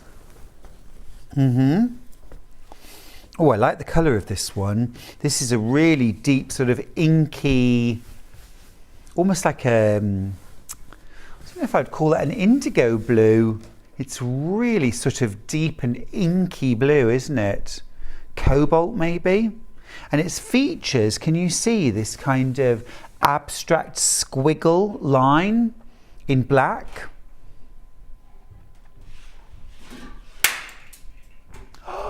What was that? Now I'm just thinking, Deputy Jones just finished a quilt, William Morris quilt, and I think that she might have used this fabric, not in the blue, but in a different colour for the backing. And what Joan did was, she actually used this line as her guide, and she followed the line and quilted on the line all across the backing. So you quilt from the back. You quilt from the back. But again, dressmaking, home deck, quilting, backings, borders, you name it. Love it. Okay, right, there's a few more quilt backings, but have a look on the website for those. I want to just recap our early bird today. It's a very special early bird from Crafter's Companion. It's a goodie bag. So contents will vary, but everything's been geared towards quilters. So in this example here, we've got £109 worth of value. We've got a strip roll. We've got clamshell dies, we've got elongated hexagons, we've got machine free motion quilting guides, and we've got stencils for feathers. No, this one's Celtic, and we've also got some quilters clips. Your contents will vary, but they will all be worth over £100. And today you're just going to pay $49.99 for that. So well worth having a go and seeing what you get in your fabulous goodie bag from Crafter's Companion. Really gorgeous. Okay, now, going to give you a little bit of extra time to get your cup of tea because we've got a very special 2-hour special coming up with Jill Rep, who's from June Taylor. Have a little look on pre-order as well. Get a sense of what's coming up in the show. Maybe get in your basket and check out what you'd already like. You'll need to be back in 5 minutes. So we're going to go to a little break. Jill Rep will be joining me for a 2-hour special. I will see you in just a few minutes. Stuck for ideas for the perfect gift? Why not get them a gift card? You can buy Sewing Street and Yarn Lane gift cards loaded up with anything from £10 to £500. Shop our gift cards online at www.sewingstreet.com or www.yarnlane.com, or purchase them via our UK call centre on 0800 001 44 33. Missed the live show? Don't worry, we recorded it for you. Never miss out on your favourite presenters, guests and makes ever again. Head on over to our YouTube pages to watch back the day's live show and enjoy your favourite demos over and over again. We also have lots of great content exclusive to our YouTube pages, such as product demonstrations, troubleshooting videos, and so much more. Subscribe and turn on the bell notification so you never miss a show or video ever again.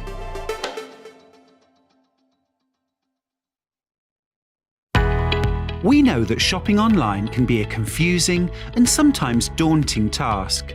And sometimes all you want to do is talk to a human being.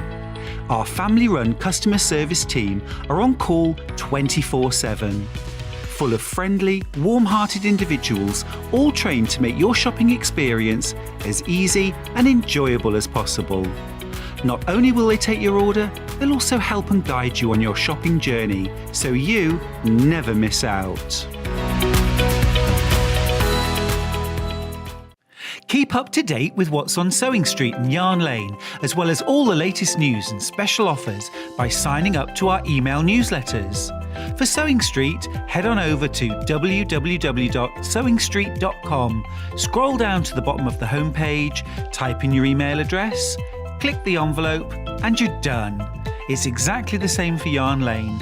Head on over to www.yarnlane.com, scroll down to the bottom of the homepage, type in your email address, click the envelope, and that's it. You are now subscribed to both Sewing Street's and Yarn Lane's email newsletters. Never miss out on the latest news and special offers ever again. Sewing Street have our very own app.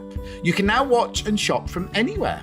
Simply download the app from your app store onto your smartphone or tablet, then log in or create an account, and you're done. You can watch us live from anywhere, browse all our recently played items and pre-orders so you never miss out on any show deals, and message the studio to say hello at any time. And remember, you can check out as many times as you want and only pay 1 P&P all day.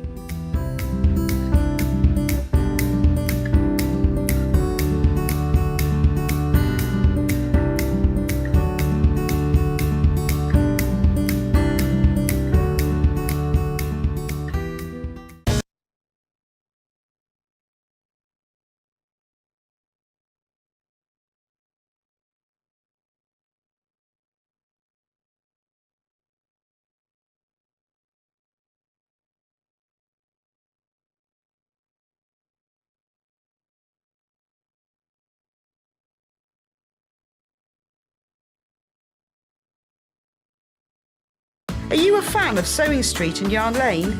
Why not join our growing Facebook fans pages? Just search Sewing Street Fans and Yarn Lane TV Fans on Facebook and click Join Group. It's that simple. Never miss out on the latest news and updates from our presenters and guest designers, special offers and plenty of chat with your fellow fans. Share photos of your makes, ask for advice, interact with your favourite guests and presenters, and be a part of the ever-growing sewing and yarn community. See you there!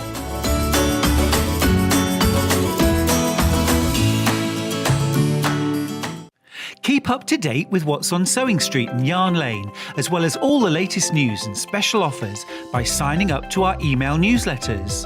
For Sewing Street, head on over to www.sewingstreet.com, scroll down to the bottom of the homepage, type in your email address, click the envelope, and you're done. It's exactly the same for Yarn Lane. Head on over to www.yarnlane.com, scroll down to the bottom of the homepage, type in your email address, click the envelope, and that's it. You are now subscribed to both Sewing Street's and Yarn Lane's email newsletters. Never miss out on the latest news and special offers ever again. Welcome back to Sewing Street. It's wonderful to have your company on this very special day, on this very special week. We are celebrating the fact that it is Festival of Quilts week, and we've got all the really good guests this week. Absolutely fabulous that today we've got Jill Rep, who's from June Taylor. Jill. Hello. So good to have you here. Welcome back to the UK. It's been 2.5 years. 2.5 years. It's been way too long. And I've missed being here and seeing everybody and going to the Festival of Quilts and just being part of the fun in the UK. Yeah, it's been a long time, but we're so happy to have you here on Sewing Street. And we've got a very, very special 2-hour show with Jill and another hour later on as well. So we get 3 whole hours with Jill. It's not enough time, Jill, but we're going to get through things as quickly as we can. Jill is the absolute expert on all things June Taylor. Jill, how long have you worked for June Taylor? I have been at June Taylor almost 29 years. No! Yes. So just the Cliff Notes version, because I think people are always interested in knowing this. June was a real person. Her last name was Cronky, and she actually became a sewing tailor and designed tools that people used to cut fabric when they were garment sewing. So she legally changed her name to Taylor so that it kind of flowed better with the company. And she developed all kinds of fun tools for pressing rounded seams and cuffs and darts, all kinds of pressing claws and wooden gadgets. And then she began to see that there was a resurgence of craft sewing and quilting. And so she took all her great pressing tools and her pressing knowledge and really applied them toward what people needed to make great looking quilts. So when I started 30 years ago, 29 years ago, there was a great foundation of products, but really the business was shifting more toward craft sewing or quilting. And that's kind of where I picked up and designed things that I thought were in the same vein as what she had begun. Sadly, she passed away in 1993 and I joined the company in early 94. Okay. It's still owned by her daughter and son-in-law, privately held company, so we're woman-owned. And we still make, oh gosh, probably 98% of the products right at our little plant in Wisconsin, right outside the city. So made in USA, woman-owned, and we are actually, not importing, we're actually making all these things ourselves. And so responsive to the needs of crafters, quilters, sewers. And I think that's so key for me as a quilter of many, many decades. I remember the June Taylor Shape Cut Plus was the very first sort of speciality thing I ever bought. I'd got my standard rotary cutter, ruler mat, and that was basically it. And then I saw the Shape Cut Plus and I thought, well, that looks interesting. I wasn't entirely sure what it did, but I thought it looked interesting. Then got it home and I was blown away by just how innovative it was. There was nothing on the market like it, and it totally transformed how I cut. And that was the idea. I was a garment sewer, not a quilter. So for me, I was thinking, why do we cut like this? Why wouldn't we cut this way? So sometimes not being so close to it, you can actually see product development a little bit differently. Yeah. And of course, the more accurately you can cut, the more accurately you can piece, and the better your quilt is going to look. Jill, it's a mantra I live by every day of my life. Now, let's introduce the June Taylor Shape Cut Plus. Details are on screen. It's $57.99, but what it gives you is that absolute beautiful accuracy, that easy accuracy, that means that whatever your level of experience, you can cut like a professional from the very first time you cut. But this isn't just about cutting strips and squares, is it, Jill? We are going to cut strips and squares and triangles and diamonds and bias and hexagon, even fringe. Hexagons? We're going to cut hexagons, all with this one ruler. I love it. Let me just show you what it is. Oh, yes. Let me drape myself with this piece of fabric. I'm to create my own green screen here. There we go. Does that make any difference at all? Yeah. There we go. There we go. You can get a better view, can't you? Let me pass this to you, Jill, because that's going to make it easier for you. So you're going to show us all about this ruler, aren't you? We are going to. Can I lay this flat? Yeah, to kind absolutely. of show you? All right. So let's start and look at the features of this ruler. So it's kind of crazy looking, right? There's all of these slot openings in here and numbers across the bottom and up the side. So typically when we rotary cut, we would be using a mat and a cutter, and we'd be cutting and moving our ruler and cutting and moving our ruler. This is very different in that the ruler stays in place and it's just our hand and our rotary cutter that moves. So the ruler is actually 18 inches, so there's 18 inches of cutting. And you'll notice that there are teardrop openings and then these slots every 1/2 inch. So you can cut in any increment of a 1/2 inch using this ruler. But what I love about the Shape Cut Plus is that it also has a dotted line that runs along here to cut in 1/4 inch increments, which is very important in some of our quilt patterns. You'll also notice there's a big X in the middle. That's our 45-degree line. We're going to use that when we cut triangles. We're going to use that when we square up quilt blocks. And there's also a 60-degree line. And that helps us get diamonds and other types of shapes, all using this one ruler. So we're going to use it in one direction, turn our strips, and I'm going to show you how to cut all the other pieces. Then we're going to look back to the directions, because you may have this ruler and you may not remember all the great things that it can do. So if you have lost the directions, you need to send us an email and we will send them to you again, because there's a lot of good information on here on how to cut in 1/4 inch increments. And if you don't do it every day, you might kind of forget how to do that. So let's get started. Let's do it. All right, so we'll take away our green/gray screen, put our rotary cutting mat. Very high tech here, Jill. Very high tech. I love it. But you know, fabric, you have glare. You just have to deal with all that. True enough. So to begin with, we always have fabric coming off the bolt about 42 inches wide. So when we get it at home, this is about 22.5 inches. We're going to fold it one more time. So we have about 11.25 of an inch of fabric that we're dealing with here. That goes anywhere on your mat. You don't need to use the lines. You don't need to line it up. In fact, I think it's a little bit more confusing if you do line it up. What you want to make sure of is that the bottom fold of your fabric, remember we had it folded selvage to selvage, we folded it one more time, and that bottom fold line of your fabric is going to go with the ruler, and the 0 horizontal line goes on that fold like this.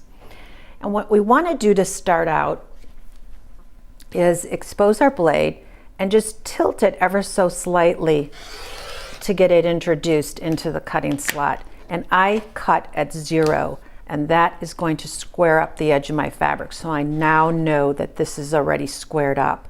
And now I'm going to simply do what my cuts call for on my quilt. Most of the time in quilting, we will start out with strips, almost all the time. Now, I can cut any increment in a 1/2 inch. So if my quilt says cut 2.5 inches, you need 3 of those. You're going to cut it 2.5, 5, and 7.5. For today, I'm going to cut starting out at 2 inches.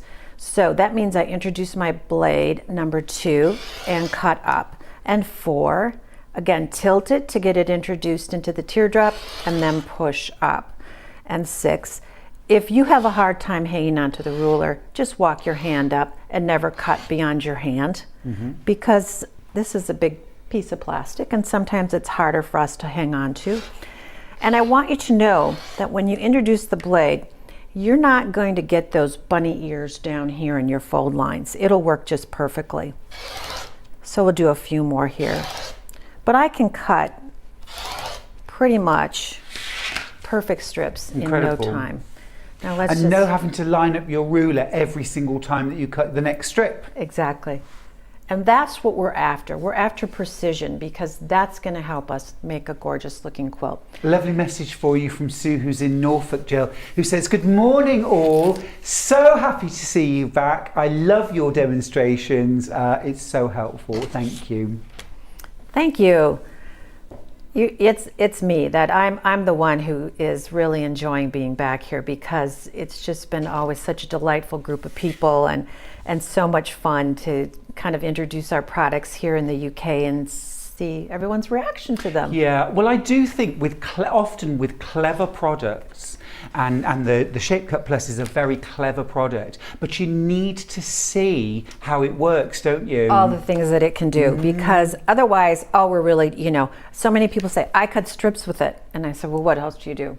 I don't know. I could just cut strips. But that would be enough, wouldn't it? I mean, you get so much value in that, the time it saves. It is, but why not, use it for all the other things that you can? Yeah. Even if it's just one cut, I'm still more accurate using this ruler than I am lining up a ruler on a mat. Definitely. Once you get used to it, I really can't even use any other ruler. Right. So my strips were all cut, and I basically just turned them. I turned them the opposite direction. So these were all my perfectly cut strips. You can leave them intact and turn your cutting mat, but we're using a huge cutting mat today, so that's not going to work too well. So I just turned my strip set around. I'm going to do the same thing that I did before, only now what I'm going to do is line up that bottom 0 horizontal line on my first strip cut. This is where I squared up the edge of my fabric. That now becomes my baseline, and that's where 0 is. Doing the same thing, I insert my blade at 0. Now I've squared up the other side of my fabric. So now both are square. And I'm just going to continue on in that 2-inch increment. And what we're going to do is we're going to complete our perfect set of squares. And when you take this away, you're going to see that you have all these perfectly cut squares. And that's how many layers of fabric thick? You're cutting through 4 layers because you were salvage to salvage, and then you cut one more time. So let's just look at these. They're absolutely perfect every time. And that is what starts out making a great quilt. It's the bedrock, isn't it, of good quilting. Lynn from Fife's got in touch to say, love, love, love the Shape Cut Plus. I use it every day. Revolutionized my cutting. Let's take those squares and now let's try to cut them into half square triangles. So I just left my stack of squares intact. I put the ruler over the top. Now what we're looking for is where the 2 black 45-degree lines intersect. And we're going to line that right up on the edge of your square. So you can see those 2 here. My shape cut is 18 inches. The center is 9. So I'm going to essentially just put my blade in at 9.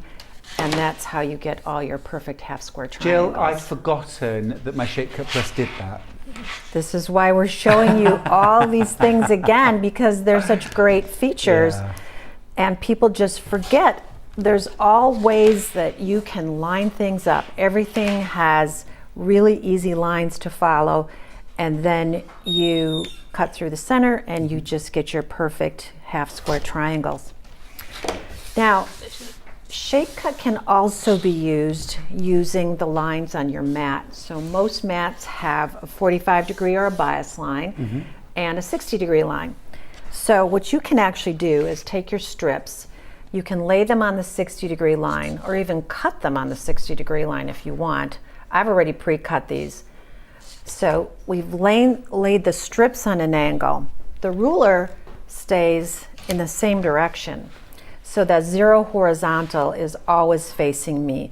But when you're cutting on an angle, this is the only time when you want to make sure that at least one horizontal or one vertical line matches up. So because these are on an angle, I just want to make sure my ruler's straight.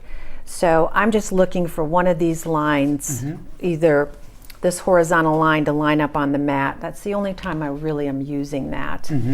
All right, so now let's go ahead and continue on with the 2-inch increment.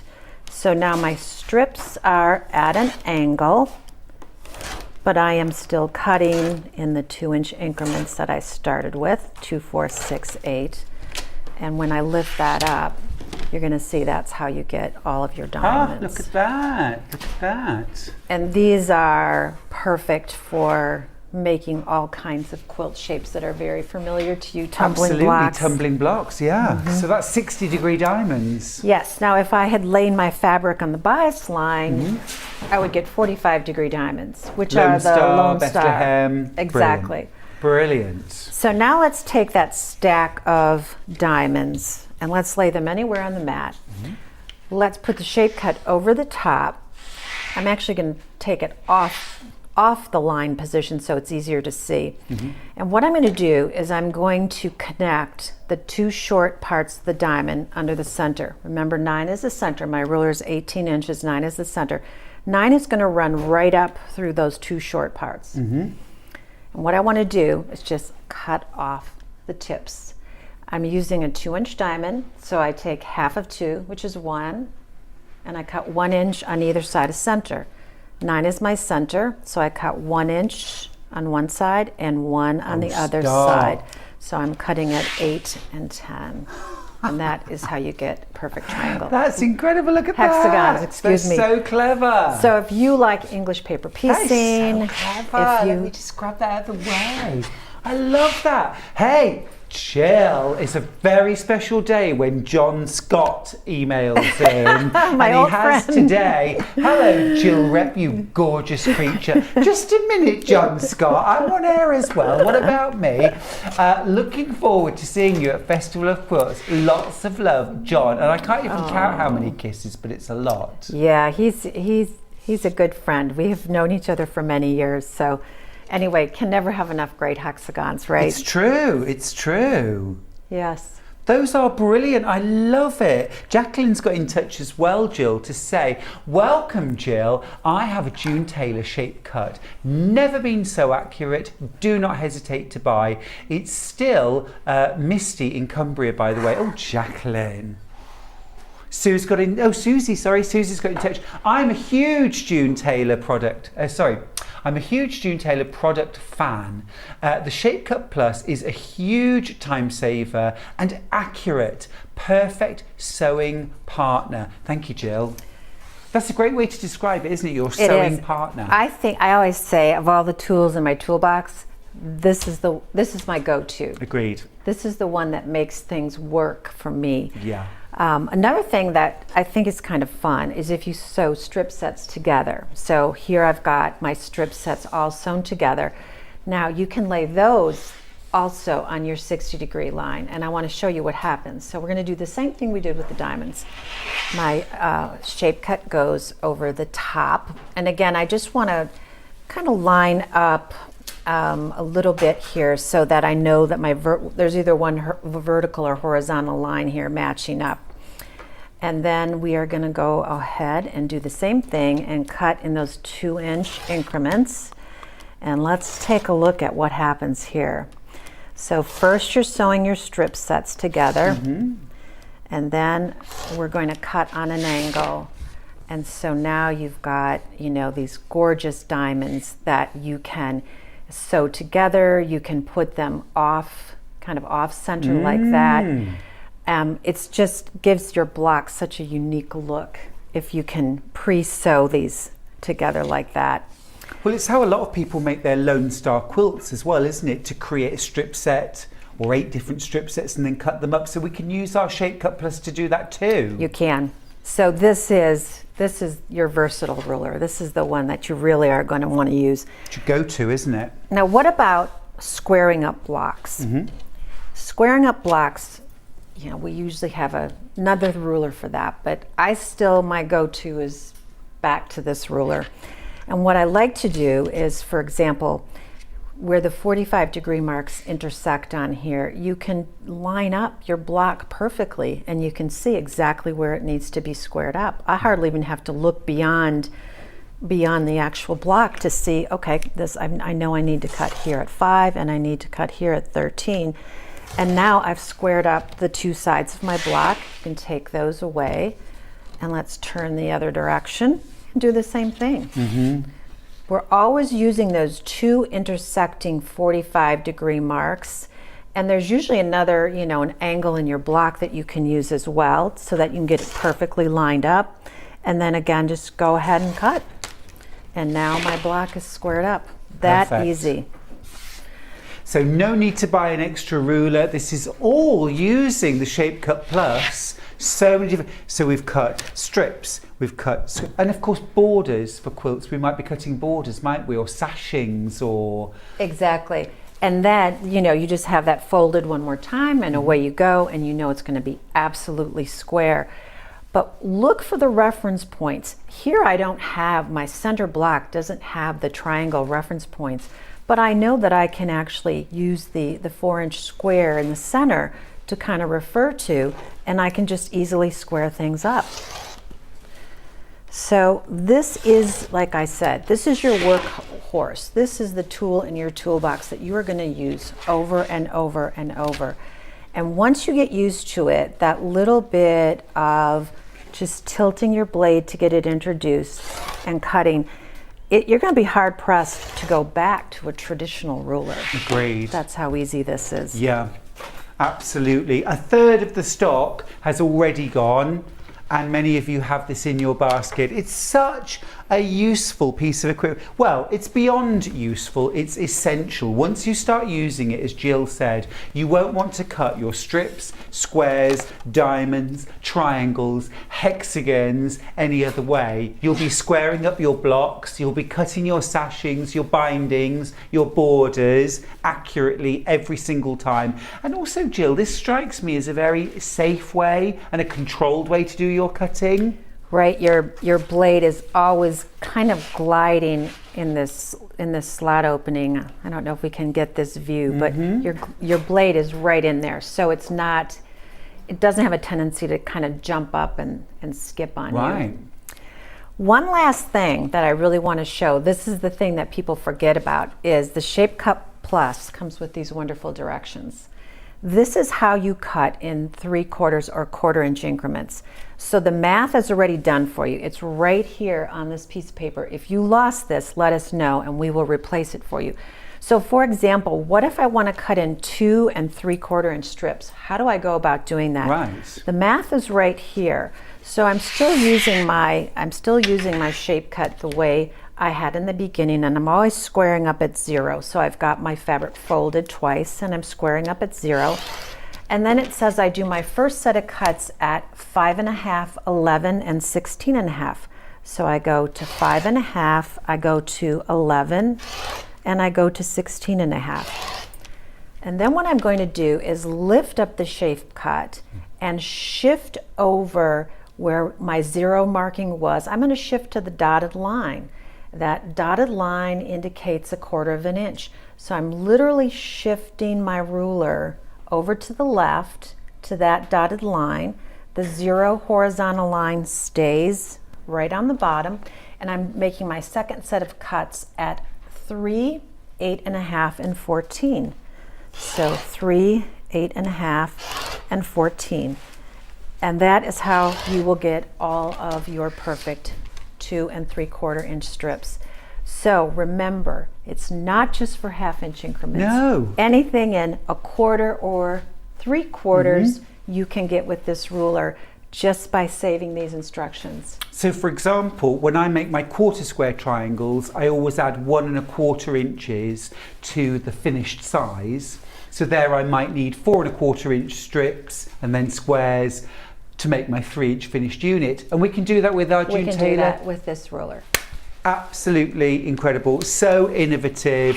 I remember 26 years ago buying the Shape Cut Plus. There was nothing else like it, and it absolutely changed the way I cut. A lovely message from Karen, who's in Derbyshire, who says, I've been thinking about these rulers for a while now and I've just ordered one. I didn't know you could do so much with them. I'm really impressed. We're all impressed, Jill. We're all impressed. What a brilliant way to finish the demo on Shape Cut Plus. Just the first of many. The first of many slatted rulers. Thank you. So what we're trying to do, I think, is really get you all the perfect tools that you're going to need to get your fabric cut and pressed and ready for the fun stuff, ready for the sewing part, because that's the fun. But it's even more fun if everything is cut perfectly and pressed and looks good and is easy to work with. It's true. There's nothing like spoiling the party when you find that your 2.5-inch strips aren't accurate.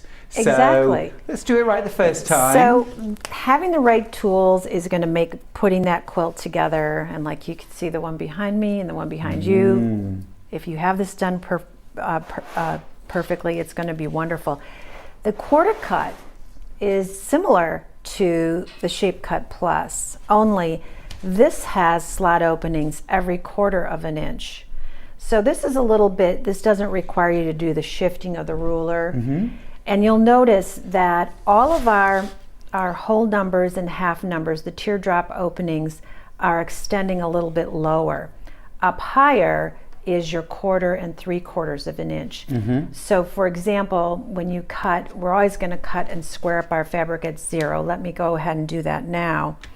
And that will be this, Jill. That'll be the lower number. I like this. But now say, okay, I've got my strip cut and I want to cut 6 3/4. It's very easy to do. I just go over to the 6, 1/4, 2/4, 3/4, and cut. And I have my 6 3/4. Some of the times in quilting, we're just really using, I need one of these or two of these. This is a very efficient ruler for doing that. You can cut full widths of fabric under here. You just want to make sure that you hang on to you press the ruler down at that fold line. But I'm also thinking, Jill, I'm very well known as a scrap quilt designer, and I'm thinking this would be perfect to tame my never-ending scrap pile. Yes. Just the right size and shape for taming all those scraps. If you've got leftover fat quarters, fat eighths, bits and pieces that are mounting up and threatening to take over your whole life and your whole home, the quarter cut, ideal for that.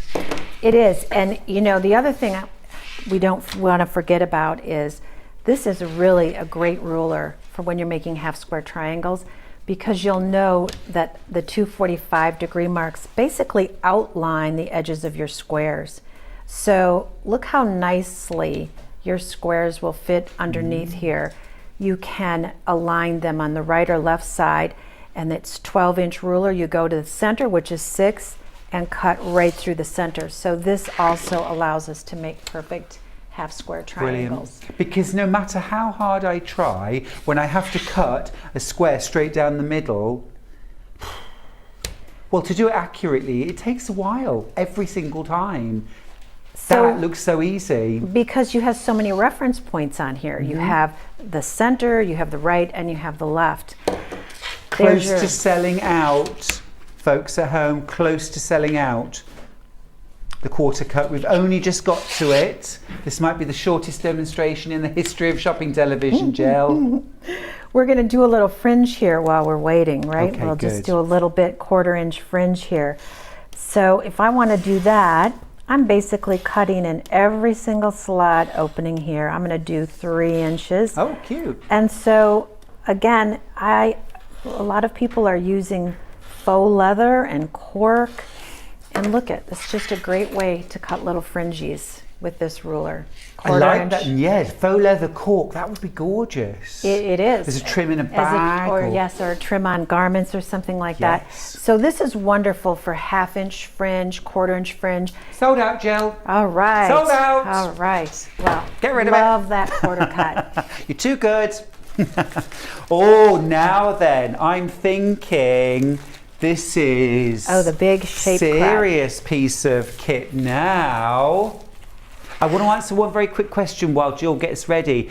On Facebook, Laurie got in touch to say, hi Stuart, the 2 quilts that are on the wall behind you, are they available as kits to buy? Well now, Laurie, it's your lucky day, because this is the brand new launch. It's coming up in... Well, it's within these 2 hours, isn't it? It's within these 2 hours. We're getting all our fabrics cut for them right now. So kind of second hour. Not the fabrics, but the printed batting for Quilt As You Go. So everything that you need, you choose your fabrics. But yes, this and the other quilt, both available. Stay tuned. Be coming up probably around about 10:15ish. So Jill, the Shape Cut Pro. The Shape Cut Pro. Tell me more. This is for when you need to do a lot of cutting. And the Shape Cut Pro is really designed for things that are based off 2.5-inch strips. Yep. So 2.5-inch strips are the foundation of lots of sizes that we use in quilting. 5 inches and 10 inches. We say 5-inch charm squares, 10-inch layer cakes. All of the things based off 2.5 inches you can do with this ruler. The nice part about it is, look what I've got here. I have got basically 3 pieces of fabric cut. All are just folded as they come off the bolt, so selvage to selvage. So I don't have to fold them that one additional time. I can basically just put all of my fold lines together and put my ruler over the top. This is a great ruler. Say you're done making a quilt and you have all this fabric left. I will automatically cut it in 2.5-inch strips. Then I already have something in my stash to work with, or 5-inch squares. They're very common in quilting, and then you can already do that. So I'm now cutting through 6 layers of fabric, 3 pieces, no need to fold again. I still start in that 0 horizontal marking to square up the edge of my fabric. But look at how nice this is. I don't have to worry about that extra fold. I can just keep on going on. So, you know, if I need 2.5-inch strips, say that I need them for binding, we can do that all. Oops, I missed a thread up here. Let's quickly get that. You can do all of your 2.5-inch binding strips. And if you have a quilt that's, say, uses lots of 2.5 but several colors, you can get it all done at one time. Now, you can also use this for your 5-inch charm squares. So we do that similarly than we did with the Shape Cut Plus. My 0 is already cut, so I'm just going to go ahead and cut at 5 and then cut again at 10. I can get one more cut out of here, so I'll cut at 15. All right, and there are all my strips cut.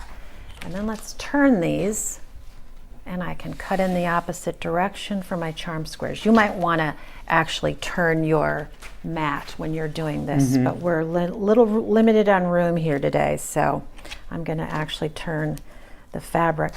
And then I'll go ahead and repeat that, and look what happens.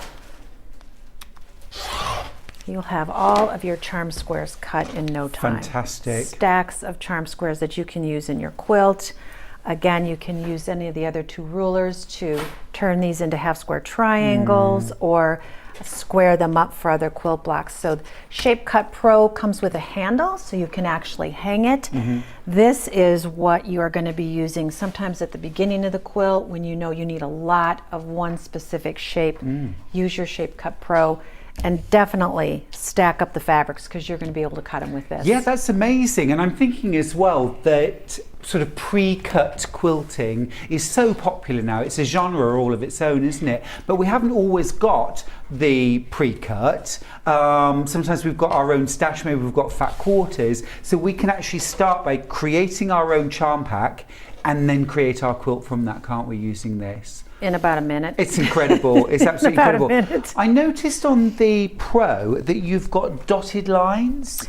Yes. Can I just ask how we would use those or what the dotted line is for? Again, the dotted line indicates where your half is. So if something calls for 4.5, you can shift your, normally your 0 is your starting point. You can just shift over to that dotted line and go ahead and cut.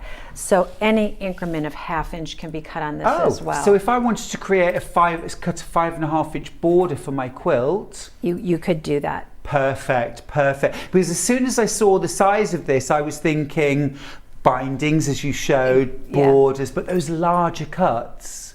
So efficient, so accurate, already in single figures for the Pro. Well done if you've got yours. This is an investment, but remember, every single time you use it, you are saving time, you are saving your fabric because you're not going to miscut it, the ruler won't slip, and we've all done that, Jill, right? Where we're doing that cut and just as we get to the top of the ruler, it slips. It slips. So that strip goes in the scrap bin and then we do it again and then we miscut and then the whole thing gets thrown down and we stomp outside and have a cry. Or is that just me? But with your Shape Cut Pro, every single cut is accurate. So when you're investing in a piece of equipment like this, think about how much is your time worth, how much is your precious stash of fabric worth, how much is it worth to make that quilt which you love, which lines up beautifully, which lays flat when you're quilting it. It all comes down to those fundamentals, and that's really comes down to how you cut it. 6 available. Grab yours while you can. Oversubscribed. I cannot stress enough how cutting and pressing are still the basic foundation of what we do in quilting. Jill, you're talking my language. Taking you to every class I teach from now on.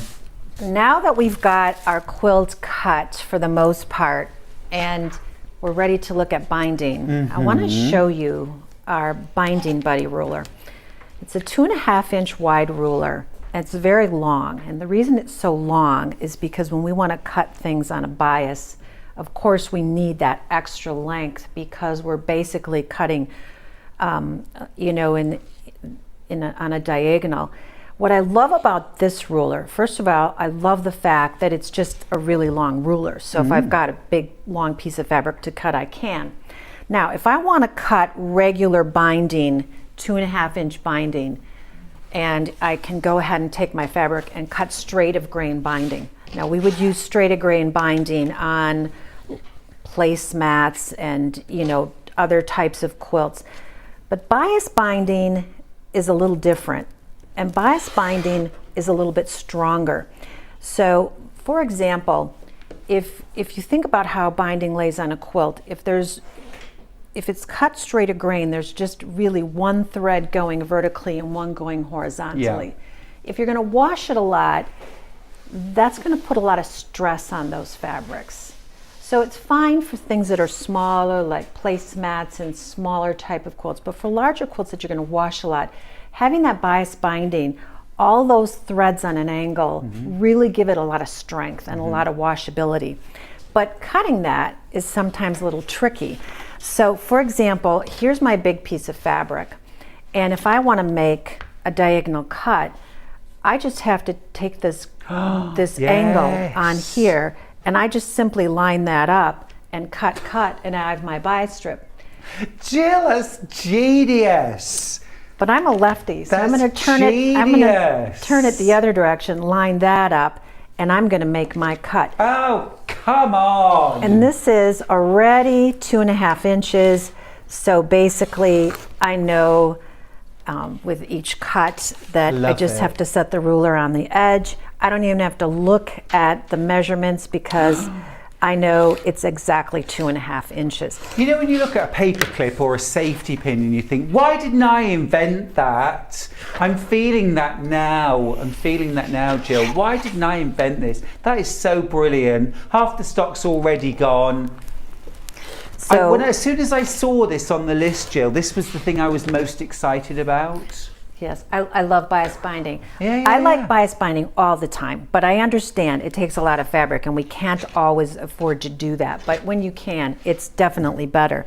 Well, I mean, what you said about the edge being a single thread, I've actually just found that quite recently with one of my favourite quilts, a lovely kind of tulip applique quilt that I made, and I did single, you know, straight of grain binding on that. It's one of my favourite quilts, and because it's been washed and worn and used a lot, the edges now of the binding have actually cracked open. I'm going to have to take that off and rebind it. But I think when I rebind it, I'm going to do bias. Definitely do the bias. That's more of these in baskets than we have. This is when it becomes critical that you check out your basket. Okay.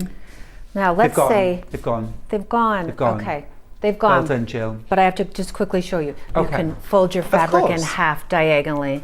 Now that you have this, because I want you to be able to use it for all these things. Say you had a full width of fabric. Remember how to do this? Just take the bottom, bring it up to the top like this. And that creates this long diagonal piece. Fold that back down towards you, and all we're going to do is just cut the edge off of this, and then we can get those full strips of bias, the long full ones. When you're talking about rebinding a quilt, this is what you're going to need. Now remember, I already have my 2.5 inches is already figured into this. And I'll just cut one here, but look at this. Now you have those long strips of bias. Yeah. So great ruler for all of those things. Fabulous. It's one of those rulers that you've got to have. Well, you've already got it. It's sold out. Well done if you've got yours.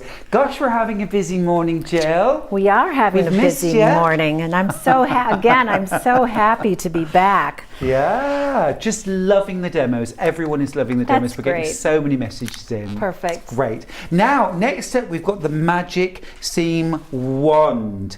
Well, goodness me, I've never seen this before. Tell me more. So that came about since I've been here the last time. When we do Quilt As You Go, when we are sewing on top of batting and through backing, we can't always press with our iron on the batting, because if we press onto the batting, it might distort or shrink, but we still need to press it somehow. So we use our Magic Seam Wand, and I've got one right here. We use our Magic Seam Wand to do that kind of pressing. And what that does is, let's open this up a little bit. When we want to press a seam open, but I can't use an iron, say there's cotton batting sticking out, I can use this to flatten all my seams. It's got an angle on it that I can use here, or I can use this sharp point right here to get those seams nice and flat. Best of all, if you want to heat this up on the sole plate of your iron, so say this is my warm iron, I stick this on here, give it a few seconds, I'm going to heat that up. Wood is it'll retain the heat very well. So that heats this up.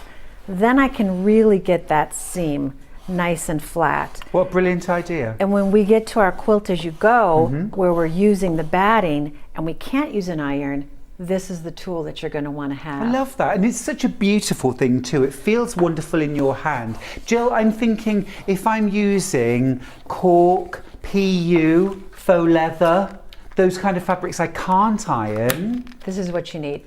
Awesome. And foundation paper piecing, perfect English for paper that. piecing. So you can also flip it over, use the back side, and that's got a really nice point to it.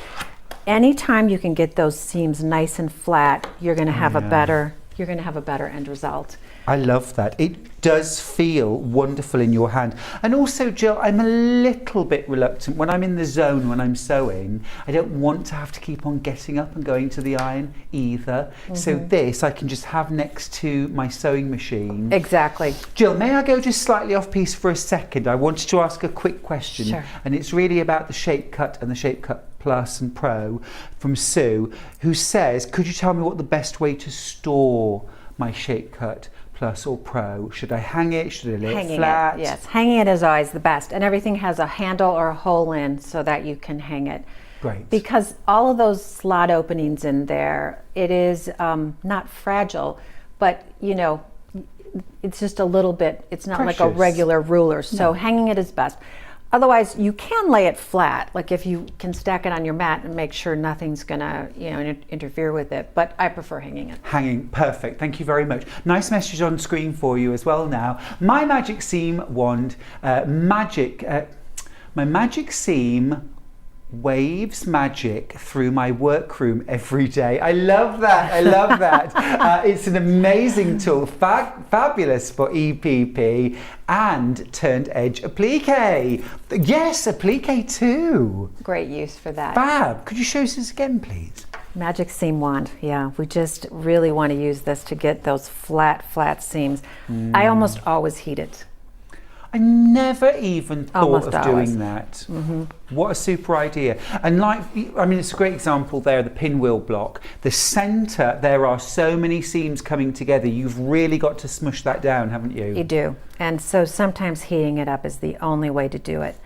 And of course, if you starched your fabrics, and I think we're going to talk about starch soon. We're going to talk about starch, aren't we? Because another one of my favorite products when I get ready for quilting is to get them a little bit more stiff. Fab. We're actually going to go on to Starch Savvy now, Jill. Wonderful. Beautiful segue. Wonderful.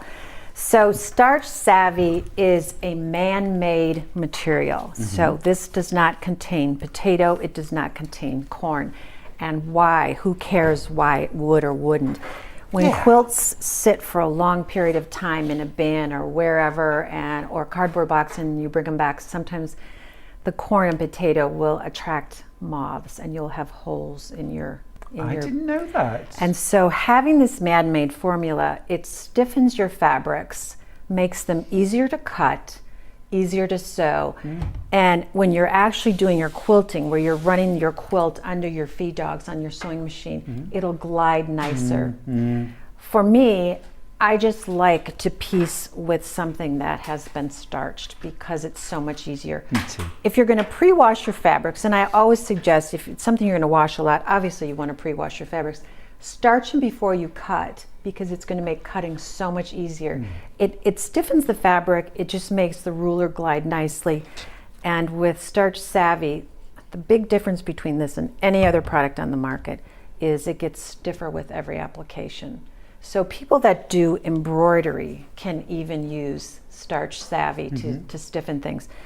So would you then, if you like, layer up your Starch Savvy? So spritz, iron, and do repeated layers to get ever stiffer fabric? If you can, just count to 3 before you iron. It's even better. You want that starch to soak into the fibers and then press, because if you press too soon, it's just going to evaporate. So this is a tough one, but hard for me to say it, but you can probably see it. This has no starch in it. This one is starched. So big difference. You can feel the difference. Yeah, you really can. You really can. And, you know, one of the things I always say is, you know, our piecing would be so much more accurate and easy if fabric was like paper, because paper doesn't stretch and move around when we're sewing. And starching our fabric actually makes it act more like paper, doesn't it? And which is great. It's just so easy to sew. I think sometimes, I don't want to use the word glue, but I think sometimes when I put my 2 pieces together to sew, I put my right sides together to sew and starch and press, it'll keep it together. I don't have any problems having beautiful seam lines. So I use a lot of it. I use it before I cut my fabrics. I use it while I'm cutting. I use it as I'm pressing, and then I do it one more time before I start quilting, because that really helps it glide nicely. Yeah. Half the stock's already gone, Jill. Nice. We love Starch Savvy. We love Starch Savvy too, and there's a strong trigger here. So say no aerosols in here. No aerosol. Great. And the trigger is going to last a long time. It's anti-drip, so it's not going to do Fragrance that. free? Fragrance free and Good. clear. We do have just the one version of it. It's not 80 different colors. It's just one, and dries clear. And I don't know, this is to me another essential in your toolbox. No, I totally agree. Can I use this for general ironing fabric clothes? You can. It works great for that. I have to tell you a funny story. When my kids graduated from college, you go to the big graduation ceremony, and their graduation gown is all balled up, and ceremony starting in 20 minutes. Great. And it's not the best fabric in the world, right? It's kind of not and I had my Starch Savvy. Great. Sprayed it on and got those graduation gowns looking great in no time. So your 2 kids looked pristine, everybody else looked wadded up. Well, you know, you gotta do what you gotta do, right? I am in the pressing business, for heaven's sake, right? I love it, I love it. Keep going through for your Starch Savvy, incredibly popular. My top tip here actually would be multi-buy, because this is going to last you a very long time. You've got 16 fluid ounces. However, this is going to sell out today. We will get some more in, but I don't know how often or when we will do that. And this is something that is going to sit in your stash, and then in 6 months, 12 months time, it will be there waiting for you. I can't say that we'll necessarily have it on the website when you need it. So I would multi-buy that. Okay, basting spray next. Jill, another of my absolute hero products. But there's something new about this. Tell me more. This is our brand new formula. Ooh, okay. Brand new. In fact, this is the first time we've had it here in the UK.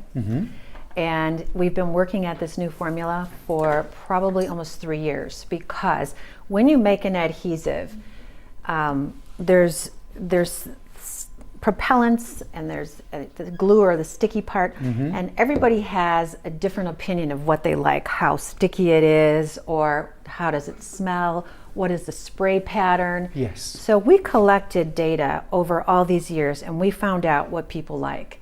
And what they want is a very fine mist spray pattern. Yeah.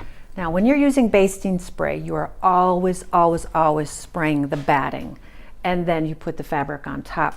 So this, I would still use it in a well-ventilated area. You're always spraying that batting. I would put a piece of paper down or something underneath, and then you put your fabric over the top.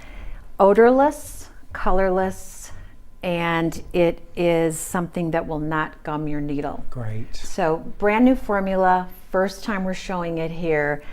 And you know, this to me is really one of the things that can save you a lot of time. You can reposition this. So say you're actually, you know, folding your batting or folding your fabric over the top and you've made a mistake, you can reposition it for a while. And if it's been a long time since you've basted your quilt with spray and it's been a month or two and you're ready to quilt and you see that it's lifting, just heat your iron to like a warm temperature and just reactivate that adhesive. Oh, okay, that is as easy as that. It's You as have to easy as respray. that. So this is very cool. another time-saving tool that you have in your tool bin, because I mean, that's the main reason why it's such a hero for me, because I always recommend that if you're going to pin a quilt together, then you shouldn't be able to put your clenched fist anywhere on your quilt without touching a pin. Okay, if you're pinning, which means hundreds and hundreds of pins, which you spend hours and hours putting in, and then the minute you start quilting your quilt, you have to spend hours and hours taking them all out again. Whereas with your quilt basting spray, it's like having a gazillion pins. Literally every single speck of your quilt is held together as if by a pin, but you've nothing to put in and you've nothing to take out. And here's the best news: when you sit down to do your quilting, there is nothing distracting on your quilt surface. There's no pin to worry about. You can just allow your designs to flow through you and enjoy the process. especially if you're doing free motion quilting, Yes. then you've really got it's like a great surface to work with, and you don't have to worry about it gumming your needle. Right. That's something essential. It's very difficult when you have adhesive and you're trying to not have it gum your needle, but we have got the formula now. So would you recommend, is there a time between spraying and basting your quilt together and working? I know obviously with a big quilt it's going to take a little while to do, but if you're doing something small like a placemat, for example, should we leave it a minute or two, or? No, actually you can start quilting right away. Oh, terrific. You can start quilting right away. I would try to get to it within a week, but you know, it's good to go. Oh, if I'm quilting, I'm doing it there and then, Jill. You're doing it there and then. No week. There so you go. always recommend spray the batting, not the fabric. Spray the batting, not the fabric. Exactly. And if I wanted to use this, for example, with something, could I use this for applique? If I had large pieces that I wanted to applique? You can. You can. This is the most versatile spray. It's basically an adhesive, a lightweight adhesive. Now, it eventually will wash out, so if you continue to wash things, it's going to go away, but hopefully by then you will have had all your quilting done and you'll be all set. Perfect. So it doesn't leave any residue once you wash your quilt or your project. All the glue's gone. Doesn't leave any stiffness either if you don't wash. It eventually will evaporate. Yeah. Brilliant. Brilliant. I love it. I love it. Jill, we've done lots of essential tools. We're going to move on now to projects. Now, one of my favourite products from June Taylor are the Quilt As You Go projects, because I love the fact that it's kind of just add fabric and have fun. This is about 4 years ago when we developed the ability to print onto batting. And I think it's a beginner level, beginner friendly type of process, but it's also wonderful if you're an experienced quilter, because if you're an experienced quilter, you can add all kinds of quilting and other elements to your projects. So this is a one size fits all. Everyone loves Quilt As You Go. Sometimes we refer to it as a sew by number because people know what paint by number means. So sew by number is essentially the quick process too that makes things look beautiful. It is absolutely beautiful. Quick projects, great for gifting as well. Now, in your pack, this is Quilt As You Go, the Casablanca placemats. I love that. It's very glamorous. Have you been? Oh, I haven't been exactly there, but I need to add that to my bucket list, don't I? You do. It's a fabulous place. You actually get everything in there to make 6 placemats. So not just one. I'm going to open this up actually. So June Taylor actually developed the process for printing on batting. Printing on batting, so exactly. Cool. So what you need to add is your fabric, but that's the fun part. We give you the directions and we give you the batting with the pattern printed on it. But you're going to do this all in one step instead of, you know, normally we would piece all our fabrics together. Yeah. Then we would layer it with the batting. And then we would actually then do our quilting. Now we're going to do everything in one step. It's so clever. This is an 80-20 batting, am I right? 80-20 batting, and when you get this out of the package, you can see that there are 6 different placemats on there. You're going to cut those out and leave about a 1/2 inch to 1 inch around the outer edge of each one. You do not want to press the batting. You just want to smooth it out with your hands.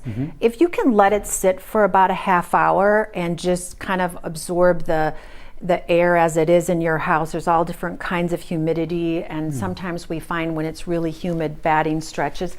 Let it sit out for a little bit, smooth it out, and then cut your 6 placemats out of the batting. So we've got that done here. And you get full instructions, don't you? Printed instructions. You get full instructions, and if you ever get stuck, you can go to our website, and there's lots of videos. They're the basic ones that say, okay, this is how Quilt As You Go works, or you can watch videos that are very specific to the actual product that you are making. So we cut out all of our 6 placemats to begin with, and we're leaving that little bit of a border on here. And this is where the unusual part goes. We want to attach our backing first. Okay.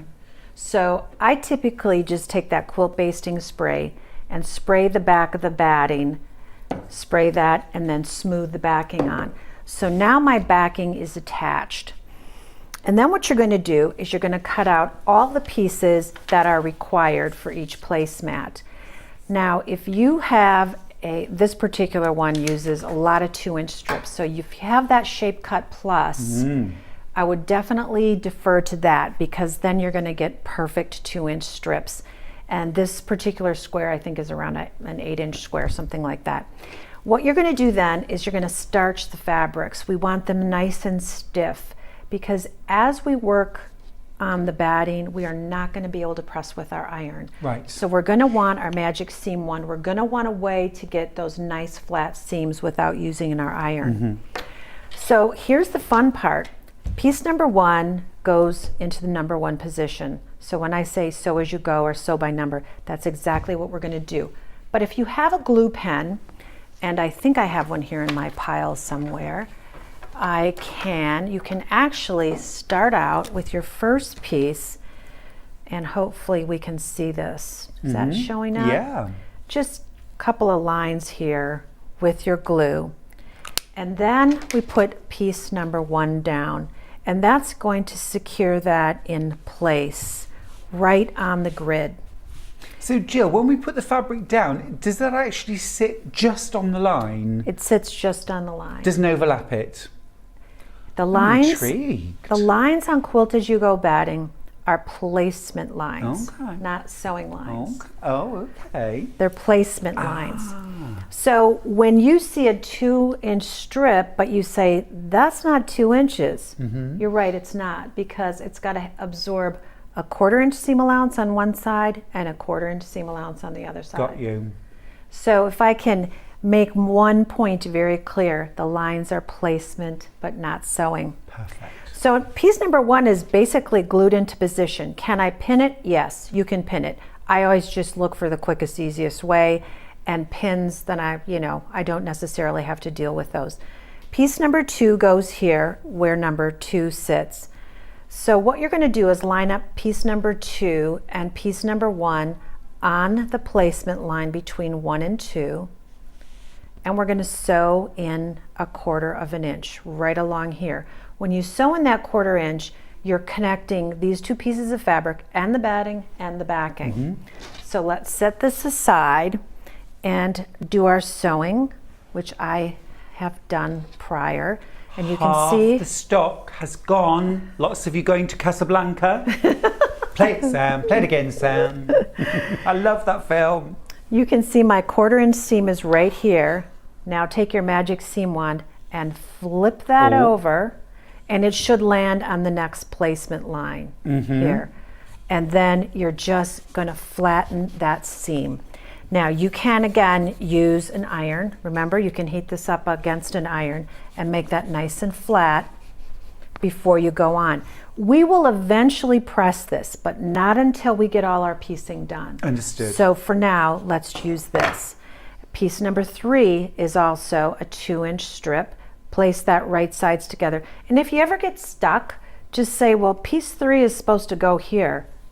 Flip it over. Right. And then you know where it goes. Yeah. And line those 2 up, right sides together, and sew in 1/4 inch. And I have that done here. So let's flip that open and then do our pressing. Get that nice and flat. So now we know it looks perfect on the front, and on the back, I don't know if you can see these lines, but these are my stitching lines where I've sewn piece 2 and piece 3. I don't know if those are visible or not. Here's one and here's the other one. We can see those. That is why it's called Quilt as you go. I'm quilting as I go. So I'm taking those 3 steps and I'm making them all complete in 1 step. That's why it's so easy. If you can sew in a reasonable 1/4 inch seam allowance, you can be successful with this. If you get off, if you somehow you sew crooked or whatever, don't worry about it. It's a very forgiving process. For example, just always go back to try to get back to that line. Try to get back to that placement line, and you will get right back on track. So I've got piece 4 done. That's going to flip open to this. I'm on piece 5, and I'm just going to do the same thing, sew in 1/4 inch and flip. And you can see the reason we call it Casablanca is you can kind of see it's coming together, you know, from the center to the outside as we sew. And then adding pieces 6 and 7. This is interesting here because I've got an angle here but a straight line here. So you just really always want to make sure that you're going to cover your whole area. And that's what I said, sometimes just place it where you think it's going to land, flip it back over, and then you won't have any problems when you're sewing it. So you're going to sew piece 6 and 7. I'm kind of speeding this up a little bit and flip those open. It's about to sell out, Jill. It's Okay. about to sell out. So does that mean talk faster, right? Yeah. Okay. So now my Casablanca is coming together. I'm at the very end, and the last pieces that we are cutting are the corners.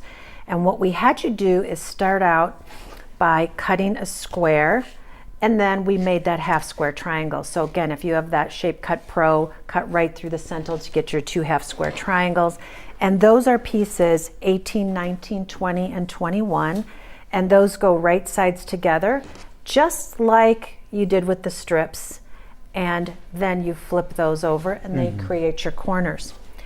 When everything is sewn, now you can go ahead and give it a good press with your iron, because I don't have a lot of batting sticking out.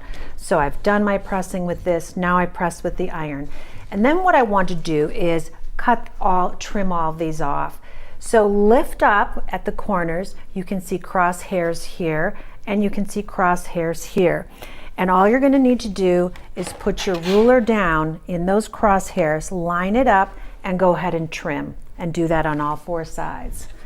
And once you trim, then you're going to bind, and those are 2.5 inch strips that we use, and we bind, and we have our finished placemat. I love it. And that looks like this. I love it. Just want to let you know we are working very hard to get more of the binding buddy in. It won't be today, but If nothing else for me, Jill, because I haven't course. got mine, Of but course. we'll get more of those in. What a brilliant, innovative tool. And talking of innovations, I love the Casablanca blaze, but I think that's superb. And here's a kind of a different take. I like to put these side by side. Here's the same one. Yeah. Only we've done a fussy many different cut looks. of that center area, and we did some additional quilting. Now, if you are a little bit more of a sophisticated quilter and you want to add more stitching, I would add that before you bind. Yes. So I would add that before the binding process. Would And you can quilt as see- you go? So if you add piece number 3 and then add a bit of extra quilting and then add piece then number do it 4. exactly. Yeah. So you want to do that when it's in process. And to make things, you know, if you take a look at this, I don't know if you can see these quilting lines in here, but they really add some visual interest to this. Yeah, they do. So we quilted those, and then we went and added the rest of our strips. And we cheated a little bit, but we combined two to make the corners. So if you want the corners a Oh, I little like bit that. bigger, you can do exactly what we've done here. So use the lines, ignore the lines. If you want to make it, a little chunkier, Yeah. you can do that. So that is the basic process for quilt as you go. I love it. That has now sold out. Well done if you got yours. We're following a bit of a familiar pattern here, aren't we, Jill? Sold are. out. Real fun. Sold out. Sewing machine cover. Sewing machine cover And a mat. and caddy. So this is to make your sewing room look beautiful because course. we always want it to look great.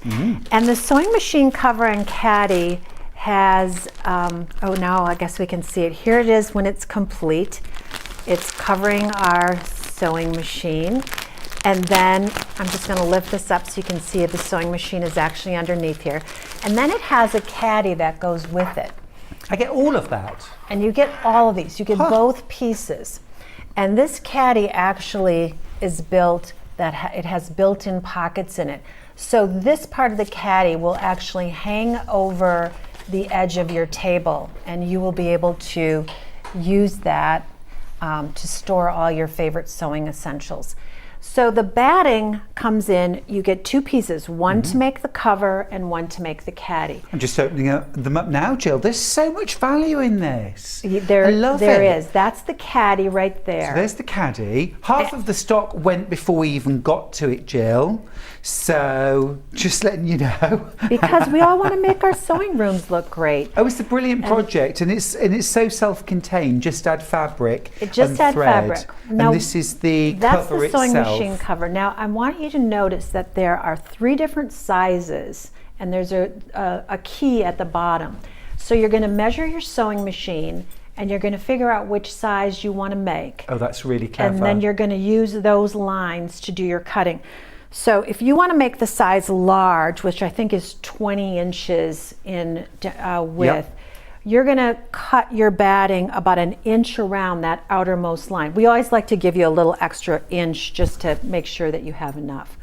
So go ahead and cut the size of your machine, and then the process is exactly the same. You're going to attach your backing fabric with your quilt basting spray, and then you're going to sew by number through the whole process.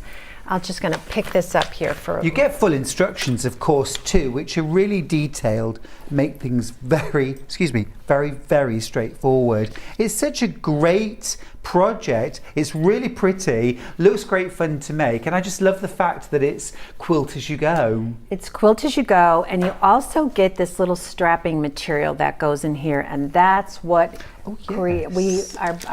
some of our bags I think were open prior, but you get this little strapping material in here. Oh, I've dropped it on the floor, Jill. Oh, perfect. So Poor that is housekeeping.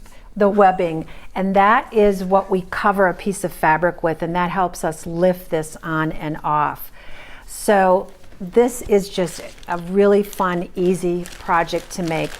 And then when we're done making that, let's just take this and show you the caddy here for a minute, because you have some decisions to make on the caddy.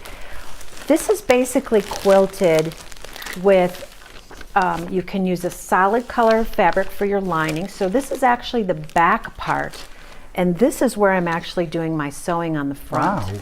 So we have to make a decision. We have to say, when I actually am looking at this in my sewing room, how do I want that pocket? Because all we're doing here is making a big rectangle, and then we're flipping this piece up I'll show you the reverse would be like this. We are flipping that up.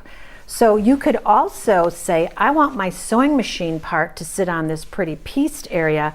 I'm going to flip this up and make my pockets here. So to make your pockets, you're just running a seam here along the right and left side, and then you're running seams through here. And where do you run those seams? What I do is I lay out all my tools and I say, okay, what do I want to keep handy? And that's how I figure out. I always use this, I always use this, I always use this. And then I decide where I want my pockets, and then make a straight stitch in here, and you create your own pockets. Brilliant. And do you use the magic seam wand again? I use the magic seam wand on anything that's quilt as you go. And I do that because, again, you just don't want to touch your batting with the iron. So in our case, we used the solid batik because we wanted to have a nice look at that. And then my pockets were created here using the pieced section. But the process is exactly the same. It's really lovely, and it's a full project. All you've got to do is delve into your stash, find some gorgeous fabrics that are going to beautify your sewing room, and then get to the sewing. And what a wonderfully sort of guided project as well. You know, the lines are printed there, the placement lines. You can just enjoy yourself. Lovely message across the bottom from Lorraine. Quilt as you go is a great way to start quilting. I've made bag panels, table runners, lots of great projects. Thanks for that, Lorraine. I love it. And also a lovely message from Teresa, who says, good morning, Stuart Hillard. That's quite formal. Just home from work. Hurrah! And oh, I'm loving the placemats. I've made the Jew Taylor tote bags. So lovely and easy to sew. Teresa, why don't you have a go at the sewing machine cover and caddy? I think that's my next project. Well, I've got two because I like to change up my seasons. So sometimes my sewing room looks more summery, sometimes it looks a little bit more wintry. That's a lovely idea. But I like that. It always protects your machine. I love that. Now, next project coming up, Jill. This has been the one that so many of you have been waiting for. So many of you have got this on pre-order. I think this is ace. This is the Mix and Match 12 block quilt kit. Quilt as you go from June Taylor. You've been admiring this one hanging behind me. You've been admiring the one hanging behind Jill as well. Well done if you've already got yours. Now this is phenomenal. $34.99 for 12 quilt blocks. Quilt as you go. Just a brilliant project, Jill. And if you think about it, just the batting in and of itself for that much is expensive, and you get it with the pattern on. So you don't have to buy the pattern because it's already built into it. The great thing about this is you can make the quilt either, as you see behind either of us, you can make this different quilt design, or you can split it up and say, I want to make 3 table runners, I want to make 12 cushions, I want to make a square tabletop. You don't have to make the quilt, but that's what we're going to showcase today. Tote bags. It's a great size block. Each kit is going to give you 12 pieces of batting. There are 3 each of 4 different designs. So when we look at this particular quilt, you can see that we use the same block in all 4 corners.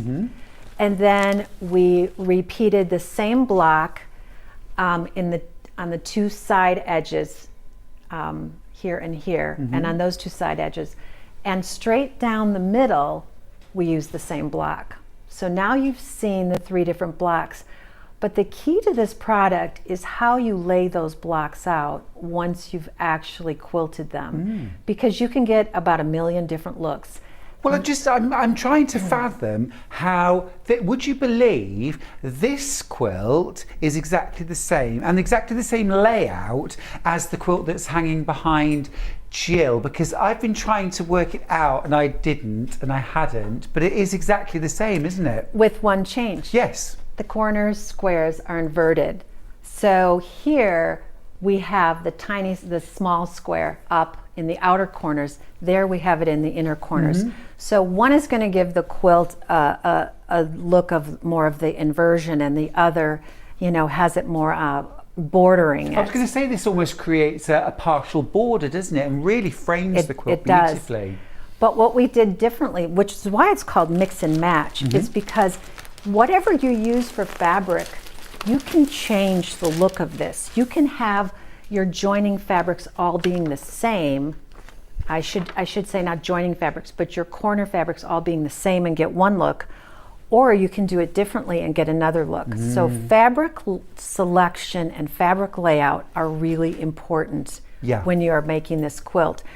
But what's also really fun is to make the 12 blocks, lay them all out, and then start turning them and twisting them and just getting, you know, so many different looks out of it. Absolutely, I agree with you. I agree with you. Or even, I think even before I started sewing anything, I would draw and I'd be colouring in to decide where, because where you place your fabrics even, let alone the blocks, can really change the look, can't it? Completely different. Now, if you multi-buy this kilt, if I, for example, if I bought 3 of these so that I'd got 36 blocks, that would give me the option of doing 6 by 6, wouldn't it? Right, so you can build twin size full queen just by that block size. But the best part about it is you are not quilting this huge quilt, you're quilting one block at a time and then joining the blocks. And then we're joining them. So if you would ever have a huge quilt like that and you had to take that to a long armor to get it quilted for you, it would cost so much money. Yes. But you're doing it block by block, and then we're just going to join them. And I'm going to show you 2 different joining methods for actually you're going to show us how to join? Joining the blocks together. Right. I love the fact as well that when you open out the packaging, it's not a massive piece of batting that you've got to try and deal with. So it comes out like this. So you've got a strip there with 3 blocks printed on it. That's great. So it's much more manageable. You can trim off the block that you want to work on today with a little sort of extra all the way around it, work on that block and then put it in your block keeper and then move on to the next when you're ready. Yeah, and stay tuned because we are going to have, this afternoon, we are going to have project bags, and that's exactly the perfect use for these. Perfect. So let's go through the process of making one of the blocks and then I'll show you how we join them. So this particular block, the other thing that's really cool about this is, I don't know if you can see this, but oh, yummy! When we do Quilt As You Go, we actually have the opportunity to use the same fabric on all of the backing pieces or change it up. So you can actually have kind of a reversible quilt here. Because as you know in Quilt As You Go, the first thing that we do is we attach the backing. So in this case, we're using this pretty red, white, and blue fabric. We've already attached the backing, and to do that, we're using our quilt basting spray. So our backing is attached. We're going to cut out all our pieces, and then we are going to starch them. And just like we've done with our other projects, starching is what is really going to help make this sew together wonderfully. And then we're going to put our piece number 1 down, and you can use your glue stick to glue that in place. And piece 2, right sides together like this against piece 1, sew in a 1/4 inch so when I flip it open it lands right on the line, and I have got that done here. So we're going to flip that open. If you have that magic seam wand, that helps to actually get that nice and flat. And then piece 3 goes here and you flip that open, and we will continue on adding pieces 4 and 5. So 1, 2, 3, and then 4 and 5. So which way do these go? Do I want the dot showing up here and that, or do I want to do just the opposite? So that is where your idea of kind of having this figured out before you start goes very well. Do I want to have all the reds in one corner, all the blues in one corner, and so on? And then we will continue on. And of course you could use a fabric marking pen to actually write on the batting, couldn't you? Pink dots, lime stripe, just to give you a guide so that when you came to sew it you knew where you were placing things. That's a great idea, actually. I never thought of that. I've peeked, Jill. I've peeked. It's downhill from here, believe me. That you won't is a get wonderful, anything better. That is a wonderful idea. I am so intrigued by this design though, because I love the way you can get 4 different looks just in fabric layout. It looks beautiful to me if all these corner or these triangle pieces were the same. We did them differently, but you really have to take a look at what is your taste and figure out how you want this to look. So I don't want to go through the whole process because you understand this. Absolutely. Just sew and flip, right?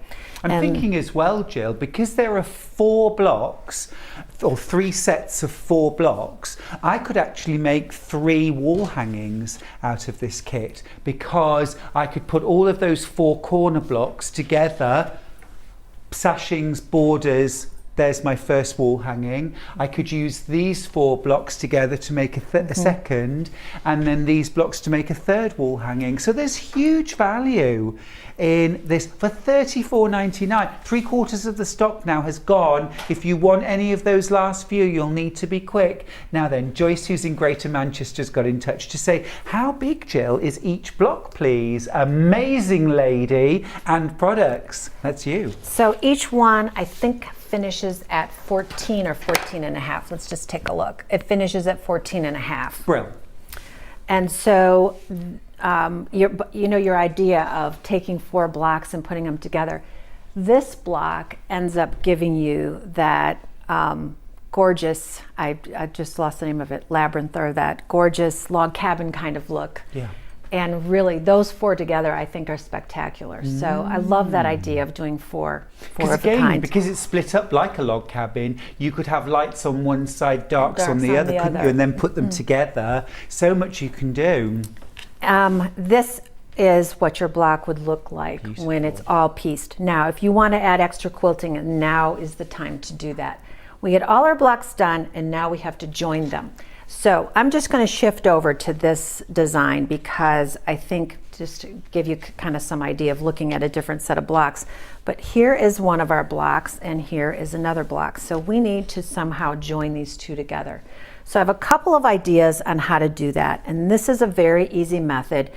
I take a 3.5 inch strip and basically press it together. I use a lot, you can tell I use a lot of starch. A lot of starch. And you basically have a strip that's pressed wrong sides together. And you are going to set that under your block with the raw edges facing the raw edge of the block, but in about 1/4 inch, okay? So I'm going to have one on the bottom of my block, and I'm going to have one on the top of my block, and I will review this for you. And again, this is my pressed edge, my fold. This is my raw edge, and I have it in 1/4 inch. And so can I just check? So it's, I see. So it's just 1/4 inch away from the raw edge. So my raw edge of my strips is 1/4 inch away from the raw edge of my block, and I'm going to sew in 1/4 inch. When I do that, I'm going to sew through all layers. That's going to allow me to flip this open and join the blocks. Now, I've got that done here. I'm just going to turn this over to this side so that you can see what the end result. So here's what I've done. I've done that sewing. So originally it looked like this. I sewed in 1/4 inch, and now this flips open, and that allows me room to take my next block and just butt that block up to this one, fold this over, and then go ahead and top stitch on the edge. So you would machine stitch that, no hand sewing required? No hand sewing. Now I'm finished on the front and I'm finished on the back.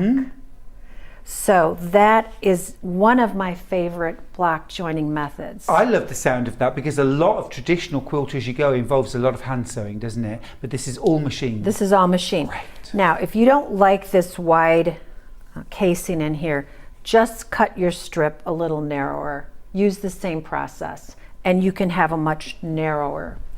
The other option that you have, and you can see we've used this in some of our quilts, is a pre-made binding that actually has, you know, this same type of area built right in. So you can purchase that as well. I must admit, I was looking last night at the June Taylor website and I was looking exactly that product thinking, Very interesting. That's the cheater method. So if you want to set your blocks off with a solid color, that's a great idea. Can if we you have that wanna, next time you come, please? Next time, absolutely Okay, you can. good. Or the other option is using the fabrics that the quilt is made out of. So you're going to join block to block to block using this method. And then you're going to make longer strips just like this. And you're going to do the same thing, and you're going to join row to row. So that's how that's going to look. And that would be the full length of the whole row. Right. So if it were me, I would do block to block, and then I would do all my rows in this direction. And you can embellish your sashing if you want. I love how you've used the embroidery stitch there. If you have those stitches, why not use them? Or you can add a little extra fabric from the quilt in there. It just really depends on the look that you're after. And I love this quilt design because I always think it looks like we've created a star in the middle. Yeah, it's really fresh, it's beautiful, and I can't believe it's exactly the same blocks as the other quilt, which is also gorgeous. So many different options, aren't there? And then if you start thinking about multi-buying, perhaps 2 kits and having 24 blocks to play with, well, the possibilities are endless. They are endless, and this particular one makes such a beautiful pillow cushion. I just think that it's so pretty. Yeah, it's lovely. I love how you combined English and American there. I'm learning. Oh, super, I love it. I have to say applique now. Applique. I love it. Now then, the shopper. This is gorgeous. I was just admiring these finished samples. Now, where are they? Let me grab them out. They're hiding. Here's one. And there's a couple, I think they're below on the table. I think these ones too, aren't they? So this is our 3-pack of shopper totes. And again, talk about a value. All 3 designs come in one package. I believe Really? We get all 3? You get all 3. And somewhere there's a 4th one. Or here. We're hiding behind here. With the plait. That is gorgeous. That braid. Sorry, braid. We call it plait. You call it plaid? A plait. Plait, okay. That's my favorite one, to be honest. That's gorgeous. Love that sort of watermelon colours as well. Yes. Isn't that beautiful? Get all 3 in one package. Let me just grab that. And you also get plastic bases for the bottom of these because we thought when we originally designed these, we thought these would be great as reusable grocery totes. But then you need something to kind of stabilize the base. So our idea was, instead of using cotton batting, because we felt like these were going to have a lot of weight to them, our base or our substrate that we printed on is polypropylene. So unlike the cotton, this does not have any stretch. It's basically a very durable, non-woven type fabric. But that's amazing, Jill. We screen print right on there. We print right on that design. So can you see here, this is the polypropylene base that you're going to stitch to. Hard to describe. It's sort of like a very thick interfacing, what we might use for dressmaking, but really firm. It's going to make a really firm and durable bag. It's not stiff. It will be very easy to sew through, but that's all printed, including, look at this, all of your straps as well. That's amazing value for $25.99. You get 3 bags there, but also look at this. You get all of the bases already cut to size. They're cut to size, and you can leave them as is, or you can just put a casing of fabric around the edge. I like to just put that extra fabric covering on because I think it looks pretty, and the fabric kind of helps hold that plastic base in. Yeah, and then you can sew them in easily, can't you, as well? A few stitches at the corners, plus all of your instructions as well to make, remember, not 1 but 3 different bags. You get all of the polypropylene and the 3 bases as well for $25.99. I think that's incredible value. It is, and the great thing is they're strong, they're sturdy, they're going to hold. They're big. As I said, we designed them for groceries, so we know they needed to be heavy. So you're going to use your polypropylene. Reminds me of what sometimes those reusable grocery bags you get at the store. It's that kind of non-woven material. That's what it reminds me of. You're going to use the same quilt as you go process, and I want you to know that when you lay these out, your quilt basting spray will work to secure the fabric backing, or in this case the lining. It will work to secure the lining fabric to the polypropylene. And then the same process holds out where we're going to starch all our fabrics and essentially sew by number. So again, we have this beautiful braid bag, which I love. And then we have this design, which has a built-in pocket. And so right in the design, we actually have you fold a piece of fabric in half, and that folded half is right here, and that creates the outer edge of the pocket. So this is a great place for your grocery list or your cell phone, or some notes of everything else you need to get done that day. And then of course, this is the last design. It's fun to make them all coordinate. When I go to the market, mine all coordinate because that's what I do, but it's also fun to have them all be a little bit different. And I will tell you, for a family, you can, 3 grocery bags, you can get a lot of groceries stuffed into these. They make perfect beach bags. They will hold all your towels and your blankets for the beach. They're sized really nicely if you have, all your things. If you have a baby or a toddler with you, and you have diapers, and you have all your things for the baby, that's just perfect for that. Really adaptable. This one's my favourite. I know I shouldn't have a favourite really, Jill, but I have. Gorgeous, absolutely beautiful. What great fun to make these. And also I was just looking inside, and of course, because it is that quilt as you go, rather than your lining being a bit sort of floppy, saggy, as they often are if it's a separate lining, this of course is all quilted to the outside of your bag too. So everything holds together, really sturdy, really robust, but also very professional looking. And then I noticed, Jill, that you have that sort of overlocked or overedge stitched the seam down the insides as well. You can do that if you want. When we put our side seams together, we would sometimes zigzag the edges or overlock them, and that'll just prevent any threads from getting on the sides. You don't have to do it. It's just nice if you have a zigzag or something to do that with. And you don't have to worry, because this polypropylene is so strong.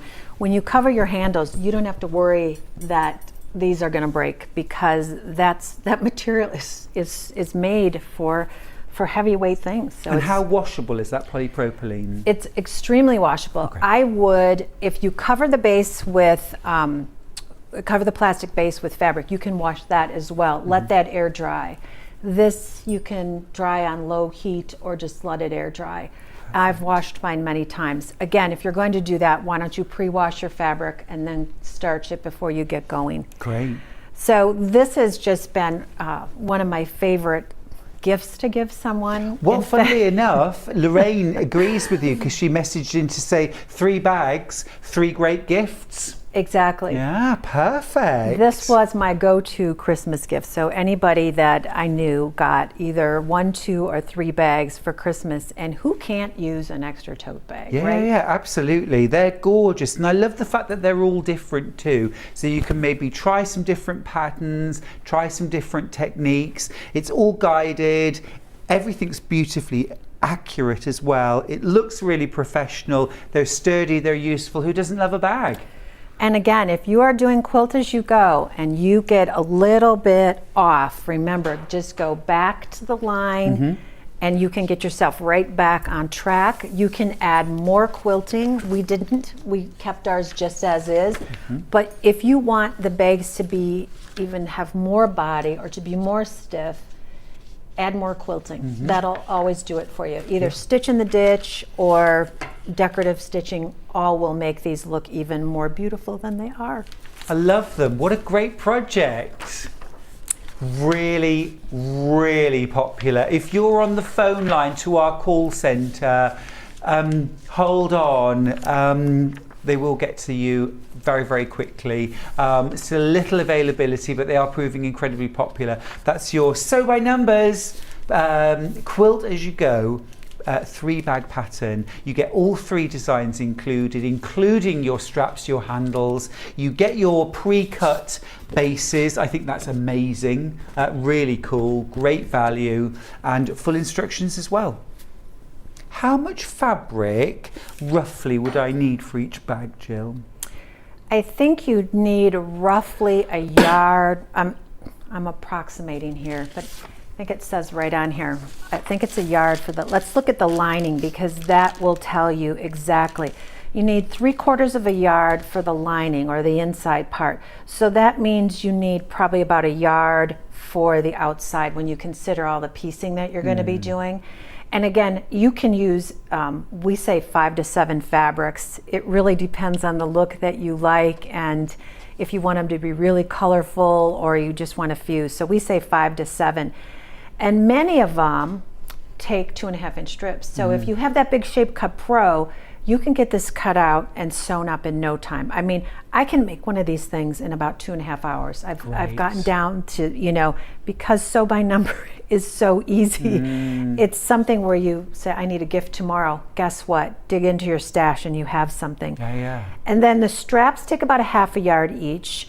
And we really want you to cover that full strap. So it seems like a lot of fabric, but we need 1/2 yard for that. And then 1/4 yard for binding the top of each tote. And we use that straight of grain binding on here, but you can also, if you want, use bias binding. It'll take a little extra fabric, but you can use either one. And we typically have you stitch your binding on the wrong side, flip it over, and then top stitch on the right side is how we do it. Easy. But you can do it. All machine sewn. Everything is machine sewn, but you certainly can hand sew it. We think people are busy and, you know, if we can get these things done quicker, even better. Now, what do you do if you go to the grocery store and you have ice cream, which is what I always have, a lot of ice cream and a lot of things that you need to keep cold, or you've gone to, let me see if I can get the wording right, you call it takeaway? Yes. Takeaway, we call it carryout. Takeaway or carryout, and you want to keep things really warm, then you want to choose our insulated shopping tote. So this is the same type of product, only this one uses insulated batting. So you can hear that little kind of crunchy sound in there. That is insulated batting that we use in this bag. It'll keep things warm or keep things cold. Oh, I like that very much. So have a little look at this. So you're getting your insulating batting in there. It's pre-printed as before. You get your batting for one of these bags, plus your full instructions as well. And so it is going to keep hot things hotter and cold things cold. And cold things cold. Great. Right. So brilliant if you're taking this to the supermarket for things like your frozen foods or your chilled foods, but also, as Jill said, if you like a takeout or a takeaway, you could pop it in there. We got very much during lockdown when we were allowed to sort of go out, but restaurants weren't open, getting a takeout and then going to a lovely sort of country spot or somewhere beautiful to enjoy that. And so this would be perfect for that, wouldn't it? It would be perfect for that. Travel with the food and then eat. And that was our thought, is that you're going to have to get it home from someplace or to your picnic area. So we wanted you to have a way to do that. You're going to notice there's a lot of quilting in this bag. You see a lot of strips, a lot of squares. Everything is based off 2.5-inch strips or 5-inch squares. So down the center, those are all those perfect 5-inch squares. If you have a Shape Cut Pro, you can get those cut very quickly to make this. The reason there's so much quilting in here is because we really wanted this bag to be stable, sturdy. Because if you have those takeaway cartons, they're often square or they're large. So we wanted this to have stability and size to it. It's a really good size, and you get the plastic base. You get the plastic base too. Yeah. Fantastic. Which is very, very nice to support those heavy things that often go into those bags. Yeah, no, I absolutely love it. So the thought process is when you go to the grocery store and you're doing your full, shopping for a week, you want the 3 bags to carry your groceries, but you just want that one extra one that's insulated to get all your cold food or your home and then use it again for your hot food. So you hear that little crinkly sound, that just means it's got the insulated batting. But this is a great durable bag as well. It feels, in fact, a little bit different than the others because that insulated batting is a lot thicker than the polypropylene. So a lot cushier. Yeah. It's got a nice sort of squeak to it as well. I'll just grab everything out actually. Also, look inside. You get the webbing for inside your straps. Right, because the batting would not work for you for the straps, it wouldn't be stable enough. Yeah, we also give you those I've hair scrunchies. They're hair scrunchies. I don't need them, Jill. What do I use them for? So look, you get the base, you get the batting, you get the strap, you get instructions, but these, Jill, tell me. Oh, well, I'll tell you, if you want to close the bag, we wanted to give you a really super easy way to close the bag. And a lot of people don't like doing buttonholes. So our idea was you could put 3 buttons on the outside and then just hand tack the little, they're little soft kind of rubber bands, elastics. You could just use that to lightly close your bag. And quite honestly, that'll just keep that bag shut to keep things warmer or keep things colder. So you get 3 of those. Perfect. No zipper required. And webbing to make the handles so that they're nice and sturdy. Because again, we felt like that needed to be, you needed to have it ready for a heavier load of food. It's really, really well thought out. And look at this. I love making insulated bags and pouches and lunch bags. This is brilliant stuff. Really, really cool. It has that sort of metallic layer in there that's going to reflect either to keep the heat in or to keep the something cold. Everything's printed to create your bag. Just add fabric and have fun. Sounds like a 2.5 or 3 hour afternoon of bliss. And you will have a great bag. And easy strips, 2.5 inches, 5-inch squares. When we design Quilt As You Go, we think of your stash and we think of what do you have a lot of. Fabric. It's always fun to buy new fabric, but it's also fun to find a way to use what you have. Yeah. And at the end, you've got a great gift for someone. Yeah, great instructions too, really nice and detailed. You can just see these here. You've got really detailed instructions, both written and also lots of diagrams in there too. Show you exactly how to make and place your handles, how to sew the whole thing together. Plus, of course, you're getting the pre-printed insulating batting, your nice base to create a lovely rigid base for your bag, your webbing that goes inside your fabric handles, and then your 3 bands so that you can make an easy button closure as well. It's brilliantly thought out, Jill. Thank you. Love it. So do you design a lot of these projects and products? I do.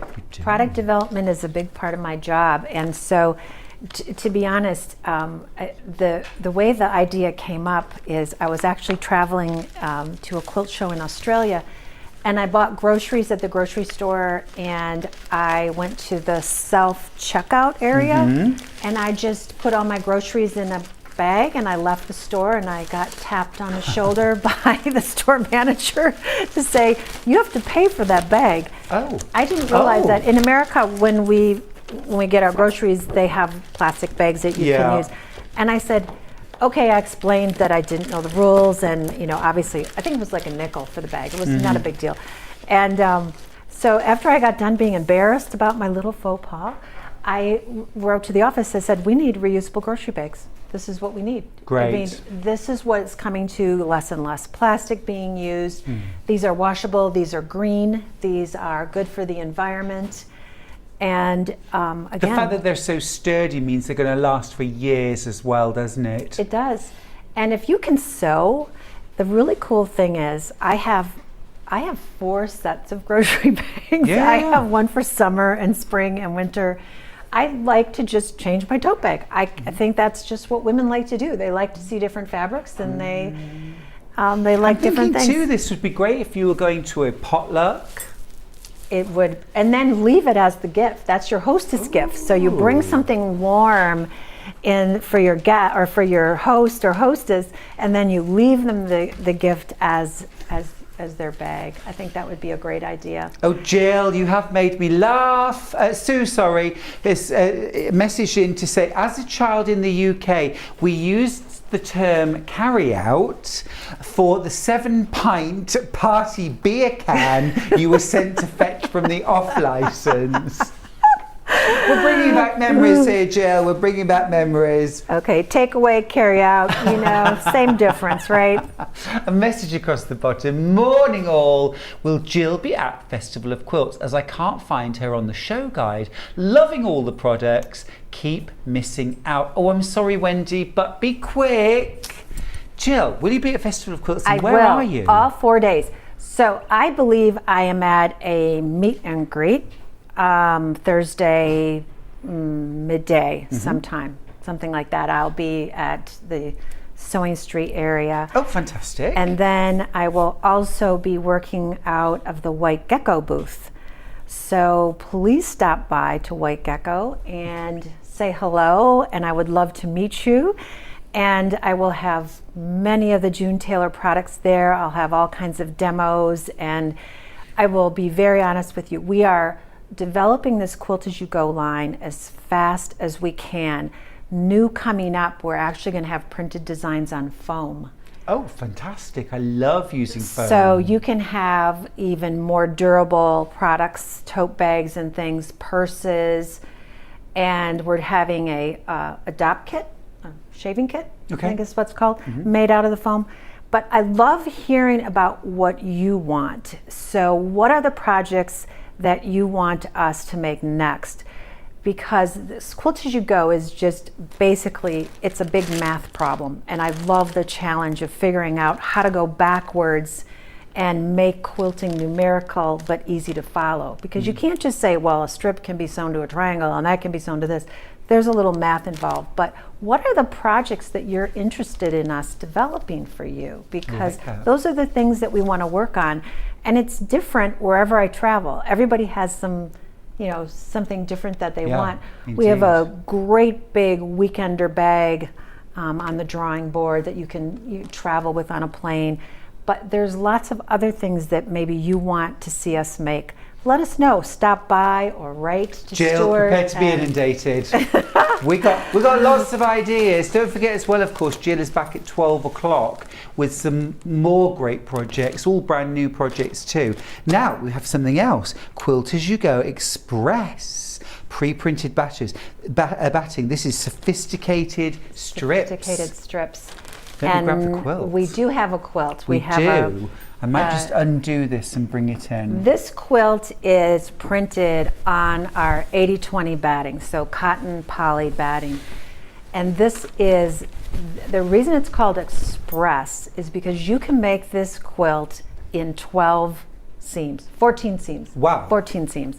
So if you want a quick project, say you're going to a baby shower, or somebody, a caregiver needs a lap quilt, or you want to just have this lovely quilt on your bed or hanging on your wall.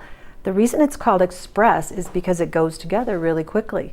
It is combining 10-inch strips. Again, if you have that Shape Cut Pro, you can cut those strips in no time.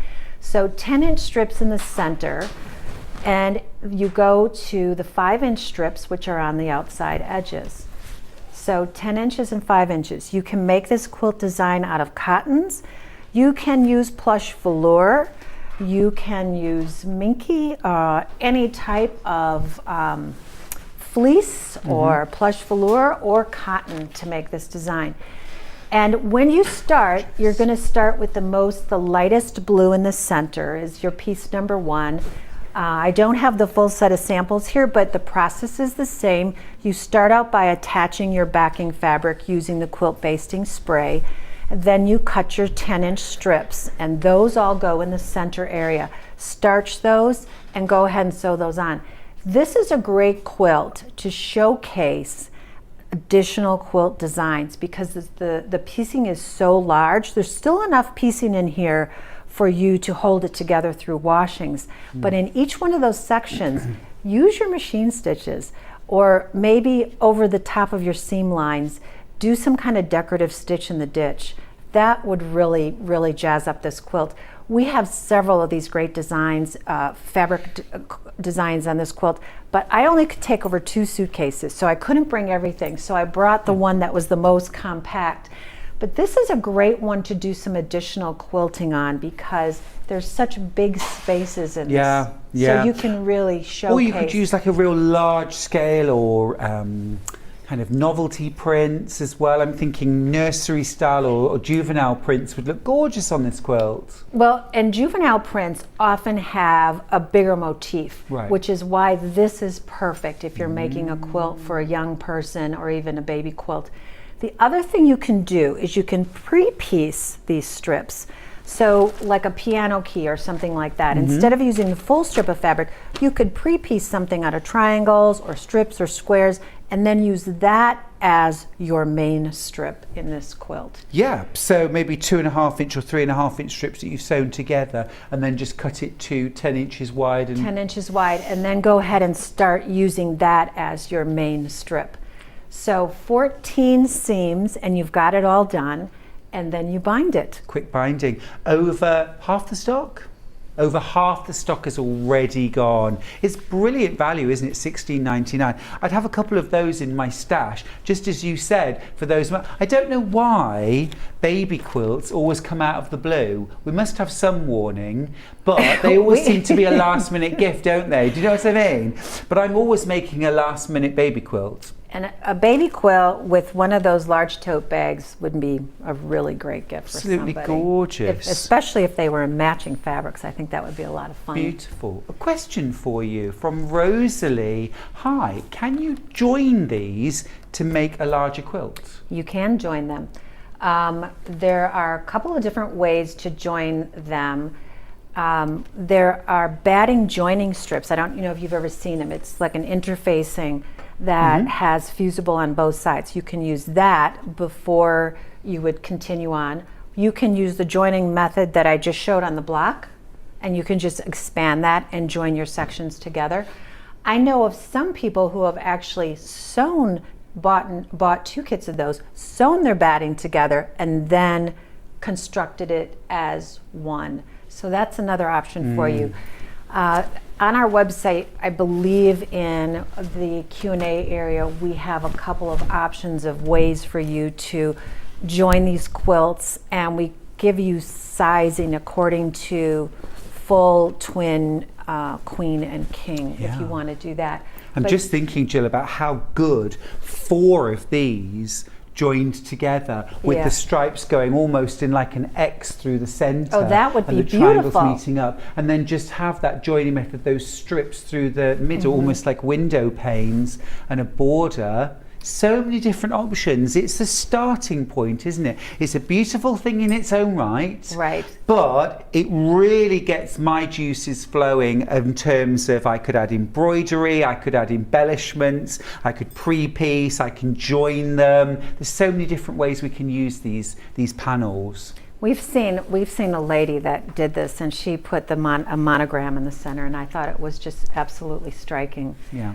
So the creativity is up to you, but we're giving you the basic tools, the basic rulers, and the basic things that are going to make this easy and quick. And people will think that you've spent, hours and hours and hours on this, but it's called Express for a reason, because you get it done so quickly. 14 seams. Now, collector who's in Tyne and Weir has got in touch to say, be a perfect quilt for my great grandson. Gorgeous. What colours? What fabrics? Love it. I always like to see what people make from designs. It's the ultimate, isn't it? Especially in kids prints, because there's just, I don't know, that, like I said, I think the scale is usually a little bit larger, and so I think they're just more fun to make. Yeah, any excuse to use children's prints, I'm there. I love them. A couple of suggestions from Jean. Jean's got in touch. Oh, here we go. A quilt as you go gilet or waistcoat would be excellent. Jean from Yorkshire. You know gilet? I so don't. like a vest. Oh, okay. That's Waistcoat a great style. idea. That would be nice, wouldn't it? And a suggestion we've never had before. And I'm something thinking new. as well, like with the sewing machine where you've got the 3 sizes, small, medium, large, Right. that'd probably be fairly easy to do, wouldn't it, for a gilet? Never heard the word, never knew the Gilet. product. Learn something new every day, right? Love it. Take that to Downton Abbey. Jill's going on a special trip, aren't you, while you're here? Another suggestion from Susan, who's in Hampshire. Morning to you both. Fantastic morning. Could you design a large storage box or ottoman shape for storing fabrics? Thank you. Oh, that is a great idea. We have one on the drawing board that is a quilt as you go design that is then kind of woven together to make a little storage. It's still, it's part of it's up here and part of it's done. So great idea. Fabric storage is always a necessity because we have a lot of fabric. Yeah, it's true. So, it's true. that is a great idea. Thank you. Yeah. Great idea. I would say a set of nesting baskets would be lovely. Yeah. You already done that? We can work on all those ideas because this numeric system, once we figured out how to do a really beautiful gusset to actually make those corners, and most of our designs are very similar because once people understand how to sew that, it's just easy to keep going forward. So yeah, great idea. Terrific. Now then, we are just going to go backwards a little bit. We started at the beginning of the hour with the Shape Cut Plus. We're just going to have a quick look because we've got less than 20 of these left. And these, I think it's fair to say, Jill, this is a fundamental piece of equipment. This is the basic tool that I use with every project. And I even use this, you know, if I need one of something, I think you're still going to be more accurate using this tool than anything else because you have so many ways to line up your fabric. So to me, this is an essential part of any quilter's toolbox.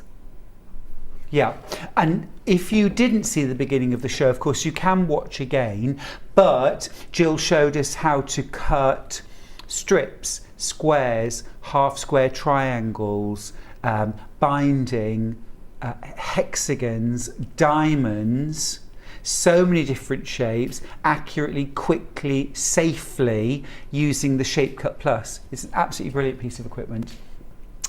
Now, Jill, you did mention this earlier on, but for anybody who's tuning in now, if I lose my instructions... If you lose your instructions, you want to pop us an email. And on our website, we have, it says contact us and say, I would like the instructions for the Shape Cut Plus, and we will email them back to you. And the reason you want those is because those instructions are going to tell you how to use this ruler for your 1/4 inch increments. So how to cut in 1 1/4 or 1 3/4. So it's the 1/4, 3/4. And to do that, we're going to give you a list of what you want your first cuts to be at. So you're going to put the ruler over your fabric. You're going to make that first set of cuts. Then you're going to lift the shape cut up, shift it over to the 1/4 inch mark. So normally you'd be working at the 0 mark, but you're going to shift over to the 1/4 inch mark, which is the dotted line, and then you're going to do your second set of cuts. And that is how you are going to get your strips in either 1/4 or 3/4 inch increments. And that is very handy to have. Now, you can also make a cut, shift over to the 1/4 inch, and just count over. Like say you needed a strip that was 1 1/4 inch. You could put get your fabric squared up and put your fabric on that dotted line and then just count over another additional inch to get 1 1/4 inch. That's one way to do it. Yep. But if you need many strips, following this key is really going to be what's easiest for you. Makes it much easier, and it really expands the possibilities of what you can do with your Shape Cut Plus. Lovely message, I think, to end on from Elizabeth. Morning, Stuart and Jill. Thoroughly enjoyed the show. I think we all have. Ordered the tote bags, so that's some birthday and Christmas presents sorted. Love, Liz. Everyone's going to be very busy. If you love bag making, don't go anywhere because at 12 o'clock, Jill, you're back, aren't you? I'm back, and we've got some really fun, different different types of bags to make in that hour. Brilliant, thank you. Thank you so much for the last 2 hours. You're welcome. I really feel like I should have had a notepad taking all this down. I can watch you back on YouTube, it's not a problem. We're going to take a short break, and when we come back, we're going to have some magic. It's magic pin time, so don't go anywhere. I'll see you in just a few minutes. Stuck for ideas for the perfect gift? Why not get them a gift card? You can buy Sewing Street and Yarn Lane gift cards loaded up with anything from £10 to £500. Shop our gift cards online at www.sewingstreet.com or www.yarnlane.com, or purchase them via our UK call centre on 0800 001 44 33. Missed the live show? Don't worry, we recorded it for you. Never miss out on your favourite presenters, guests and makes ever again. Head on over to our YouTube pages to watch back the day's live show and enjoy your favourite demos over and over again. We also have lots of great content exclusive to our YouTube pages, such as product demonstrations, troubleshooting videos, and so much more. Subscribe and turn on the bell notification so you never miss a show or video ever again.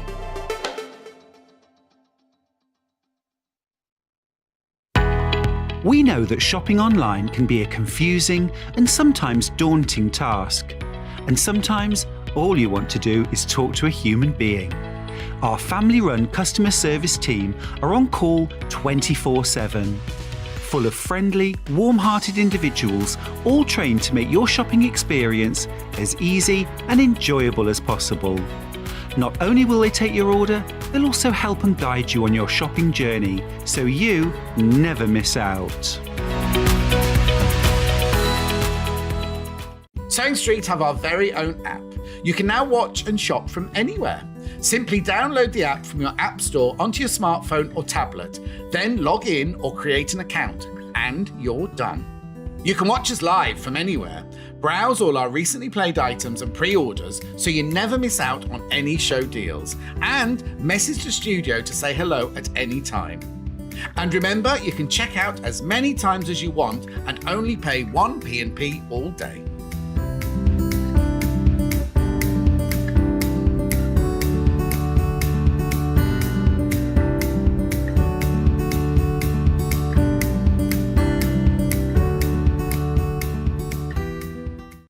Keep up to date with what's on Sewing Street and Yarn Lane, as well as all the latest news and special offers by signing up to our email newsletters.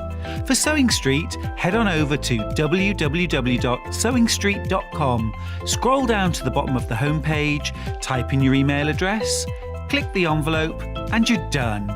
It's exactly the same for Yarn Lane. Head on over to www.yarnlane.com, scroll down to the bottom of the homepage, type in your email address, click the envelope, and that's it. You are now subscribed to both Sewing Street's and Yarn Lane's email newsletters.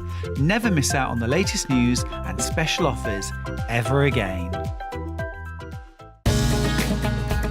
Follow Sewing Street and Yarn Lane on Facebook and Instagram to keep up to date with what's coming up on the show, as well as being the first to know about our amazing offers.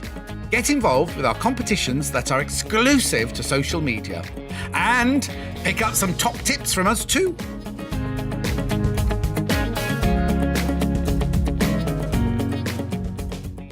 Are you a fan of Sewing Street and Yarn Lane? Why not join our growing Facebook fans pages? Just search Sewing Street Fans and Yarn Lane TV Fans on Facebook and click Join Group. It's that simple. Never miss out on the latest news and updates from our presenters and guest designers, special offers, and plenty of chat with your fellow fans. Share photos of your makes, ask for advice, interact with your favourite guests and presenters, and be a part of the ever-growing sewing and yarn community. See you there!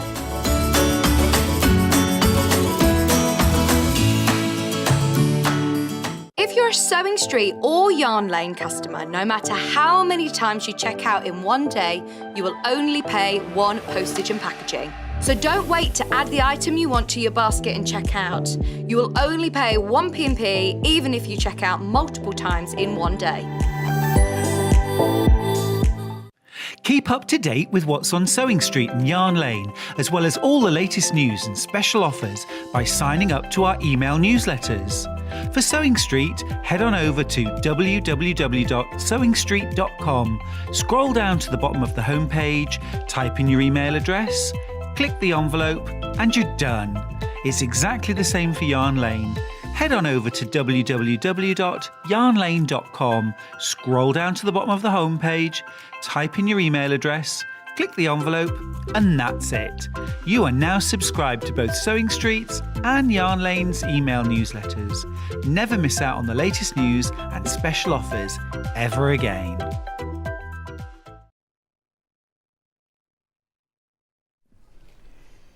I am just trying to get down the last of my cinnamon swirl.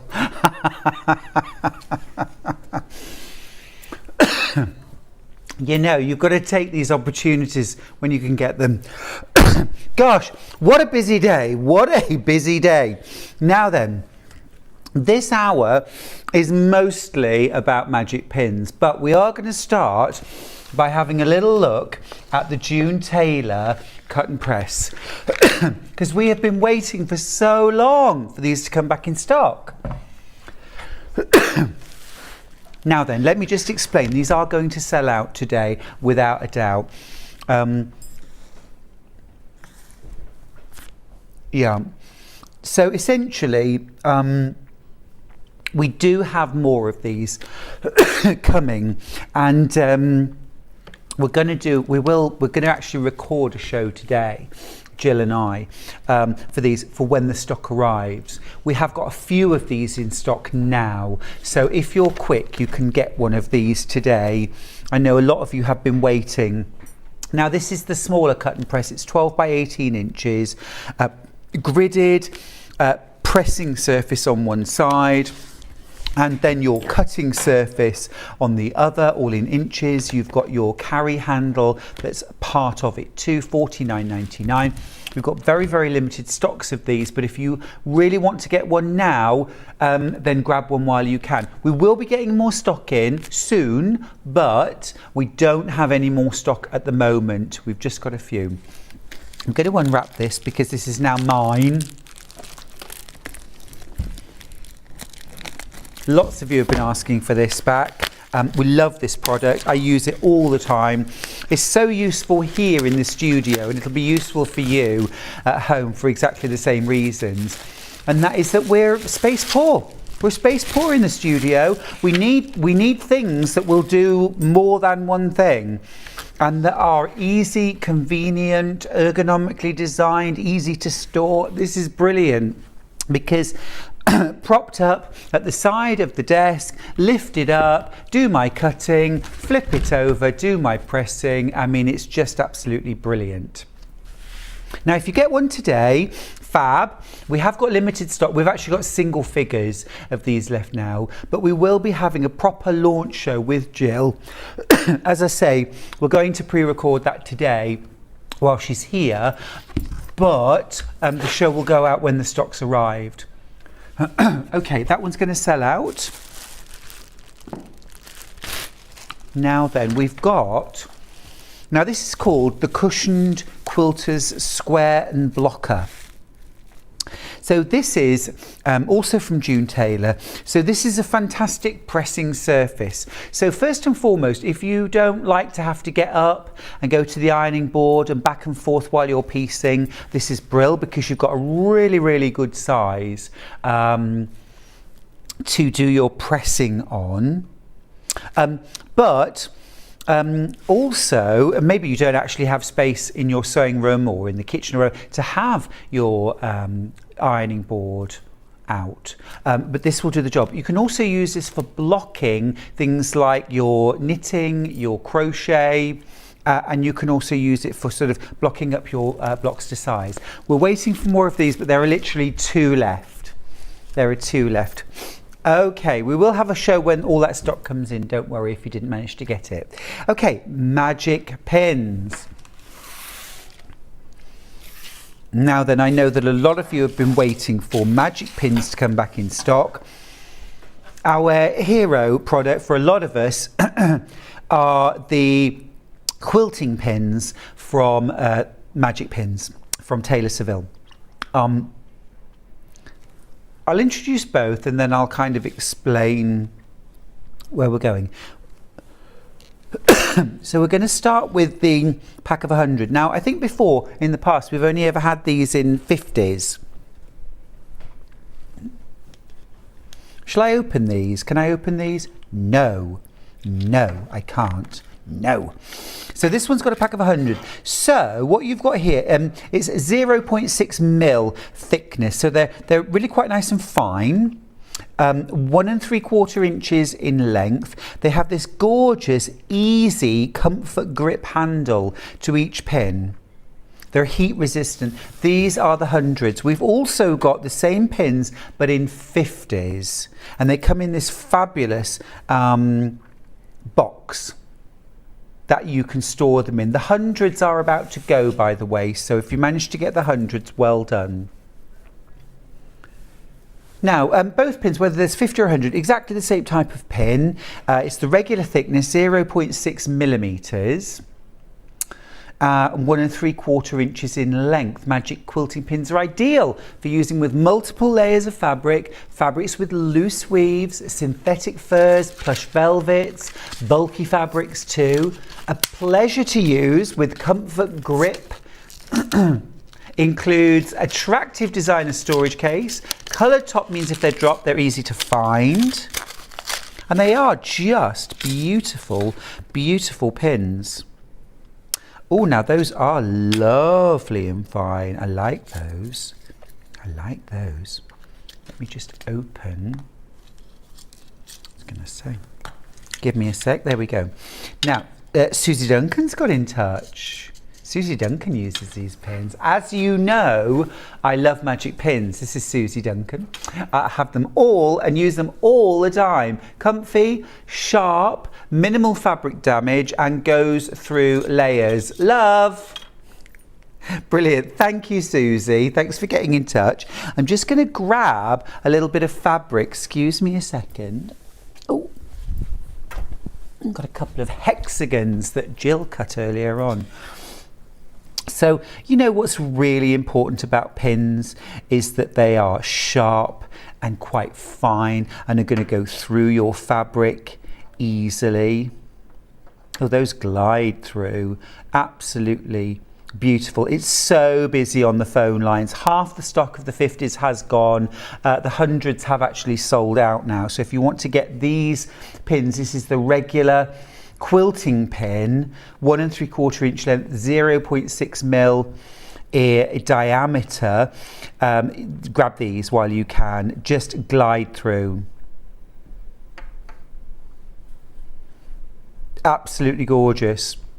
Really sharp and also very, very good at going through multiple layers. So for example, if you are dressmaking, if you are bag making, they're going to glide through multiple layers. That's 4 layers of quilt weight cotton there.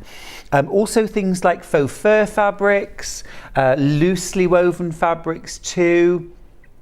Synthetics is going to be really, really useful as well. Love those. You've got your storage box that all of your pins will go into. I don't know, I'm going to put these all with their heads going the same way because that's the kind of guy I am. That's how I would have them. I read a very funny review online saying only a beast would put them going this way and that. Yes, the picture on the packet does have them go every which way. The ends, they are a really comfort grip, very, very easy to use.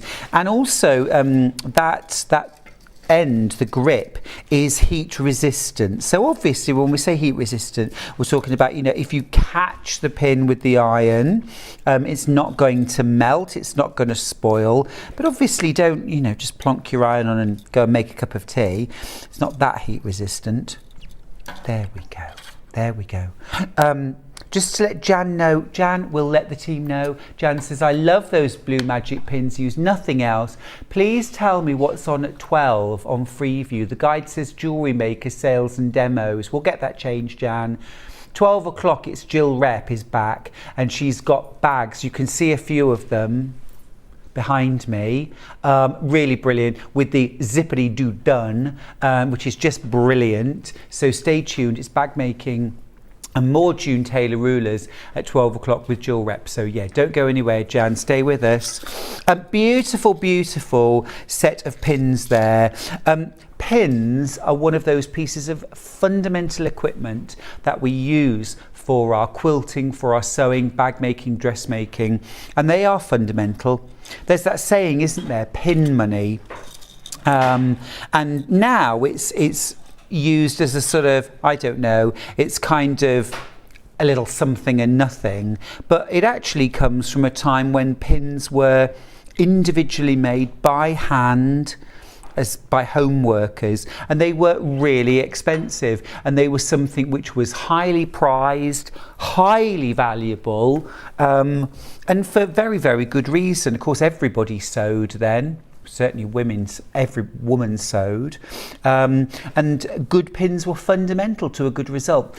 That hasn't changed. Good pins, great pins, are still fundamental to success. These aren't just great, they're magic, they're brilliant, and they're an absolute favourite. They're not magic, but you know what I mean.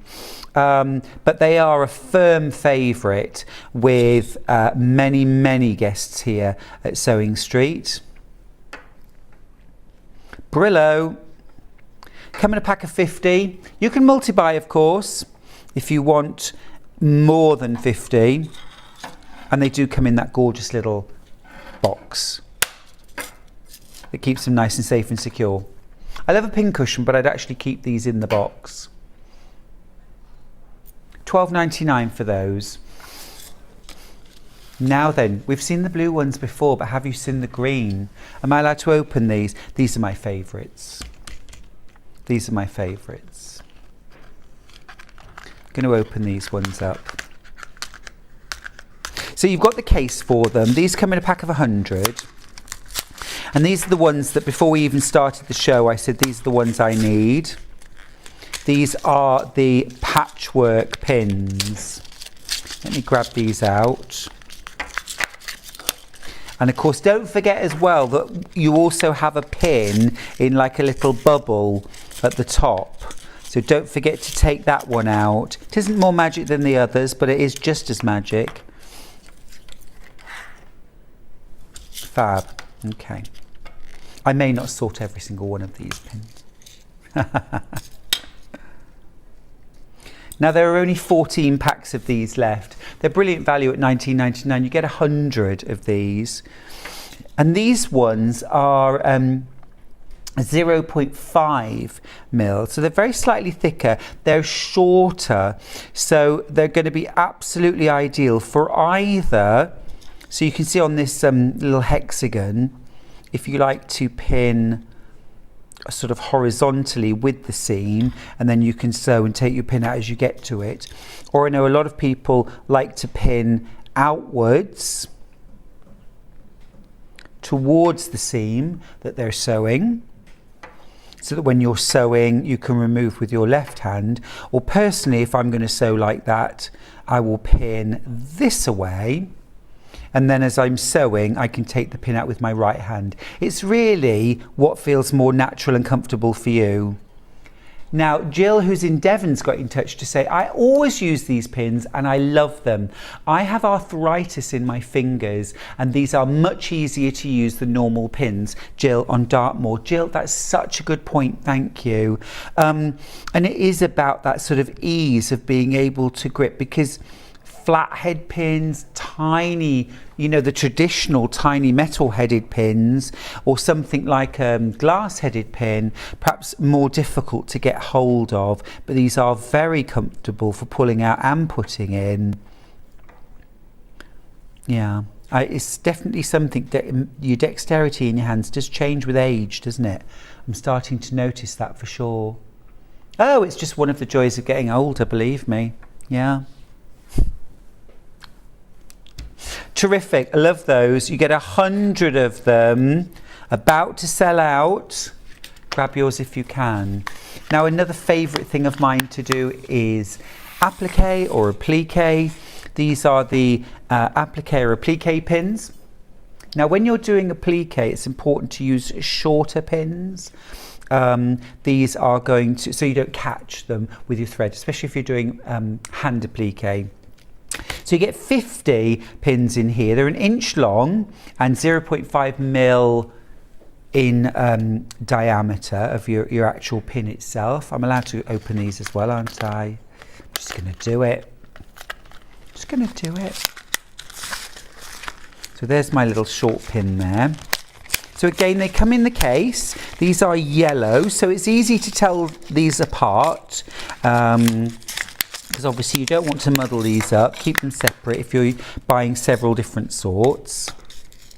So here are your applique pins. Now you get 50. And let me just grab a little bit of fabric down. So when you're pinning your applique down onto your fabric, you can either pin, I would tend to pin outwards towards the seam, but you can see here they're very short and they're going to be flat, so you're not going to catch your thread when you're sewing them, when you're sewing your applique down, but you have still got that wonderful grip, so they're still easy to handle and easy to put in. Now, my top tip actually for pinning appliques is always to pin from the back of your work. So if this is the right side of my fabric, I'm going to place my applique, and what I'll do is I'll place 1 pin on the right side just to hold that shape in place, and then I'm actually going to work from the reverse. Okay, and I'm going to pin my applique in place.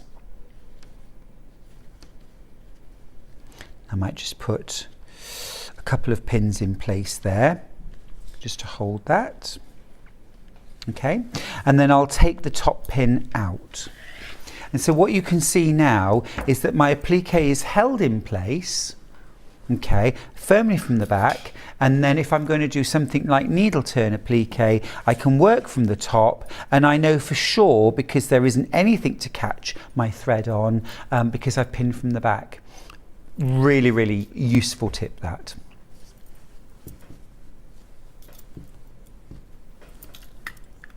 Less than 10 of those left, so well done if you've already got yours, but if you do want them, be quick.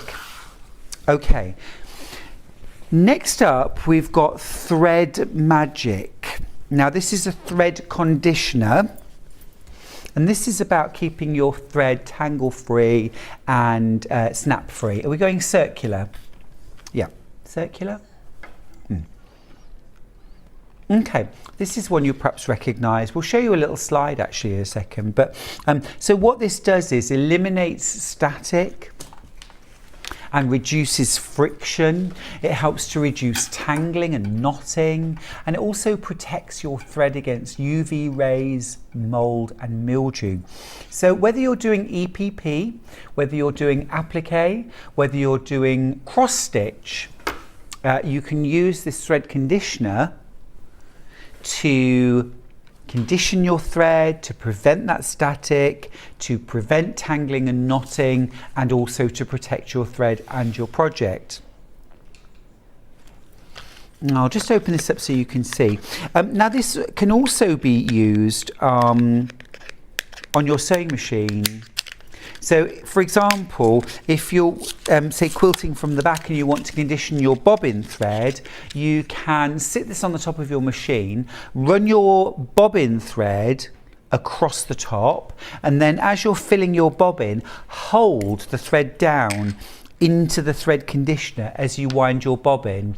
Just sort of run the thread under your finger or thumb so that it's held through the conditioner. Yeah, it's not sticky, it's not gluey or gummy. It's pretty solid actually. So it would just put the slightest. Oh, okay, actually that feels really nice on my fingers. So it's not going to melt or get kind of gooey. It's not going to freeze either. So you've got this. This is for your general. So what you would do we have a reel of thread actually, or even just a piece of thread? I've got a little piece of thread here. You do. I'm just going to show that in a second. Oh, if I just drop that piece of thread. Sorry, Kat. Thank you. So what you would do, okay, is that you would put the thread through 2 of the grooves, okay, and then you can just run your thread through.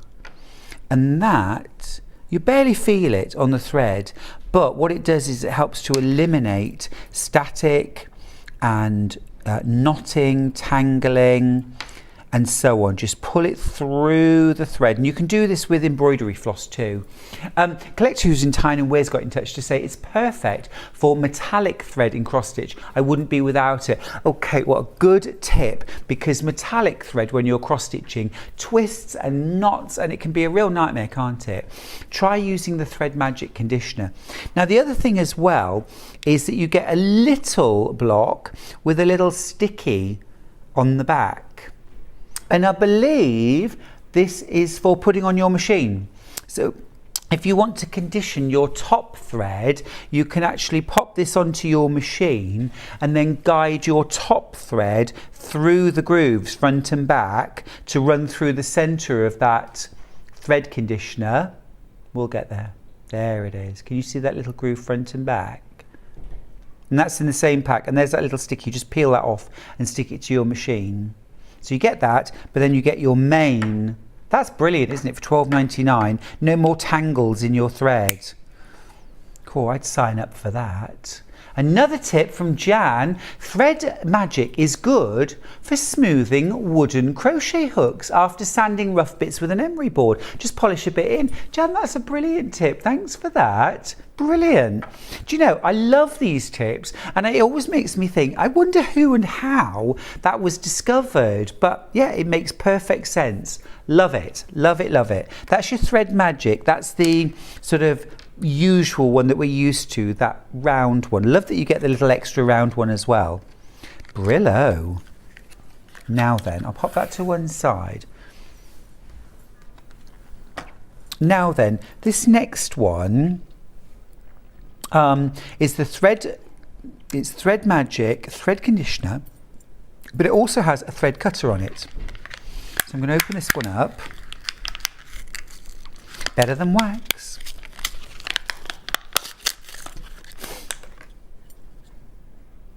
Oh, okay. Let me open this up. Ah, yeah, so that's good. So your lid is attached on this one, so you can't lose the lid. So there you go. You've got your Thread Magic in there. And again, you've got those same grooves so that you're able to run your thread from one side to the other. I've lost my piece of thread now. Oh, honestly, I'm not having a good day, am I? Let me just grab some more thread. Oh, that's been run through an overlocker. If I pull that out, I'll never be forgiven, will I? Never mind. Never mind. We'll grab some thread. We'll grab some thread. So you've got all of that, but then look as well, down the side just here, you've got a thread cutter. So you can cut your thread there as well. Here we go. I can do that. Don't worry. Thank you. Brill. Right. So you've take off your thread that you want to use, and then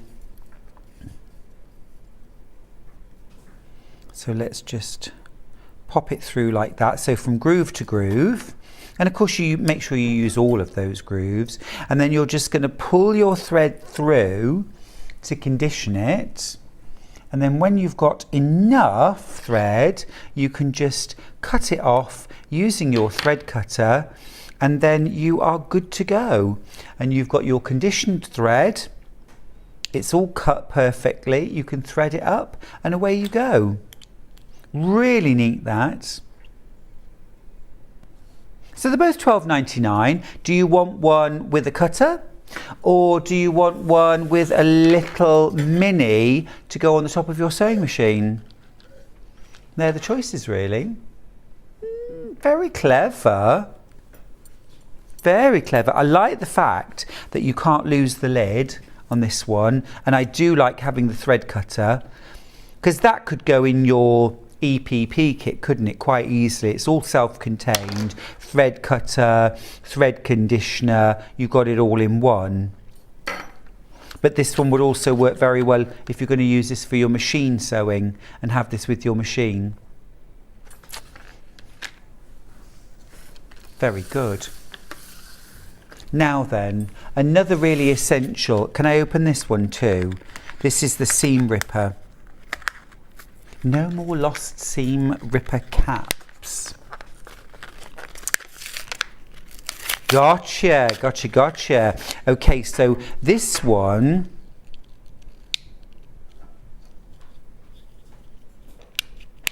right, oh yes, that's lovely, that's very ergonomic. So this is actually, I'm just working out how to use it.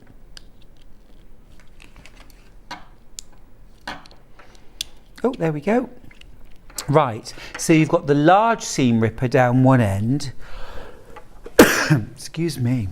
Got your large seam ripper, and it's got your little ball as well. So remember, when you use this quick unpick, you want to run this bit with the ball sort of inside your seam. So this goes inside the seam with the little ball, and then run it along. So then it's retractable, and then you down the other end, you've got the finer seam ripper for your finer or more delicate seams. And then what you've got is this sort of rubbery side here, which you're going to rub against your seam to lift out all of the little bits of thread. How clever is that? You've got one of those at either end. Very clever, and £12.99. Very giftable. I know it's one of those things that we don't really like, do we? We don't like our seam ripper, but the truth of the matter is it's an essential, and it's actually an absolute godsend really, because when you've sewn a seam, if you're not happy with it, you don't have to just accept it, you don't have to live with it. You can take that seam out and you can have another go. And that is a very beautifully made seam ripper. It is. It's gorgeous. And I love the fact that you've got two different options, the large and the small, that they're fully retractable, so nice and safe. And then you've also got these rubberized tips for removing the loose threads, which I must admit I do normally just pick away and try sellotape and goodness knows what else, but this is all contained within your seam ripper. There is a video that goes with this too. Want to watch a little video? You can. Love that. Yes. Now then, next up, we've got the Taylor Seville Magic Thread Easy. We've got a little slide. Let's show you this. So this is the Magical Thread Easy. Helps you see your sewing projects more clearly. Needle conveniently inserts into the needle threader tool.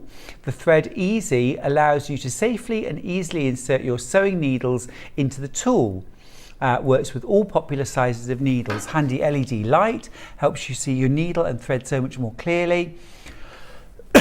Made for convenient tabletop use to lie flat on a tabletop. Fabulous. It is about to sell out. It is about to sell out. Lots of you bought this on pre-order. Well done if you got yours. It's very giftable as well, isn't it? Something like that. Especially if you know somebody who's struggling a bit with threading their needles, which I do think comes with age, doesn't it? It's why I always wear my specs when I'm demoing on Sewing Street, because I can't see with my contact lenses to thread a needle. Single figures left, so if you want to get that, you're going to have to be quick.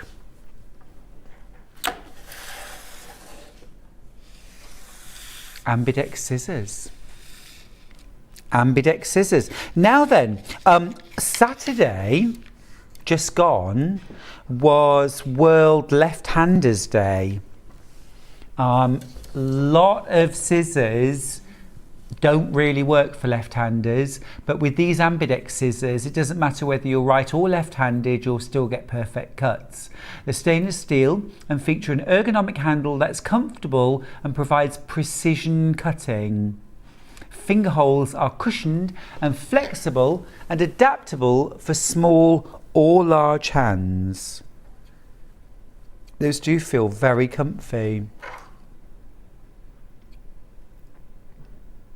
Very nice. Yeah, I like them. They're really cute. Really cute.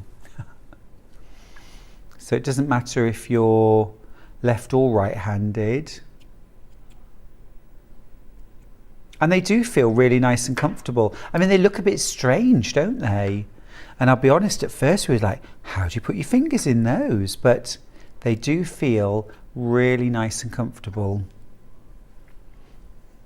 And they do adapt whether you've got smaller hands or larger hands. Those are $11.99. Nice and sharp as well. Let's just grab a little bit of fabric.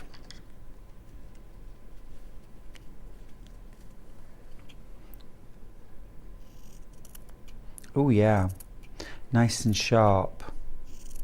It's what you want. Lovely. So those are the last of our Taylor Seville products. Don't forget, most of the pins have now sold out. Are any of them still available? We've got Thread Magic. I think most of the pins have sold out. We'll have a little look on the website. All pins have sold out, yeah. Well done if you managed to get yours. They really are fab, aren't they? Now then, we've got some lovely fabrics. Yes, let's start with the Kaffe Fat Quarter bundle. Is that either of them? Are they both the same bundle? I will just check. That's Mars, and that is Neptune. So you're getting both Fat Quarter bundles. Now, this is particularly pertinent this week because Kaffe Fassett launches this brand new book, which is called Quilts in Wales, on Thursday of this week, and we will have a live launch on Sewing Street on Thursday. But this is a bundle of fat quarters, brilliant to have in your stash, ready to make one of the quilts from the new book. Now then, at the moment it's $179.98, but we're going to make it even more affordable. You've got 40 fat quarters in total here, and you're going to make a saving. It's just $144.98. Now we've got split pays if you'd like them. 3 split pays of £48.32. That's all you need to pay today to get these fat quarters home. Now then, you're saving £35, and I wondered, let's just grab these open and show you what's inside. Now this one I've got here, this is Mars. Remember, you're getting both, and they do work absolutely beautifully together.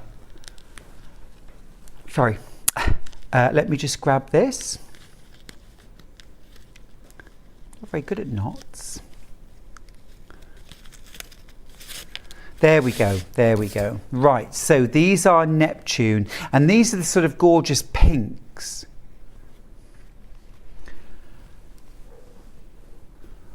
Those are pretty, aren't they? Wow. Really vibrant. Everything you want from Kaffe Fassett fabrics.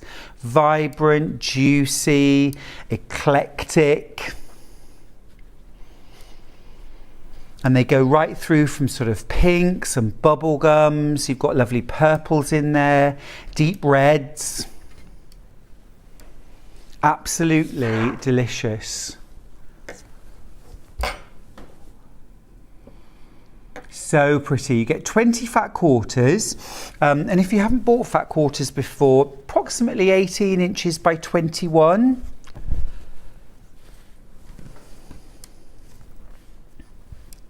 How fabulous is that? Beautiful, beautiful fabric. So this is all from the Mars collection. This is only half of what you're getting. This is the Mars collection, but you're also getting Neptune. Now let me grab Neptune and show you what you're getting in there as well. So these are more of the blue shades and some of the greens.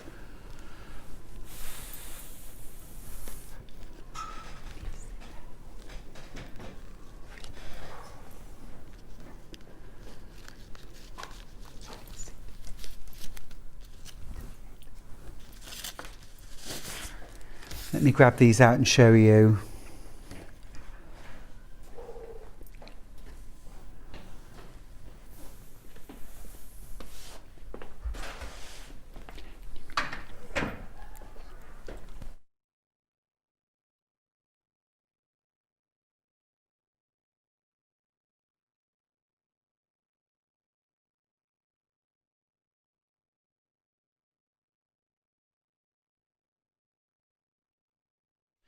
Okay, let's have a little look at some of these blues. You have got these incredible kind of deep ocean blues and aquas in there. You've got some lovely lilacs and purples creeping in. Some soft greys. I love with Kaffe Fassett, it's just when you think you know these are all blues, you get this little pop of orange just to bring everything to life. Some pretty pinks and purples in there as well.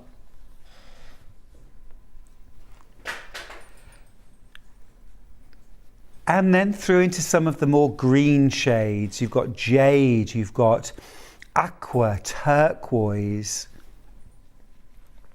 Plus just that little hint towards pinks and reds. Just beautiful. So this is Neptune. Now if I just bring Mars back in and just show you that whole collection together, I think that's when you really start to appreciate the selection of fabrics together and just how stunning they are. Aren't they beautiful? And this is when I think you can start to see the sort of bridge fabrics, so ones like this that have those purple and red shades that could just as easily migrate across into the Mars collection, but they're going to work beautifully either as two separate collections or bring them together to create one absolutely spectacular quilt.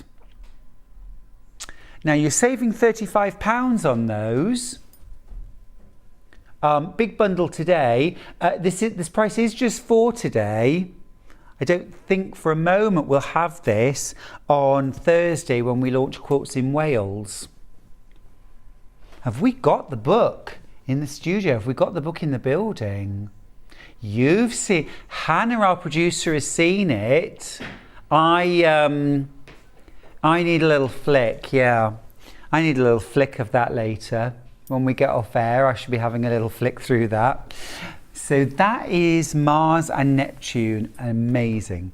Now then, we've got some Tula Pink Oh, give it here, you.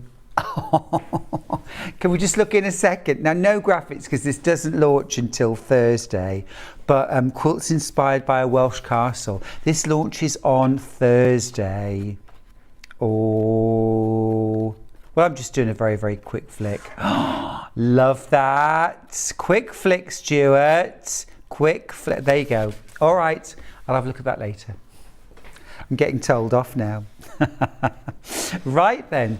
Now, I remember Tula Pink's very first quilt collection for Free Spirit, and it was called Parisville. And it was... Do you know, it was at a time when I think most of us didn't actually know about Tula Pink. And so for a lot of people, it passed them by. We've seen it, my goodness me, we've seen it on Pinterest and wished we'd bought it. But what Tula's done is to, if you like, resurrect and revisit some of those designs and to create Parisville Deja Vu. That is stunning. Now let me just show you, this is the sort of main feature fabric. And this is the one that we all remember. This is the one that's so iconic. and that really launched Tula into our consciousness, and it showed us really what she does so beautifully. I think in the original there were 3 ships in the wig, but this is the most iconic.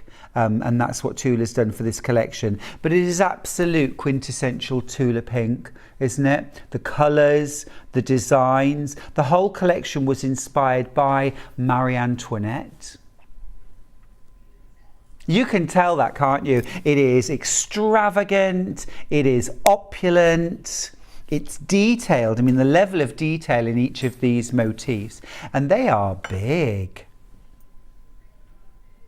Just beautiful. Now, we launched Parisville Deja Vu 5 days ago. The mega bundle sold out straight away.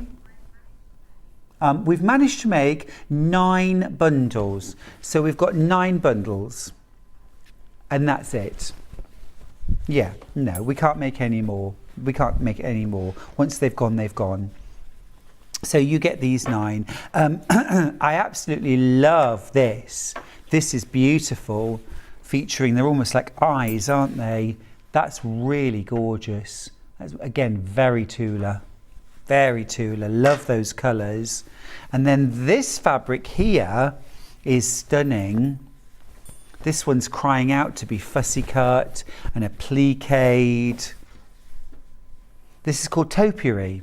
Yeah, topiary. I love the fact that it's actually got little mice, or are they rats, running around within. I was feeding the goats the other day and I turned around and there was a little brown rat watching me, and it was so pretty. It was really cute. Anyone that says, ooh, rats, this one was gorgeous. It could have been a little pet. Might become my pet rat. But these are just beautiful, beautiful fabrics.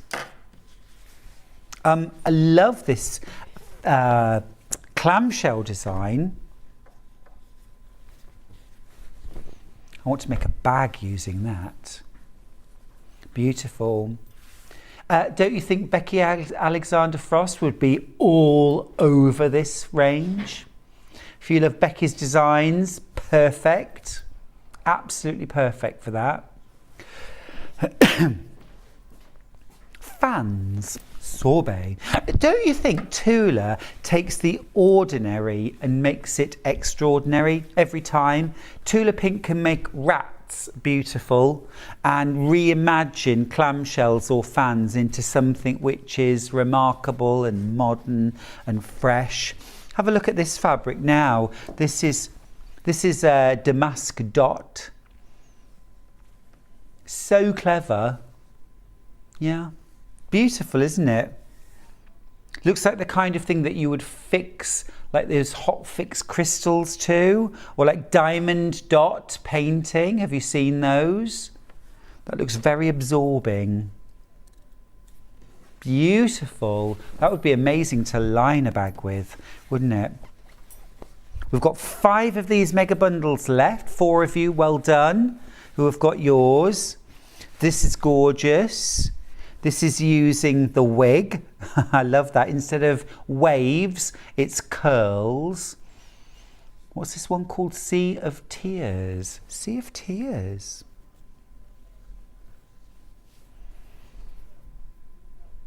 It's gorgeous, isn't it? And again, I think Jenny Jackson would love playing with this fabric, because here you've got the possibility for fussy cutting in a completely non-wasteful way, because Tula has designed this fabric for fussy cutting, for English paper pieces, to take those motifs and cut them out with minimal fabric waste. I know Jenny Jackson objects to wasting fabric, and I'm with her. I am with her. Now this one's rather lovely. This reminds me of quilting practice. One of the things I love to quilt are these figure of 8s, and this is such a beautiful quilting design, but it also looks absolutely terrific as a fabric design. I'll just put my hands there so you can see the scale. You've got really nice size segments there. So again, fussy cut would be absolutely beautiful. It would also make a really striking border as well. Or even if you were cutting out squares. Just so much more interesting than a plain fabric or a tone on tone. You know, Tula is a quilter herself. Lots of fabric designers are, like Tula, artists. They're amazing at drawing and painting, but they don't actually use fabric, they don't quilt, they don't sew. Whereas Tula, you know, her mum had a quilt shop, and Tula was brought up in that environment, surrounded by fabric. She's an amazing drawer, artist, painter, but she does make quilts. She makes a lot of quilts, and you can really see it in all of her fabrics. She is designing fabrics with the end use in mind. She reverse engineers, I think, you know, and thinks, well, I want to be able to fussy cut, therefore what does my design need to have in it? This is a beauty, this one's called French lace, and I'm really into the sort of silhouette florals, so a single colour floral on a background. I just think it's beautiful, and this colour combination is really striking and different. It's a sort of wasabi background and then the softest lilac pink design. Really beautiful. I am looking forward to when Tula comes back to Festival of Quilts. I hope she will someday soon. I don't think she's going to be at this year's, but someday soon, I hope. So that's our mega bundle of the Parisville Deja Vu collection. There are only 3 of these remaining, so if you would like yours, I'm sure they will sell out today. So if you would like yours, grab it quick. There's literally 3 left of those. Now, this morning we launched the extra wide Tula Pink backing. That would work very, very well with these.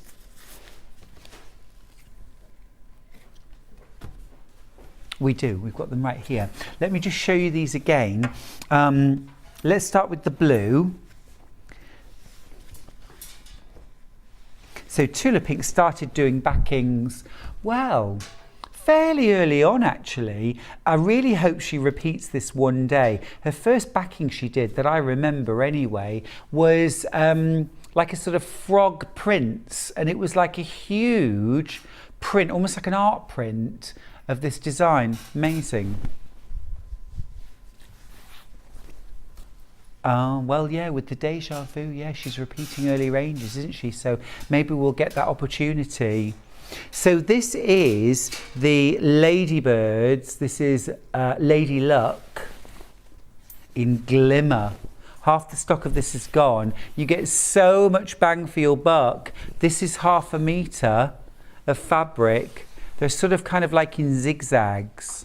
So if you buy more of the fabric, they come in sort of these zigzags.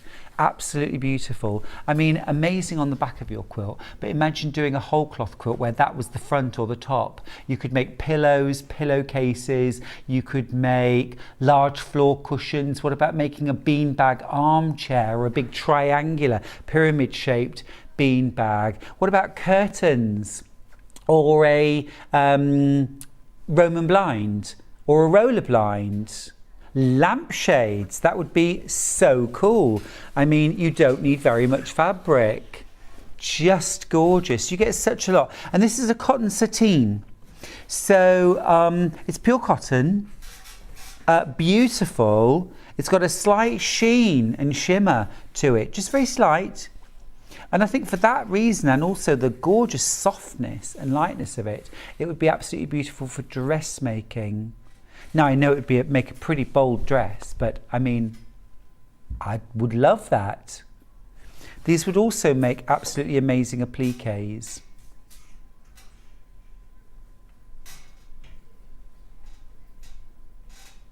Lovely, so many lovely ideas. Little curtains to separate bunk beds, that would be cute.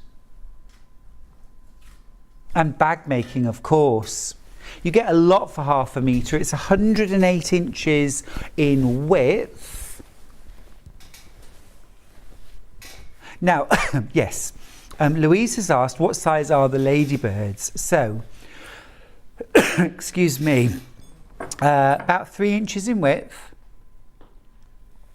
and just slightly under 4.5 inches tall. Be really nice if you cut out squares, just 4 squares sewn together with the 4 ladybirds, and you could have them turning each way, turning this way and that, and sew them together. There's so many things you could do with fabric like this. Great fun, really great fun. Now then, we have one other colourway, which is my secret favourite. I didn't think I was going to like this one more, but it's the vibrancy of the ladybirds against the background. Do you remember when we had, I don't like to call them a plague of, but I think it was 1976 when we had that heat wave, and we had, certainly in our garden anyway, we had a plague of ladybirds. And I remember being in the garden and just looking down, and I was completely covered in ladybirds. I thought it was fabulous. So you've got all those golds and orangey reds. You've got the pinks, and then check out all these greens and limes. And then we start going through the sequence again, golds and reds and pinks. It is absolutely beautiful. What about making a play teepee, either for inside in a bedroom or for in the garden, with some broom poles and triangular sections using this? That would be just beautiful. Or, you know, making those lovely, just where you use like 4 or 5 pillows and you kind of create a long cushion with the 5 pillows inserted. You just kind of section off, double layer, and then insert the pillows. So many things you can do with this extra wide fabric. It is stunning, and $13.99 gets you half a metre, so it's a really affordable option. Okay, now then, next up, oh, we're coming up to the end of the hour. Are we going to break? We are. Well, Jill Rep is going to be back after this break, and she has got brand new products to share with us from June Taylor. The last 2 hours was absolutely incredible. I'm super excited about this last hour, so please don't go anywhere. Stay with us, and we'll see you after this break. Sewing Street have our very own app. You can now watch and shop from anywhere. Simply download the app from your app store onto your smartphone or tablet, then log in or create an account, and you're done. You can watch us live from anywhere, browse all our recently played items and pre-orders so you never miss out on any show deals, and message the studio to say hello at any time. And remember, you can check out as many times as you want and only pay 1 P&P all day.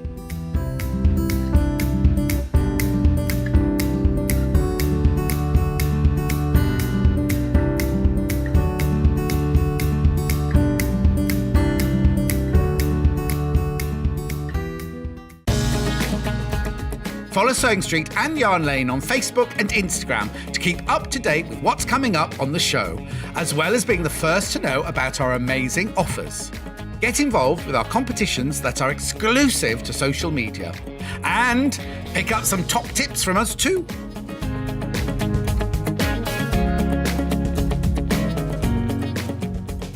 If you're a Sewing Street or Yarn Lane customer, no matter how many times you check out in one day, you will only pay 1 postage and packaging. So don't wait to add the item you want to your basket and check out. You will only pay 1 P&P even if you check out multiple times in one day. Stuck for ideas for the perfect gift? Why not get them a gift card? You can buy Sewing Street and Yarn Lane gift cards loaded up with anything from £10 to £500. Shop our gift cards online at www.sewingstreet.com or www.yarnlane.com, or purchase them via our UK call centre on 0800 001 44 33. Missed the live show? Don't worry, we recorded it for you. Never miss out on your favourite presenters, guests and makes ever again. Head on over to our YouTube pages to watch back the day's live show and enjoy your favourite demos over and over again. We also have lots of great content exclusive to our YouTube pages, such as product demonstrations, troubleshooting videos, and so much more. Subscribe and turn on the bell notification so you never miss a show or video ever again.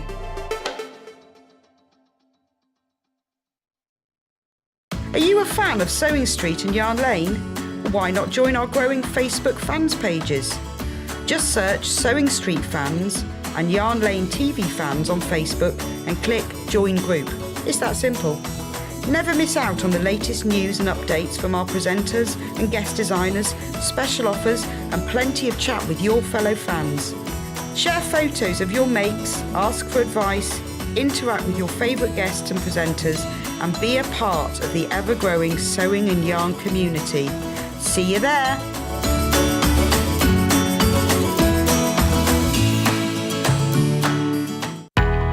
We know that shopping online can be a confusing and sometimes daunting task. And sometimes all you want to do is talk to a human being. Our family-run customer service team are on call 24/7. Full of friendly, warm-hearted individuals, all trained to make your shopping experience as easy and enjoyable as possible. Not only will they take your order, they'll also help and guide you on your shopping journey, so you never miss out. Keep up to date with what's on Sewing Street and Yarn Lane, as well as all the latest news and special offers by signing up to our email newsletters. For Sewing Street, head on over to www.sewingstreet.com, scroll down to the bottom of the homepage, type in your email address, click the envelope, and you're done. It's exactly the same for Yarn Lane. Head on over to www.yarnlane.com, scroll down to the bottom of the homepage, type in your email address, click the envelope, and that's it. You are now subscribed to both Sewing Street's and Yarn Lane's email newsletters. Never miss out on the latest news and special offers ever again. Follow Sewing Street and Yarn Lane on Facebook and Instagram to keep up to date with what's coming up on the show, as well as being the first to know about our amazing offers. Get involved with our competitions that are exclusive to social media. And pick up some top tips from us too.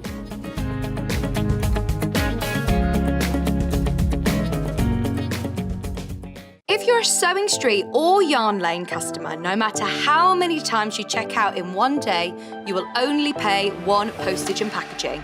So don't wait to add the item you want to your basket and check out. You will only pay one P&P even if you check out multiple times in one day.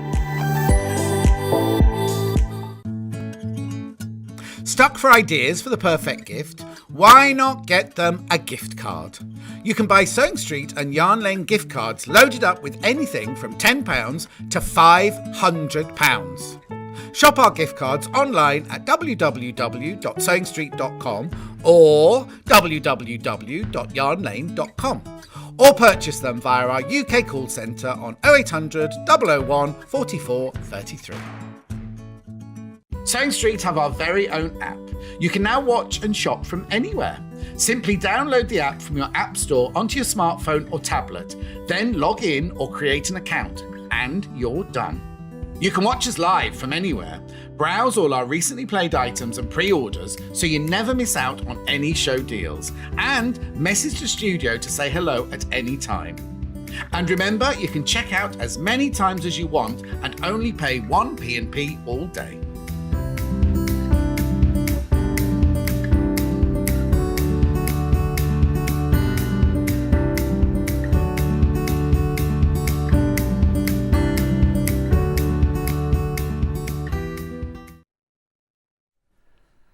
Welcome back to our final live hour here on Sewing Street. I can't believe how quickly this morning has flown by, Jill. I know, it's been so much fun. Let's keep going. Amazing, amazing. Well, I mean, in this hour, you're doing some of my favourite projects, which is to make bags. I absolutely love bags. One of the things I spent years avoiding in my sewing was putting zips in. But we're launching a product called Zippity Do Done, which I love. Please tell me what this is. What miracle? Well, you, like everybody else,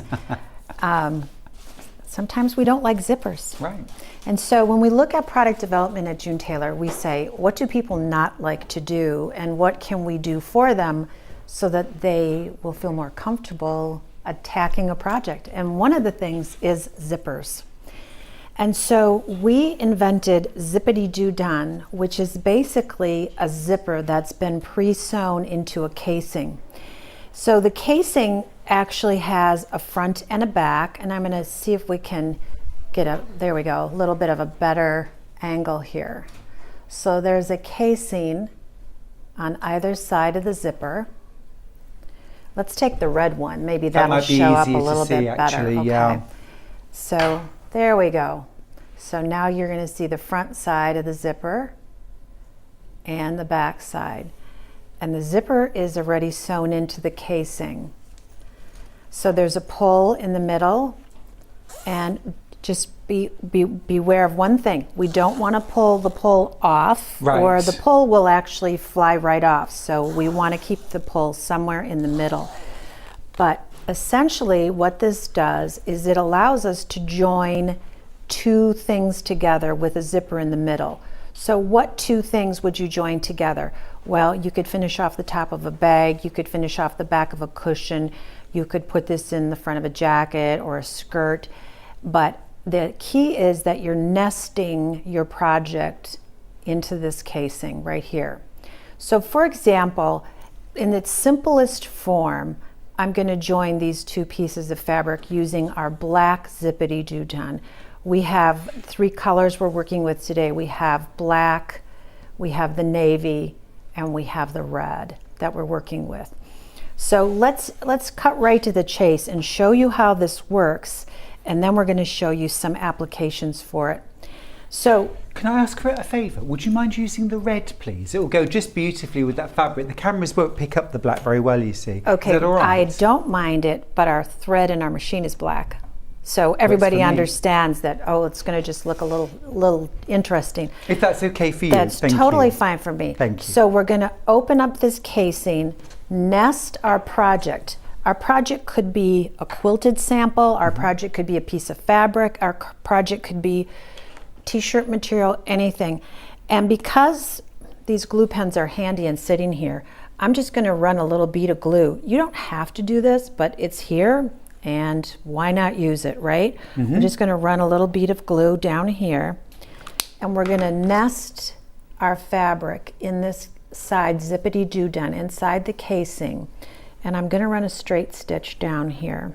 But like you say, this could be top fabric in our form, or foam core, or quilt batting, or insulated batting, plus fabric, plus a backing fabric that's been quilted together or not.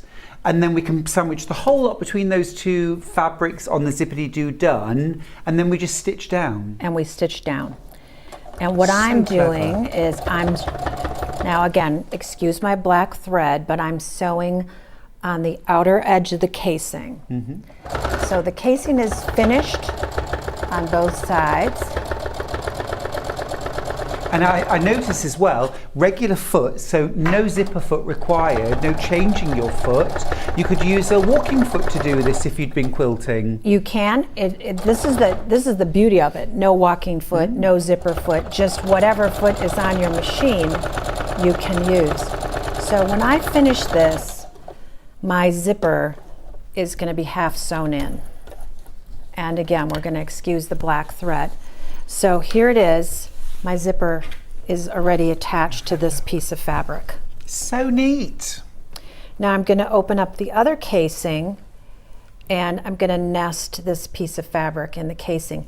Now, if I needed these two fabrics to line up here and here, I wouldn't want that up here. I would definitely want to make sure that I'm inside the casing. So for this one, let's just go for it. I won't glue it. I'll just stick it under the sewing machine. So can I just, before you do that, just show, so when you do the actual stitching, you sew along this folded edge along here. Right, as close as you can. Nowhere near the zip. You're just sewing along the fabric. You're sewing right along the edge. And this is a finished edge, and this is a finished edge. So you're nesting your fabric in here. And again, now I haven't glued it because I'm just gonna show you how simple this is. Put your needle down and away you go.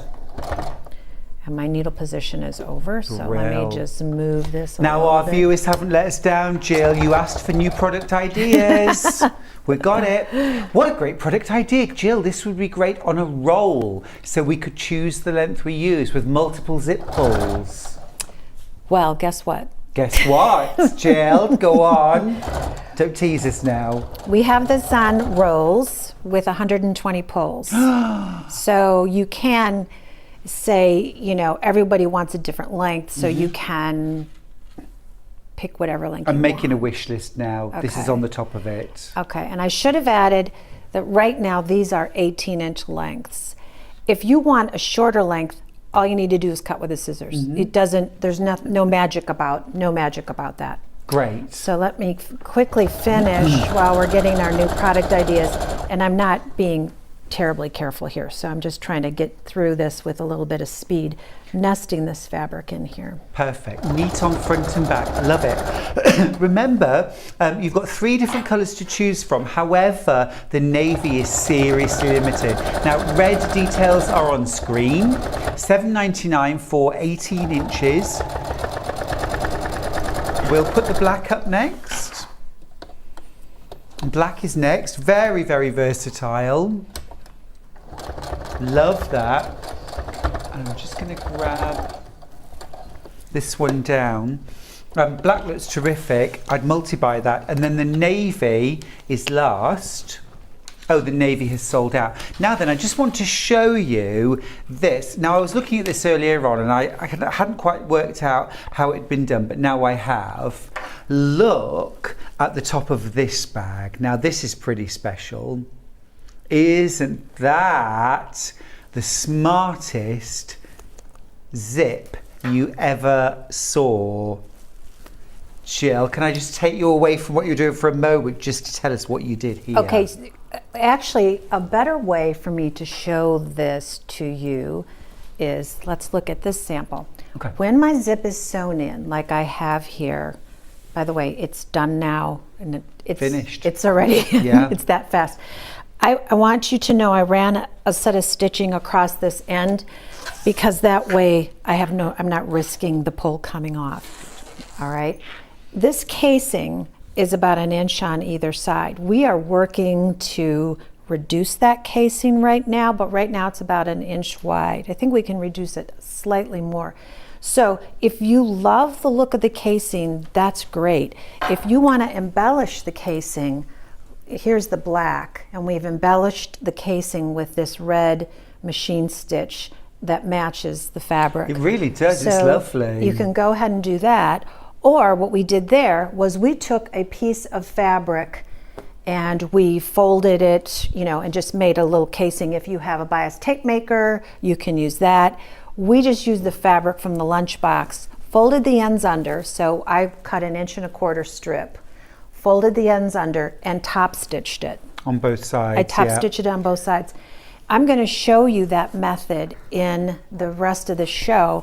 I'm also going to show you a method on how we covered the entire Zippity Do done zipper. Fantastic. So, but I mean, talk about, you know, really turning a utilitarian thing, a fastening, into really what becomes almost like the main feature of a bag and really becomes a thing of beauty. It does. And really think does. about this, like if you had a skirt and you sometimes, you know, we used to not want to see the zippers.